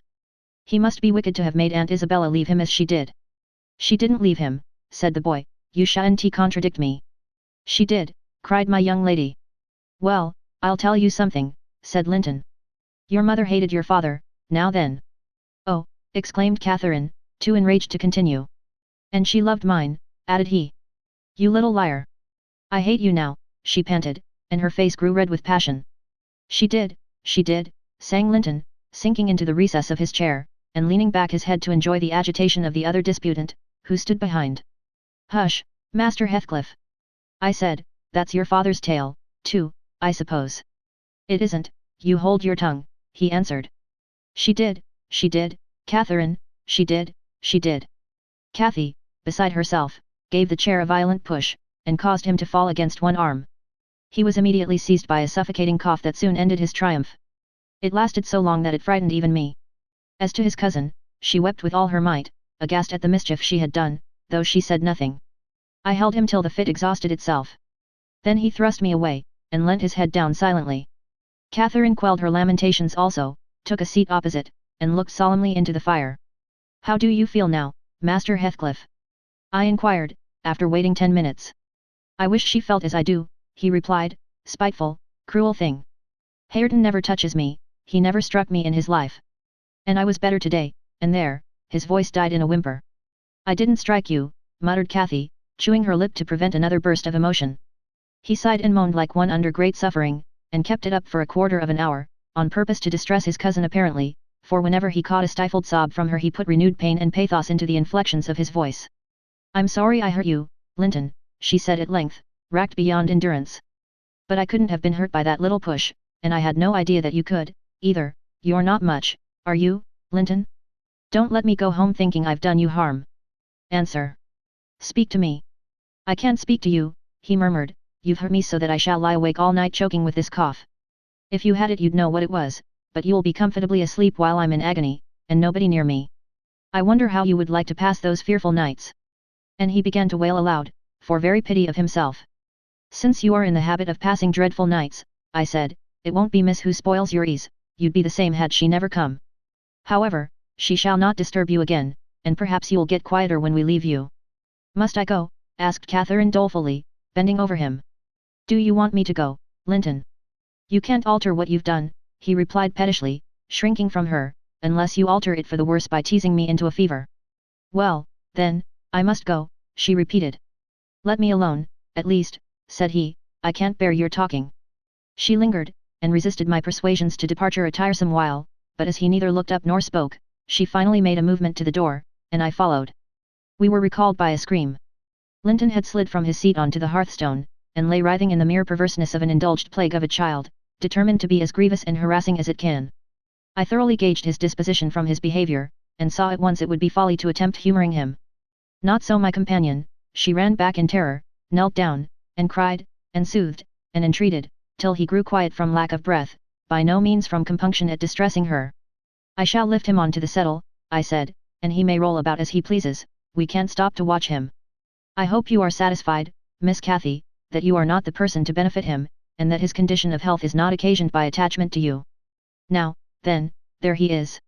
Come away, as soon as he knows there is nobody by to care for his nonsense, he'll be glad to lie still. She placed a cushion under his head, and offered him some water. He rejected the latter, and tossed uneasily on the former, as if it were a stone or a block of wood. She tried to put it more comfortably. I can't do with that, he said, it's not high enough. Catherine brought another to lay above it. That's too high, murmured the provoking thing. How must I arrange it, then, she asked despairingly. He twined himself up to her, as she half knelt by the settle, and converted her shoulder into a support. No, that won't do, I said. You'll be content with the cushion, Master Heathcliff. Miss has wasted too much time on you already, we cannot remain 5 minutes longer. Yes, yes, we can, replied Cathy. He's good and patient now. He's beginning to think I shall have far greater misery than he will tonight, if I believe he is the worse for my visit, and then I dare not come again. Tell the truth about it, Linton, for I mustn't come, if I have hurt you. You must come, to cure me, he answered. You ought to come, because you have hurt me, you know you have extremely. I was not as ill when you entered as I am at present, was I? But you've made yourself ill by crying and being in a passion. I didn't do it all, said his cousin. However, we'll be friends now. And you want me, you would wish to see me sometimes, really. I told you I did, he replied impatiently. Sit on the settle and let me lean on your knee. That's as Mama used to do, whole afternoons together. Sit quite still and don't talk, but you may sing a song, if you can sing, or you may say a nice long interesting ballad, one of those you promised to teach me, or a story. I'd rather have a ballad, though. Begin. Catherine repeated the longest she could remember. The employment pleased both mightily. Linton would have another, and after that another, notwithstanding my strenuous objections, and so they went on until the clock struck 12, and we heard Hareton in the court, returning for his dinner. And tomorrow, Catherine, will you be here tomorrow? Asked young Heathcliff, holding her frock as she rose reluctantly. No, I answered, nor next day neither. She, however, gave a different response evidently, for his forehead cleared as she stooped and whispered in his ear. You won't go tomorrow, recollect, miss. I commenced, when we were out of the house. You are not dreaming of it, are you? She smiled. Oh, I'll take good care, I continued, I'll have that lock mended, and you can escape by no way else. I can get over the wall, she said laughing. The Grange is not a prison, Ellen, and you are not my jailer. And besides, I'm almost 17, I'm a woman. And I'm certain Linton would recover quickly if he had me to look after him. I'm older than he is, you know, and wiser, less childish, am I not? And he'll soon do as I direct him, with some slight coaxing. He's a pretty little darling when he's good. I'd make such a pet of him, if he were mine. We should never quarrel, should we, after we were used to each other? Don't you like him, Ellen? Like him? I exclaimed. The worst-tempered bit of a sickly slip that ever struggled into its teens. Happily, as Mr. Heathcliff conjectured, he'll not win 20. I doubt whether he'll see spring, indeed. And small loss to his family whenever he drops off. And lucky it is for us that his father took him, the kinder he was treated, the more tedious and selfish he'd be. I'm glad you have no chance of having him for a husband, Miss Catherine. My companion waxed serious at hearing this speech. To speak of his death so regardlessly wounded her feelings. He's younger than I, she answered, after a protracted pause of meditation, and he ought to live the longest. He must live as long as I do. He's as strong now as when he first came into the north, I'm positive of that. It's only a cold that ails him, the same as Papa has. You say Papa will get better, and why shouldn't he? Well, I cried, after all, we needn't trouble ourselves, for listen, miss, and mind, I'll keep my word, if you attempt going to Wuthering Heights again, with or without me, I shall inform Mr. Linton, and, unless he allow it, the intimacy with your cousin must not be revived. It has been revived, muttered Cathy, sulkily. Must not be continued, then, I said. We'll see, was her reply, and she set off at a gallop, leaving me to toil in the rear. We both reached home before our dinner time. My master supposed we had been wandering through the park, and therefore he demanded no explanation of our absence. As soon as I entered I hastened to change my soaked shoes and stockings, but sitting such a while at the heights had done the mischief. On the succeeding morning I was laid up, and during 3 weeks I remained incapacitated for attending to my duties, a calamity never experienced prior to that period, and never, I am thankful to say, since.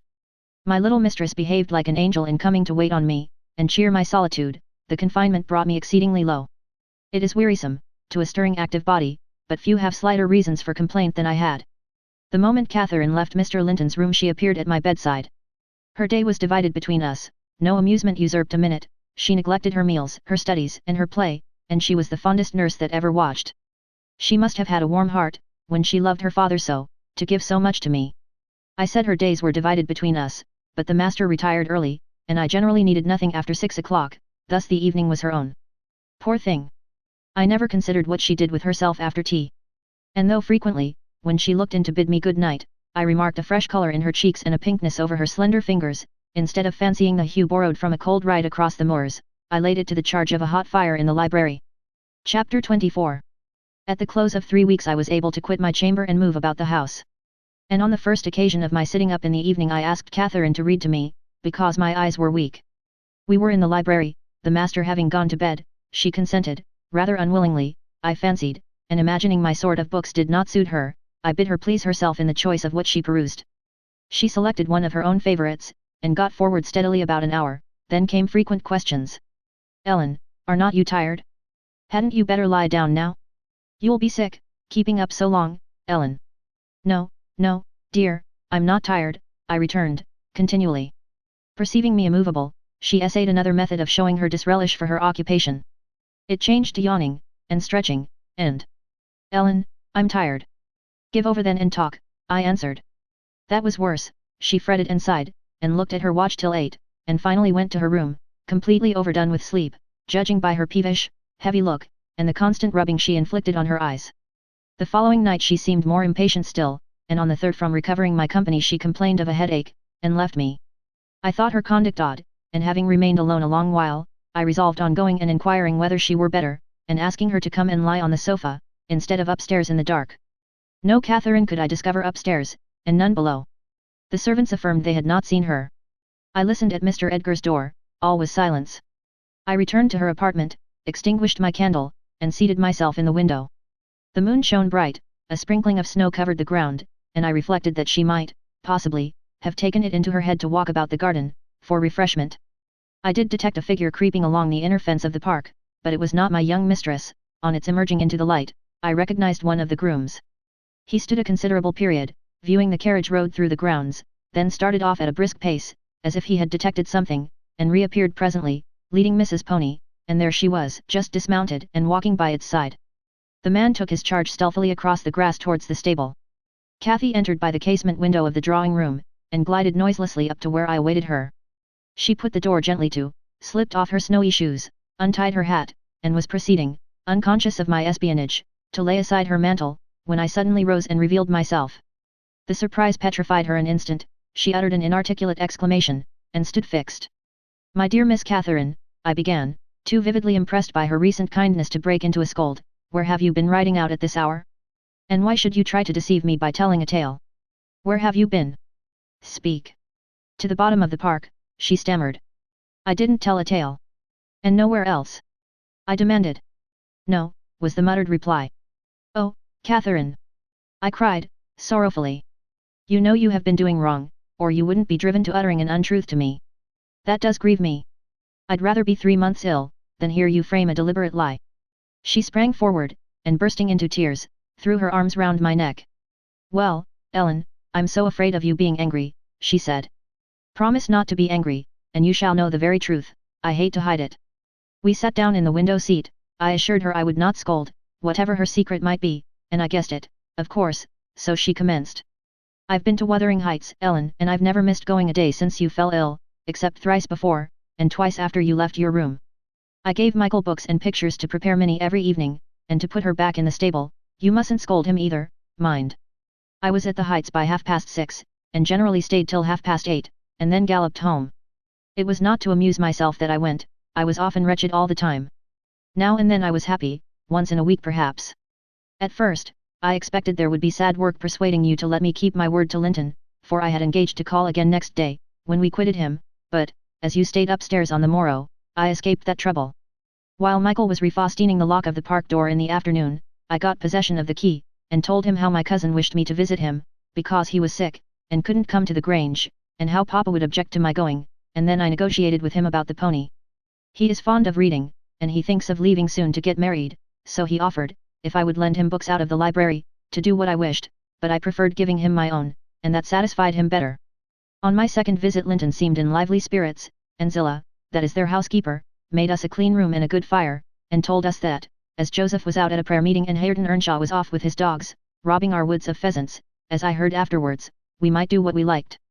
She brought me some warm wine and gingerbread, and appeared exceedingly good-natured, and Linton sat in the armchair, and I in the little rocking chair on the hearthstone, and we laughed and talked so merrily, and found so much to say, we planned where we would go, and what we would do in summer.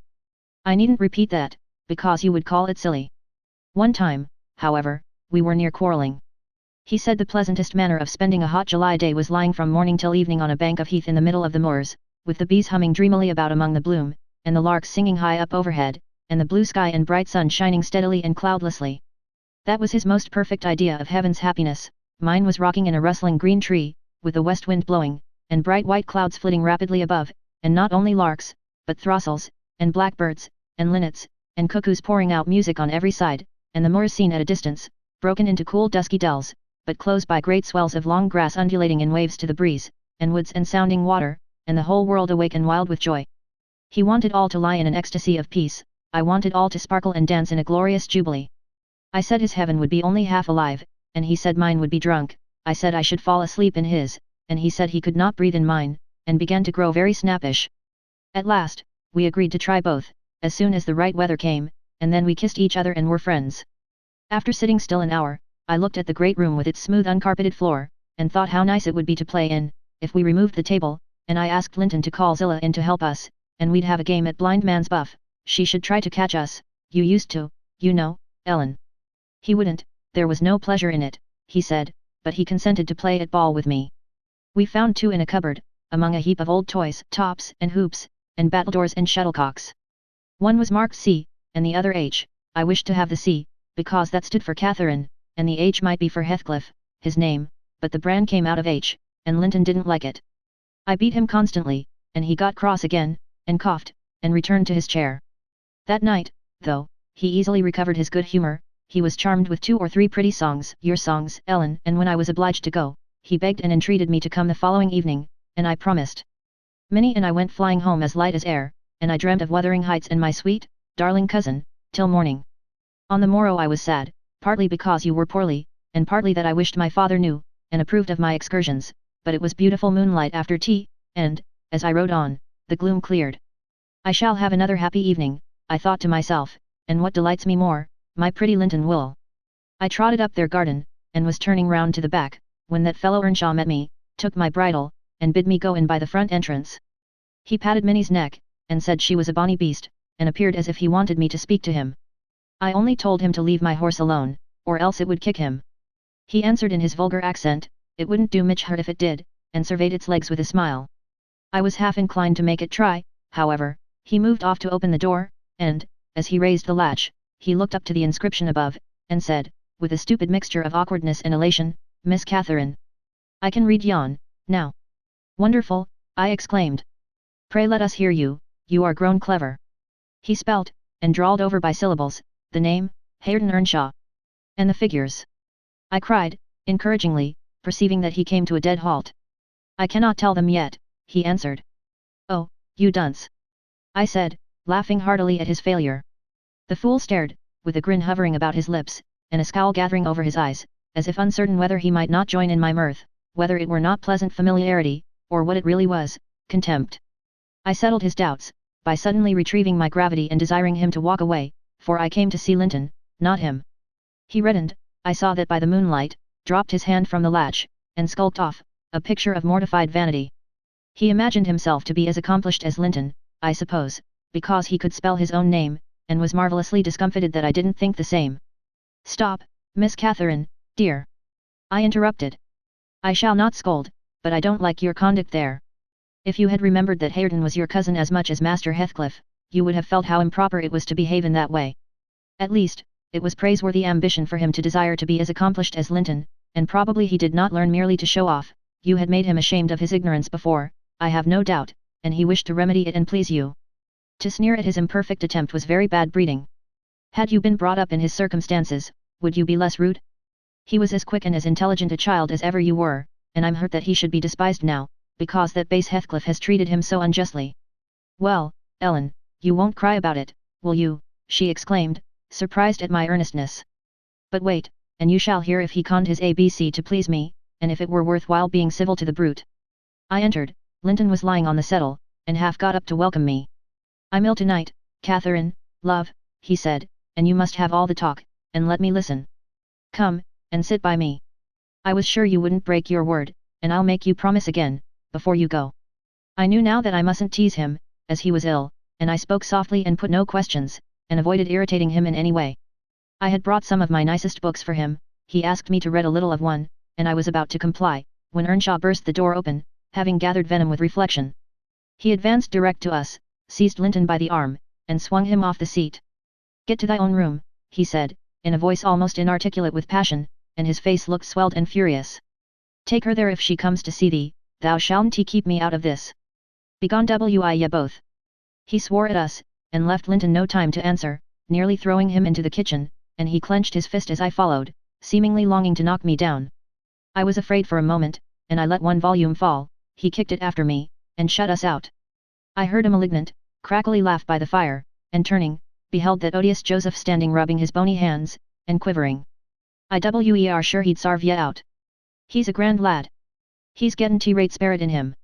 He knaws, he knaws, as well as I do, who sud be tea-maester yonder, ek. He made ye skift properly. Ek. Where must we go?" I asked of my cousin, disregarding the old wretch's mockery. Linton was white and trembling.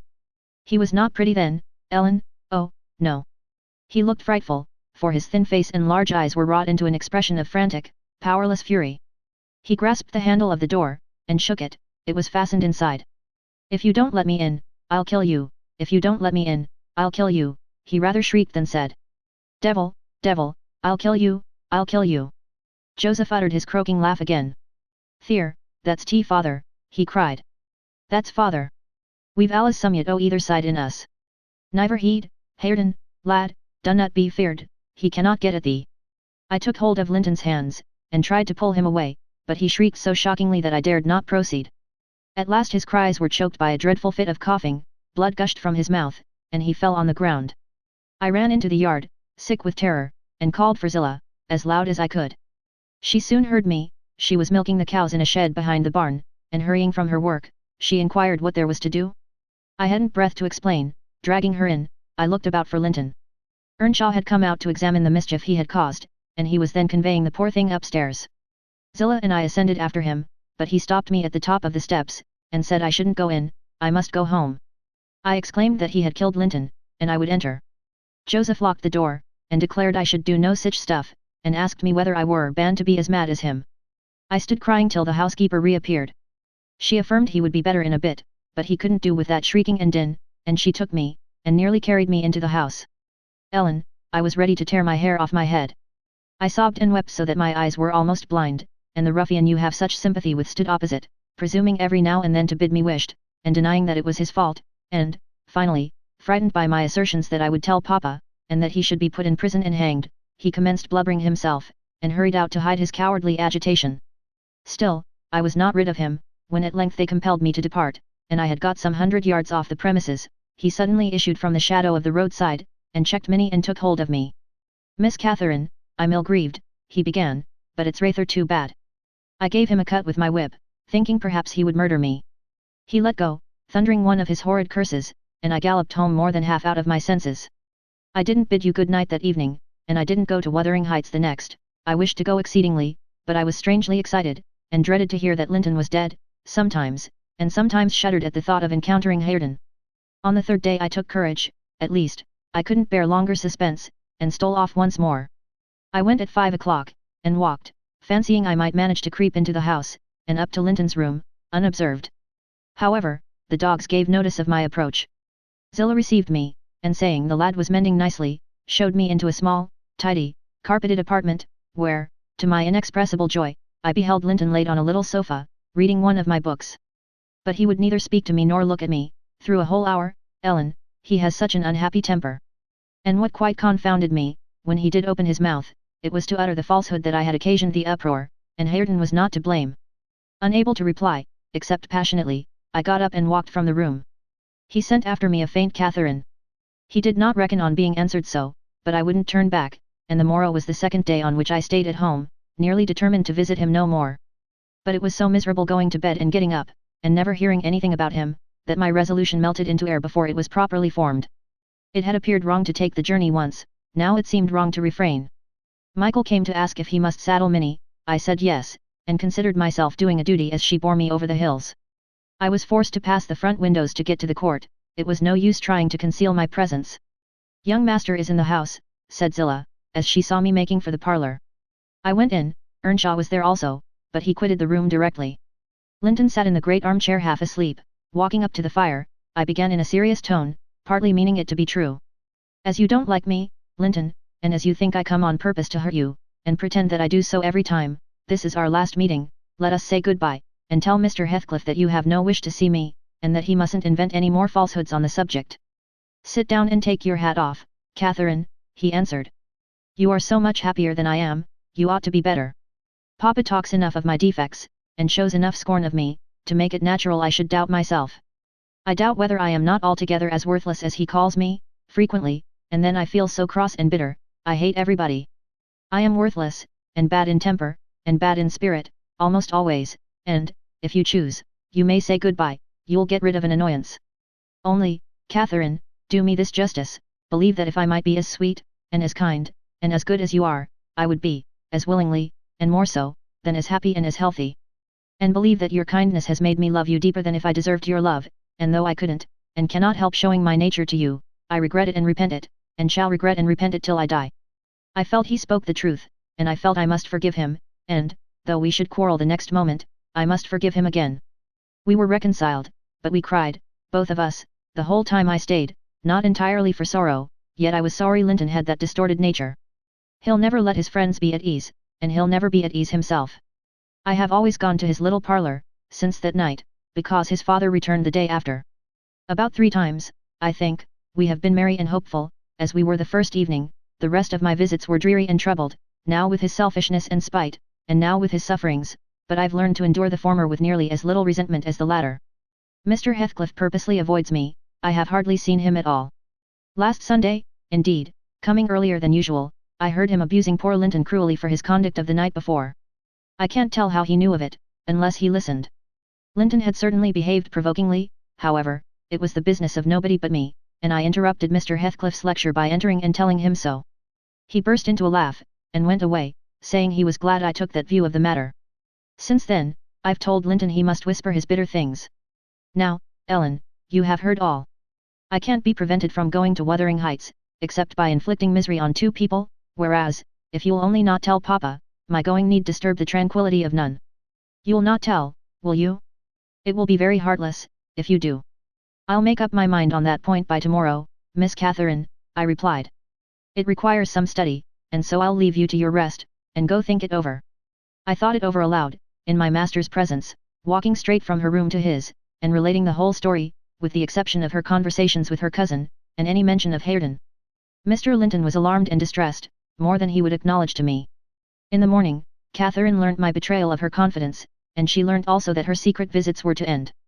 In vain she wept and writhed against the interdict, and implored her father to have pity on Linton. All she got to comfort her was a promise that he would write and give him leave to come to the Grange when he pleased, but explaining that he must no longer expect to see Catherine at Wuthering Heights. Perhaps, had he been aware of his nephew's disposition and state of health, he would have seen fit to withhold even that slight consolation. Chapter 25. These things happened last winter, sir, said Mrs. Dean, hardly more than a year ago.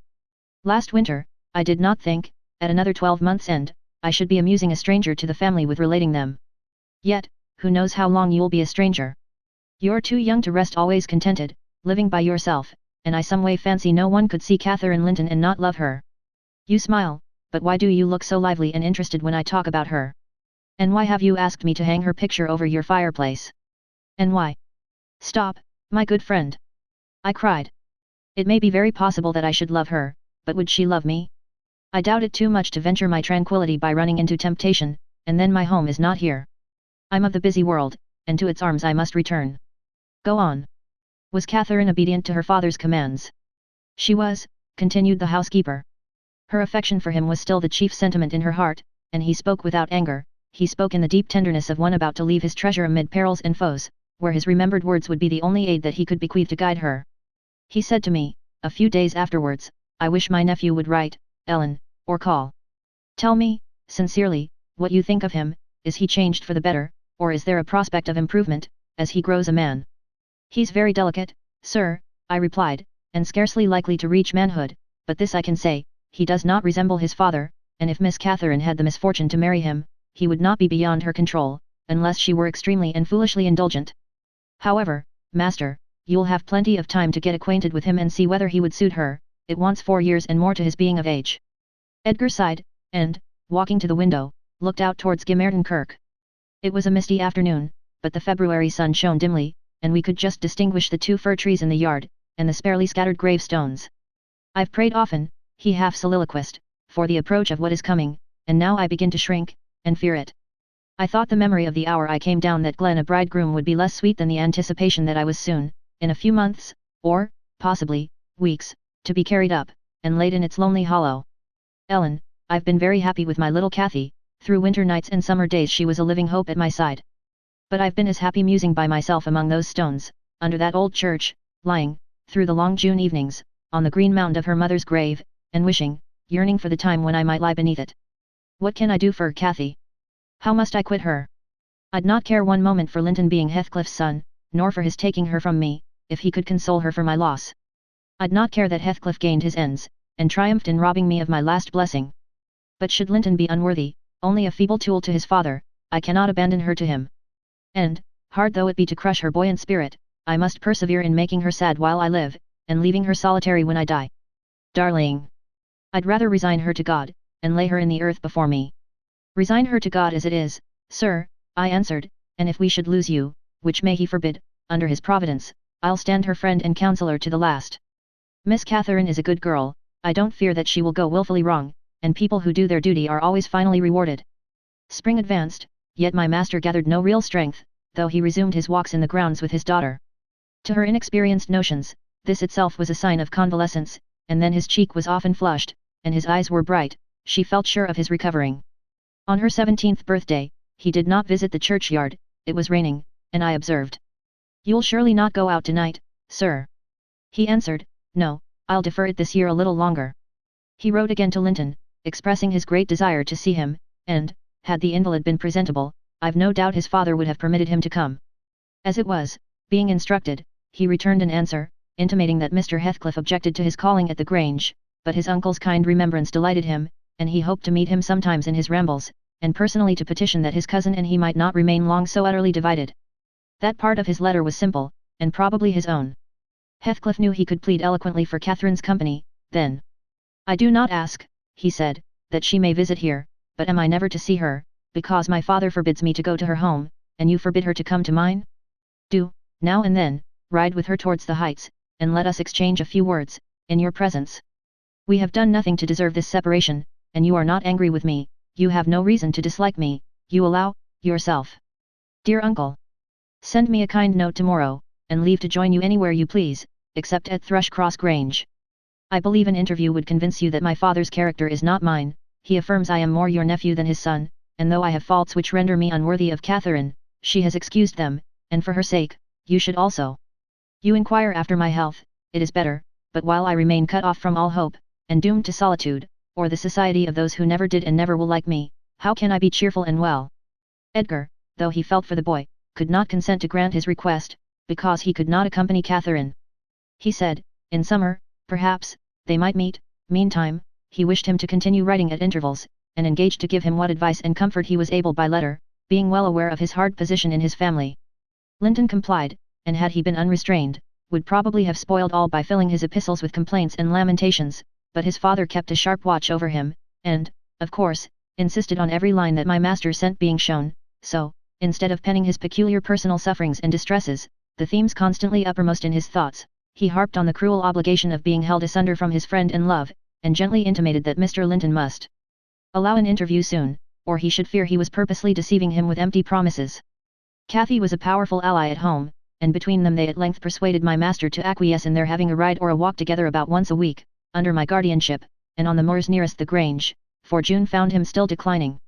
Though he had set aside yearly a portion of his income for my young lady's fortune, he had a natural desire that she might retain, or at least return in a short time to, the house of her ancestors, and he considered her only prospect of doing that was by a union with his heir. He had no idea that the latter was failing almost as fast as himself, nor had anyone, I believe, no doctor visited the Heights, and no one saw Master Heathcliff to make report of his condition among us. I, for my part, began to fancy my forebodings were false, and that he must be actually rallying, when he mentioned riding and walking on the moors, and seemed so earnest in pursuing his object. I could not picture a father treating a dying child as tyrannically and wickedly as I afterwards learned Heathcliff had treated him. To compel this apparent eagerness, his efforts redoubling the more imminently his avaricious and unfeeling plans were threatened with defeat by death. Chapter 26. Summer was already past its prime, when Edgar reluctantly yielded his assent to their entreaties, and Catherine and I set out on our first ride to join her cousin. It was a close, sultry day, devoid of sunshine, but with a sky too dappled and hazy to threaten rain, and our place of meeting had been fixed at the Guidestone, by the cross roads. On arriving there, however, a little herd boy, dispatched as a messenger, told us that, Maester Linton wer just this side th Heights, and he'd be much obliged to us to gang on a bit further. Then Master Linton has forgot the first injunction of his uncle, I observed. He bid us keep on the Grange land, and here we are off at once. Well, we'll turn our horses' heads round when we reach him, answered my companion. Our excursion shall lie towards home. But when we reached him, and that was scarcely a quarter of a mile from his own door, we found he had no horse, and we were forced to dismount, and leave ours to graze. He lay on the heath, awaiting our approach, and did not rise till we came within a few yards.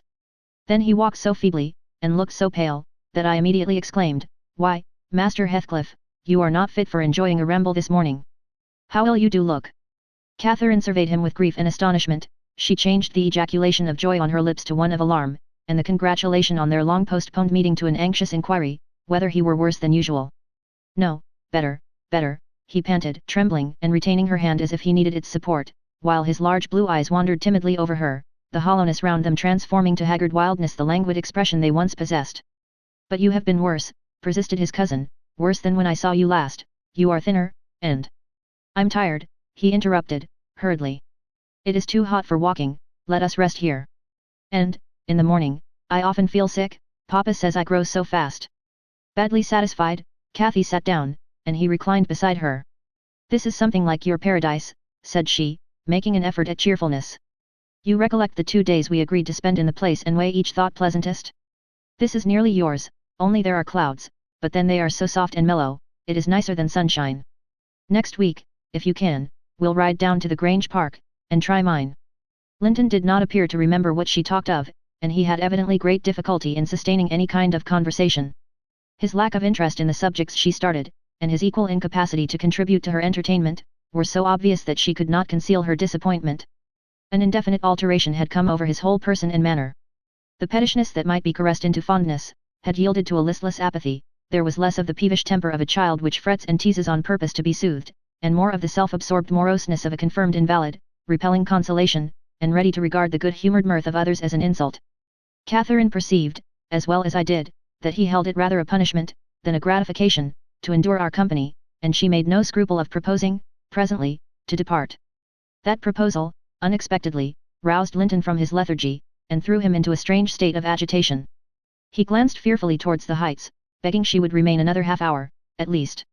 "But I think," said Cathy, "you'd be more comfortable at home than sitting here, and I cannot amuse you today. I see, by my tales and songs and chatter, you have grown wiser than I, in these 6 months. You have little taste for my diversions now, or else, if I could amuse you, I'd willingly stay." "Stay to rest yourself," he replied. "And, Catherine, don't think or say that I'm very unwell. It is the heavy weather and heat that make me dull, and I walked about, before you came, a great deal for me. Tell uncle I'm in tolerable health, will you? I'll tell him that you say so, Linton. I couldn't affirm that you are, observed my young lady, wondering at his pertinacious assertion of what was evidently an untruth. And be here again next Thursday, continued he, shunning her puzzled gaze. And give him my thanks for permitting you to come, my best thanks, Catherine. And, if you did meet my father, and he asked you about me, don't lead him to suppose that I've been extremely silent and stupid, don't look sad and downcast, as you are doing, he'll be angry. I care nothing for his anger, exclaimed Cathy, imagining she would be its object. But I do, said her cousin, shuddering. Don't provoke him against me, Catherine, for he is very hard. Is he severe to you, Master Heathcliff? I inquired. Has he grown weary of indulgence, and passed from passive to active hatred? Linton looked at me, but did not answer, and, after keeping her seat by his side another 10 minutes, during which his head fell drowsily on his breast, and he uttered nothing except suppressed moans of exhaustion or pain, Cathy began to seek solace in looking for bilberries, and sharing the produce of her researches with me. She did not offer them to him, for she saw further notice would only weary and annoy. Is it half an hour now, Ellen? She whispered in my ear, at last. I can't tell why we should stay. He's asleep, and Papa will be wanting us back.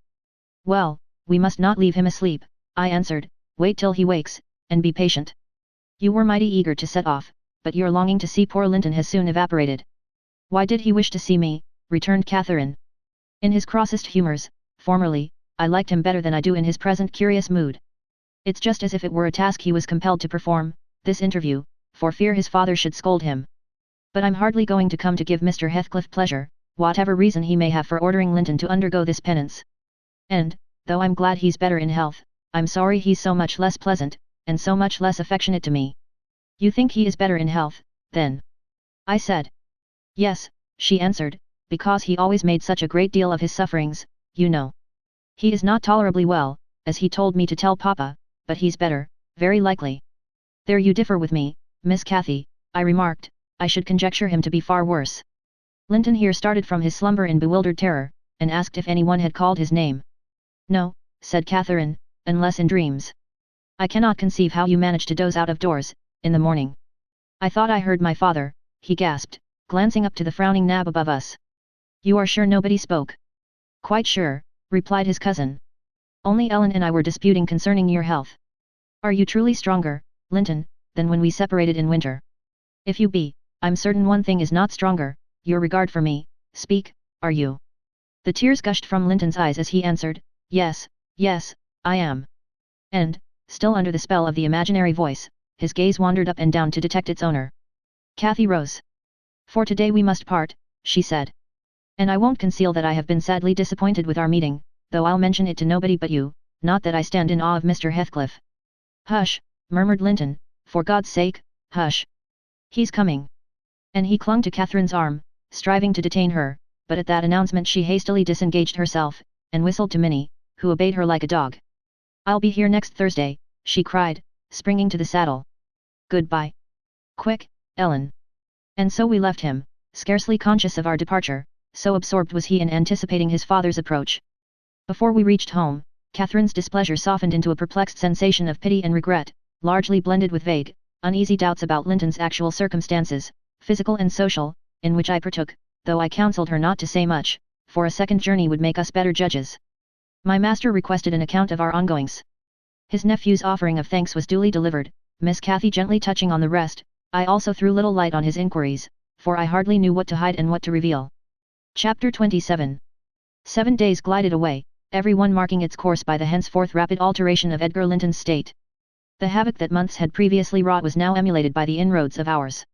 Catherine we would fain have deluded yet, but her own quick spirit refused to delude her. It divined in secret, and brooded on the dreadful probability, gradually ripening into certainty.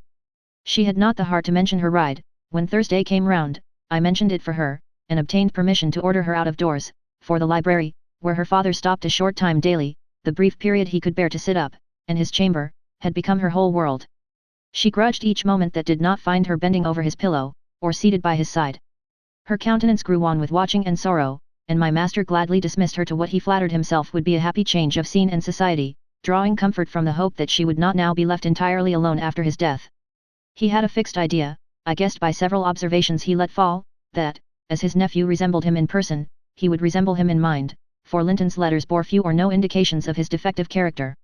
And I, through pardonable weakness, refrained from correcting the error, asking myself what good there would be in disturbing his last moments with information that he had neither power nor opportunity to turn to account. We deferred our excursion till the afternoon, a golden afternoon of August, every breath from the hills so full of life, that it seemed whoever respired it, though dying, might revive. Catherine's face was just like the landscape, shadows and sunshine flitting over it in rapid succession, but the shadows rested longer, and the sunshine was more transient, and her poor little heart reproached itself for even that passing forgetfulness of its cares. We discerned Linton watching at the same spot he had selected before. My young mistress alighted, and told me that, as she was resolved to stay a very little while, I had better hold the pony and remain on horseback, but I dissented. I wouldn't risk losing sight of the charge committed to me a minute, so we climbed the slope of heath together. Master Heathcliff received us with greater animation on this occasion, not the animation of high spirits though, nor yet of joy, it looked more like fear. "It is late," he said, speaking short and with difficulty. "Is not your father very ill? I thought you wouldn't come." "Why won't you be candid?" cried Catherine, swallowing her greeting. "Why cannot you say at once you don't want me? It is strange, Linton, that for the second time you have brought me here on purpose, apparently to distress us both, and for no reason besides." Linton shivered, and glanced at her, half supplicating, half ashamed, but his cousin's patience was not sufficient to endure this enigmatical behaviour. "My father is very ill," she said, "and why am I called from his bedside? Why didn't you send to absolve me from my promise, when you wished I wouldn't keep it? Come. I desire an explanation. Playing and trifling are completely banished out of my mind, and I can't dance attendance on your affectations now." "My affectations," he murmured, "what are they? For heaven's sake, Catherine, don't look so angry. Despise me as much as you please, I am a worthless, cowardly wretch, I can't be scorned enough, but I'm too mean for your anger. Hate my father, and spare me for contempt." "Nonsense," cried Catherine in a passion. "Foolish, silly boy. And there. He trembles, as if I were really going to touch him. You needn't bespeak contempt, Linton, anybody will have it spontaneously at your service. Get off. I shall return home. It is folly dragging you from the hearthstone, and pretending. What do we pretend? Let go my frock. If I pitied you for crying and looking so very frightened, you should spurn such pity. Ellen, tell him how disgraceful this conduct is. Rise, and don't degrade yourself into an abject reptile, don't." With streaming face and an expression of agony, Linton had thrown his nerveless frame along the ground. He seemed convulsed with exquisite terror. "Oh," he sobbed, "I cannot bear it. Catherine, Catherine, I'm a traitor, too, and I dare not tell you.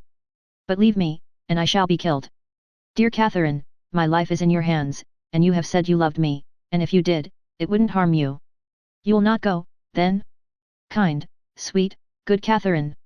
And perhaps you will consent, and he'll let me die with you." My young lady, on witnessing his intense anguish, stooped to raise him. The old feeling of indulgent tenderness overcame her vexation, and she grew thoroughly moved and alarmed. "Consent to what?" she asked. "To stay. Tell me the meaning of this strange talk, and I will. You contradict your own words, and distract me. Be calm and frank, and confess at once all that weighs on your heart. You wouldn't injure me, Linton, would you? You wouldn't let any enemy hurt me, if you could prevent it. I'll believe you are a coward, for yourself, but not a cowardly betrayer of your best friend." "But my father threatened me," gasped the boy, clasping his attenuated fingers, "and I dread him, I dread him. I dare not tell." "Oh, well," said Catherine, with scornful compassion, "keep your secret, I'm no coward. Save yourself, I'm not afraid." Her magnanimity provoked his tears, he wept wildly, kissing her supporting hands, and yet could not summon courage to speak out. I was cogitating what the mystery might be, and determined Catherine should never suffer to benefit him or anyone else, by my good will, when, hearing a rustle among the ling, I looked up and saw Mr. Heathcliff almost close upon us, descending the heights. He didn't cast a glance towards my companions, though they were sufficiently near for Linton's sobs to be audible, but hailing me in the almost hearty tone he assumed to none besides, and the sincerity of which I couldn't avoid doubting, he said: "It is something to see you so near to my house, Nelly. How are you at the Grange? Let us hear. The rumour goes," he added, in a lower tone, "that Edgar Linton is on his deathbed. Perhaps they exaggerate his illness." "No, my master is dying," I replied. "It is true enough. A sad thing it will be for us all, but a blessing for him." "How long will he last, do you think?" he asked. "I don't know," I said. "Because," he continued, looking at the two young people, who were fixed under his eye, "Linton appeared as if he could not venture to stir or raise his head, and Catherine could not move, on his account, because that lad yonder seems determined to beat me, and I'd thank his uncle to be quick, and go before him. Hello. Has the whelp been playing that game long? I did give him some lessons about snivelling. Is he pretty lively with Miss Linton generally? Lively? No, he has shown the greatest distress, I answered. To see him, I should say, that instead of rambling with his sweetheart on the hills, he ought to be in bed, under the hands of a doctor. He shall be, in a day or two, muttered Heathcliff. But first, get up, Linton. Get up, he shouted. Don't grovel on the ground there, up, this moment. Linton had sunk prostrate again in another paroxysm of helpless fear, caused by his father's glance towards him. I suppose, there was nothing else to produce such humiliation. He made several efforts to obey, but his little strength was annihilated for the time, and he fell back again with a moan. Mr. Heathcliff advanced, and lifted him to lean against a ridge of turf. Now, said he, with curbed ferocity, I'm getting angry, and if you don't command that paltry spirit of yours, damn you, get up directly. I will, father, he panted. Only, let me alone, or I shall faint. I've done as you wished, I'm sure. Catherine will tell you that I have been cheerful. Ah! Keep by me, Catherine, give me your hand. Take mine, said his father, stand on your feet. There now, she'll lend you her arm, that's right, look at her. You would imagine I was the devil himself, Miss Linton, to excite such horror. Be so kind as to walk home with him, will you? He shudders if I touch him. Linton dear, whispered Catherine, I can't go to Wuthering Heights, Papa has forbidden me. He'll not harm you, why are you so afraid? I can never re-enter that house, he answered. I'm not to re-enter it without you. Stop, cried his father. We'll respect Catherine's filial scruples. Nelly, take him in, and I'll follow your advice concerning the doctor, without delay. You'll do well, replied I. But I must remain with my mistress, to mind your son is not my business. You are very stiff, said Heathcliff, I know that, but you'll force me to pinch the baby and make it scream before it moves your charity. Come, then, my hero. Are you willing to return, escorted by me? He approached once more, and made as if he would seize the fragile being, but, shrinking back, Linton clung to his cousin, and implored her to accompany him, with a frantic importunity that admitted no denial. However I disapproved, I couldn't hinder her, indeed, how could she have refused him herself? What was filling him with dread we had no means of discerning, but there he was, powerless under its gripe, and any addition seemed capable of shocking him into idiocy. We reached the threshold, Catherine walked in, and I stood waiting till she had conducted the invalid to a chair, expecting her out immediately, when Mr. Heathcliff, pushing me forward, exclaimed, My house is not stricken with the plague, Nelly, and I have a mind to be hospitable today, sit down, and allow me to shut the door. He shut and locked it also. I started. You shall have tea before you go home, he added. I am by myself.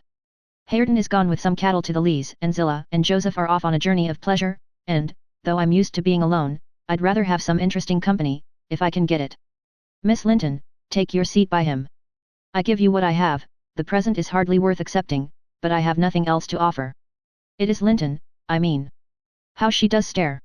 It's odd what a savage feeling I have to anything that seems afraid of me. Had I been born where laws are less strict and tastes less dainty, I should treat myself to a slow vivisection of those two, as an evening's amusement. He drew in his breath, struck the table, and swore to himself, by hell.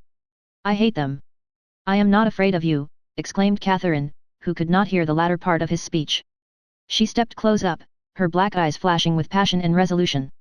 Give me that key, I will have it, she said. I wouldn't eat or drink here, if I were starving. Heathcliff had the key in his hand that remained on the table. He looked up, seized with a sort of surprise at her boldness, or, possibly, reminded, by her voice and glance, of the person from whom she inherited it. She snatched at the instrument, and half succeeded in getting it out of his loosened fingers, but her action recalled him to the present, he recovered it speedily. Now, Catherine Linton, he said, stand off, or I shall knock you down, and that will make Mrs. Dean mad. Regardless of this warning, she captured his closed hand and its contents again. We will go, she repeated, exerting her utmost efforts to cause the iron muscles to relax, and finding that her nails made no impression, she applied her teeth pretty sharply. Heathcliff glanced at me a glance that kept me from interfering a moment. Catherine was too intent on his fingers to notice his face. He opened them suddenly, and resigned the object of dispute, but, ere she had well secured it, he seized her with the liberated hand, and, pulling her on his knee, administered with the other a shower of terrific slaps on both sides of the head, each sufficient to have fulfilled his threat, had she been able to fall. At this diabolical violence I rushed on him furiously. You villain! I began to cry, you villain. A touch on the chest silenced me. I am stout, and soon put out of breath, and, what with that and the rage, I staggered dizzily back, and felt ready to suffocate, or to burst a blood vessel. The scene was over in 2 minutes. Catherine, released, put her 2 hands to her temples, and looked just as if she were not sure whether her ears were off or on. She trembled like a reed, poor thing, and leant against the table perfectly bewildered. I know how to chastise children, you see, said the scoundrel, grimly, as he stooped to repossess himself of the key, which had dropped to the floor. Go to Linton now, as I told you, and cry at your ease. I shall be your father, tomorrow, all the father you'll have in a few days, and you shall have plenty of that.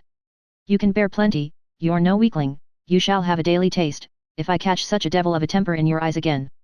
Cathy ran to me instead of Linton, and knelt down and put her burning cheek on my lap, weeping aloud. Her cousin had shrunk into a corner of the settle, as quiet as a mouse, congratulating himself, I dare say, that the correction had alighted on another than him. Mr. Heathcliff, perceiving us all confounded, rose and expeditiously made the tea himself. The cups and saucers were laid ready. He poured it out, and handed me a cup. Wash away your spleen, he said. And help your own naughty pet and mine. It is not poisoned, though I prepared it.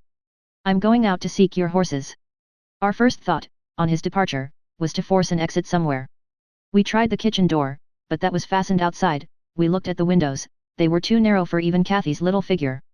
Master Linton, I cried, seeing we were regularly imprisoned, you know what your diabolical father is after, and you shall tell us, or I'll box your ears, as he has done your cousins. Yes, Linton, you must tell, said Catherine. It was for your sake I came, and it will be wickedly ungrateful if you refuse. Give me some tea, I'm thirsty, and then I'll tell you, he answered. Mrs. Dean, go away. I don't like you standing over me. Now, Catherine, you are letting your tears fall into my cup. I won't drink that. Give me another. Catherine pushed another to him, and wiped her face. I felt disgusted at the little wretch's composure, since he was no longer in terror for himself. The anguish he had exhibited on the moor subsided as soon as ever he entered Wuthering Heights, so I guessed he had been menaced with an awful visitation of wrath if he failed in decoying us there, and, that accomplished, he had no further immediate fears. Papa wants us to be married, he continued, after sipping some of the liquid. And he knows your papa wouldn't let us marry now, and he's afraid of my dying if we wait, so we are to be married in the morning, and you are to stay here all night, and, if you do as he wishes, you shall return home next day, and take me with you. Take you with her, pitiful changeling! I exclaimed. You marry? Why, the man is mad. Or he thinks us fools, everyone. And do you imagine that beautiful young lady, that healthy, hearty girl, will tie herself to a little perishing monkey like you? Are you cherishing the notion that anybody, let alone Miss Catherine Linton, would have you for a husband? You want whipping for bringing us in here at all, with your dastardly puling tricks, and, don't look so silly, now. I've a very good mind to shake you severely, for your contemptible treachery, and your imbecile conceit. I did give him a slight shaking, but it brought on the cough, and he took to his ordinary resource of moaning and weeping, and Catherine rebuked me. Stay all night? No, she said, looking slowly round. Ellen, I'll burn that door down but I'll get out. And she would have commenced the execution of her threat directly, but Linton was up in alarm for his dear self again. He clasped her in his 2 feeble arms sobbing, won't you have me, and save me, not let me come to the Grange? Oh, darling Catherine! You mustn't go and leave, after all. You must obey my father, you must. I must obey my own, she replied, and relieve him from this cruel suspense. The whole night. What would he think? He'll be distressed already. I'll either break or burn away out of the house. Be quiet. You're in no danger, but if you hinder me, Linton, I love Papa better than you. The mortal terror he felt of Mr. Heathcliff's anger restored to the boy his coward's eloquence. Catherine was near distraught, still, she persisted that she must go home, and tried entreaty in her turn, persuading him to subdue his selfish agony. While they were thus occupied, our jailer re-entered. Your beasts have trotted off, he said, and, now Linton, snivelling again? What has she been doing to you? Come, come, have done, and get to bed. In a month or two, my lad, you'll be able to pay her back her present tyrannies with a vigorous hand. You're pining for pure love, are you not? Nothing else in the world, and she shall have you. There, to bed. Zillah won't be here tonight, you must undress yourself. Hush! Hold your noise. Once in your own room, I'll not come near you, you needn't fear. By chance, you've managed tolerably. I'll look to the rest. He spoke these words, holding the door open for his son to pass, and the latter achieved his exit exactly as a spaniel might which suspected the person who attended on it of designing a spiteful squeeze. The lock was re-secured. Heathcliff approached the fire, where my mistress and I stood silent. Catherine looked up, and instinctively raised her hand to her cheek. His neighborhood revived a painful sensation. Anybody else would have been incapable of regarding the childish act with sternness, but he scowled on her and muttered, "Oh, you are not afraid of me? Your courage is well disguised, you seem damnably afraid." "I am afraid now," she replied, "because, if I stay, Papa will be miserable, and how can I endure making him miserable, when he, Mr. Heathcliff, let me go home. I promised to marry Linton, Papa would like me to, and I love him. Why should you wish to force me to do what I'll willingly do of myself?" "Let him dare to force you," I cried. "There's law in the land, thank God, there is, though we be in an out-of-the-way place. I'd inform if he were my own son, and it's felony without benefit of clergy." "Silence," said the ruffian. "To the devil with your clamour. I don't want you to speak. Miss Linton, I shall enjoy myself remarkably in thinking your father will be miserable. I shall not sleep for satisfaction. You could have hit on no surer way of fixing your residence under my roof for the next 24 hours than informing me that such an event would follow. As to your promise to marry Linton, I'll take care you shall keep it, for you shall not quit this place till it is fulfilled." "Send Ellen, then, to let Papa know I'm safe," exclaimed Catherine, weeping bitterly. "Or marry me now. Poor Papa! Ellen, he'll think we're lost." "What shall we do?" "Not he. He'll think you are tired of waiting on him, and run off for a little amusement," answered Heathcliff. "You cannot deny that you entered my house of your own accord, in contempt of his injunctions to the contrary. And it is quite natural that you should desire amusement at your age, and that you would weary of nursing a sick man, and that man only your father. Catherine, his happiest days were over when your days began. He cursed you, I dare say, for coming into the world. I did, at least, and it would just do if he cursed you as he went out of it. I'd join him. I don't love you. How should I? Weep away. As far as I can see, it will be your chief diversion hereafter, unless Linton make amends for other losses, and your provident parent appears to fancy he may. His letters of advice and consolation entertained me vastly. In his last he recommended my jewel to be careful of his, and kind to her when he got her. Careful and kind, that's paternal. But Linton requires his whole stock of care and kindness for himself. Linton can play the little tyrant well. He'll undertake to torture any number of cats, if their teeth be drawn and their claws pared. You'll be able to tell his uncle fine tales of his kindness, when you get home again, I assure you." "You're right there," I said. "Explain your son's character. Show his resemblance to yourself, and then, I hope, Miss Cathy will think twice before she takes the cockatrice." "I don't much mind speaking of his amiable qualities now," he answered, "because she must either accept him or remain a prisoner, and you along with her, till your master dies. I can detain you both, quite concealed, here. If you doubt, encourage her to retract her word, and you'll have an opportunity of judging." "I'll not retract my word," said Catherine. "I'll marry him within this hour, if I may go to Thrushcross Grange afterwards."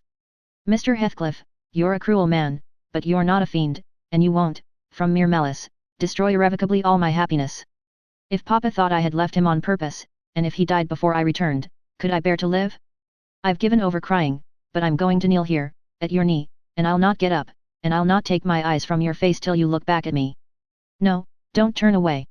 Do look. You'll see nothing to provoke you. I don't hate you. I'm not angry that you struck me.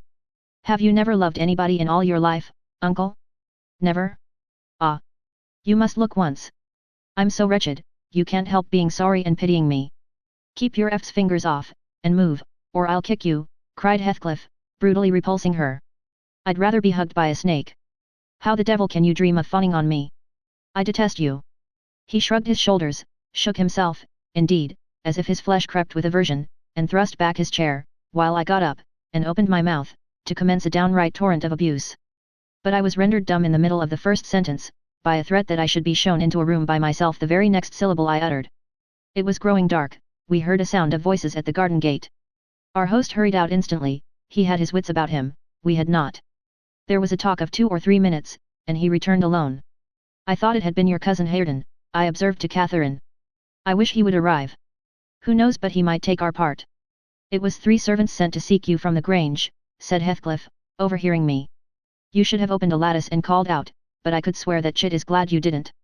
She's glad to be obliged to stay, I'm certain." At learning the chance we had missed, we both gave vent to our grief without control, and he allowed us to wail on till 9 o'clock. Then he bid us go upstairs, through the kitchen, to Zilla's chamber, and I whispered my companion to obey. Perhaps we might contrive to get through the window there, or into a garret, and out by its skylight. The window, however, was narrow, like those below, and the garret trap was safe from our attempts, for we were fastened in as before.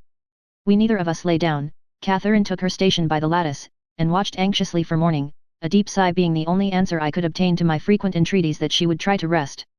I seated myself in a chair, and rocked to and fro, passing harsh judgment on my many derelictions of duty, from which, it struck me then, all the misfortunes of my employers sprang. It was not the case, in reality, I am aware, but it was, in my imagination, that dismal night, and I thought Heathcliff himself less guilty than I. At 7 o'clock he came, and inquired if Miss Linton had risen. She ran to the door immediately, and answered, yes. Here, then, he said, opening it, and pulling her out. I rose to follow, but he turned the lock again. I demanded my release. Be patient, he replied, I'll send up your breakfast in a while. I thumped on the panels, and rattled the latch angrily, and Catherine asked why I was still shut up. He answered, I must try to endure it another hour, and they went away. I endured it 2 or 3 hours. At length, I heard a footstep, not Heathcliff's. I've brought you something to eat, said a voice, open tea door. Complying eagerly, I beheld Hareton, laden with food enough to last me all day. Tack it, he added, thrusting the tray into my hand. Stay 1 minute, I began. Nay, cried he, and retired, regardless of any prayers I could pour forth to detain him. And there I remained enclosed the whole day, and the whole of the next night, and another, and another. 5 nights and 4 days I remained, altogether, seeing nobody but Hareton once every morning, and he was a model of a jailer, surly and dumb and deaf to every attempt at moving his sense of justice or compassion. Chapter 28. On the 5th morning, or rather afternoon, a different step approached, lighter and shorter, and, this time, the person entered the room. It was Zilla, donned in her scarlet shawl, with a black silk bonnet on her head, and a willow basket swung to her arm. Dear Mrs. Dean, she exclaimed. Well, there is a talk about you at Gimmerton. I never thought but you were sunk in the Black Horse Marsh, and missy with you, till master told me you'd been found, and he'd lodged you here. What? And you must have got on an island, sure? And how long were you in the hole? Did master save you, Mrs. Dean? But you're not so thin, you've not been so poorly, have you? Your master is a true scoundrel. I replied. But he shall answer for it. He needn't have raised that tale, it shall all be laid bare. What do you mean? Asked Zilla. It's not his tale, they tell that in the village, about your being lost in the marsh, and I calls to Earnshaw, when I come in, they's queer things, Mr. Hareton, happened since I went off. It's a sad pity of that likely young lass, and can't Nelly Dean. He stared. I thought he had not heard aught, so I told him the rumour. The master listened, and he just smiled to himself, and said, if they have been in the marsh, they are out now, Zilla. Nelly Dean is lodged, at this minute, in your room. You can tell her to flit, when you go up, here is the key. The bog water got into her head, and she would have run home quite flighty, but I fixed her till she came round to her senses. You can bid her go to the Grange at once, if she be able, and carry a message from me, that her young lady will follow in time to attend the squire's funeral. Mr. Edgar is not dead. I gasped. Oh. Zilla, Zilla. No, no, sit you down, my good mistress, she replied, you're right sickly yet. He's not dead, Dr. Kenneth thinks he may last another day. I met him on the road and asked. Instead of sitting down, I snatched my outdoor things, and hastened below, for the way was free. On entering the house, I looked about for someone to give information of Catherine. The place was filled with sunshine, and the door stood wide open, but nobody seemed at hand.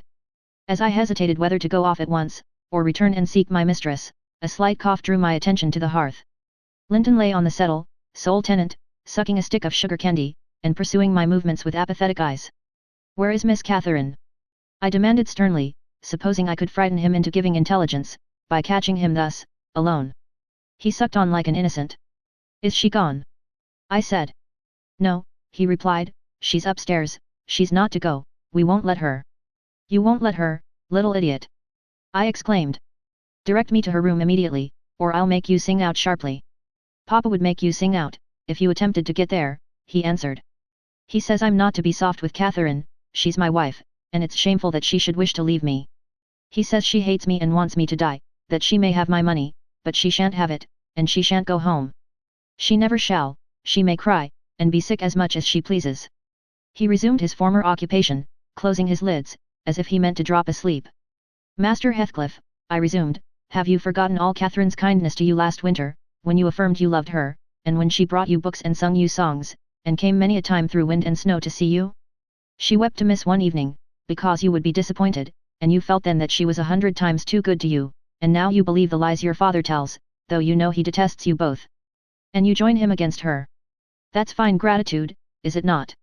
The corner of Linton's mouth fell, and he took the sugar candy from his lips. Did she come to Wuthering Heights because she hated you? I continued. Think for yourself. As to your money, she does not even know that you will have any. And you say she's sick, and yet you leave her alone, up there in a strange house. You who have felt what it is to be so neglected. You could pity your own sufferings, and she pitied them, too, but you won't pity hers.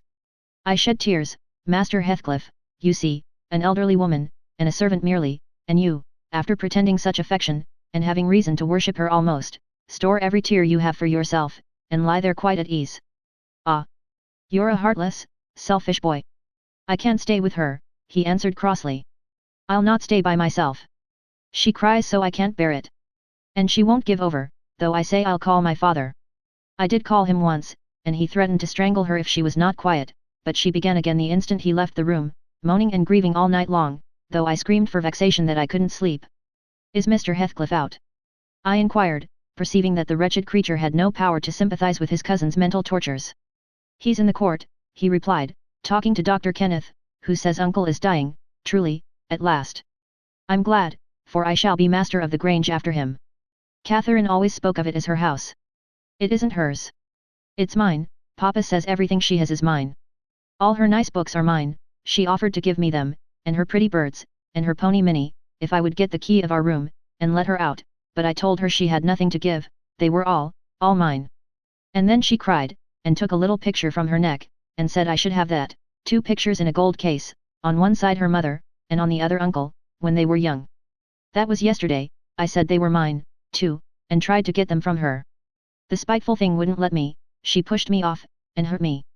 I shrieked out, that frightens her, she heard Papa coming, and she broke the hinges and divided the case, and gave me her mother's portrait, the other she attempted to hide, but Papa asked what was the matter, and I explained it. He took the one I had away, and ordered her to resign hers to me, she refused, and he struck her down, and wrenched it off the chain, and crushed it with his foot. And were you pleased to see her struck? I asked, having my designs in encouraging his talk. I winked, he answered, I wink to see my father strike a dog or a horse, he does it so hard. Yet I was glad at first, she deserved punishing for pushing me, but when Papa was gone, she made me come to the window and showed me her cheek cut on the inside, against her teeth, and her mouth filling with blood, and then she gathered up the bits of the picture, and went and sat down with her face to the wall, and she has never spoken to me since, and I sometimes think she can't speak for pain. I don't like to think so, but she's a naughty thing for crying continually, and she looks so pale and wild, I'm afraid of her. And you can get the key if you choose. I said. Yes, when I am upstairs, he answered, but I can't walk upstairs now. In what apartment is it? I asked. Oh, he cried, I shan't tell you where it is. It is our secret. Nobody, neither Hareton nor Zillah, is to know. There. You've tired me, go away, go away. And he turned his face onto his arm, and shut his eyes again. I considered it best to depart without seeing Mr. Heathcliff, and bring a rescue for my young lady from the Grange. On reaching it, the astonishment of my fellow servants to see me, and their joy also, was intense, and when they heard that their little mistress was safe, 2 or 3 were about to hurry up and shout the news at Mr. Edgar's door, but I bespoke the announcement of it myself.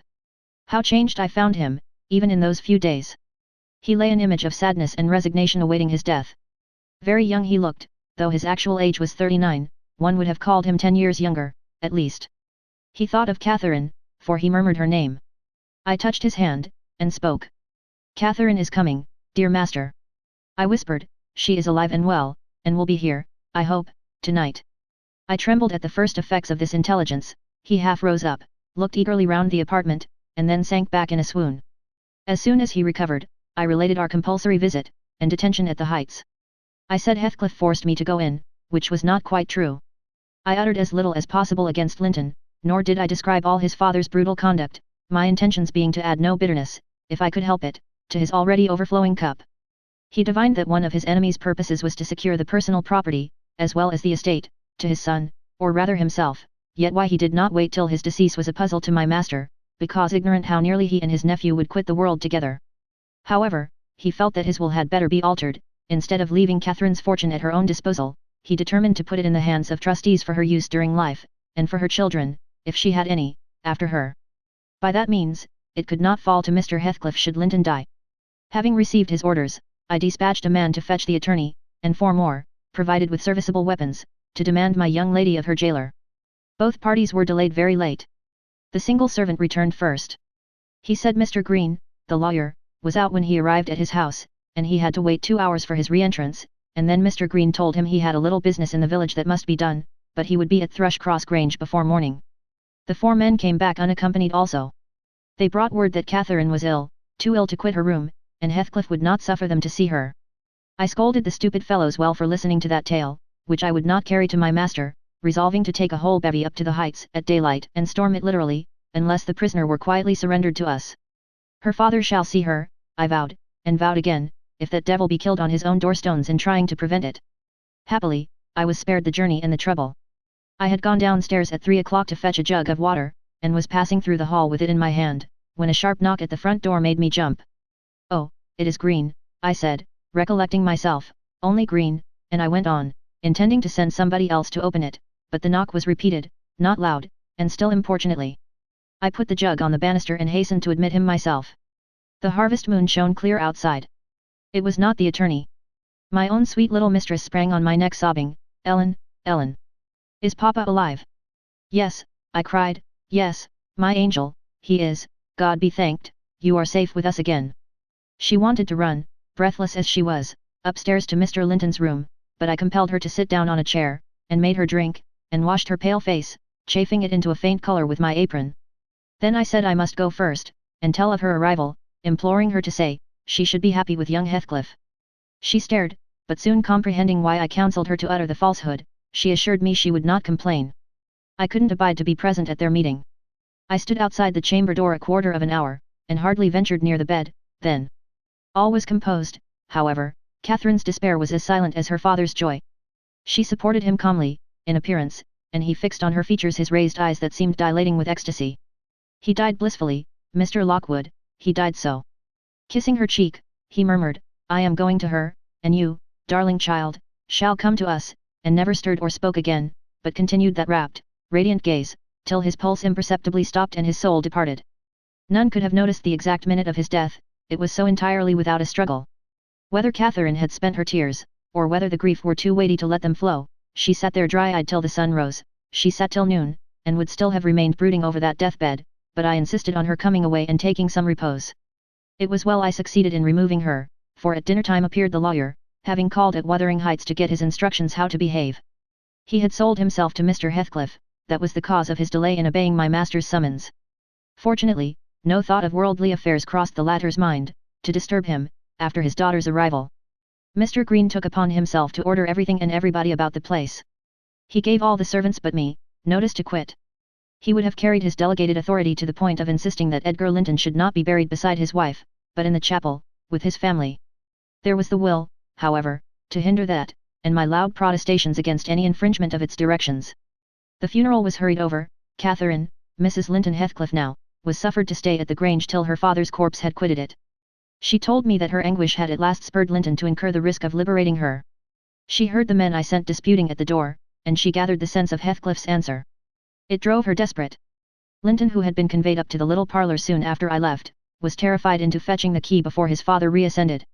He had the cunning to unlock and relock the door, without shutting it, and when he should have gone to bed, he begged to sleep with Hareton, and his petition was granted for once. Catherine stole out before break of day. She dared not try the doors lest the dogs should raise an alarm. She visited the empty chambers and examined their windows, and, luckily, lighting on her mother's, she got easily out of its lattice, and onto the ground, by means of the fir tree close by. Her accomplice suffered for his share in the escape, notwithstanding his timid contrivances. Chapter 29. The evening after the funeral, my young lady and I were seated in the library, now musing mournfully, one of us despairingly, on our loss, now venturing conjectures as to the gloomy future. We had just agreed the best destiny which could await Catherine would be a permission to continue resident at the Grange, at least during Linton's life, he being allowed to join her there, and I to remain as housekeeper. That seemed rather too favourable an arrangement to be hoped for, and yet I did hope, and began to cheer up under the prospect of retaining my home and my employment, and, above all, my beloved young mistress, when a servant, one of the discarded ones, not yet departed, rushed hastily in, and said that Devil Heathcliff was coming through the court. Should he fasten the door in his face? If we had been mad enough to order that proceeding, we had not time. He made no ceremony of knocking or announcing his name, he was master, and availed himself of the master's privilege to walk straight in, without saying a word.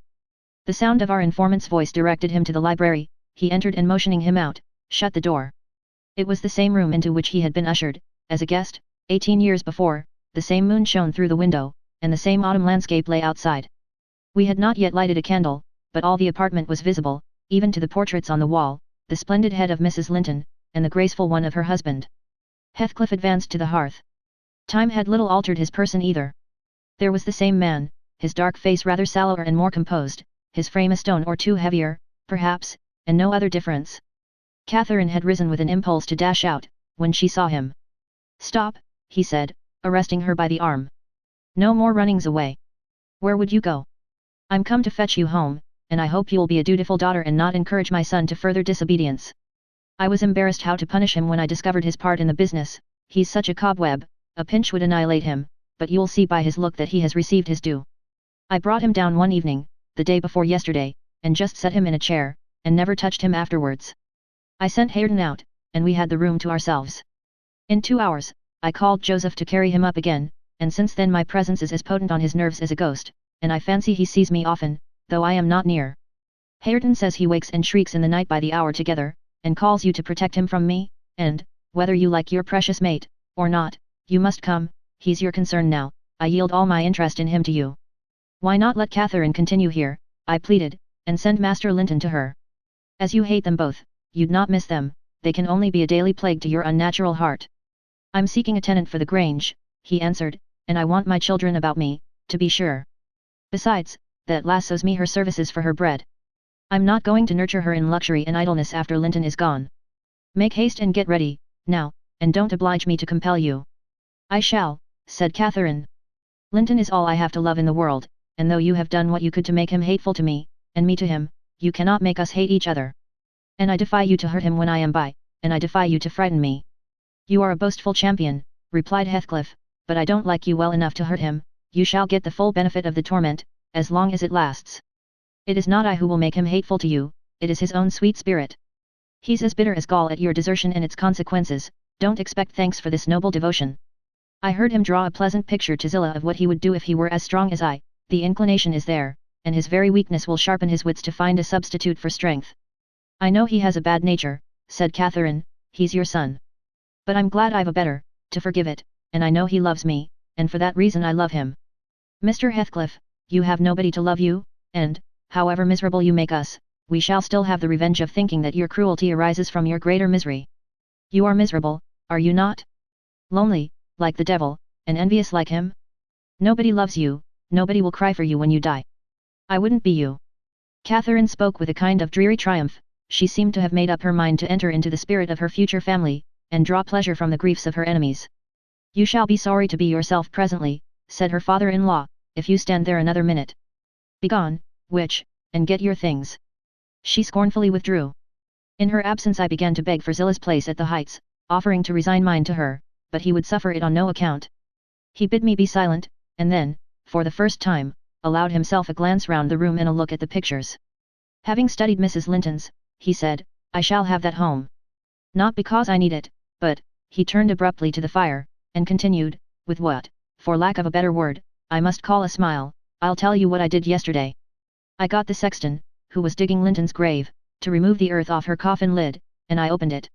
I thought, once, I would have stayed there. When I saw her face again, it is hers yet. He had hard work to stir me, but he said it would change if the air blew on it, and so I struck one side of the coffin loose, and covered it up, not Linton's side, damn him. I wish he'd been soldered in lead. And I bribed the sexton to pull it away when I'm laid there, and slide mine out too. I'll have it made so, and then by the time Linton gets to us he'll not know which is which. You were very wicked, Mr. Heathcliff. I exclaimed, were you not ashamed to disturb the dead? I disturbed nobody, Nelly, he replied, and I gave some ease to myself. I shall be a great deal more comfortable now, and you'll have a better chance of keeping me underground, when I get there. Disturbed her? No. She has disturbed me, night and day, through 18 years, incessantly, remorselessly, till yesternight, and yesternight I was tranquil. I dreamt I was sleeping the last sleep by that sleeper, with my heart stopped and my cheek frozen against hers. And if she had been dissolved into earth, or worse, what would you have dreamt of then? I said. Of dissolving with her, and being more happy still, he answered. Do you suppose I dread any change of that sort? I expected such a transformation on raising the lid, but I'm better pleased that it should not commence till I share it. Besides, unless I had received a distinct impression of her passionless features, that strange feeling would hardly have been removed. It began oddly. You know I was wild after she died, and eternally, from dawn to dawn, praying her to return to me her spirit. I have a strong faith in ghosts, I have a conviction that they can, and do, exist among us. The day she was buried, there came a fall of snow. In the evening I went to the churchyard. It blew bleak as winter, all round was solitary. I didn't fear that her fool of a husband would wander up the glen so late, and no one else had business to bring them there. Being alone, and conscious 2 yards of loose earth was the sole barrier between us, I said to myself, I'll have her in my arms again. If she be cold, I'll think it is this north wind that chills me, and if she be motionless, it is sleep. I got a spade from the tool house, and began to delve with all my might. It scraped the coffin, I fell to work with my hands, the wood commenced cracking about the screws, I was on the point of attaining my object, when it seemed that I heard a sigh from someone above, close at the edge of the grave, and bending down. If I can only get this off, I muttered, I wish they may shovel in the earth over us both, and I wrenched at it more desperately still. There was another sigh, close at my ear. I appeared to feel the warm breath of it displacing the sleet-laden wind. I knew no living thing in flesh and blood was by, but, as certainly as you perceive the approach to some substantial body in the dark, though it cannot be discerned, so certainly I felt that Cathy was there, not under me, but on the earth. A sudden sense of relief flowed from my heart through every limb. I relinquished my labor of agony, and turned consoled at once, unspeakably consoled. Her presence was with me, it remained while I refilled the grave, and led me home. You may laugh, if you will, but I was sure I should see her there. I was sure she was with me, and I could not help talking to her.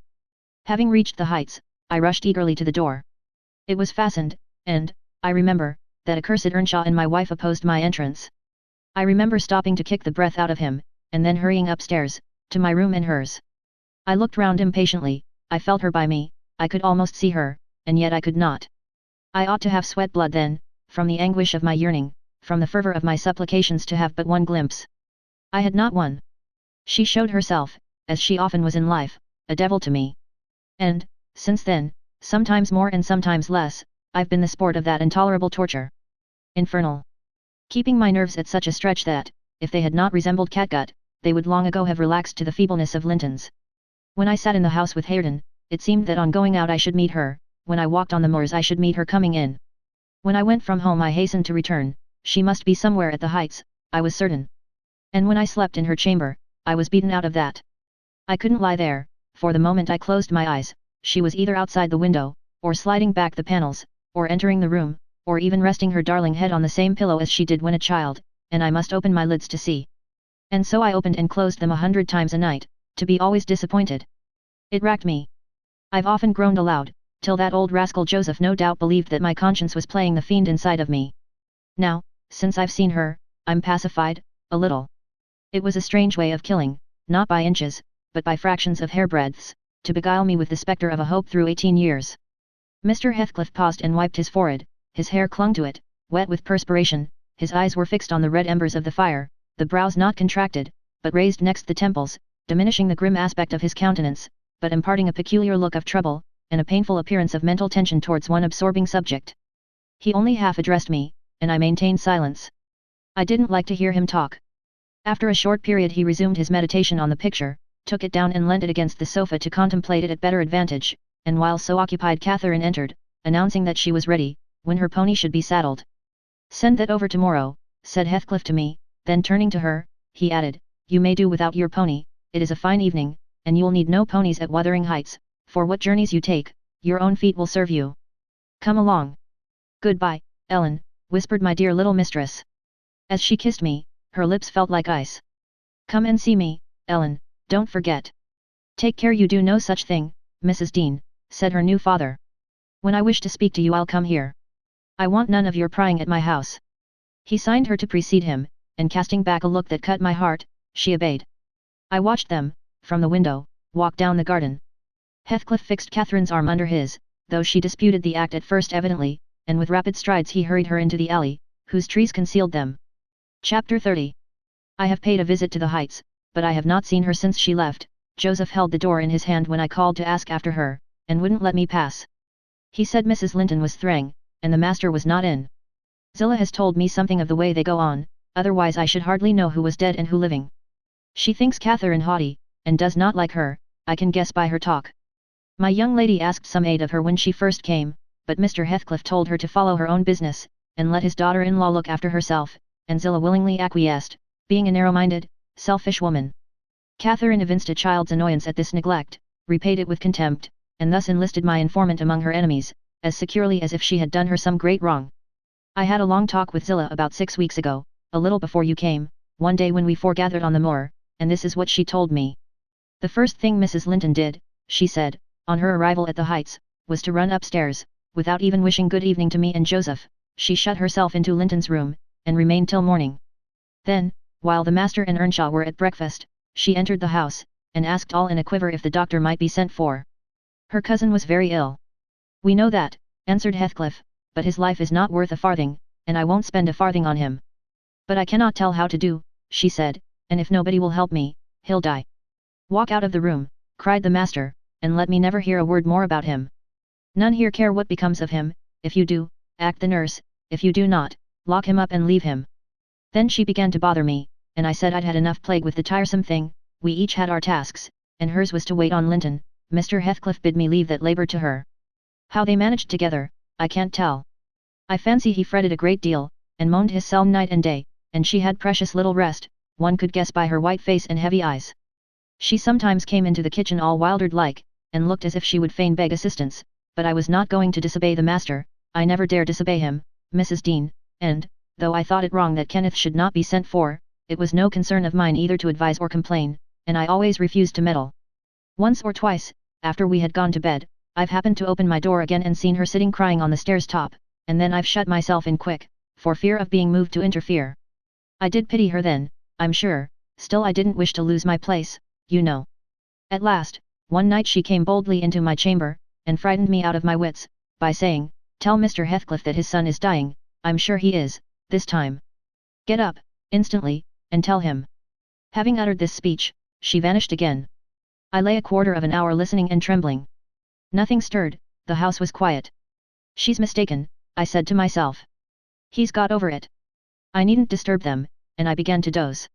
But my sleep was marred a second time by a sharp ringing of the bell, the only bell we have, put up on purpose for Linton, and the master called to me to see what was the matter, and inform them that he wouldn't have that noise repeated. I delivered Catherine's message.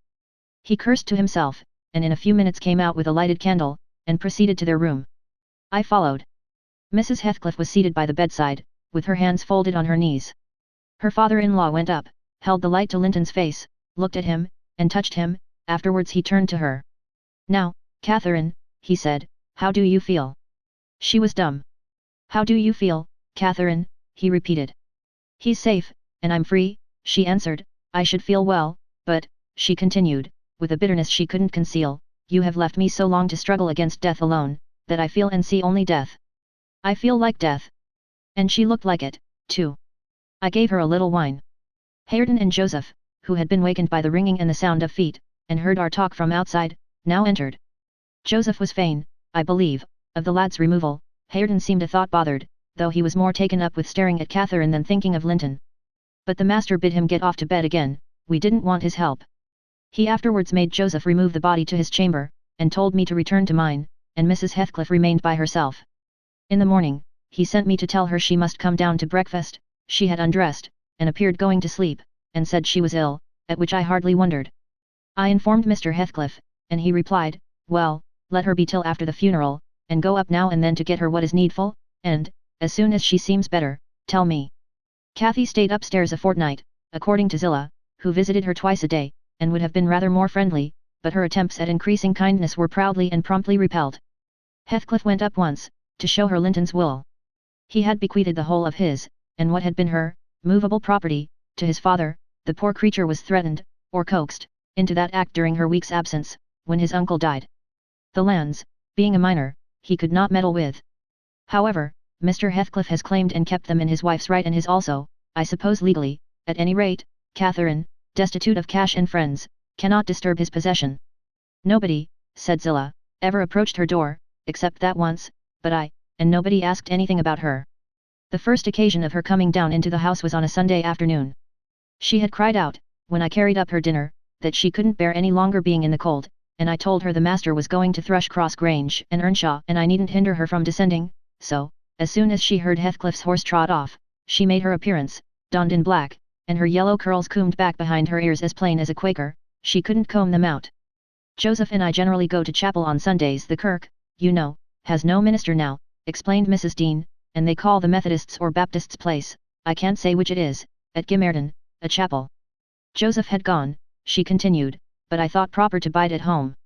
Young folks are always the better for an elder's overlooking, and Hareton, with all his bashfulness, isn't a model of nice behaviour. I let him know that his cousin would very likely sit with us, and she had been always used to see the Sabbath respected, so he had as good leave his guns and bits of indoor work alone, while she stayed. He coloured up at the news, and cast his eyes over his hands and clothes. The train oil and gunpowder were shoved out of sight in a minute. I saw he meant to give her his company, and I guessed, by his way, he wanted to be presentable, so, laughing, as I durst not laugh when the master is by, I offered to help him, if he would, and joked at his confusion. He grew sullen, and began to swear. Now, Mrs. Dean, Zillah went on, seeing me not pleased by her manner, you happen think your young lady too fine for Mr. Hareton, and happen you're right, but I own I should love well to bring her pride a peg lower. And what will all her learning and her daintiness do for her, now? She's as poor as you or I, poorer, I'll be bound, you're saving, and I'm doing my little all that road. Hareton allowed Zillah to give him her aid, and she flattered him into a good humour, so, when Catherine came, half forgetting her former insults, he tried to make himself agreeable, by the housekeeper's account. Mrs. walked in, she said, as chill as an icicle, and as high as a princess. I got up and offered her my seat in the armchair. No, she turned up her nose at my civility. Earnshaw rose, too, and bid her come to the settle, and sit close by the fire, he was sure she was starved. I've been starved a month and more, she answered, resting on the word as scornful as she could. And she got a chair for herself, and placed it at a distance from both of us. Having sat till she was warm, she began to look round, and discovered a number of books on the dresser. She was instantly upon her feet again, stretching to reach them, but they were too high up. Her cousin, after watching her endeavours a while, at last summoned courage to help her. She held her frock, and he filled it with the first that came to hand. That was a great advance for the lad. She didn't thank him, still, he felt gratified that she had accepted his assistance, and ventured to stand behind as she examined them, and even to stoop and point out what struck his fancy in certain old pictures which they contained, nor was he daunted by the saucy style in which she jerked the page from his finger. He contented himself with going a bit farther back and looking at her instead of the book. She continued reading, or seeking for something to read. His attention became, by degrees, quite centered in the study of her thick silky curls. Her face he couldn't see, and she couldn't see him. And, perhaps, not quite awake to what he did, but attracted like a child to a candle, at last he proceeded from staring to touching. He put out his hand and stroked one curl, as gently as if it were a bird. He might have stuck a knife into her neck. She started round in such a taking. Get away this moment. How dare you touch me? Why are you stopping there? She cried, in a tone of disgust. I can't endure you.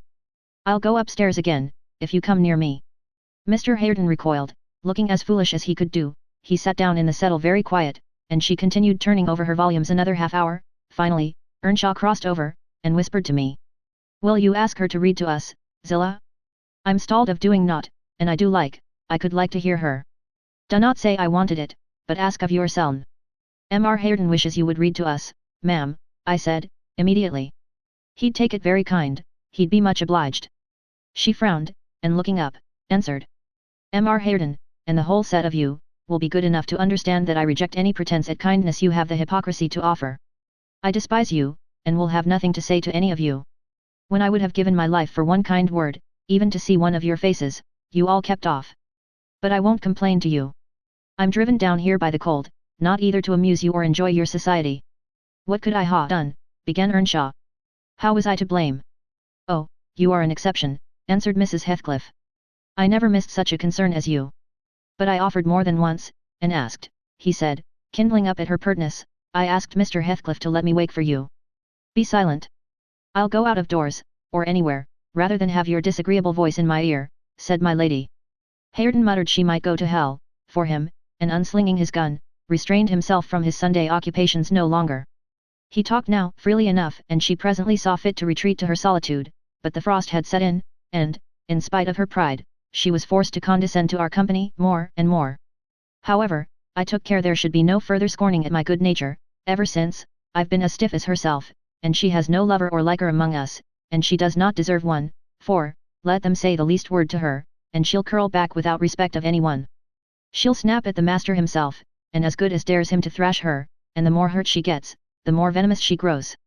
At first, on hearing this account from Zillah, I determined to leave my situation, take a cottage, and get Catherine to come and live with me, but Mr. Heathcliff would as soon permit that as he would set up Hareton in an independent house, and I can see no remedy, at present, unless she could marry again, and that scheme it does not come within my province to arrange.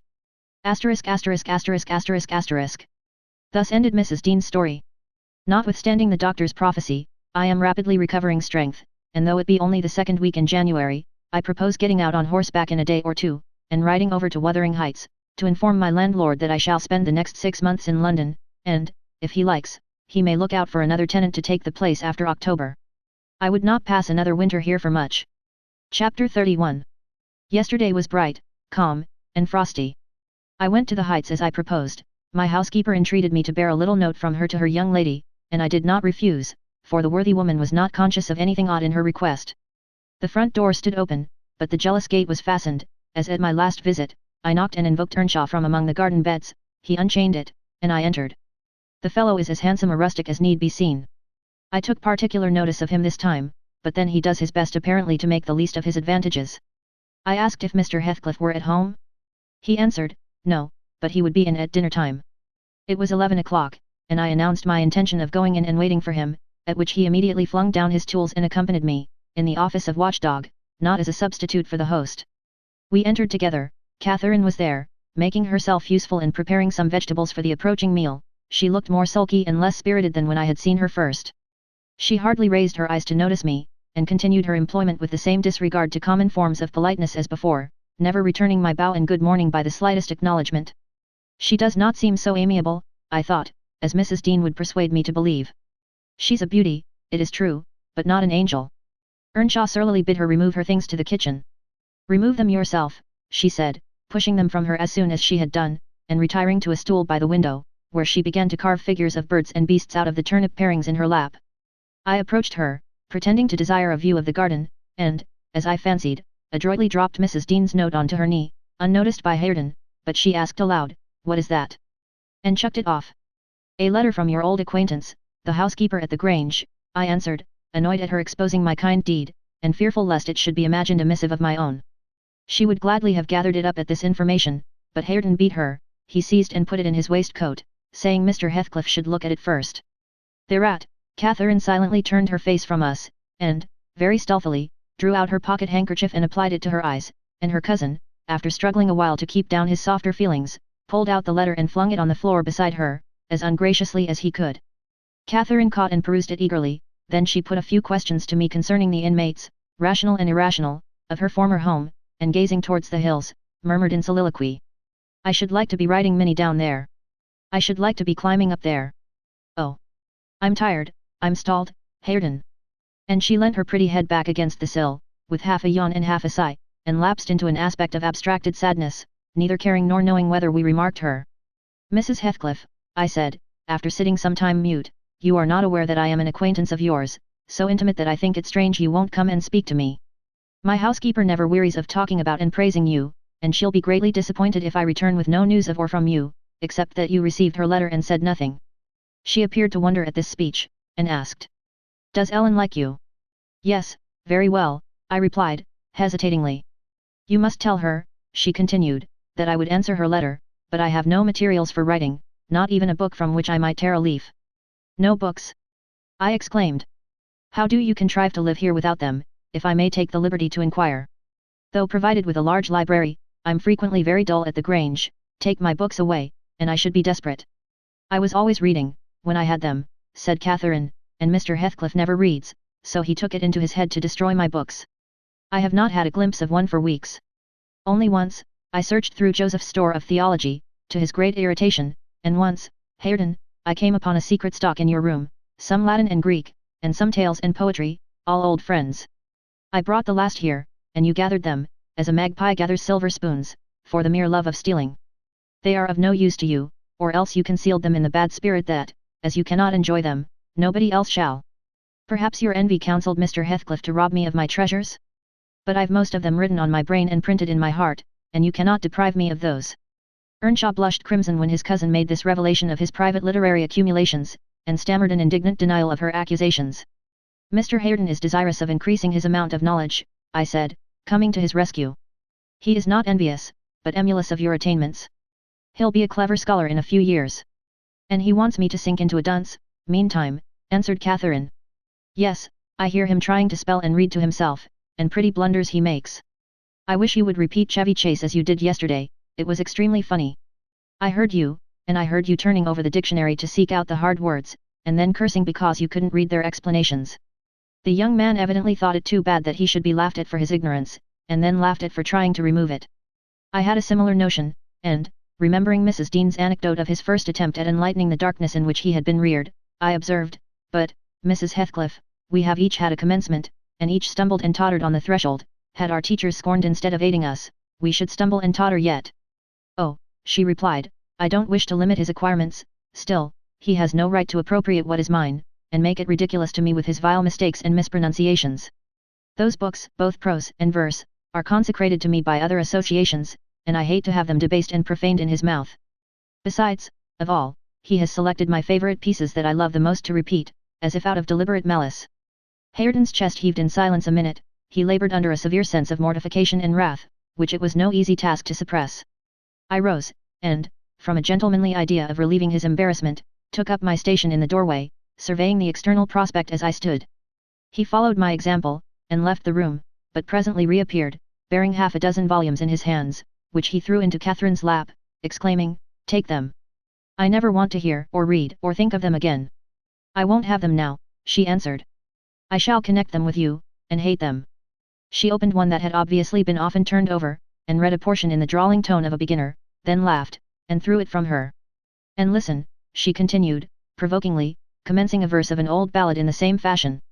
But his self-love would endure no further torment, I heard, and not altogether disapprovingly, a manual check given to her saucy tongue. The little wretch had done her utmost to hurt her cousin's sensitive though uncultivated feelings, and a physical argument was the only mode he had of balancing the account, and repaying its effects on the inflictor. He afterwards gathered the books and hurled them on the fire. I read in his countenance what anguish it was to offer that sacrifice to spleen. I fancied that as they consumed, he recalled the pleasure they had already imparted, and the triumph and ever-increasing pleasure he had anticipated from them, and I fancied I guessed the incitement to his secret studies also. He had been content with daily labour and rough animal enjoyments, till Catherine crossed his path.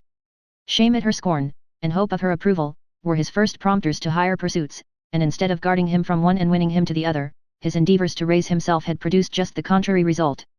Yes, that's all the good that such a brute as you can get from them, cried Catherine, sucking her damaged lip, and watching the conflagration with indignant eyes. You'd better hold your tongue, now, he answered fiercely.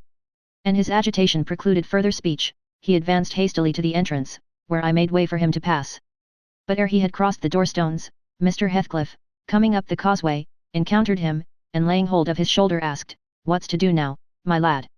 Not, he said, and broke away to enjoy his grief and anger in solitude. Heathcliff gazed after him, and sighed. It will be odd if I thwart myself, he muttered, unconscious that I was behind him. But when I look for his father in his face, I find her every day more. How the devil is he so like? I can hardly bear to see him. He bent his eyes to the ground, and walked moodily in. There was a restless, anxious expression in his countenance, I had never remarked there before, and he looked sparer in person. His daughter-in-law, on perceiving him through the window, immediately escaped to the kitchen, so that I remained alone. I'm glad to see you out of doors again, Mr. Lockwood, he said, in reply to my greeting, from selfish motives partly, I don't think I could readily supply your loss in this desolation. I've wondered more than once what brought you here. An idle whim, I fear, sir, was my answer, or else an idle whim is going to spirit me away. I shall set out for London next week, and I must give you warning that I feel no disposition to retain Thrushcross Grange beyond the 12 months I agreed to rent it. I believe I shall not live there any more. Oh, indeed, you're tired of being banished from the world, are you, he said. But if you be coming to plead off paying for a place you won't occupy, your journey is useless, I never relent in exacting my due from anyone. I'm coming to plead off nothing about it, I exclaimed, considerably irritated. Should you wish it, I'll settle with you now, and I drew my notebook from my pocket. No, no, he replied, coolly, you'll leave sufficient behind to cover your debts, if you fail to return, I'm not in such a hurry. Sit down and take your dinner with us, a guest that is safe from repeating his visit can generally be made welcome. Catherine. Bring the things in, where are you? Catherine reappeared, bearing a tray of knives and forks. You may get your dinner with Joseph, muttered Heathcliff, aside, and remain in the kitchen till he is gone. She obeyed his directions very punctually, perhaps she had no temptation to transgress. Living among clowns and misanthropists, she probably cannot appreciate a better class of people when she meets them. With Mr. Heathcliff, grim and saturnine, on the one hand, and Hareton, absolutely dumb, on the other, I made a somewhat cheerless meal, and bade adieu early. I would have departed by the back way, to get a last glimpse of Catherine and annoy old Joseph, but Hareton received orders to lead up my horse, and my host himself escorted me to the door, so I could not fulfill my wish. How dreary life gets over in that house! I reflected, while riding down the road. What a realization of something more romantic than a fairy tale it would have been for Mrs. Linton Heathcliff, had she and I struck up an attachment, as her good nurse desired, and migrated together into the stirring atmosphere of the town. Chapter 32 1802, this September I was invited to devastate the moors of a friend in the north, and on my journey to his abode, I unexpectedly came within 15 miles of Gimerton. The ostler at a roadside public house was holding a pail of water to refresh my horses, when a cart of very green oats, newly reaped, passed by, and he remarked, Jans fruff Gimerton, nat. There alles 3 wick after other folk wi their harvest. Gimerton. I repeated, my residence in that locality had already grown dim and dreamy. Ah. I know. How far is it from this? Happen 14 mile o'er th hills, and a rough road, he answered. A sudden impulse seized me to visit Thrushcross Grange. It was scarcely noon, and I conceived that I might as well pass the night under my own roof as in an inn. Besides, I could spare a day easily to arrange matters with my landlord, and thus save myself the trouble of invading the neighbourhood again. Having rested a while, I directed my servant to inquire the way to the village, and, with great fatigue to our beasts, we managed the distance in some 3 hours. I left him there, and proceeded down the valley alone. The grey church looked greyer, and the lonely churchyard lonelier. I distinguished a moor sheep cropping the short turf on the graves. It was sweet, warm weather, too warm for travelling, but the heat did not hinder me from enjoying the delightful scenery above and below. Had I seen it near August, I'm sure it would have tempted me to waste a month among its solitudes. In winter nothing more dreary, in summer nothing more divine, than those glens shut in by hills, and those bluff, bold swells of heath. I reached the grange before sunset, and knocked for admittance, but the family had retreated into the back premises, I judged, by one thin, blue wreath, curling from the kitchen chimney, and they did not hear. I rode into the court.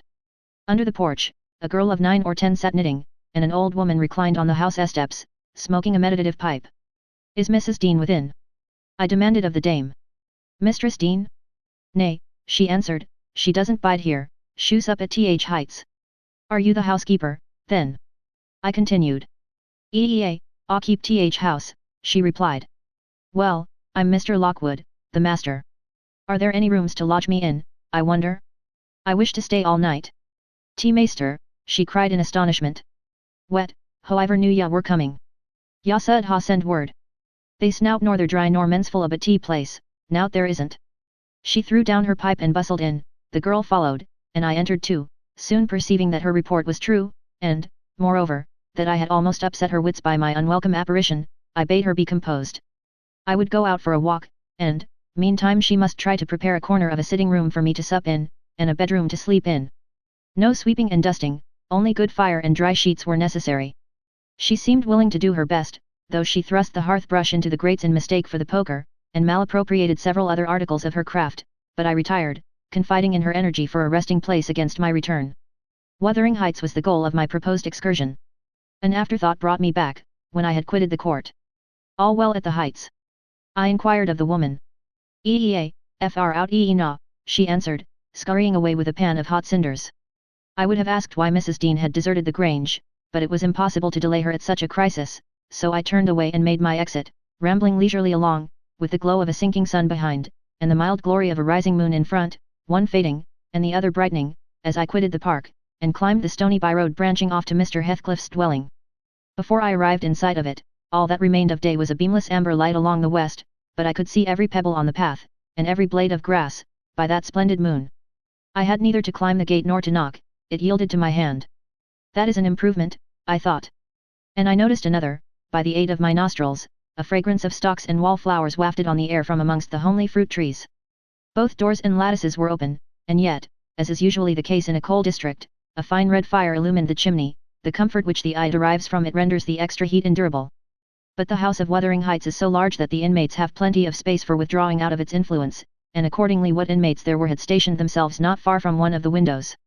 I could both see them and hear them talk before I entered, and looked and listened in consequence, being moved thereto by a mingled sense of curiosity and envy, that grew as I lingered. "Contrary," said a voice as sweet as a silver bell. "That for the third time, you dunce. I'm not going to tell you again. Recollect, or I'll pull your hair." "Contrary, then," answered another, in deep but softened tones. "And now, kiss me, for minding so well. No, read it over first correctly, without a single mistake." The male speaker began to read. He was a young man, respectably dressed and seated at a table, having a book before him. His handsome features glowed with pleasure, and his eyes kept impatiently wandering from the page to a small white hand over his shoulder, which recalled him by a smart slap on the cheek, whenever its owner detected such signs of inattention. Its owner stood behind, her light, shining ringlets blending, at intervals, with his brown locks, as she bent to superintend his studies, and her face, it was lucky he could not see her face, or he would never have been so steady. I could, and I bit my lip in spite, at having thrown away the chance I might have had of doing something besides staring at its smiting beauty. The task was done, not free from further blunders, but the pupil claimed a reward, and received at least 5 kisses, which, however, he generously returned. Then they came to the door, and from their conversation I judged they were about to issue out and have a walk on the moors. I supposed I should be condemned in Hareton Earnshaw's heart, if not by his mouth, to the lowest pit in the infernal regions if I showed my unfortunate person in his neighbourhood then, and feeling very mean and malignant, I skulked round to seek refuge in the kitchen. There was unobstructed admittance on that side also, and at the door sat my old friend Nellie Dean, sewing and singing a song, which was often interrupted from within by harsh words of scorn and intolerance, uttered in far from musical accents. "I'd rather, by Th. Hoff, Hevm swearing I my lugs fro H morn to neegt, nor hearken ye ha's iver," said the tenant of the kitchen, in answer to an unheard speech of Nellie's. "It's a blazing shame, that I cannot oppen T blessed book, but ya set up them glories to Satan, and all T flaysome wickednesses that iver were born into Th world. Oh! Yeri a rate nout, and choose another, and that poor lad LL be lost atween yet. Poor lad," he added, with a groan, "he's witched, I'm sartin on T. Oh, Lord, Judge M, for there's norther law nor justice among WER rollers." "No, or we should be sitting in flaming faggots, I suppose," retorted the singer. "But wisht, old man, and read your Bible like a Christian, and never mind me. This is Fairy Annie's Wedding, a bonny tune, it goes to a dance." Mrs. Dean was about to recommence, when I advanced, and recognizing me directly, she jumped to her feet, crying, "Why, bless you, Mr. Lockwood! How could you think of returning in this way? All shut up at Thrushcross Grange. You should have given us notice." "I've arranged to be accommodated there, for as long as I shall stay," I answered. "I depart again tomorrow."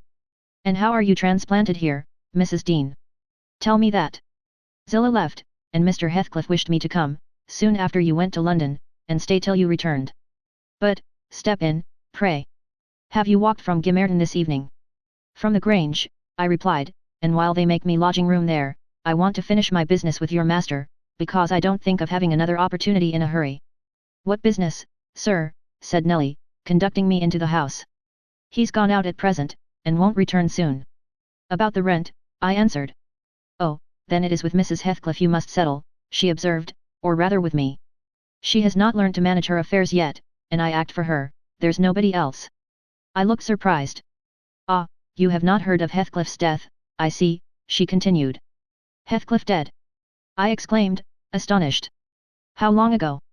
"3 months since, but sit down, and let me take your hat, and I'll tell you all about it." "Stop, you have had nothing to eat, have you?" "I want nothing, I have ordered supper at home." "You sit down too. I never dreamt of his dying. Let me hear how it came to pass."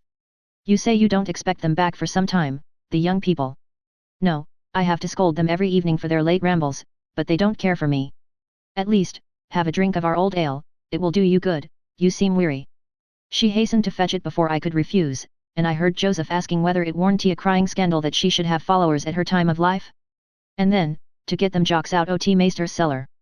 He fearsome to bide still and see it. She did not stay to retaliate, but re-entered in a minute, bearing a reaming silver pint, whose contents I lauded with becoming earnestness. And afterwards she furnished me with the sequel of Heathcliff's history. He had a queer end, as she expressed it. Asterisk asterisk asterisk asterisk asterisk. I was summoned to Wuthering Heights, within a fortnight of your leaving us, she said, and I obeyed joyfully, for Catherine's sake. My first interview with her grieved and shocked me, she had altered so much since our separation. Mr. Heathcliff did not explain his reasons for taking a new mind about my coming here, he only told me he wanted me, and he was tired of seeing Catherine. I must make the little parlour my sitting room, and keep her with me. It was enough if he were obliged to see her once or twice a day. She seemed pleased at this arrangement, and, by degrees, I smuggled over a great number of books, and other articles, that had formed her amusement at the Grange, and flattered myself we should get on in tolerable comfort. The delusion did not last long. Catherine, contented at first, in a brief space grew irritable and restless. For one thing, she was forbidden to move out of the garden, and it fretted her sadly to be confined to its narrow bounds as spring drew on. For another, in following the house, I was forced to quit her frequently, and she complained of loneliness. She preferred quarrelling with Joseph in the kitchen to sitting at peace in her solitude. I did not mind their skirmishes, but Hareton was often obliged to seek the kitchen also, when the master wanted to have the house to himself, and though in the beginning she either left it at his approach, or quietly joined in my occupations, and shunned remarking or addressing him, and though he was always as sullen and silent as possible, after a while, she changed her behavior, and became incapable of letting him alone, talking at him, commenting on his stupidity and idleness, expressing her wonder how he could endure the life he lived, how he could sit a whole evening staring into the fire, and dozing. He's just like a dog, is he not, Ellen, she once observed, or a cart horse. He does his work, eats his food, and sleeps eternally. What a blank, dreary mind he must have. Do you ever dream, Hareton? And, if you do, what is it about? But you can't speak to me. Then she looked at him, but he would neither open his mouth nor look again. He's, perhaps, dreaming now, she continued. He twitched his shoulder as Juno twitches hers. Ask him, Ellen. Mr. Hareton will ask the master to send you upstairs, if you don't behave. I said. He had not only twitched his shoulder but clenched his fist, as if tempted to use it. I know why Hareton never speaks, when I am in the kitchen, she exclaimed, on another occasion. He is afraid I shall laugh at him. Ellen, what do you think? He began to teach himself to read once, and, because I laughed, he burned his books, and dropped it. Was he not a fool? Were not you naughty? I said, answer me that. Perhaps I was, she went on, but I did not expect him to be so silly. Hareton, if I gave you a book, would you take it now? I'll try. She placed one she had been perusing on his hand, he flung it off, and muttered, if she did not give over, he would break her neck. Well, I shall put it here, she said, in the table drawer, and I'm going to bed. Then she whispered me to watch whether he touched it, and departed. But he would not come near it, and so I informed her in the morning, to her great disappointment. I saw she was sorry for his persevering sulkiness and indolence, her conscience reproved her for frightening him off improving himself, she had done it effectually. But her ingenuity was at work to remedy the injury, while I ironed, or pursued other such stationary employments as I could not well do in the parlour, she would bring some pleasant volume and read it aloud to me. When Hareton was there, she generally paused in an interesting part, and left the book lying about, that she did repeatedly, but he was as obstinate as a mule, and, instead of snatching at her bait, in wet weather he took to smoking with Joseph, and they sat like automatons, one on each side of the fire, the elder happily too deaf to understand her wicked nonsense, as he would have called it, the younger doing his best to seem to disregard it. On fine evenings the latter followed his shooting expeditions, and Catherine yawned and sighed, and teased me to talk to her, and ran off into the court or garden the moment I began, and, as a last resource, cried, and said she was tired of living, her life was useless. Mr. Heathcliff, who grew more and more disinclined to society, had almost banished Earnshaw from his apartment. Owing to an accident at the commencement of March, he became for some days a fixture in the kitchen. His gun burst while out on the hills by himself, a splinter cut his arm, and he lost a good deal of blood before he could reach home. The consequence was that, perforce, he was condemned to the fireside and tranquillity, till he made it up again. It suited Catherine to have him there, at any rate, it made her hate her room upstairs more than ever, and she would compel me to find out business below, that she might accompany me. On Easter Monday, Joseph went to Gimmerton Fair with some cattle, and, in the afternoon, I was busy getting up linen in the kitchen. Earnshaw sat, morose as usual, at the chimney corner, and my little mistress was beguiling an idle hour with drawing pictures on the window panes, varying her amusement by smothered bursts of songs, and whispered ejaculations, and quick glances of annoyance and impatience in the direction of her cousin, who steadfastly smoked, and looked into the grate. At a notice that I could do with her no longer intercepting my light, she removed to the hearthstone. I bestowed little attention on her proceedings, but, presently, I heard her begin, "I've found out, Hareton, that I want, that I'm glad, that I should like you to be my cousin now, if you had not grown so cross to me, and so rough." Hareton returned no answer. "Hareton, Hareton, Hareton, do you hear?" she continued. "Get off wi yet," he growled, with uncompromising gruffness. "Let me take that pipe," she said, cautiously advancing her hand and abstracting it from his mouth. Before he could attempt to recover it, it was broken, and behind the fire. He swore at her and seized another. "Stop," she cried, "you must listen to me first, and I can't speak while those clouds are floating in my face." "Will you go to the devil," he exclaimed, ferociously, "and let me be?" "No," she persisted, "I won't. I can't tell what to do to make you talk to me, and you are determined not to understand. When I call you stupid, I don't mean anything, I don't mean that I despise you. Come, you shall take notice of me, Hareton, you are my cousin, and you shall own me." "I shall have naught to do with you and your mucky pride, and your damned mocking tricks," he answered. "I'll go to hell, body and soul, before I look sideways after you again. Side out ot gate, now, this minute." Catherine frowned, and retreated to the window seat chewing her lip, and endeavouring, by humming an eccentric tune, to conceal a growing tendency to sob. "You should be friends with your cousin, Mr. Hareton," I interrupted, "since she repents of her sauciness. It would do you a great deal of good, it would make you another man to have her for a companion." "A companion," he cried, "when she hates me, and does not think me fit to wipe her shun. Nay, if it made me a king, I'd not be scorned for seeking her goodwill any more." "It is not I who hate you, it is you who hate me," wept Cathy, no longer disguising her trouble. "You hate me as much as Mr. Heathcliff does, and more." "You're a damned liar," began Earnshaw. "Why have I made him angry, by taking your part, then, 100 times, and that when you sneered at and despised me, and, go on plaguing me, and I'll step in yonder, and say you worried me out of the kitchen." "I didn't know you took my part," she answered, drying her eyes, "and I was miserable and bitter at everybody, but now I thank you, and beg you to forgive me. What can I do besides?" She returned to the hearth, and frankly extended her hand. He blackened and scowled like a thundercloud, and kept his fists resolutely clenched, and his gaze fixed on the ground.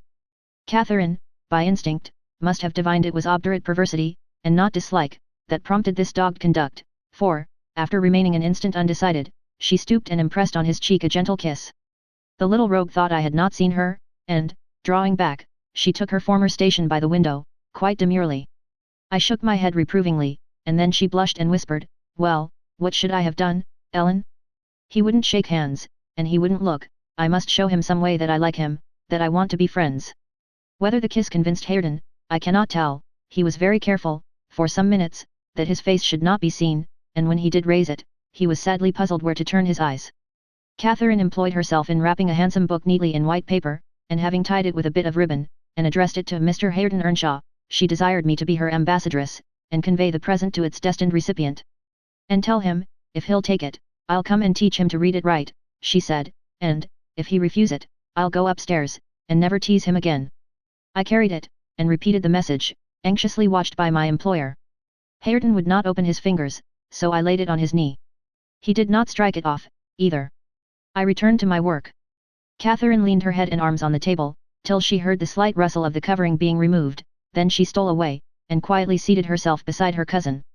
He trembled, and his face glowed. All his rudeness and all his surly harshness had deserted him. He could not summon courage, at first, to utter a syllable in reply to her questioning look, and her murmured petition.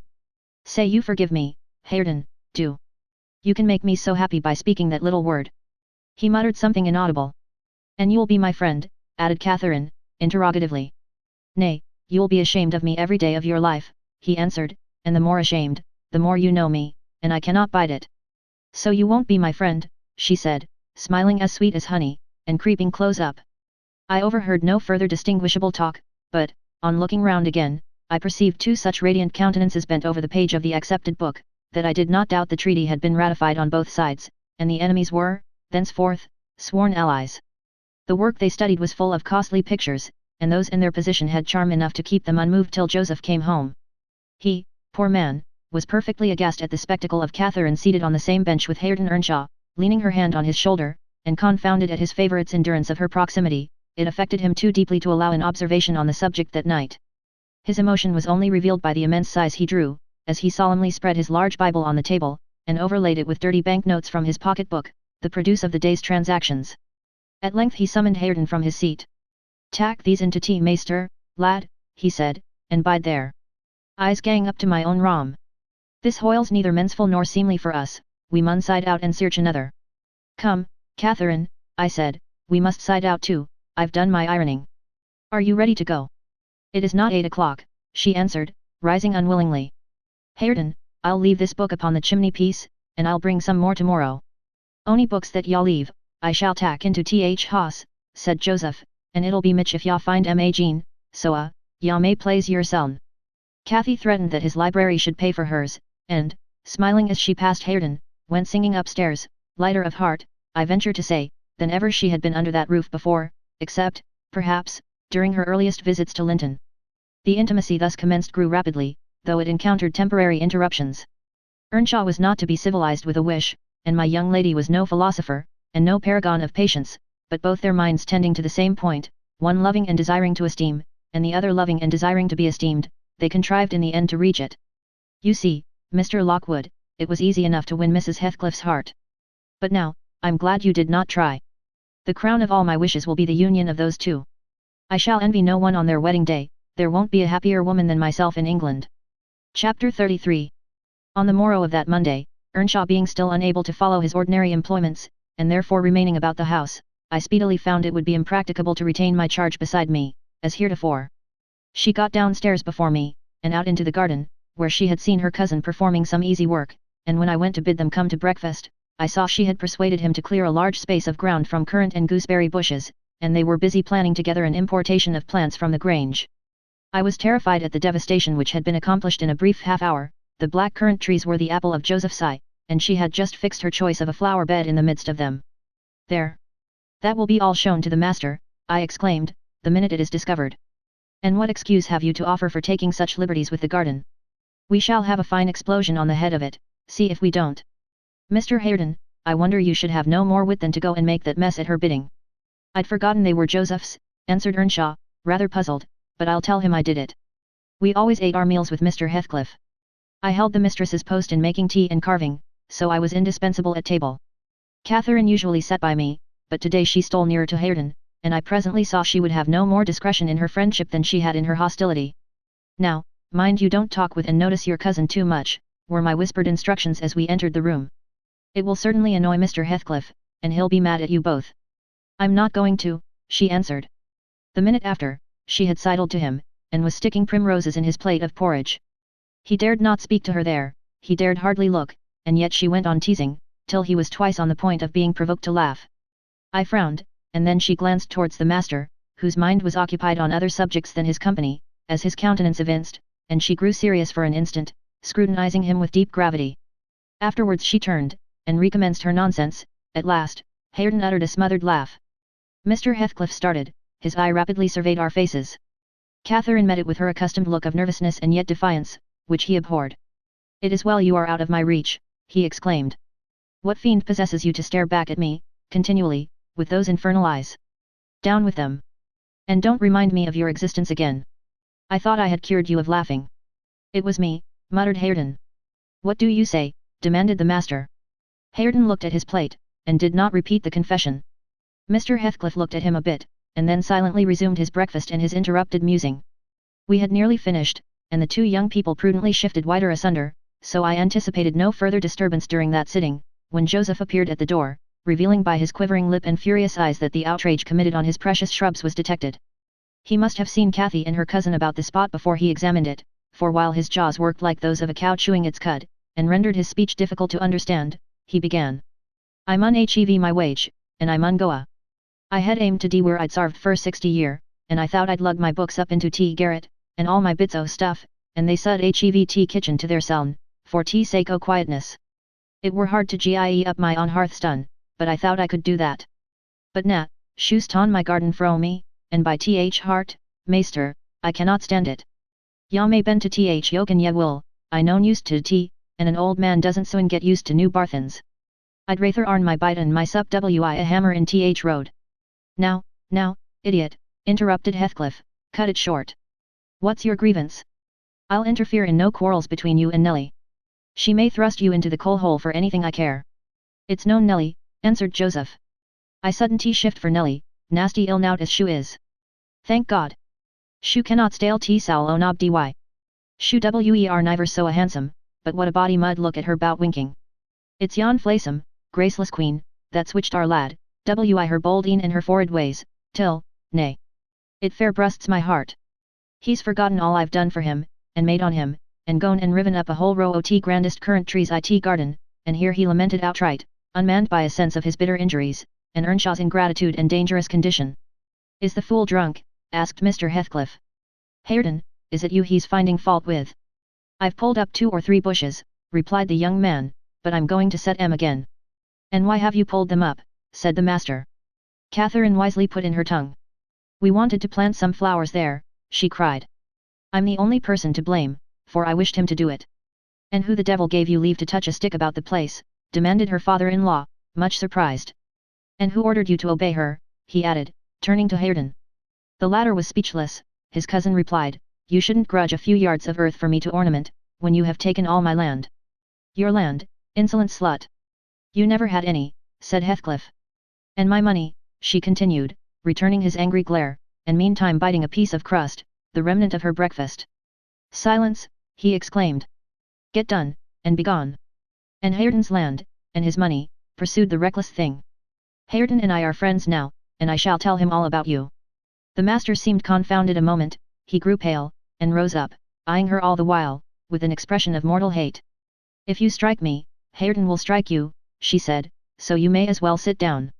If Hareton does not turn you out of the room, I'll strike him to hell, thundered Heathcliff. Damnable witch, dare you pretend to rouse him against me? Off with her. Do you hear? Fling her into the kitchen. I'll kill her, Ellen Dean, if you let her come into my sight again. Hareton tried, under his breath, to persuade her to go. Drag her away, he cried, savagely. Are you staying to talk? And he approached to execute his own command. He'll not obey you, wicked man, any more, said Catherine, and he'll soon detest you as much as I do.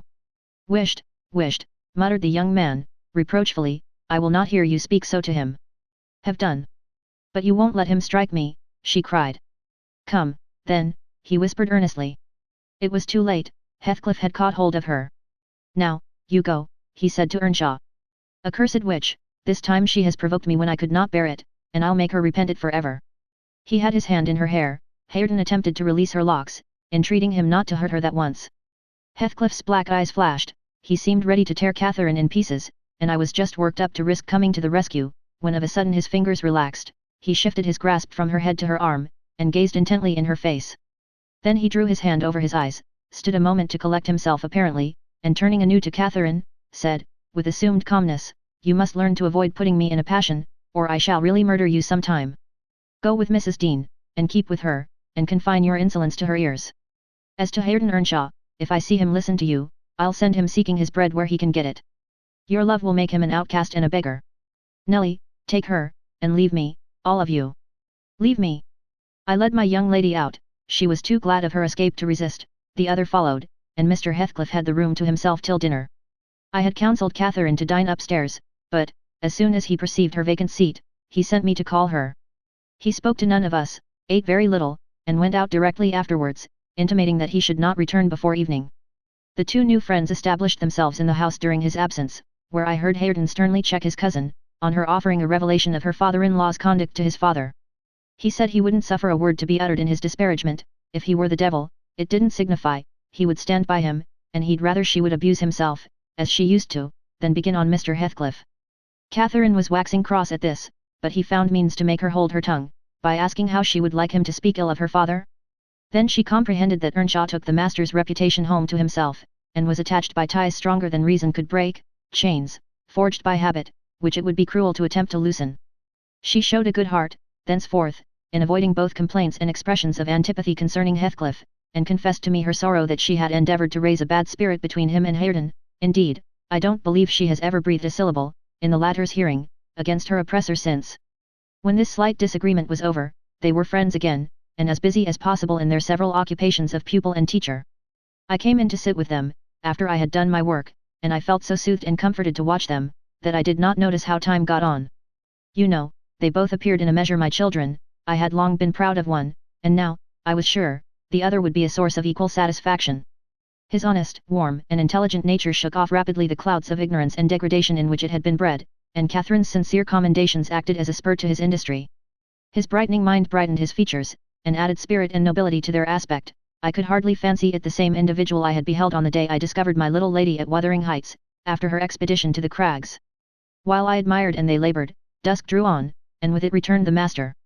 He came upon us quite unexpectedly, entering by the front way, and had a full view of the whole three, ere we could raise our heads to glance at him. Well, I reflected, there was never a pleasanter, or more harmless sight, and it will be a burning shame to scold them.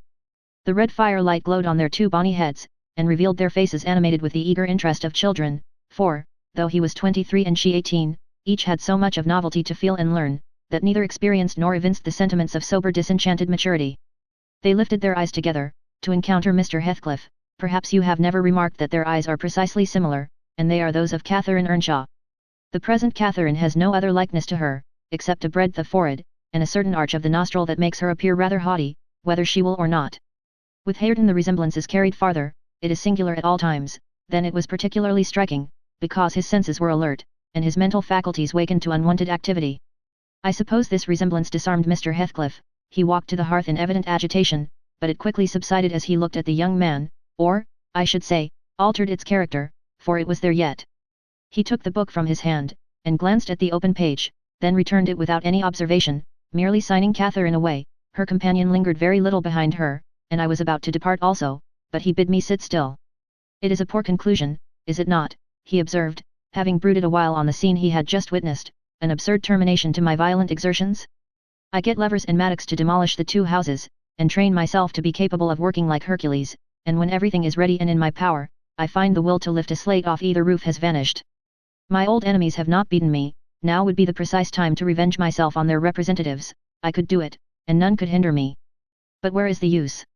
I don't care for striking. I can't take the trouble to raise my hand.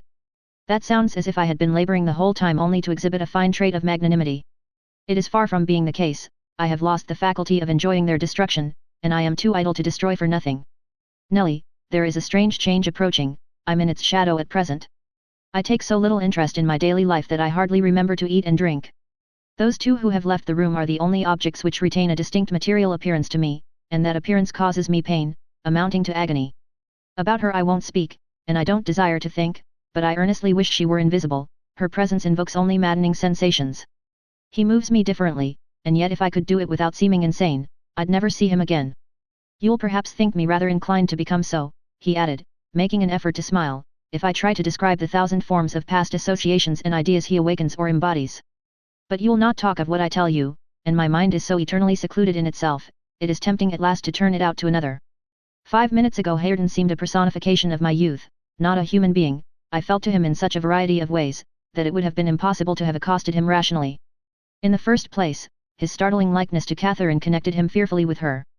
That, however, which you may suppose the most potent to arrest my imagination, is actually the least, for what is not connected with her to me? And what does not recall her?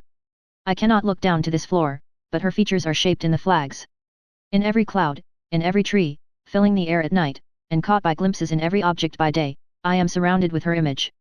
The most ordinary faces of men and women, my own features, mock me with a resemblance. The entire world is a dreadful collection of memoranda that she did exist, and that I have lost her. Well, Hareton's aspect was the ghost of my immortal love, of my wild endeavours to hold my right, my degradation, my pride, my happiness, and my anguish. But it is frenzy to repeat these thoughts to you, only it will let you know why, with the reluctance to be always alone, his society is no benefit, rather an aggravation of the constant torment I suffer, and it partly contributes to render me regardless how he and his cousin go on together. I can give them no attention any more. But what do you mean by a change, Mr. Heathcliff? I said, alarmed at his manner, though he was neither in danger of losing his senses, nor dying. According to my judgment, he was quite strong and healthy, and, as to his reason, from childhood he had a delight in dwelling on dark things, and entertaining odd fancies. He might have had a monomania on the subject of his departed idol, but on every other point his wits were as sound as mine. I shall not know that till it comes, he said. I'm only half conscious of it now. You have no feeling of illness, have you? I asked. No, Nelly, I have not, he answered. Then you are not afraid of death? I pursued. Afraid? No, he replied. I have neither a fear, nor a presentiment, nor a hope of death. Why should I? With my hard constitution and temperate mode of living, and unperilous occupations, I ought to, and probably shall, remain above ground till there is scarcely a black hair on my head. And yet I cannot continue in this condition.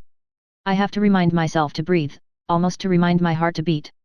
And it is like bending back a stiff spring, it is by compulsion that I do the slightest act not prompted by one thought, and by compulsion that I notice anything alive or dead, which is not associated with one universal idea.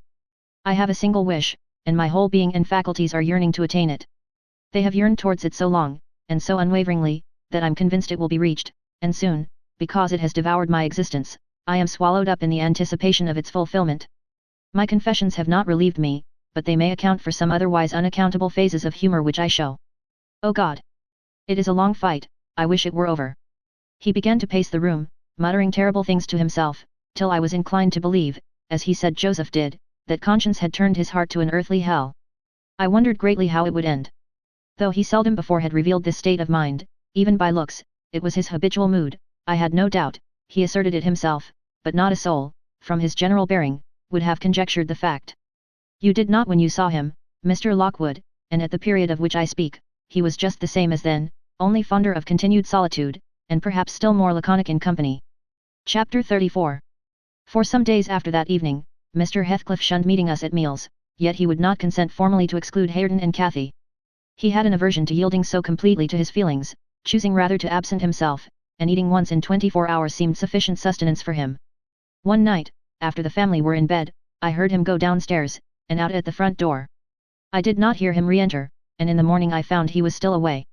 We were in April then, the weather was sweet and warm, the grass as green as showers and sun could make it, and the 2 dwarf apple trees near the southern wall in full bloom. After breakfast, Catherine insisted on my bringing a chair and sitting with my work under the fir trees at the end of the house, and she beguiled Hareton, who had perfectly recovered from his accident, to dig and arrange her little garden, which was shifted to that corner by the influence of Joseph's complaints. I was comfortably revelling in the spring fragrance around, and the beautiful soft blue overhead, when my young lady, who had run down near the gate to procure some primrose roots for a border, returned only half laden, and informed us that Mr. Heathcliff was coming in. And he spoke to me, she added, with a perplexed countenance. What did he say? Asked Hareton. He told me to be gone as fast as I could, she answered. But he looked so different from his usual look that I stopped a moment to stare at him. How? He inquired. Why, almost bright and cheerful. No, almost nothing, very much excited, and wild, and glad, she replied. Night walking amuses him, then, I remarked, affecting a careless manner, in reality as surprised as she was, and anxious to ascertain the truth of her statement, for to see the master looking glad would not be an everyday spectacle. I framed an excuse to go in. Heathcliff stood at the open door, he was pale, and he trembled, yet, certainly, he had a strange joyful glitter in his eyes, that altered the aspect of his whole face.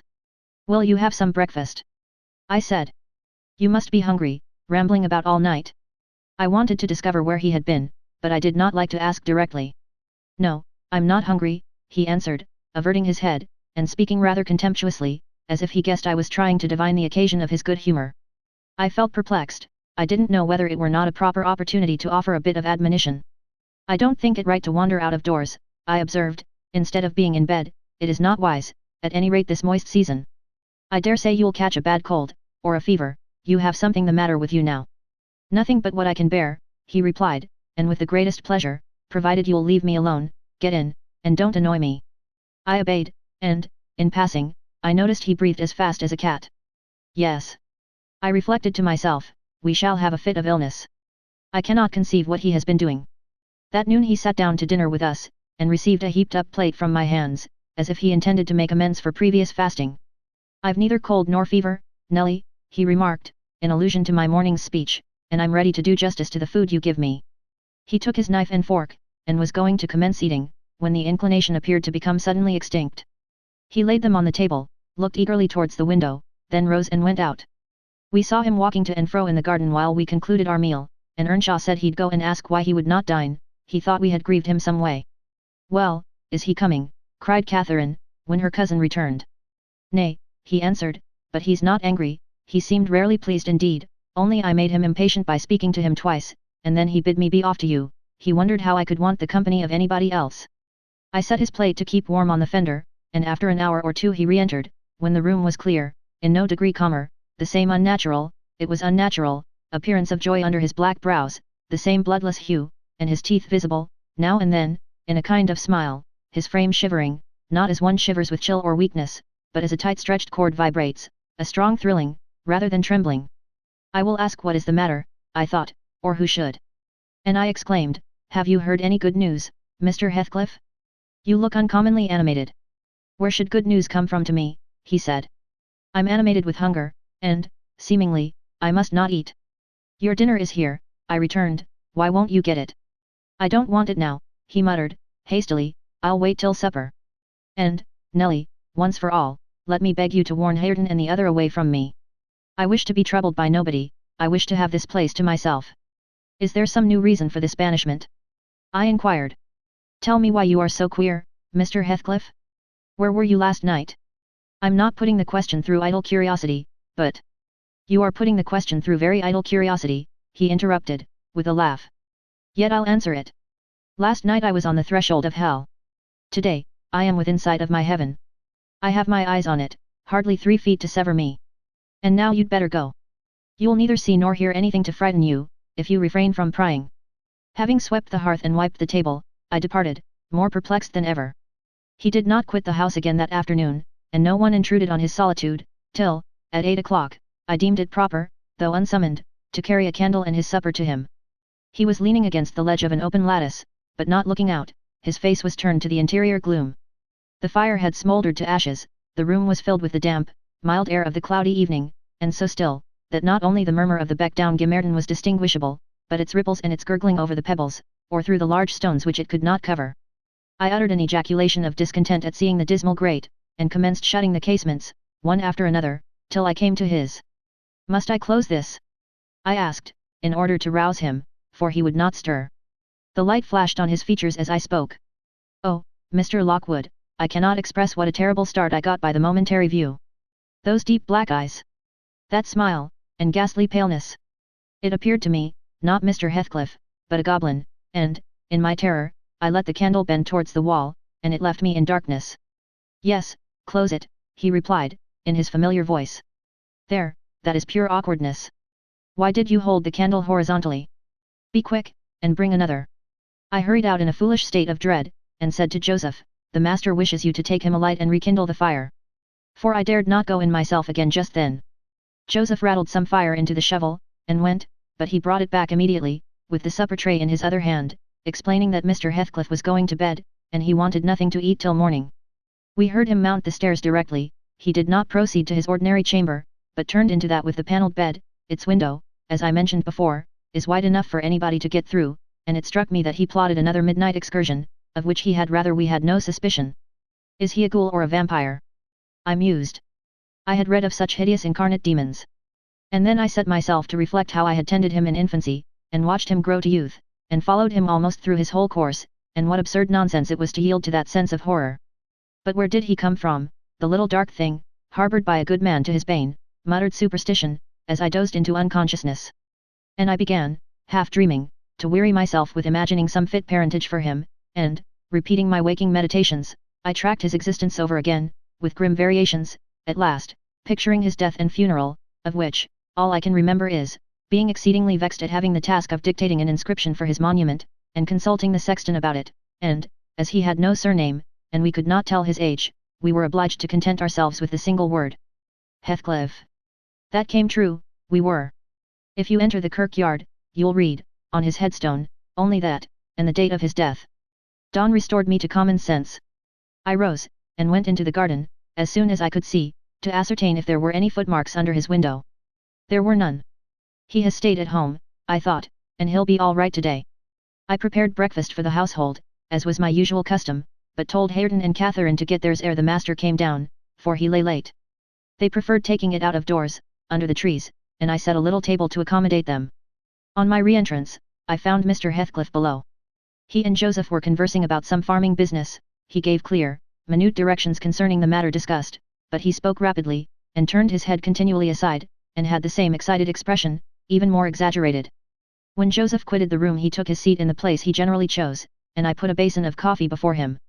He drew it nearer, and then rested his arms on the table, and looked at the opposite wall, as I supposed, surveying one particular portion, up and down, with glittering, restless eyes, and with such eager interest that he stopped breathing during half a minute together. "Come now," I exclaimed, pushing some bread against his hand, "eat and drink that, while it is hot, it has been waiting near an hour." He didn't notice me, and yet he smiled. I'd rather have seen him gnash his teeth than smile so. "Mr. Heathcliff, master!"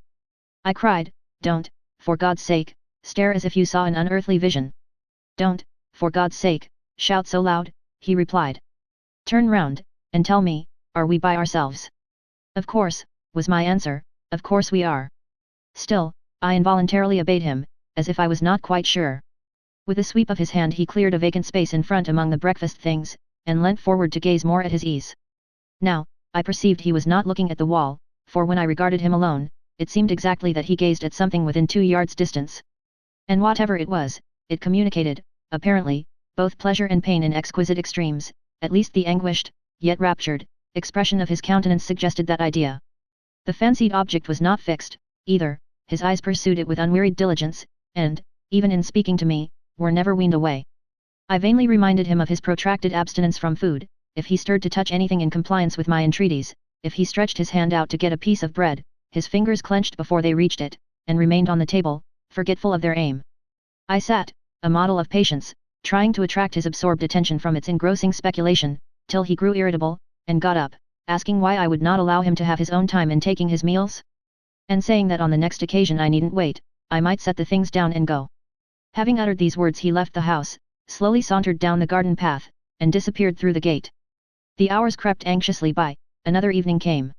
I did not retire to rest till late, and when I did, I could not sleep. He returned after midnight, and, instead of going to bed, shut himself into the room beneath. I listened, and tossed about, and, finally, dressed and descended. It was too irksome to lie there, harassing my brain with 100 idle misgivings. I distinguished Mr. Heathcliff's step, restlessly measuring the floor, and he frequently broke the silence by a deep inspiration, resembling a groan. He muttered detached words also, the only one I could catch was the name of Catherine, coupled with some wild term of endearment or suffering, and spoken as one would speak to a person present, low and earnest, and wrung from the depth of his soul. I had not courage to walk straight into the apartment, but I desired to divert him from his reverie, and therefore fell foul of the kitchen fire, stirred it, and began to scrape the cinders. It drew him forth sooner than I expected.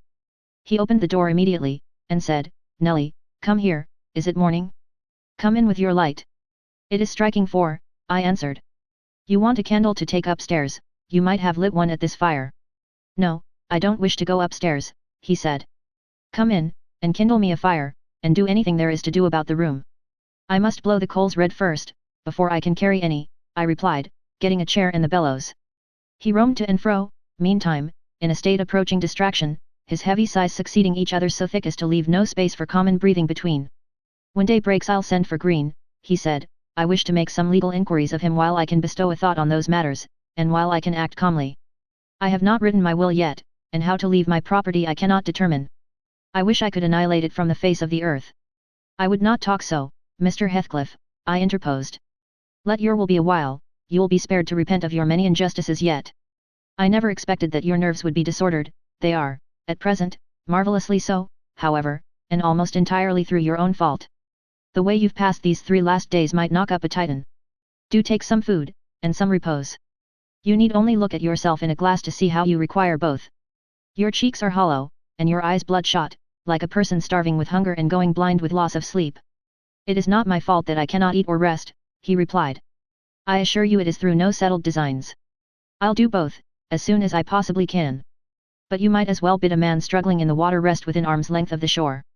I must reach it first, and then I'll rest. Well, never mind Mr. Green, as to repenting of my injustices, I've done no injustice, and I repent of nothing. I'm too happy, and yet I'm not happy enough. My soul's bliss kills my body, but does not satisfy itself." "Happy, master?" I cried. "Strange happiness! If you would hear me without being angry, I might offer some advice that would make you happier." "What is that?" he asked. "Give it." "You are aware, Mr. Heathcliff," I said, "that from the time you were 13 years old you have lived a selfish, unchristian life, and probably hardly had a Bible in your hands during all that period. You must have forgotten the contents of the book, and you may not have space to search it now. Could it be hurtful to send for someone, some minister of any denomination, it does not matter which, to explain it, and show you how very far you have erred from its precepts, and how unfit you will be for its heaven, unless a change takes place before you die? I'm rather obliged than angry, Nelly, he said, for you remind me of the manner in which I desire to be buried. It is to be carried to the churchyard in the evening. You and Hareton may, if you please, accompany me, and mind, particularly, to notice that the sexton obeys my directions concerning the 2 coffins. No minister need come, nor need anything be said over me. I tell you I have nearly attained my heaven, and that of others is altogether unvalued and uncovet by me. And supposing you persevered in your obstinate fast, and died by that means, and they refused to bury you in the precincts of the kirk? I said, shocked at his godless indifference. How would you like it? They won't do that, he replied. If they did, you must have me removed secretly, and if you neglect it you shall prove, practically, that the dead are not annihilated.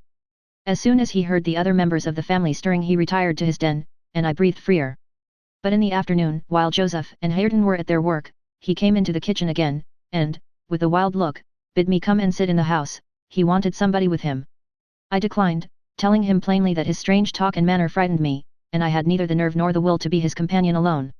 I believe you think me a fiend, he said, with his dismal laugh, something too horrible to live under a decent roof.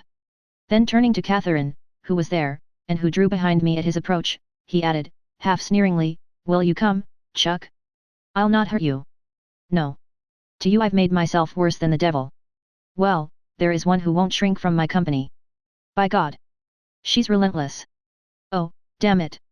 It's unutterably too much for flesh and blood to bear, even mine. He solicited the society of no one more. At dusk he went into his chamber. Through the whole night, and far into the morning, we heard him groaning and murmuring to himself. Hareton was anxious to enter, but I bid him fetch Mr. Kenneth, and he should go in and see him. When he came, and I requested admittance and tried to open the door, I found it locked, and Heathcliff bid us be damned. He was better, and would be left alone, so the doctor went away. The following evening was very wet, indeed, it poured down till day dawn, and, as I took my morning walk round the house, I observed the master's window swinging open, and the rain driving straight in. He cannot be in bed, I thought, those showers would drench him through. He must either be up or out. But I'll make no more ado, I'll go boldly and look. Having succeeded in obtaining entrance with another key, I ran to unclose the panels, for the chamber was vacant. Quickly pushing them aside, I peeped in.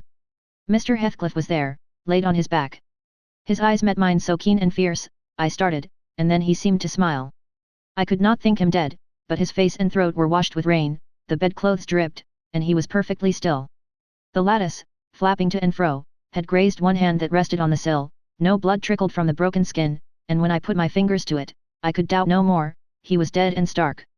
I hasped the window, I combed his black long hair from his forehead, I tried to close his eyes, to extinguish, if possible, that frightful, lifelike gaze of exultation before anyone else beheld it. They would not shut, they seemed to sneer at my attempts, and his parted lips and sharp white teeth sneered too.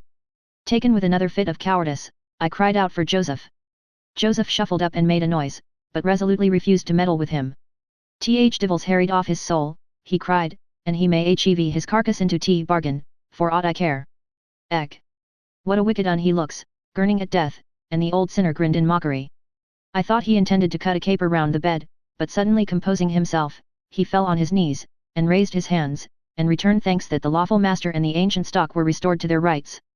I felt stunned by the awful event, and my memory unavoidably recurred to former times with a sort of oppressive sadness. But poor Hareton, the most wronged, was the only one who really suffered much. He sat by the corpse all night, weeping in bitter earnest.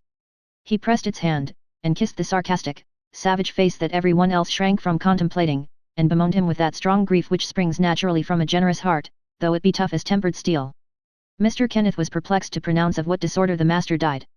I concealed the fact of his having swallowed nothing for 4 days, fearing it might lead to trouble, and then, I am persuaded, he did not abstain on purpose, it was the consequence of his strange illness, not the cause. We buried him, to the scandal of the whole neighbourhood, as he wished. Earnshaw and I, the sexton, and 6 men to carry the coffin, comprehended the whole attendance. The 6 men departed when they had let it down into the grave, we stayed to see it covered. Hareton, with a streaming face, dug green sods, and laid them over the brown mould himself. At present it is as smooth and verdant as its companion mounds, and I hope its tenant sleeps as soundly. But the country folks, if you ask them, would swear on the Bible that he walks, there are those who speak to having met him near the church, and on the moor, and even within this house. Idle tales, you'll say, and so say I. Yet that old man by the kitchen fire affirms he has seen 2 on M looking out of his chamber window on every rainy night since his death, and an odd thing happened to me about a month ago. I was going to the Grange one evening, a dark evening, threatening thunder, and, just at the turn of the heights, I encountered a little boy with a sheep and 2 lambs before him. He was crying terribly, and I supposed the lambs were skittish, and would not be guided. "What is the matter, my little man?" I asked. "There's Heathcliff and a woman yonder, under T-Nab," he blubbered, "I darn it pass him." I saw nothing, but neither the sheep nor he would go on, so I bid him take the road lower down. He probably raised the phantoms from thinking, as he traversed the moors alone, on the nonsense he had heard his parents and companions repeat. Yet, still, I don't like being out in the dark now, and I don't like being left by myself in this grim house. I cannot help it. I shall be glad when they leave it, and shift to the Grange. "They are going to the Grange, then?" I said. "Yes," answered Mrs. Dean, "as soon as they are married, and that will be on New Year's Day." "And who will live here then?" "Why, Joseph will take care of the house, and, perhaps, a lad to keep him company. They will live in the kitchen, and the rest will be shut up, for the use of such ghosts as choose to inhabit it," I observed. "No, Mr. Lockwood," said Nellie, shaking her head.